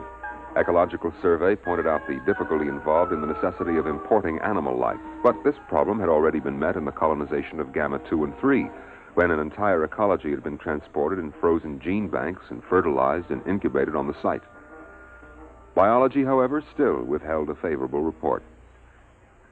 Look, Larry. What is the secret, Stella? Cold formality on the bridge and Larry when you're in my lab? Well, I'm serious. Well, I've just gotten an official query from Central. They want to fish or cut bait on Blue. Your department is the only one holding it up. We're 2 weeks behind schedule. And the first colony on Vishnu was right on schedule, and 7,000 died of green spot. That was before the full bio check technique was worked out. My dear, Do you know how many different microorganisms there are in a cup full of dirt? I'm not a freshman student of biology. Oh, dear. And I was hoping I could tempt you into some field work. Someday, Larry, you're going to make some remark in front of some junior officers or even enlisted personnel, and I'm going to have to call you on it. I'm afraid for your dignity, my dear. Look, I'm in charge of this expedition. My dignity happens to be a function of command, and as such, it's a survival factor. Ah, well, then you had better take it easy at officers' mess. You know, I saw two biomates watching you climbing the ladder to the bridge. Do you know what their affectionate name for you is? Major Hall. I'm serious. I want a bio clearance as soon as possible. And you will get it. As soon as possible. And when will that be? When I'm satisfied. Are the bugs here so dangerous that you're afraid of them? No, on the contrary. We have yet to find a harmful life form. Well, you didn't report that. If there are no harmful life forms... No lice. No disease germs. No malignant virus. Well, then what are you waiting for? There should be.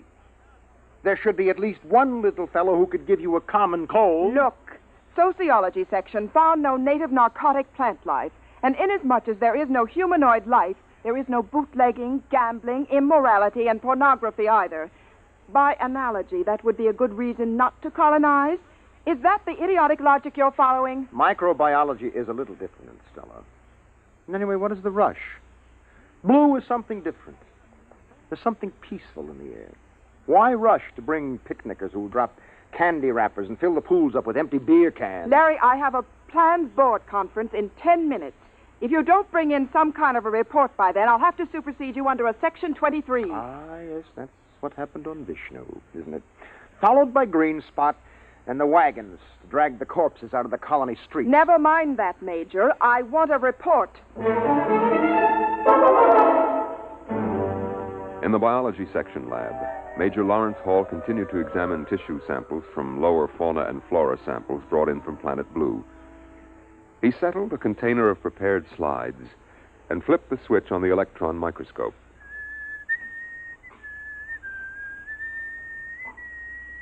Major Hall slid the first slide on the stage of the microscope and adjusted the focus knob. Come on. Ah, there you are. All right, come on, kid, eat something. The microorganisms, a form of rotifer, displayed none of the characteristics of ferocity and aggression which were normal on several dozen other planets. Presently, however, Major Hall stopped whistling. Inasmuch as the two eyepieces of his microscope twisted suddenly around his windpipe and started to strangle him. Ooh. Hall tore at them, but they dug relentlessly into his throat, steel prongs closing like the claws of a trap. With a convulsive effort, he managed to break free and fling the microscope from him. Oh, that's crazy. Don't let go of my leg. He kicked the microscope loose and drew his blaster. As the microscope scuttled away, rolling on its coarse adjustment knobs, he fired. The microscope disappeared in a cloud of metallic particles. The plans board of the research team was assembled in the officers' library. Commander Stella Morrison was outlining plans on a detailed aerial survey map. This long, flat area is ideal for the actual city. It has an adequate watershed in the hills here, and weather conditions vary sufficiently to give the settlers something to talk about. There are large deposits of various minerals. The colonists can set up their own factories. They won't have to do any importing. Over here is the biggest forest on the planet. If they have any sense, they'll leave us, but if they want to make newspapers out of it, that's not our concern. Now, all reports are in, except bio, and I think that before long we'll be getting... Stella! Major Hall, may I remind you that when the consul is in session, no one is permitted to interrupt... Come to my lab. Look, Hall, if you're not feeling well, you look a little sick. Yes, well, I should be. My microscope just tried to strangle me. What? Oh? Oh, I see. It almost got me, but I blasted it. Well, that's not the worst. It isn't? No. The microscope is still there. After I blasted it, I found it under the lab bench, untouched. Look, Major, you sure you don't need a psych test? Well, I don't know. I suppose it does sound a little... You look post-trauma to me. Huh? Oh. Maybe you're right. Well, I'm sorry. I'm sorry. Commander. Put Major Hall on psycho report. I think we'll have to proceed to order colonization here without him.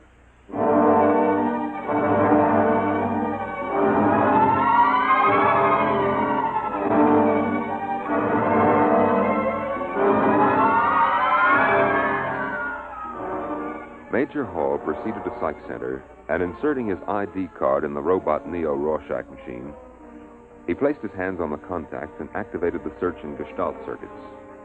Presently, the green light flashed, indicating tentative diagnosis. Major Hall hit the response key. Severe disturbance. Instability ratio above 10. And that's over danger, isn't it? Yes. 8 is danger. 10 is unusual, especially for a person of your index. Your norm is 4. Yeah, I know. I require more data to determine whether this unusual instability ratio is an aberrant reaction or is normal survival oriented. Well, I can't tell you anymore. It is illegal to hold back information during a robo-psych test. You will deliberately distort diagnosis, which is punishable by 6 months forfeiture of pay and allowances, or such other penalty as a court-martial may direct. Thanks a heap. Now, look, do you record a high degree of unbalance for me? There is a high degree of psychic disorganization, but what it signifies, or its etiology, I am unable to determine without further data. Yeah. Okay. Well, just take a tip from me. Stay away from homicidal microscopes. That is an interesting Freudian slip. You undoubtedly mean homicidal maniacs, not microscopes. This indicates a possible maladjustment in the area of your specialty. Why don't you go grease your id? I will consider that suggestion.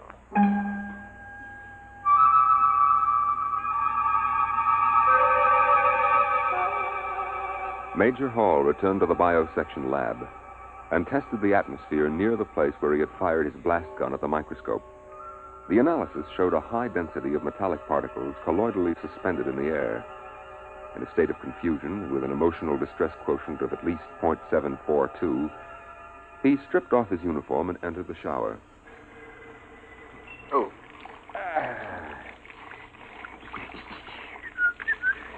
Oh, well, you can't expect anybody to believe a story like that.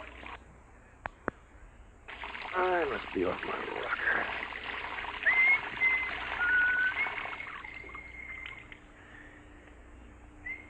Major Hall stepped out of the shower, reached for one of the towels on the rack. The towel wrapped around his head and yanked him against the wall. Rough cloth pressed over his mouth and nose. He fought wildly, pulling away. All at once, the towel let go. Major Hall crawled out of the shower and proceeded to dress. His belt, heavy canvas with reinforced metal links, tried to get him around the waist and crush him. The belt, being a heavy-duty issue, was strong, and they rolled on the floor until Hall was able to reach his blaster. He threw himself down on a chair to regain his breath. The arms of the chair started to close around him, but this time he was ready.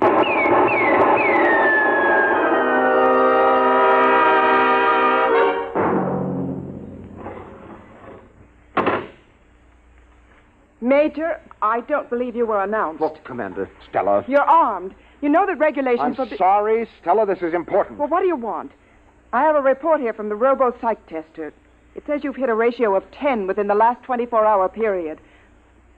We've known each other for a long time. Larry, what's happening to Stella, you? I told you. A little while ago, my microscope tried to strangle me. Then when I was getting out of the shower, a bath towel tried to smother me. I got by that. And while I was dressing, my belt... Wood, in here on the double. And I finally blasted that. And then an armchair beside... Yes, Commander. Stand by a moment. Stella, will you listen to me? This is serious. Ordinary objects suddenly turning lethal. Maybe this is what we've been looking for. Maybe this is... Your microscope tried to kill you? I told you, its stems got me here around the windpipe. No one else saw this happen? No. I blasted it, and then I found it again, perfectly all right. I see. Wood. Yes, ma'am. Get 2 guards and take Major Hall down to Captain Taylor in sick bay. Have him confined until he can be sent back to Terra for examination. Listen, Stella... Sorry, Major. You can't prove this story, and we'll just have to assume it's a psychotic projection on your part. And we can't afford to have any psychotics running around loose on this planet. Wood, carry on.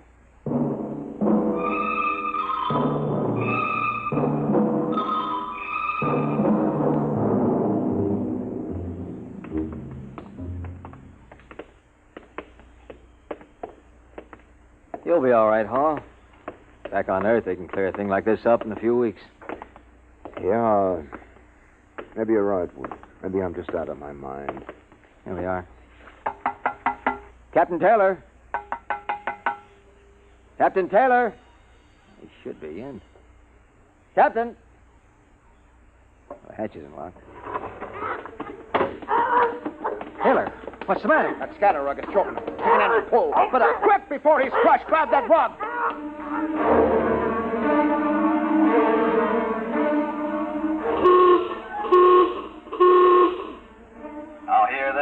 Now hear this. General alarm. General alarm. Emergency stations. Emergency stations. Condition red. Sidearms will be issued to all personnel. General alarm.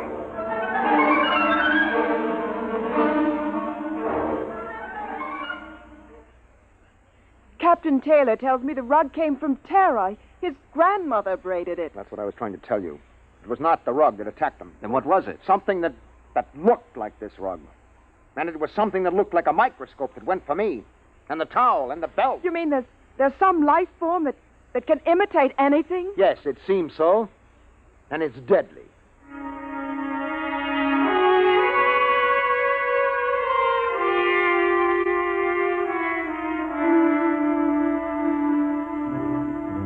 Hey, Charlie, general alarm. Get up out of that sack. Hey, what'd you do with my gloves? Oh. Hey, where'd I get 2 pair? Well, eeny, meeny, miny, mo. 1 pair of gloves is the same as the other. Hey, these gloves are moving. How do you like that? These fool gloves are going for my blast pistol.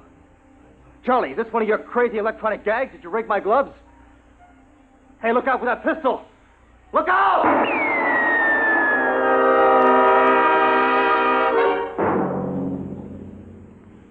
Commander, there's another casualty. Lieutenant Dodds. What happened? I don't know. He seems to have shot himself. Oh, no. Stella, I think that I have something. Dodds is dead. Look, we know that this thing can camouflage itself. It can imitate any object it leans up against. All right, now, listen to this. Larry, we've got This is the answer. It's a tape from Captain Galt. He was out on bio-survey. He had a throat mic on. He was talking to the operator at base. Now, listen to this. Head for home now. What's this emergency about? Hourglass Stella having hysterics? That's funny. I swear I parked my bucket over by those trees. Well, it's here anyway. Heat up some coffee for me. I'll be in a couple. Yeah, that's funny. There's another bucket over by the trees. Where'd this one come from? Let me out. The thing's stuck. Folding up around me. Joe, get a squad out here. Joe.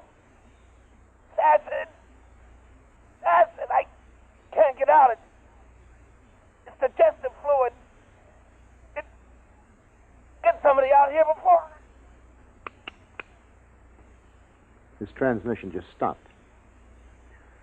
All right, now we're up against some organic form of life, and there should be some way to destroy it.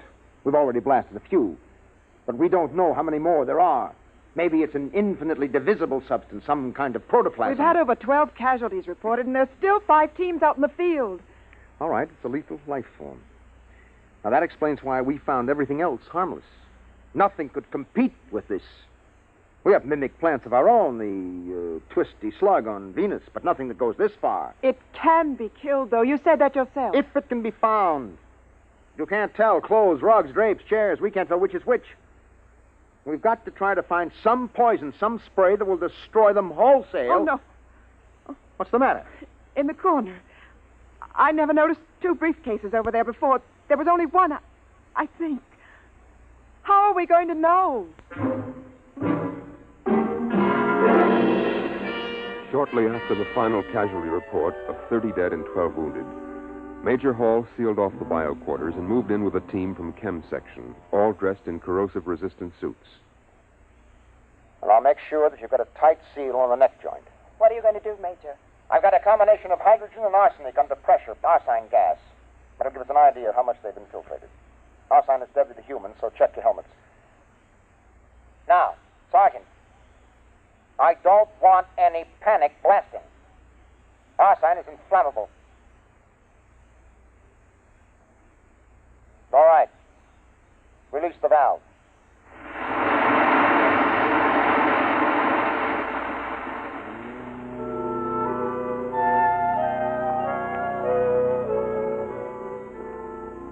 As the gas filled the room, the first to go was a filing cabinet, which melted and oozed to the floor, stars and test tubes. The lab was sealed off and a meeting held in Commander Morrison's quarters.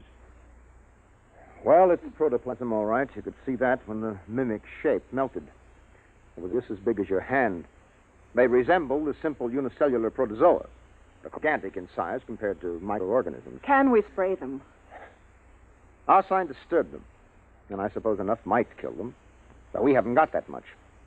We can't flood the planet. We wouldn't be able to use our blasters, and it's lethal to humans. We'll have to pull out. Stella, I'm afraid you don't quite understand. We can't take the chance of carrying them back to the system disguised as a boot or a towel or anything. And they seem to multiply by binary fission. It wouldn't take long to overrun Earth and the rest of the system. If we stay here, they'll pick us off one by one. We could have arsine brought in or some other poison, but that would destroy most of the other life on the planet along with it. Then we'll have to burn the planet clean. Wood? Yes, ma'am. Set up a call to system monitor. I'm going to get the unit off here out of danger. After that, we can work out the best way of cleaning off this planet. You'll run the risk of taking them back to Terra. Can they imitate higher life forms? Can they masquerade as humans? Apparently not. They seem to be limited to inorganic subjects. Then we'll go back without any inorganic material. But our clothes, they can imitate the synthetic fibers, belts, gloves, boots. We're not taking our clothes. We're going back without anything at all. Oh. Oh, I see. Get me a beam to central monitor immediately.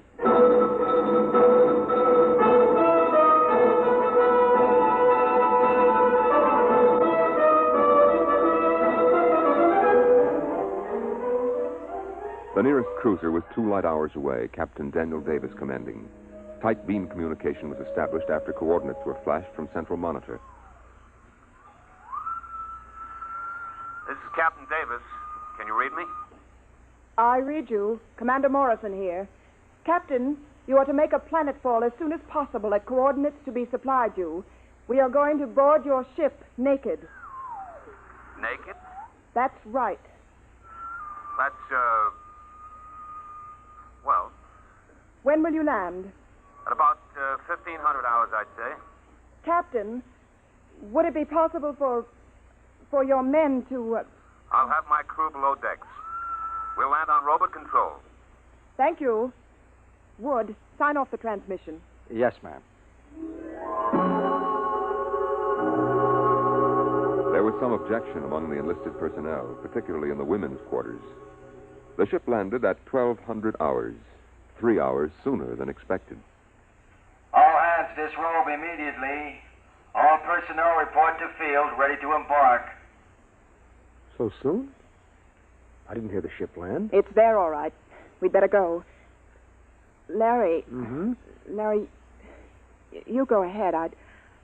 I'd rather get ready alone.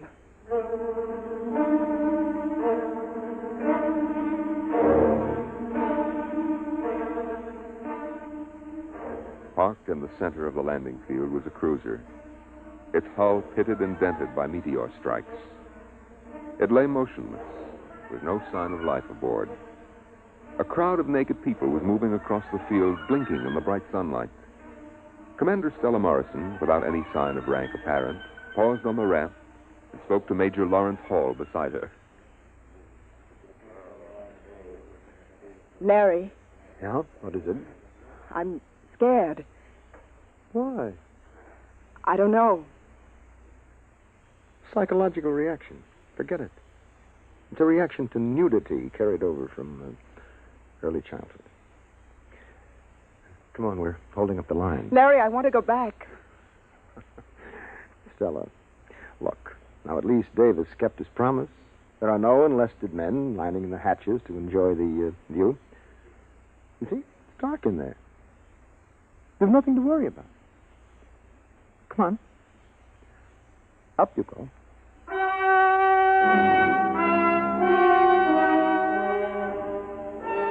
The last of the research team filed into the interior of the ship, and the hatch closed behind them.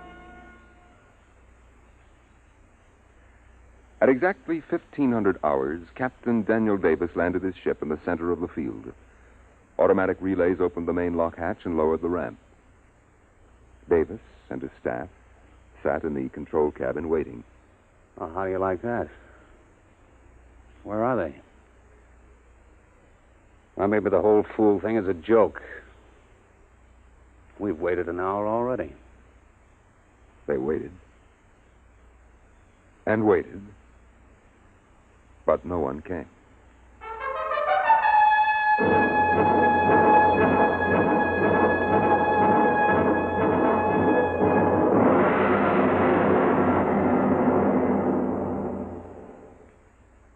Tonight, by transcription, X-1 has brought you Colony, a story from the pages of Galaxy written by Philip K. Dick and adapted for radio by Ernest Kenoy. Featured in the cast were Frederica Chandler, John Larkin, James Stevens, Larry Robinson, Bill Quinn, and Alan Bergman. Your narrator was Norman Rose. Your announcer, Fred Collins. X-1 was directed by Daniel Sutter and is an NBC Radio Network production.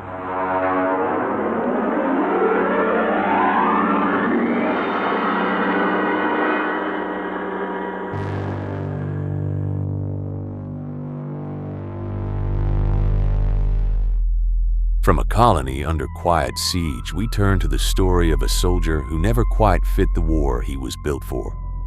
Our next story is Soldier Boy by Michael Shara.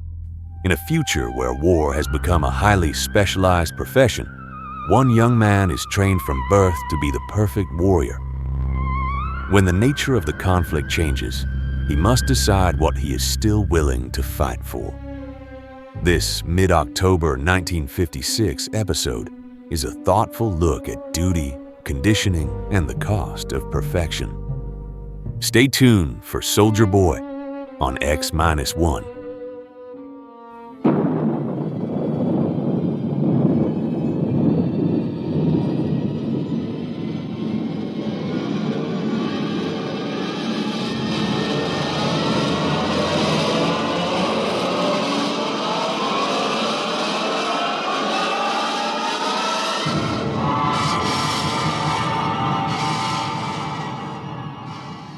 From the far horizons of the unknown come transcribed tales of new dimensions in time and space. These are stories of the future, adventures in which you'll live in a million could-be years on 1,000 maybe worlds. The National Broadcasting Company, in cooperation with Galaxy Science Fiction Magazine, presents X-1.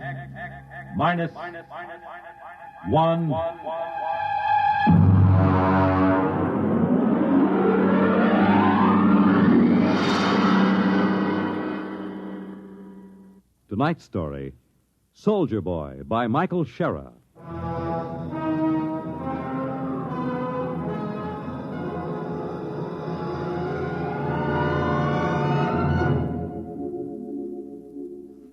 There is a Scandinavian legend. In the Northland deep, in a great cave by an ever-burning fire, the warrior sleeps. For this is the resting time, the time of peace. And so shall it be for 1,000 years. And yet we shall summon him again, my children, when we are sore in need. And out of the north he will come, and again, each time we call, out of the dark and the cold, with the fire in his hands, he will come.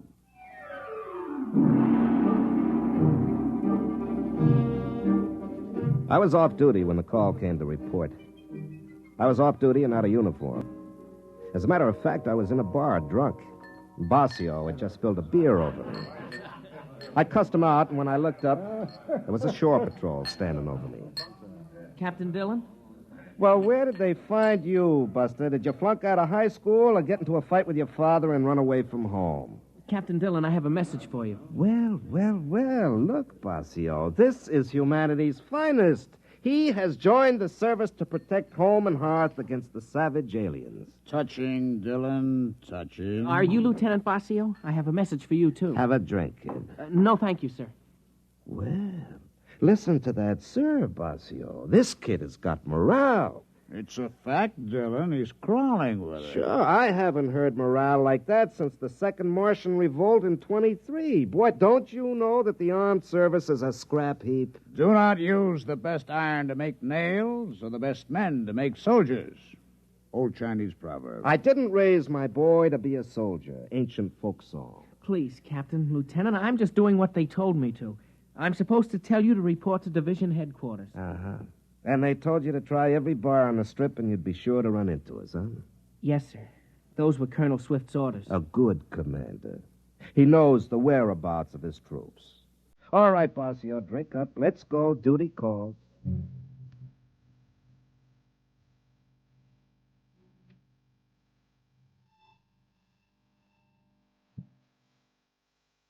The garrison town was wide open. The street was lined with saloons, gambling houses, and whatever.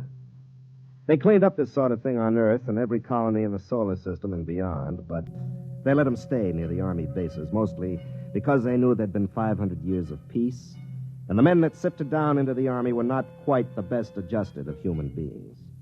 The drinkers, the gamblers, the men who were destructive in 100 different quietly degrading ways wore the uniform of the Defense Command. The uniform that was usually creased and just a little dirty. I know because I'm a veteran of 20 years of it. Not a veteran of any wars nor any fighting except in some saloon on payday, but a survivor of garrison life, of chasing smugglers and rarely catching them. The colonel was fat and sweaty, and as a gesture to military discipline, he chased a frowsy blonde out of the office before he spoke to us. Sit down, Dillon. Have you ever heard of Lupus 5? No. It's out on the rim on a 360 vertical sector. They were wiped out a year ago. Disease? Aliens. A mail ship found it. By the time they called the Army in, almost 6 months had gone by. There were 70 colonists. 31 were dead. The rest were missing. All the technical equipment, all radios, guns, machines, even books were gone. The rest of the place was burned over. Only one of the men found something in the ash. As you know, every colony is equipped with a detonator in a main building. And a cobalt bomb buried right in the middle because it's a lot more important to blow a whole village than let some hostile alien learn vital technical facts about human technology and body chemistry. Well, why didn't the bomb blow at Lupus 5? Because the wire was cut. At the heart of the camp, under 12 inches of earth, somebody dug it up and cut it. Who? I don't know. Dillon, we're pulling back, evacuating the rim colonies. There's nothing else to do. No defense possible? After 500 years of peace? Look at you, Dillon. Look at me. And the rest of the Army is about the same. We're pulling out. They're not going to like that out at the rim colonies. If they don't like it, they can wait and be burned by the aliens. We can't protect them. You'll report to the 38th sector. You'll have 10 planets on your route to warn and evacuate. Try and stay sober. Yeah, I'll try. That's all. Get out of here. And send Kitty back in on your way out.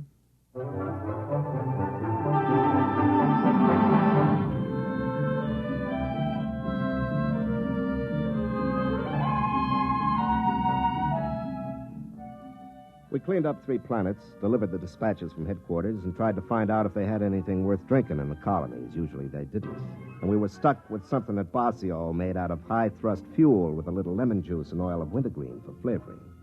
We headed out for number 4.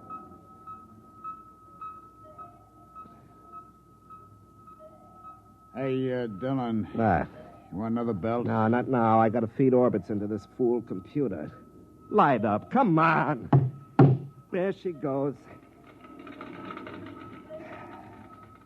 You know, it's funny. What? Life. You're a 90-proof philosopher, Basio. Nah. Look, we come down on a planet. Nobody talks to us.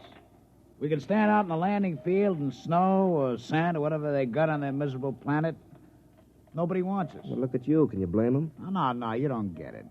What are we here for? To save them. To shove a firecracker under their tails and get 'em out while there's still time. What do they call us? Soldier boy. Drunken bum. Now, what do they do that for? 3 guesses. Yeah, like on that last one. They almost mobbed us. Every time we walked out in the street, they looked at us as if these uniforms were some kind of an insult. Well, look up your history, Basio. There's been too much misery tied up with soldier suits of some kind. It's practically a racial memory. Ah, baloney. They got no call to treat us like we were criminals. They would have shot me down if you hadn't taken off so quick. Yeah, look, Basio. If somebody comes and tells you got to get off the planet that's been home for 20 years and then wrecks their best restaurant in a brawl, what do you expect? A medal? I guess you're right. Hey, that was some scrap. Yeah. I didn't like the way that stuck-up head waiter called me soldier boy. I'll do it all over again. I know you would.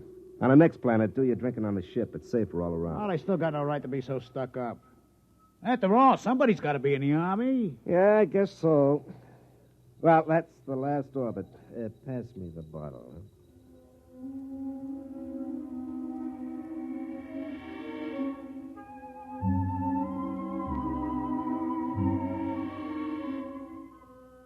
The 4th planet was Norge 1, a big green world about 20% cooler than Earth temperate.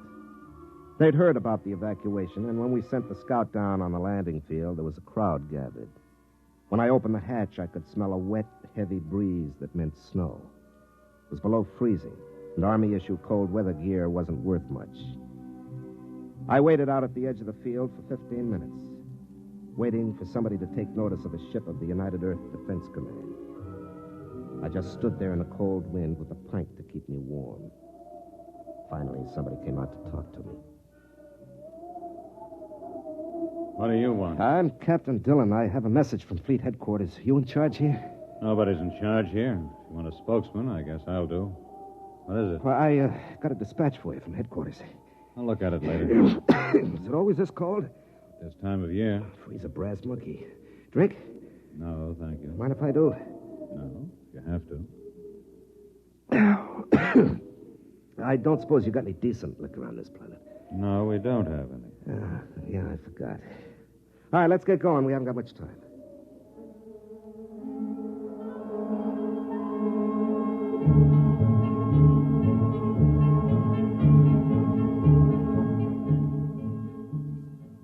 They had a meeting at the main warehouse. Russell read the dispatch and the order for evacuation.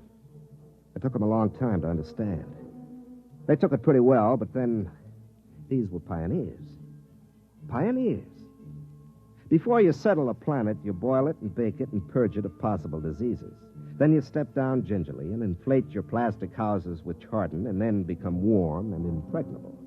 You send your machines out to plant and harvest and set up automatic factories to transmute dirt into coffee, and without having lifted a finger, you've braved the wilderness, hewed a home out of living rock, and you're a pioneer.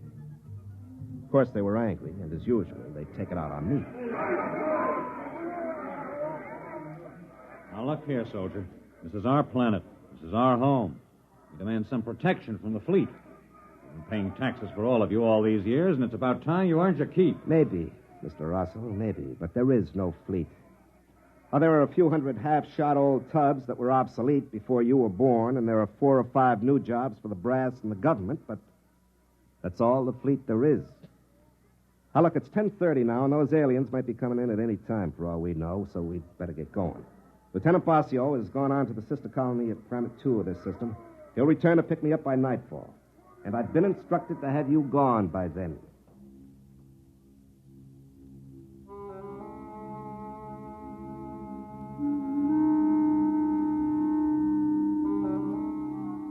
I wanted to remind them that nobody wanted the Army, that the fleet had grown smaller and smaller, but there wasn't any point to it now. I realized long ago that they were right in a way. I was a big, fat anachronism, a fossil, a hangover from the Dark Ages. Only, unfortunately, we'd run right into a new Dark Ages that came from somewhere out in the stars and picked off colonies and burned them to a cinder. Well, when they finally left the meeting, I went out to check the bomb. The detonator was in the radio shack. It was a long metal bar with a lock on it. I followed the conduit down the wall till it entered the ground. Then I started to chop at the frozen earth to follow the wire.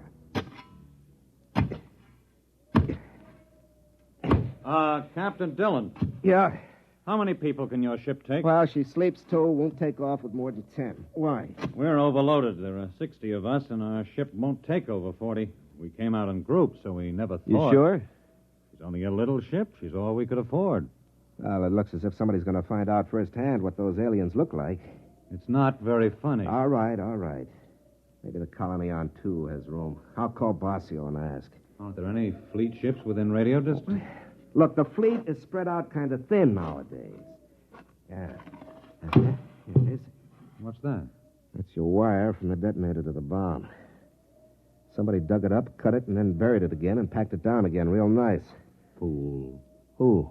Well, one of us, of course. I knew nobody ever liked sitting on a live bomb like this, but I never You mean one of your people? Isn't that obvious? Why?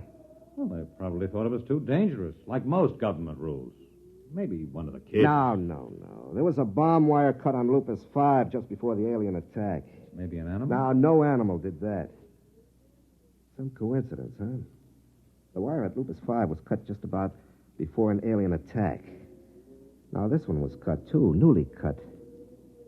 So something knew enough about this camp to know that a bomb was buried here and also to know why it was. Something didn't want the camp destroyed, so it came into the middle, traced the wire, dug it up, and cut it, and then walked right out again. What'll we do? Pass out your guns. Try not to scare them. I'll be with you as soon as I've spliced this wire.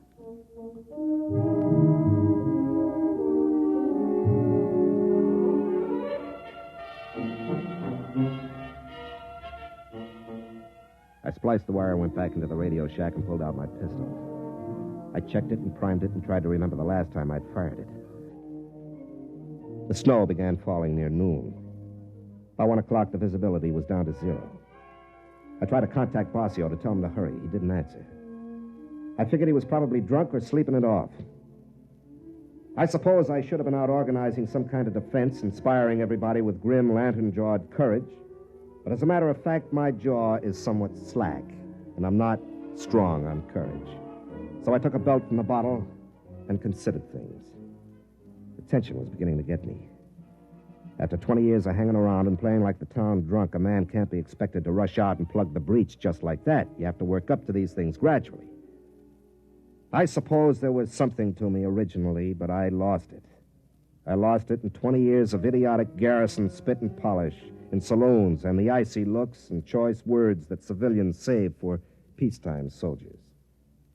I had half the bottle killed when Rosso came back to see me. Captain, I just can't make any sense of this. Who cut that wire? Well, as far as I can figure, an alien cut it. No, there haven't been any aliens or any peculiar animals near this camp. We've got planet-wide radar, and there have been no unidentified ships since the first landing a year ago. One of us must have done it. It's the only possible explanation. You mean a traitor? Or a dupe. Maybe the aliens can exert some kind of telepathic control. I can't see it. If they're able to control one, why not all and save half the bother? Now, look, is there any animal that ever comes near here that's as large as a dog? Well, there's a vigil. It's like a monkey with 4 legs. We shoot them now and then when they get into the crops. We're going to post sentries. Do you want to place them? Well, you know this site better than I do. Post them in a ring within calling distance, huh? Dillon, what are they like, the aliens? Do you know? No, I don't think anybody does. We don't know what they look like, or what they think like, or where they come from. Do you think they've landed yet? Don't know. With this snow coming down, they could be out there in the woods right now, and we'd never know.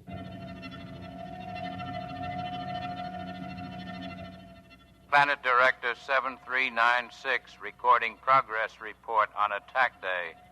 Physical situation excellent. Headquarters bunker 10 feet underground. Electrical heating apparatus running smoothly. View screens operating. Human colonists' activity not according to pattern. 8 humans have taken up watch positions on the perimeter of the colony. Original plan was for attack at night. The presence of Earth vessel dictates change in plans. The humans move quickly. They might be gone by nightfall. It will be necessary to disable their ship, proceeding on this alternate plan.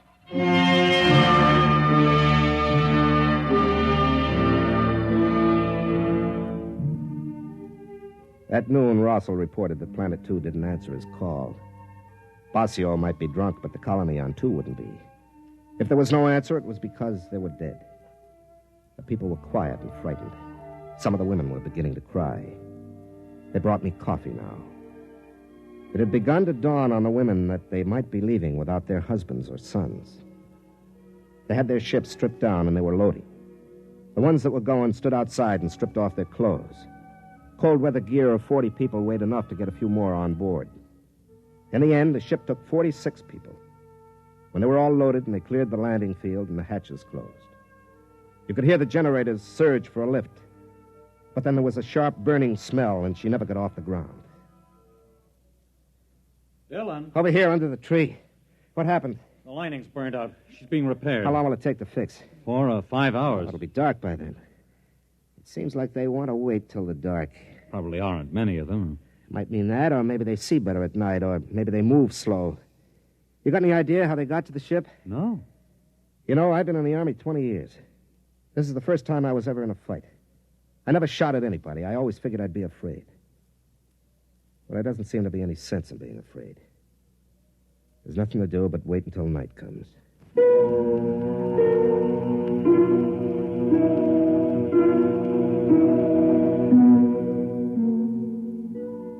I sat there thinking of Basio.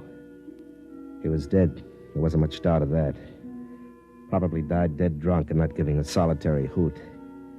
I stared out into the snow and thought the same thought over and over. Basio is dead. Basio is dead. In all this dog-eared, ape-run universe, he was about the only friend I had, and so naturally he was dead. Dead because he tried to come out here to help these people. People who cursed him and called him a drunk, which he was, and a brawler, which he was when somebody crossed him. But he was the one who came to help. And in short time, I'd be staying behind so that some colonist could jam himself aboard my ship and lift out to safety. And I'd die to save somebody I didn't even know. Somebody who 24 hours before would be ashamed to be found in my company. They come to an army for help too late. An army like me, sodden and not knowing whether they can fight or not. Dylan. What? Over there at the edge of the woods. Something moving.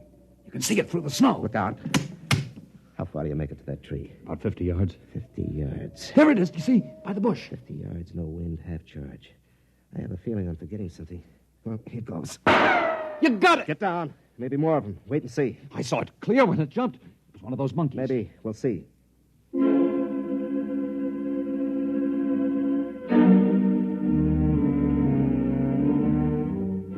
I waited 10 minutes and then I ran over. Whatever it was gone, almost all of it. My bolt had taken a paw and taken it clean off. I picked it up, but there was no blood. The skin was real and furry, all right, but the bone was steel and the muscles were springs. It wasn't any four-legged monkey. It was a robot.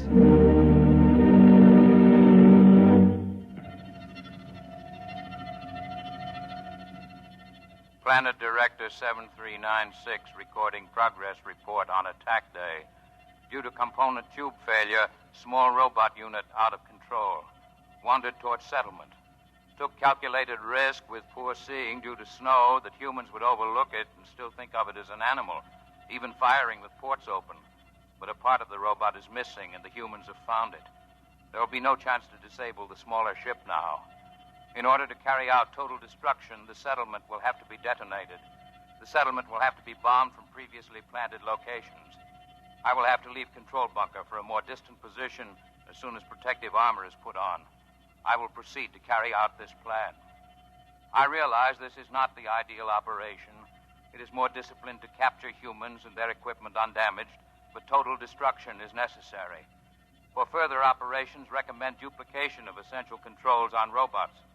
The procedure of planting them on worlds before colonization by humans, in the shape of local animals, demands perfect operation when attack day arrives, or the resident director planted at the same time on each world will be unable to carry through attack plans. Now leaving bunker.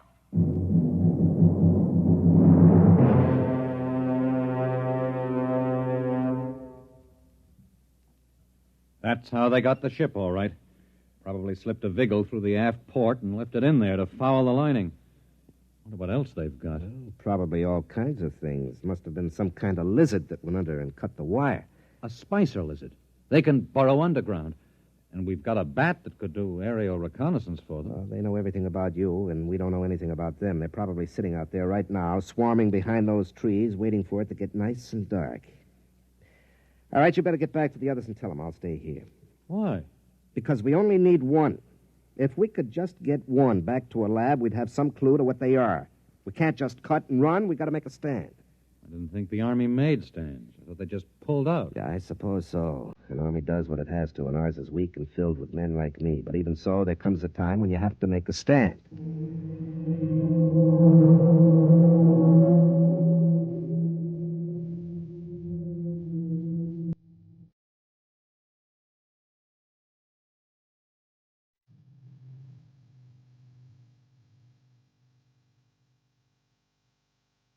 I stayed out there in the snow. I wasn't thinking very calmly. It was too cold. But it was probably just as well.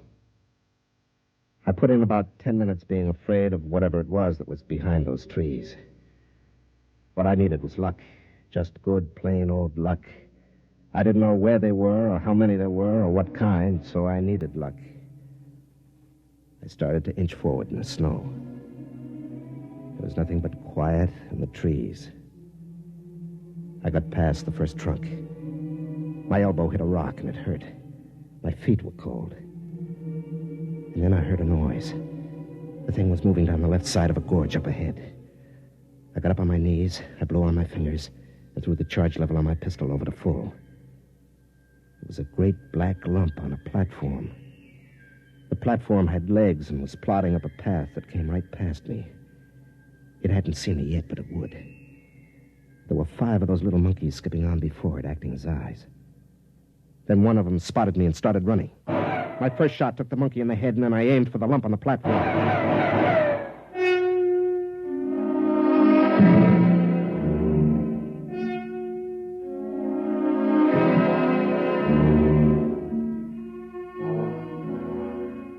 They got one blast off before I hit anything vital. It burned across my shoulder, my shirt charred. It felt as if I'd been hit in the arm with an axe. Nothing else moved. The monkeys were stiff like statues, and the platform was on its side. Through a hole in the black lump, something gray and soft was oozing out. I looked around and saw the robots frozen, and I realized I'd got him. I'd hit the guide, the alien who was directing the robots. I kicked at it with my foot. It was too big and heavy to carry. I'd have to send someone back for it. But I wanted to take something, so I grabbed one of the monkeys by his stiff, jutting arm and began to drag it back to the village. We put the alien in a freeze tank and shipped it back to Earth. They learned a lot in the lab, but out there in the colony, we learned a lot more. We learned that man wasn't born to live out his days at home by the fire. In the wee black corner of space which man had taken for his own, other men were learning. And the snow fell in the planet's world, and when it was spring, where I had fought, men were already leaping back out to the stars.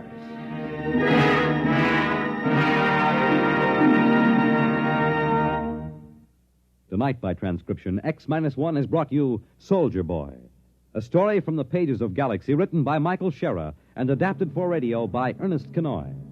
Featured in the cast were Larry Haynes as Dillon, Ralph Bell as Bossio, Alan Hewitt as Russell, Bob Hastings as the shore patrolman, Wendell Holmes as the colonel, and Kermit Murdoch as the alien. Your narrator was Floyd Mack. This is Fred Collins speaking. X-1 was directed by Daniel Sutter and is an NBC Radio Network production.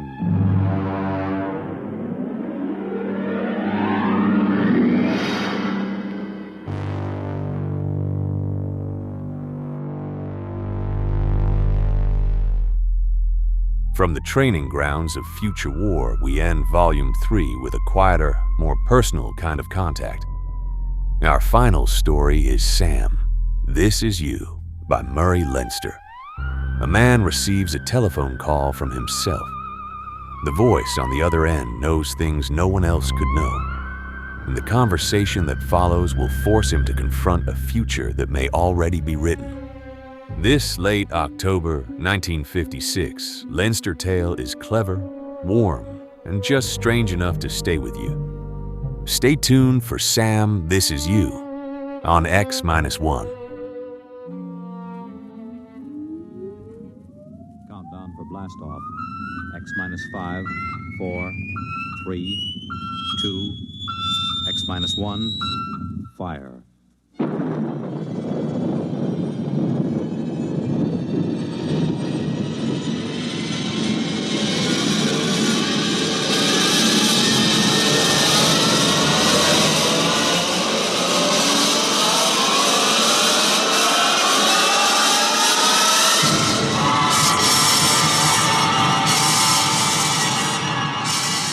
From the far horizons of the unknown come transcribed tales of new dimensions in time and space.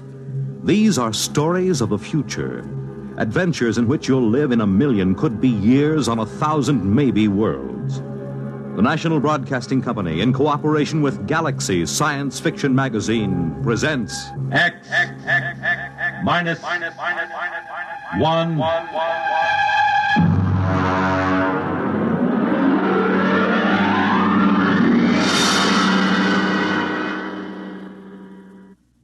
Tonight's story, Sam, This Is You, by Murray Leinster.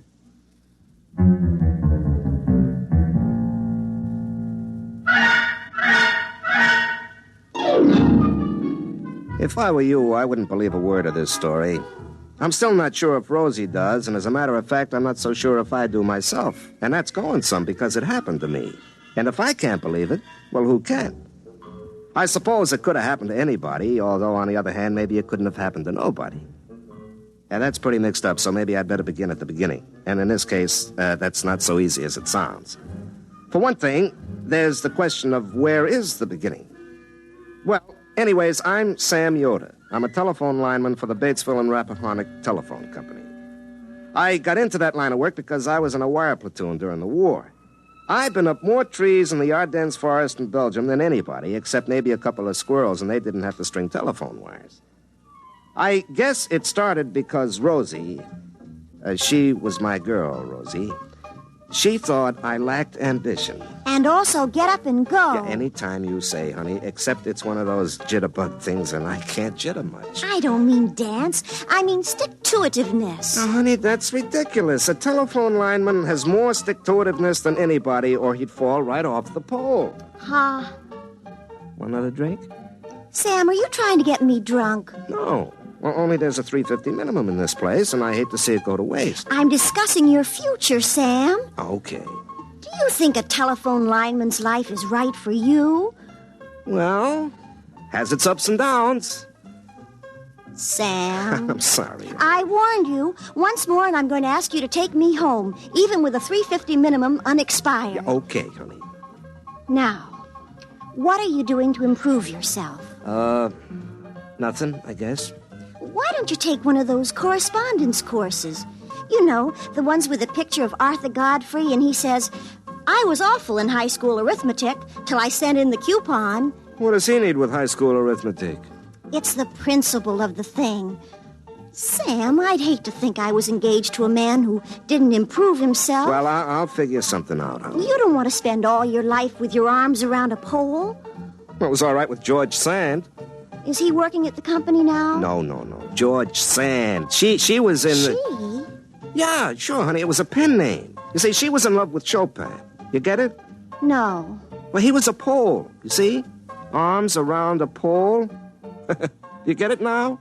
Yes. Now I get it. Sam, take me home immediately.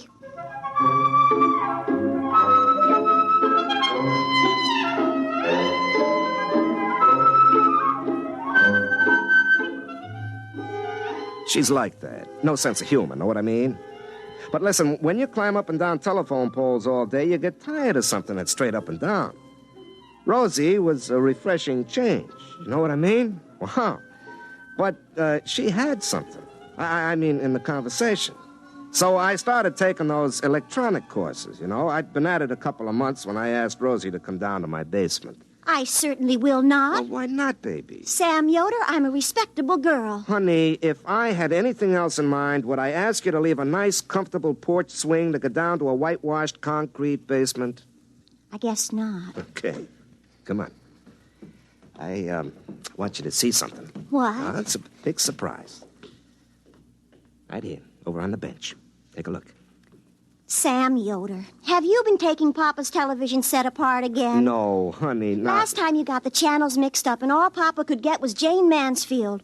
Mama had to finally take the fuse out and hide it. It's not a television set. It's my invention. Oh. What does it do? Well, I got the idea at the shop. I was looking at the blueprints of the multiple circuit stuff. You know, how to send 100 messages over the same wire. Well, I got this idea about how to have private conversations on the party line. Actually, I got the idea calling you up with the whole street listening in. Does it work? Well, almost. I got a few bugs in this mess of garbage here. Sam, that's no way to talk. Well, honey, all the engineers talk that way, and they're college men with fraternity pins. Well, then I guess it's all right. When will you have this fixed up? Oh, I don't know. I'll have to tinker with it a little. It's just like you, honey. Sam, you do not have to tinker with me. Honey, I mean electrically like you. High voltage and a lot of current, but too much resistance. You get it, honey? I mean like an electrical circuit? Resistance is... I get it. Sam, take me home immediately.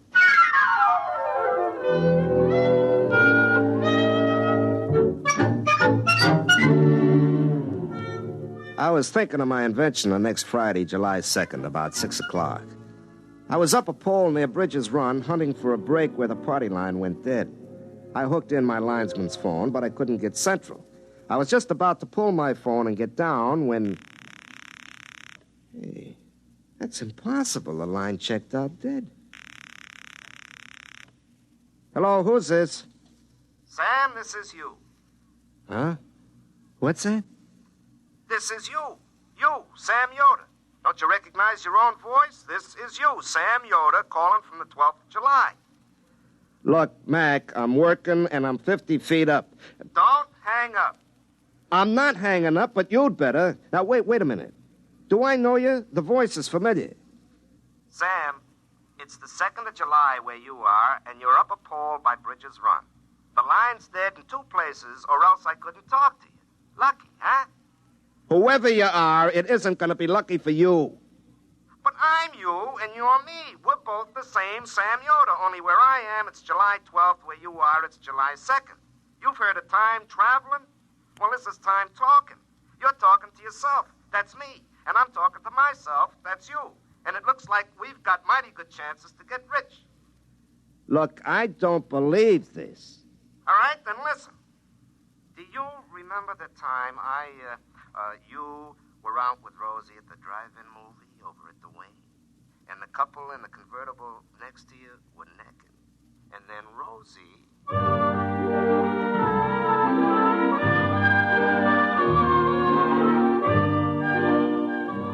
Well, never mind what he said. It was something only me and Rosie would know about. Nobody else in the whole world, so I knew he was me. I was he, him. We were the same. He told me what he wanted me to do, and then he told me where the brakes were in the line and hung up. Well, I cut loose down the pole, and my irons only hit it twice from the top to the bottom. I was sweating and shaking a little, and it didn't help any when I found the 2 brakes right where the voice said it would be. But that wasn't any more impossible than anything else. I called into Central and told them I was sick, which wasn't particularly untrue anyway. And then I went home and made myself a cup of coffee, and pretty soon I was muttering to myself, which I don't say now in order to make telling the story easy. But I do it all the time, like this. You got a good cup of coffee here, Sam, old boy. Instant, but strong.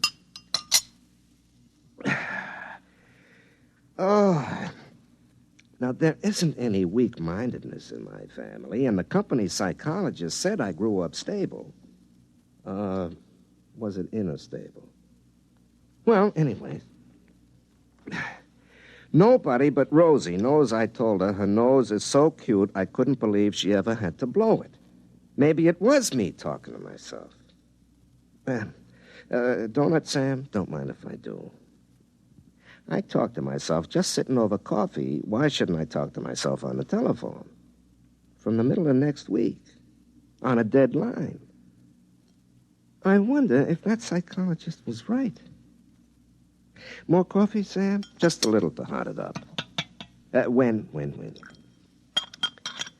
Now, look, if somebody drove over to Rappahannock past Dunsville and telephoned back that there was a brush fire at Dunsville, I wouldn't be surprised to get to Dunsville and find a brush fire there. So, if somebody phones back from next Tuesday that Mr. Broadus has broke his leg next Tuesday, why should I be surprised to get to next Tuesday and find out he done it? More coffee, Sam? No, thanks. I couldn't touch another drop. You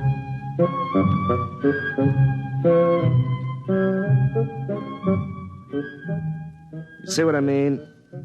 Pretty soon I began to realize there was money in this thing, and I got to work on my invention, the one I meant to use for private calls on party lines. I got out the soldering iron and a bunch of components I liberated from the phone company, and I started to rearrange the circuits the way that voice on the telephone had told me to. It was a real breadboard job with wires hanging out of it like spaghetti, but finally I was done. I spliced my gadget onto my phone, then I broke the line to Central, rang it, and half a minute later... Hello? Hello? Hello, Sam. This is you in the 2nd of July. You got it all fixed up, huh? Yeah, it looks awful. Well, that's okay. You can straighten it out later. Okay, Sam, now we get rich together.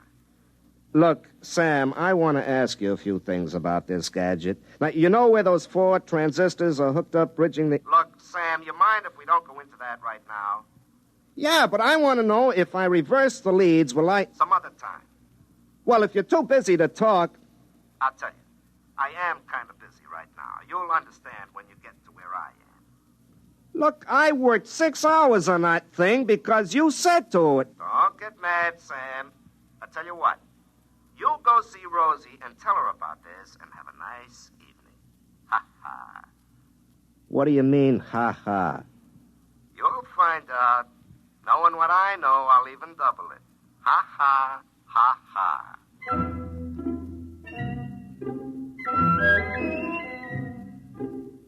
I went over to Rosie's house. Her old man was watching Diana Dors on the television, and her mother was watching her old man, so I took Rosie by the hand and led her out onto the porch. I could see the moon glinting off eyeglasses as all the neighbor ladies leaned forward in their porch rockers to watch us. I always felt a responsibility to those ladies, and usually I try to make it worthwhile to them staying up so far past their bedtimes. But tonight, I had other things on my mind. Sam, you didn't slick down your cowlick. I've told you, if you go on a date without slicking down your cowlick, it shows you have no respect for the girl. Rosie, forget my cowlick, huh? I could go inside and get some mustache wax. Pa keeps it because his crew cut always goes limp when the humidity gets above 60%. Rosie, will you listen to me? I've made up my mind to get rich. You ought to have everything your little heart desires. Now, suppose you tell me just what you want. I want your cowlick to lie down so I won't be ashamed in front of the neighbors. No, honey. Mink, chinchilla, a sports car, anything, whatever you want. Do you feel all right? Now, listen, honey. Nobody knows it, but tonight Joe Hunt and the widow Backus are eloping to North Carolina to get married. We'll find out about it tomorrow. And day after tomorrow, on the 4th of July, Dunsville is going to win the baseball game with Bradensburg, 7-5, all tied till the 9th inning, and then George Peavy is going to hit a homer with Fred Holmes on second base.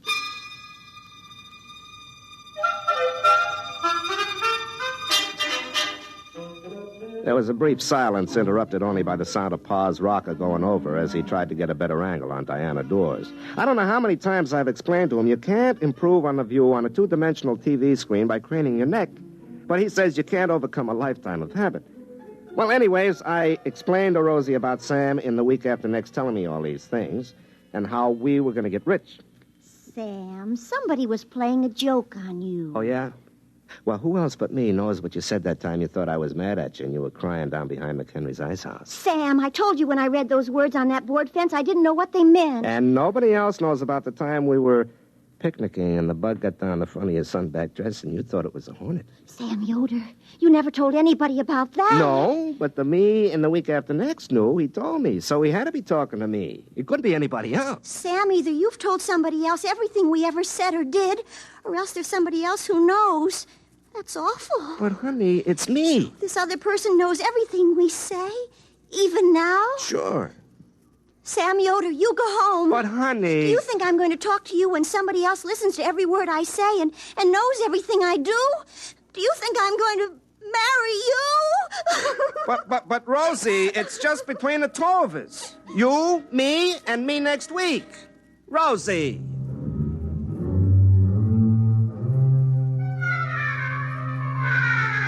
I stayed around till her father came out and asked me to go home so Rosie could finish crying and he could watch Hell's Angels on the Late Show in peace. On the way back to my house, I got madder and madder.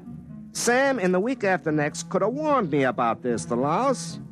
Well, I plugged in my gadget and rang, but I guess there was nobody home on July 12th because there wasn't any answer. And there wasn't any that night when I got home from work either. So I went around to see Rosie. The only reason I'm talking to you, Sam Yoder, is that Pa's inside sneering at Dorothy Kilgallen on What's My Line, and I don't think it's polite. You still mad at me? I never was mad at you. I'm mad at whoever was talking to you on the phone and knows all our private secrets. And I'm mad at you if you told him. But, honey, I didn't have to tell him he's me. All he has to do is just remember. I tried to call him again last night and this morning, but he doesn't answer. Maybe he's gone off somewhere. Do you think it's polite to sneer at Dorothy Kilgallen? She knows so many important people by their first names, lots of them even for short. You think maybe it's all an illusion? You told me last night there'd be an elopement, and there was. Joe Hunt and the widow Backus, just like you said. Well, could have been a coincidence. I'm waiting to see if Dunsville beats Bradensburg 7-5 tomorrow. Yeah, I bet $11 on it. If that happens, I'll die. Why, honey?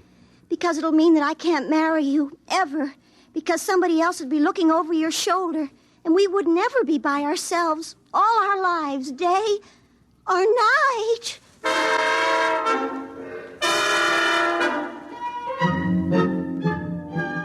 The next day in the big 4th of July ball game, it was tied in the ninth. Then George Peavy hit a homer with Fred Holmes on second base, and Dunsville beat Bradensburg 7-5. I collected my bet, but the $11 turned to ashes in my mouth. I didn't go over to Rosie's that night. I stayed home and kept trying to call myself up on that gadget that I told myself how to fix up. It was a moonlit night, the kind I usually spend with Rosie while her old man watches the $1 Million movie for the 7th time on TV, hoping that the ending will come out different. But there I was in the basement trying to call up the week after next, and nobody home. In the morning, I woke up suddenly. I thought it was the alarm clock, but it wasn't. Hey, I left the gadget on. Oh, wait, don't go away. Wait. Hello? Don't get upset, Sam. Rosie's gonna make up with you. How do you know what she's gonna do? She won't marry me with you hanging around. I've been trying to figure out a way to get rid of you. Quiet, I'm busy. I gotta go collect the money you made for us. You collect money? I get in trouble and you collect money? I have to, or you wouldn't get it. Now listen, where you are, it's Wednesday. You're going over to Dunsville today to fix some phones. You'll be in Mr. Broadus' law office about 10:30. You look out of the window and notice a fella sitting in a car in front of the bank. Notice him good. I won't do it. I won't take orders from you. Maybe you're me, but I make a bet and you collect it. For all I know, you spend it before I get to it. Now, I'm quitting this business right now. It's cost me my girl and my peace of mind and the blazes with it. Okay. Okay, Sam. Just wait and see.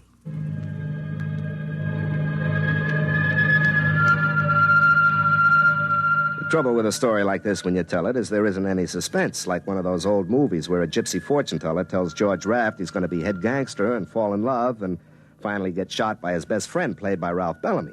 And then the rest of the picture just goes like a local commuter train following a schedule. Well, sure enough, I was ordered over to Dunsville to fix the phones in Mr. Broadus' office. Well, at 10:30, I happened to look out of the window, and there, sitting in a car with the motor running, was a reddish-haired man. Then suddenly 2 other men come running out of the bank carrying bags. Mr. Harrison, the guard, is shooting at them. And they're shooting back. And the car takes off like a big bird and shoots out of town. And Fred Hale comes tearing after him in the squad car right down Olympia Street. Unfortunately, Mrs. Monroe was turning left into the supermarket parking lot. She happened to be coming from the far right lane.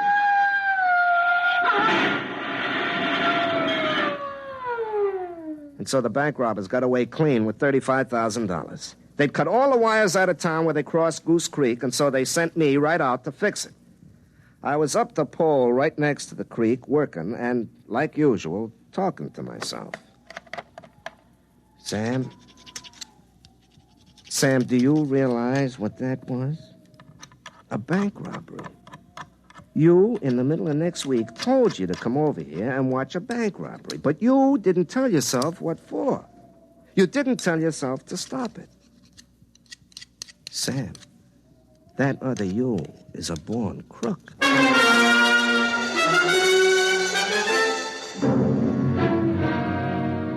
Then I realized it wasn't another me. It was me a week and a half later. If he was a born crook, so was I. Nothing could happen in a week and a half to change character like that. I couldn't even turn myself into the cops, because nobody would believe it. I suddenly realized I was an accessory before and after the fact of that bank robbery. And then I realized there was only one thing to do. That night I drove over to Rosie's house. Her father had a jacket and tie on because he was expecting to visit Her Supreme Highness Princess Grace of Monaco and Slapsy Maxie Rosenblum with Ed Morrow face to face. I took Rosie out to the porch just as the princess invited Ed and Rosie's old man into a closet to see her shoes. Sam, what's the matter? You look awful. I am awful.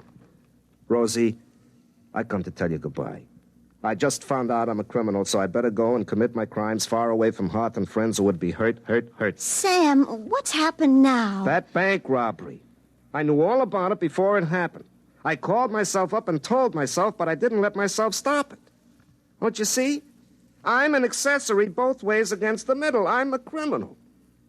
So, Rosie, goodbye. Sam, you sit right down. Oh, it's in the blood, I guess, or the genes. What do you think in my case it was?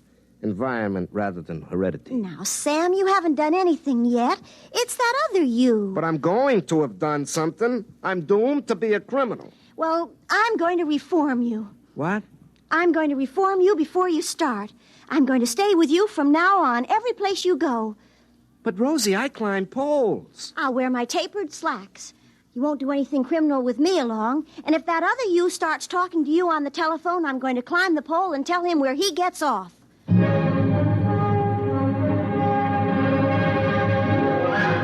And that's just what she did. Wherever I went, Rosie went right along with me, carrying a 10-inch crescent wrench in case of emergencies, wearing her tapered slacks, which looked real good because, as a matter of fact, the slacks taper just a little more than Rosie does. Well, she made me stay over in her brother who was away in the Marines' room and locked me in at night. It went on that way for a couple of days. Rosie looking grim all day, not even holding hands or playing footy in the diner over coffee. We spent the evenings in her living room while her father watched Meet the Press and asked Nixon and Kefauver questions that they never even answered. I complained to Rosie that we had all the disadvantages of being married a long time without the obvious advantages. But her father told me to keep quiet and stop interrupting Steve Allen. Well, finally, on the 11th of July, we were driving in the phone company truck, Rosie was driving, to make sure I didn't commit anything criminal like crossing the double white line or not stopping for a school bus. Do you realize tomorrow is the 12th? Yeah. That's the day the other you called you up from, isn't it? Yeah, that's right.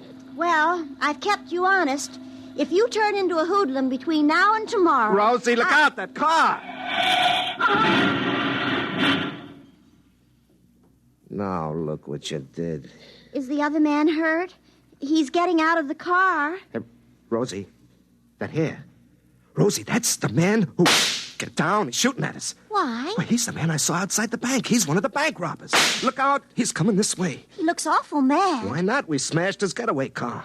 Rosie, get behind me. I'll protect you.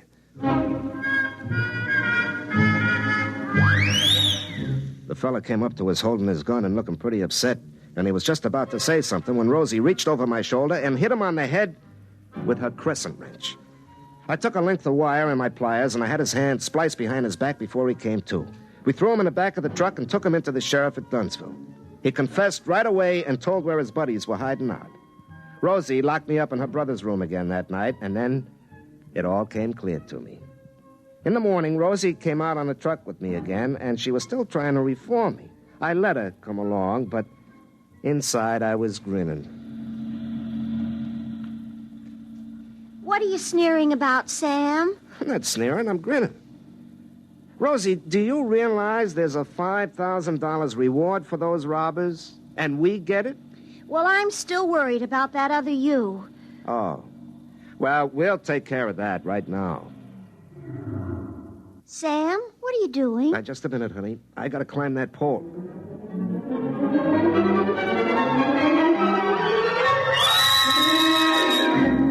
Sam, what are you doing up there? Well, I gotta make a call, honey. Hook up my little gadget. Now. Hello, who's this? Sam, this is you. Huh? What's that? This is you. You, Sam Yoder. Don't you recognize your own voice? This is you, Sam Yoder, calling from the 12th of July. Look, Mac, I'm working and I'm 50 feet up. Don't hang up.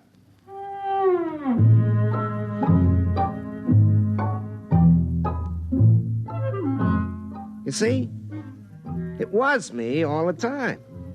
Here it was in the 12th of July, and I was talking to myself back in the 2nd of July, and it was the same conversation word for word. Oh, Sam, then it was you all the time. Uh-huh.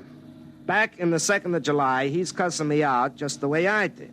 And he'll fix this gadget up the way I just told him. Then we still have our secrets. Oh, sure, honey. I'll remember when I call me up tonight 10 days ago, I'm going to be very busy. And I won't want to waste time talking to myself a week and a half ago. Now, Rosie, what do you suppose I'll be doing tonight that would make me not want to waste time talking to myself 10 days ago? Rosie? Oh, Sam, we'll have all tonight to ourselves. There's a big spectacular in compatible color with Esther Williams, and Pa will spend the whole night twisting the dials trying to get the color right. He'll be furious. But your set is black and white. That's why he'll be furious. Well, how do you like the nerve of me calling me up and interrupting me at a time like that? Well, it won't take long, honey. I haven't got too much to say to myself this time.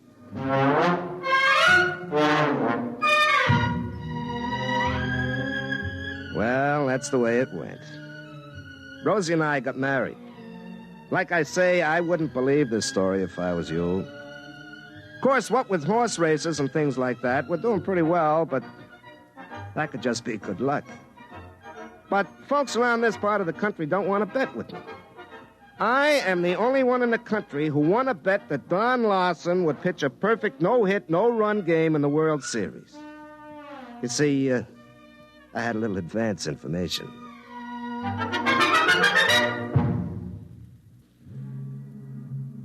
Tonight, by transcription, X-1 has brought you Sam, This Is You, a story from the pages of Galaxy written by Murray Leinster and adapted for radio by Ernest Kenoy.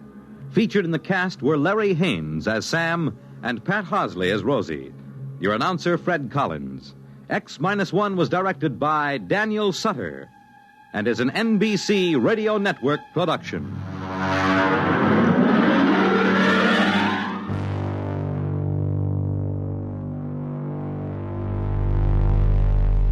And that concludes X-1, Volume 3. 20 more journeys through the infinite possibilities of the future, restored and reimagined for a new generation. If these stories have stirred your sense of wonder, please subscribe to Short Story Machine. Volume 4 is already on the horizon, and our original series Beyond X continues to explore new worlds of its own. Until next time, this is Rocket Control signing off. Clear skies and safe travels through the stars.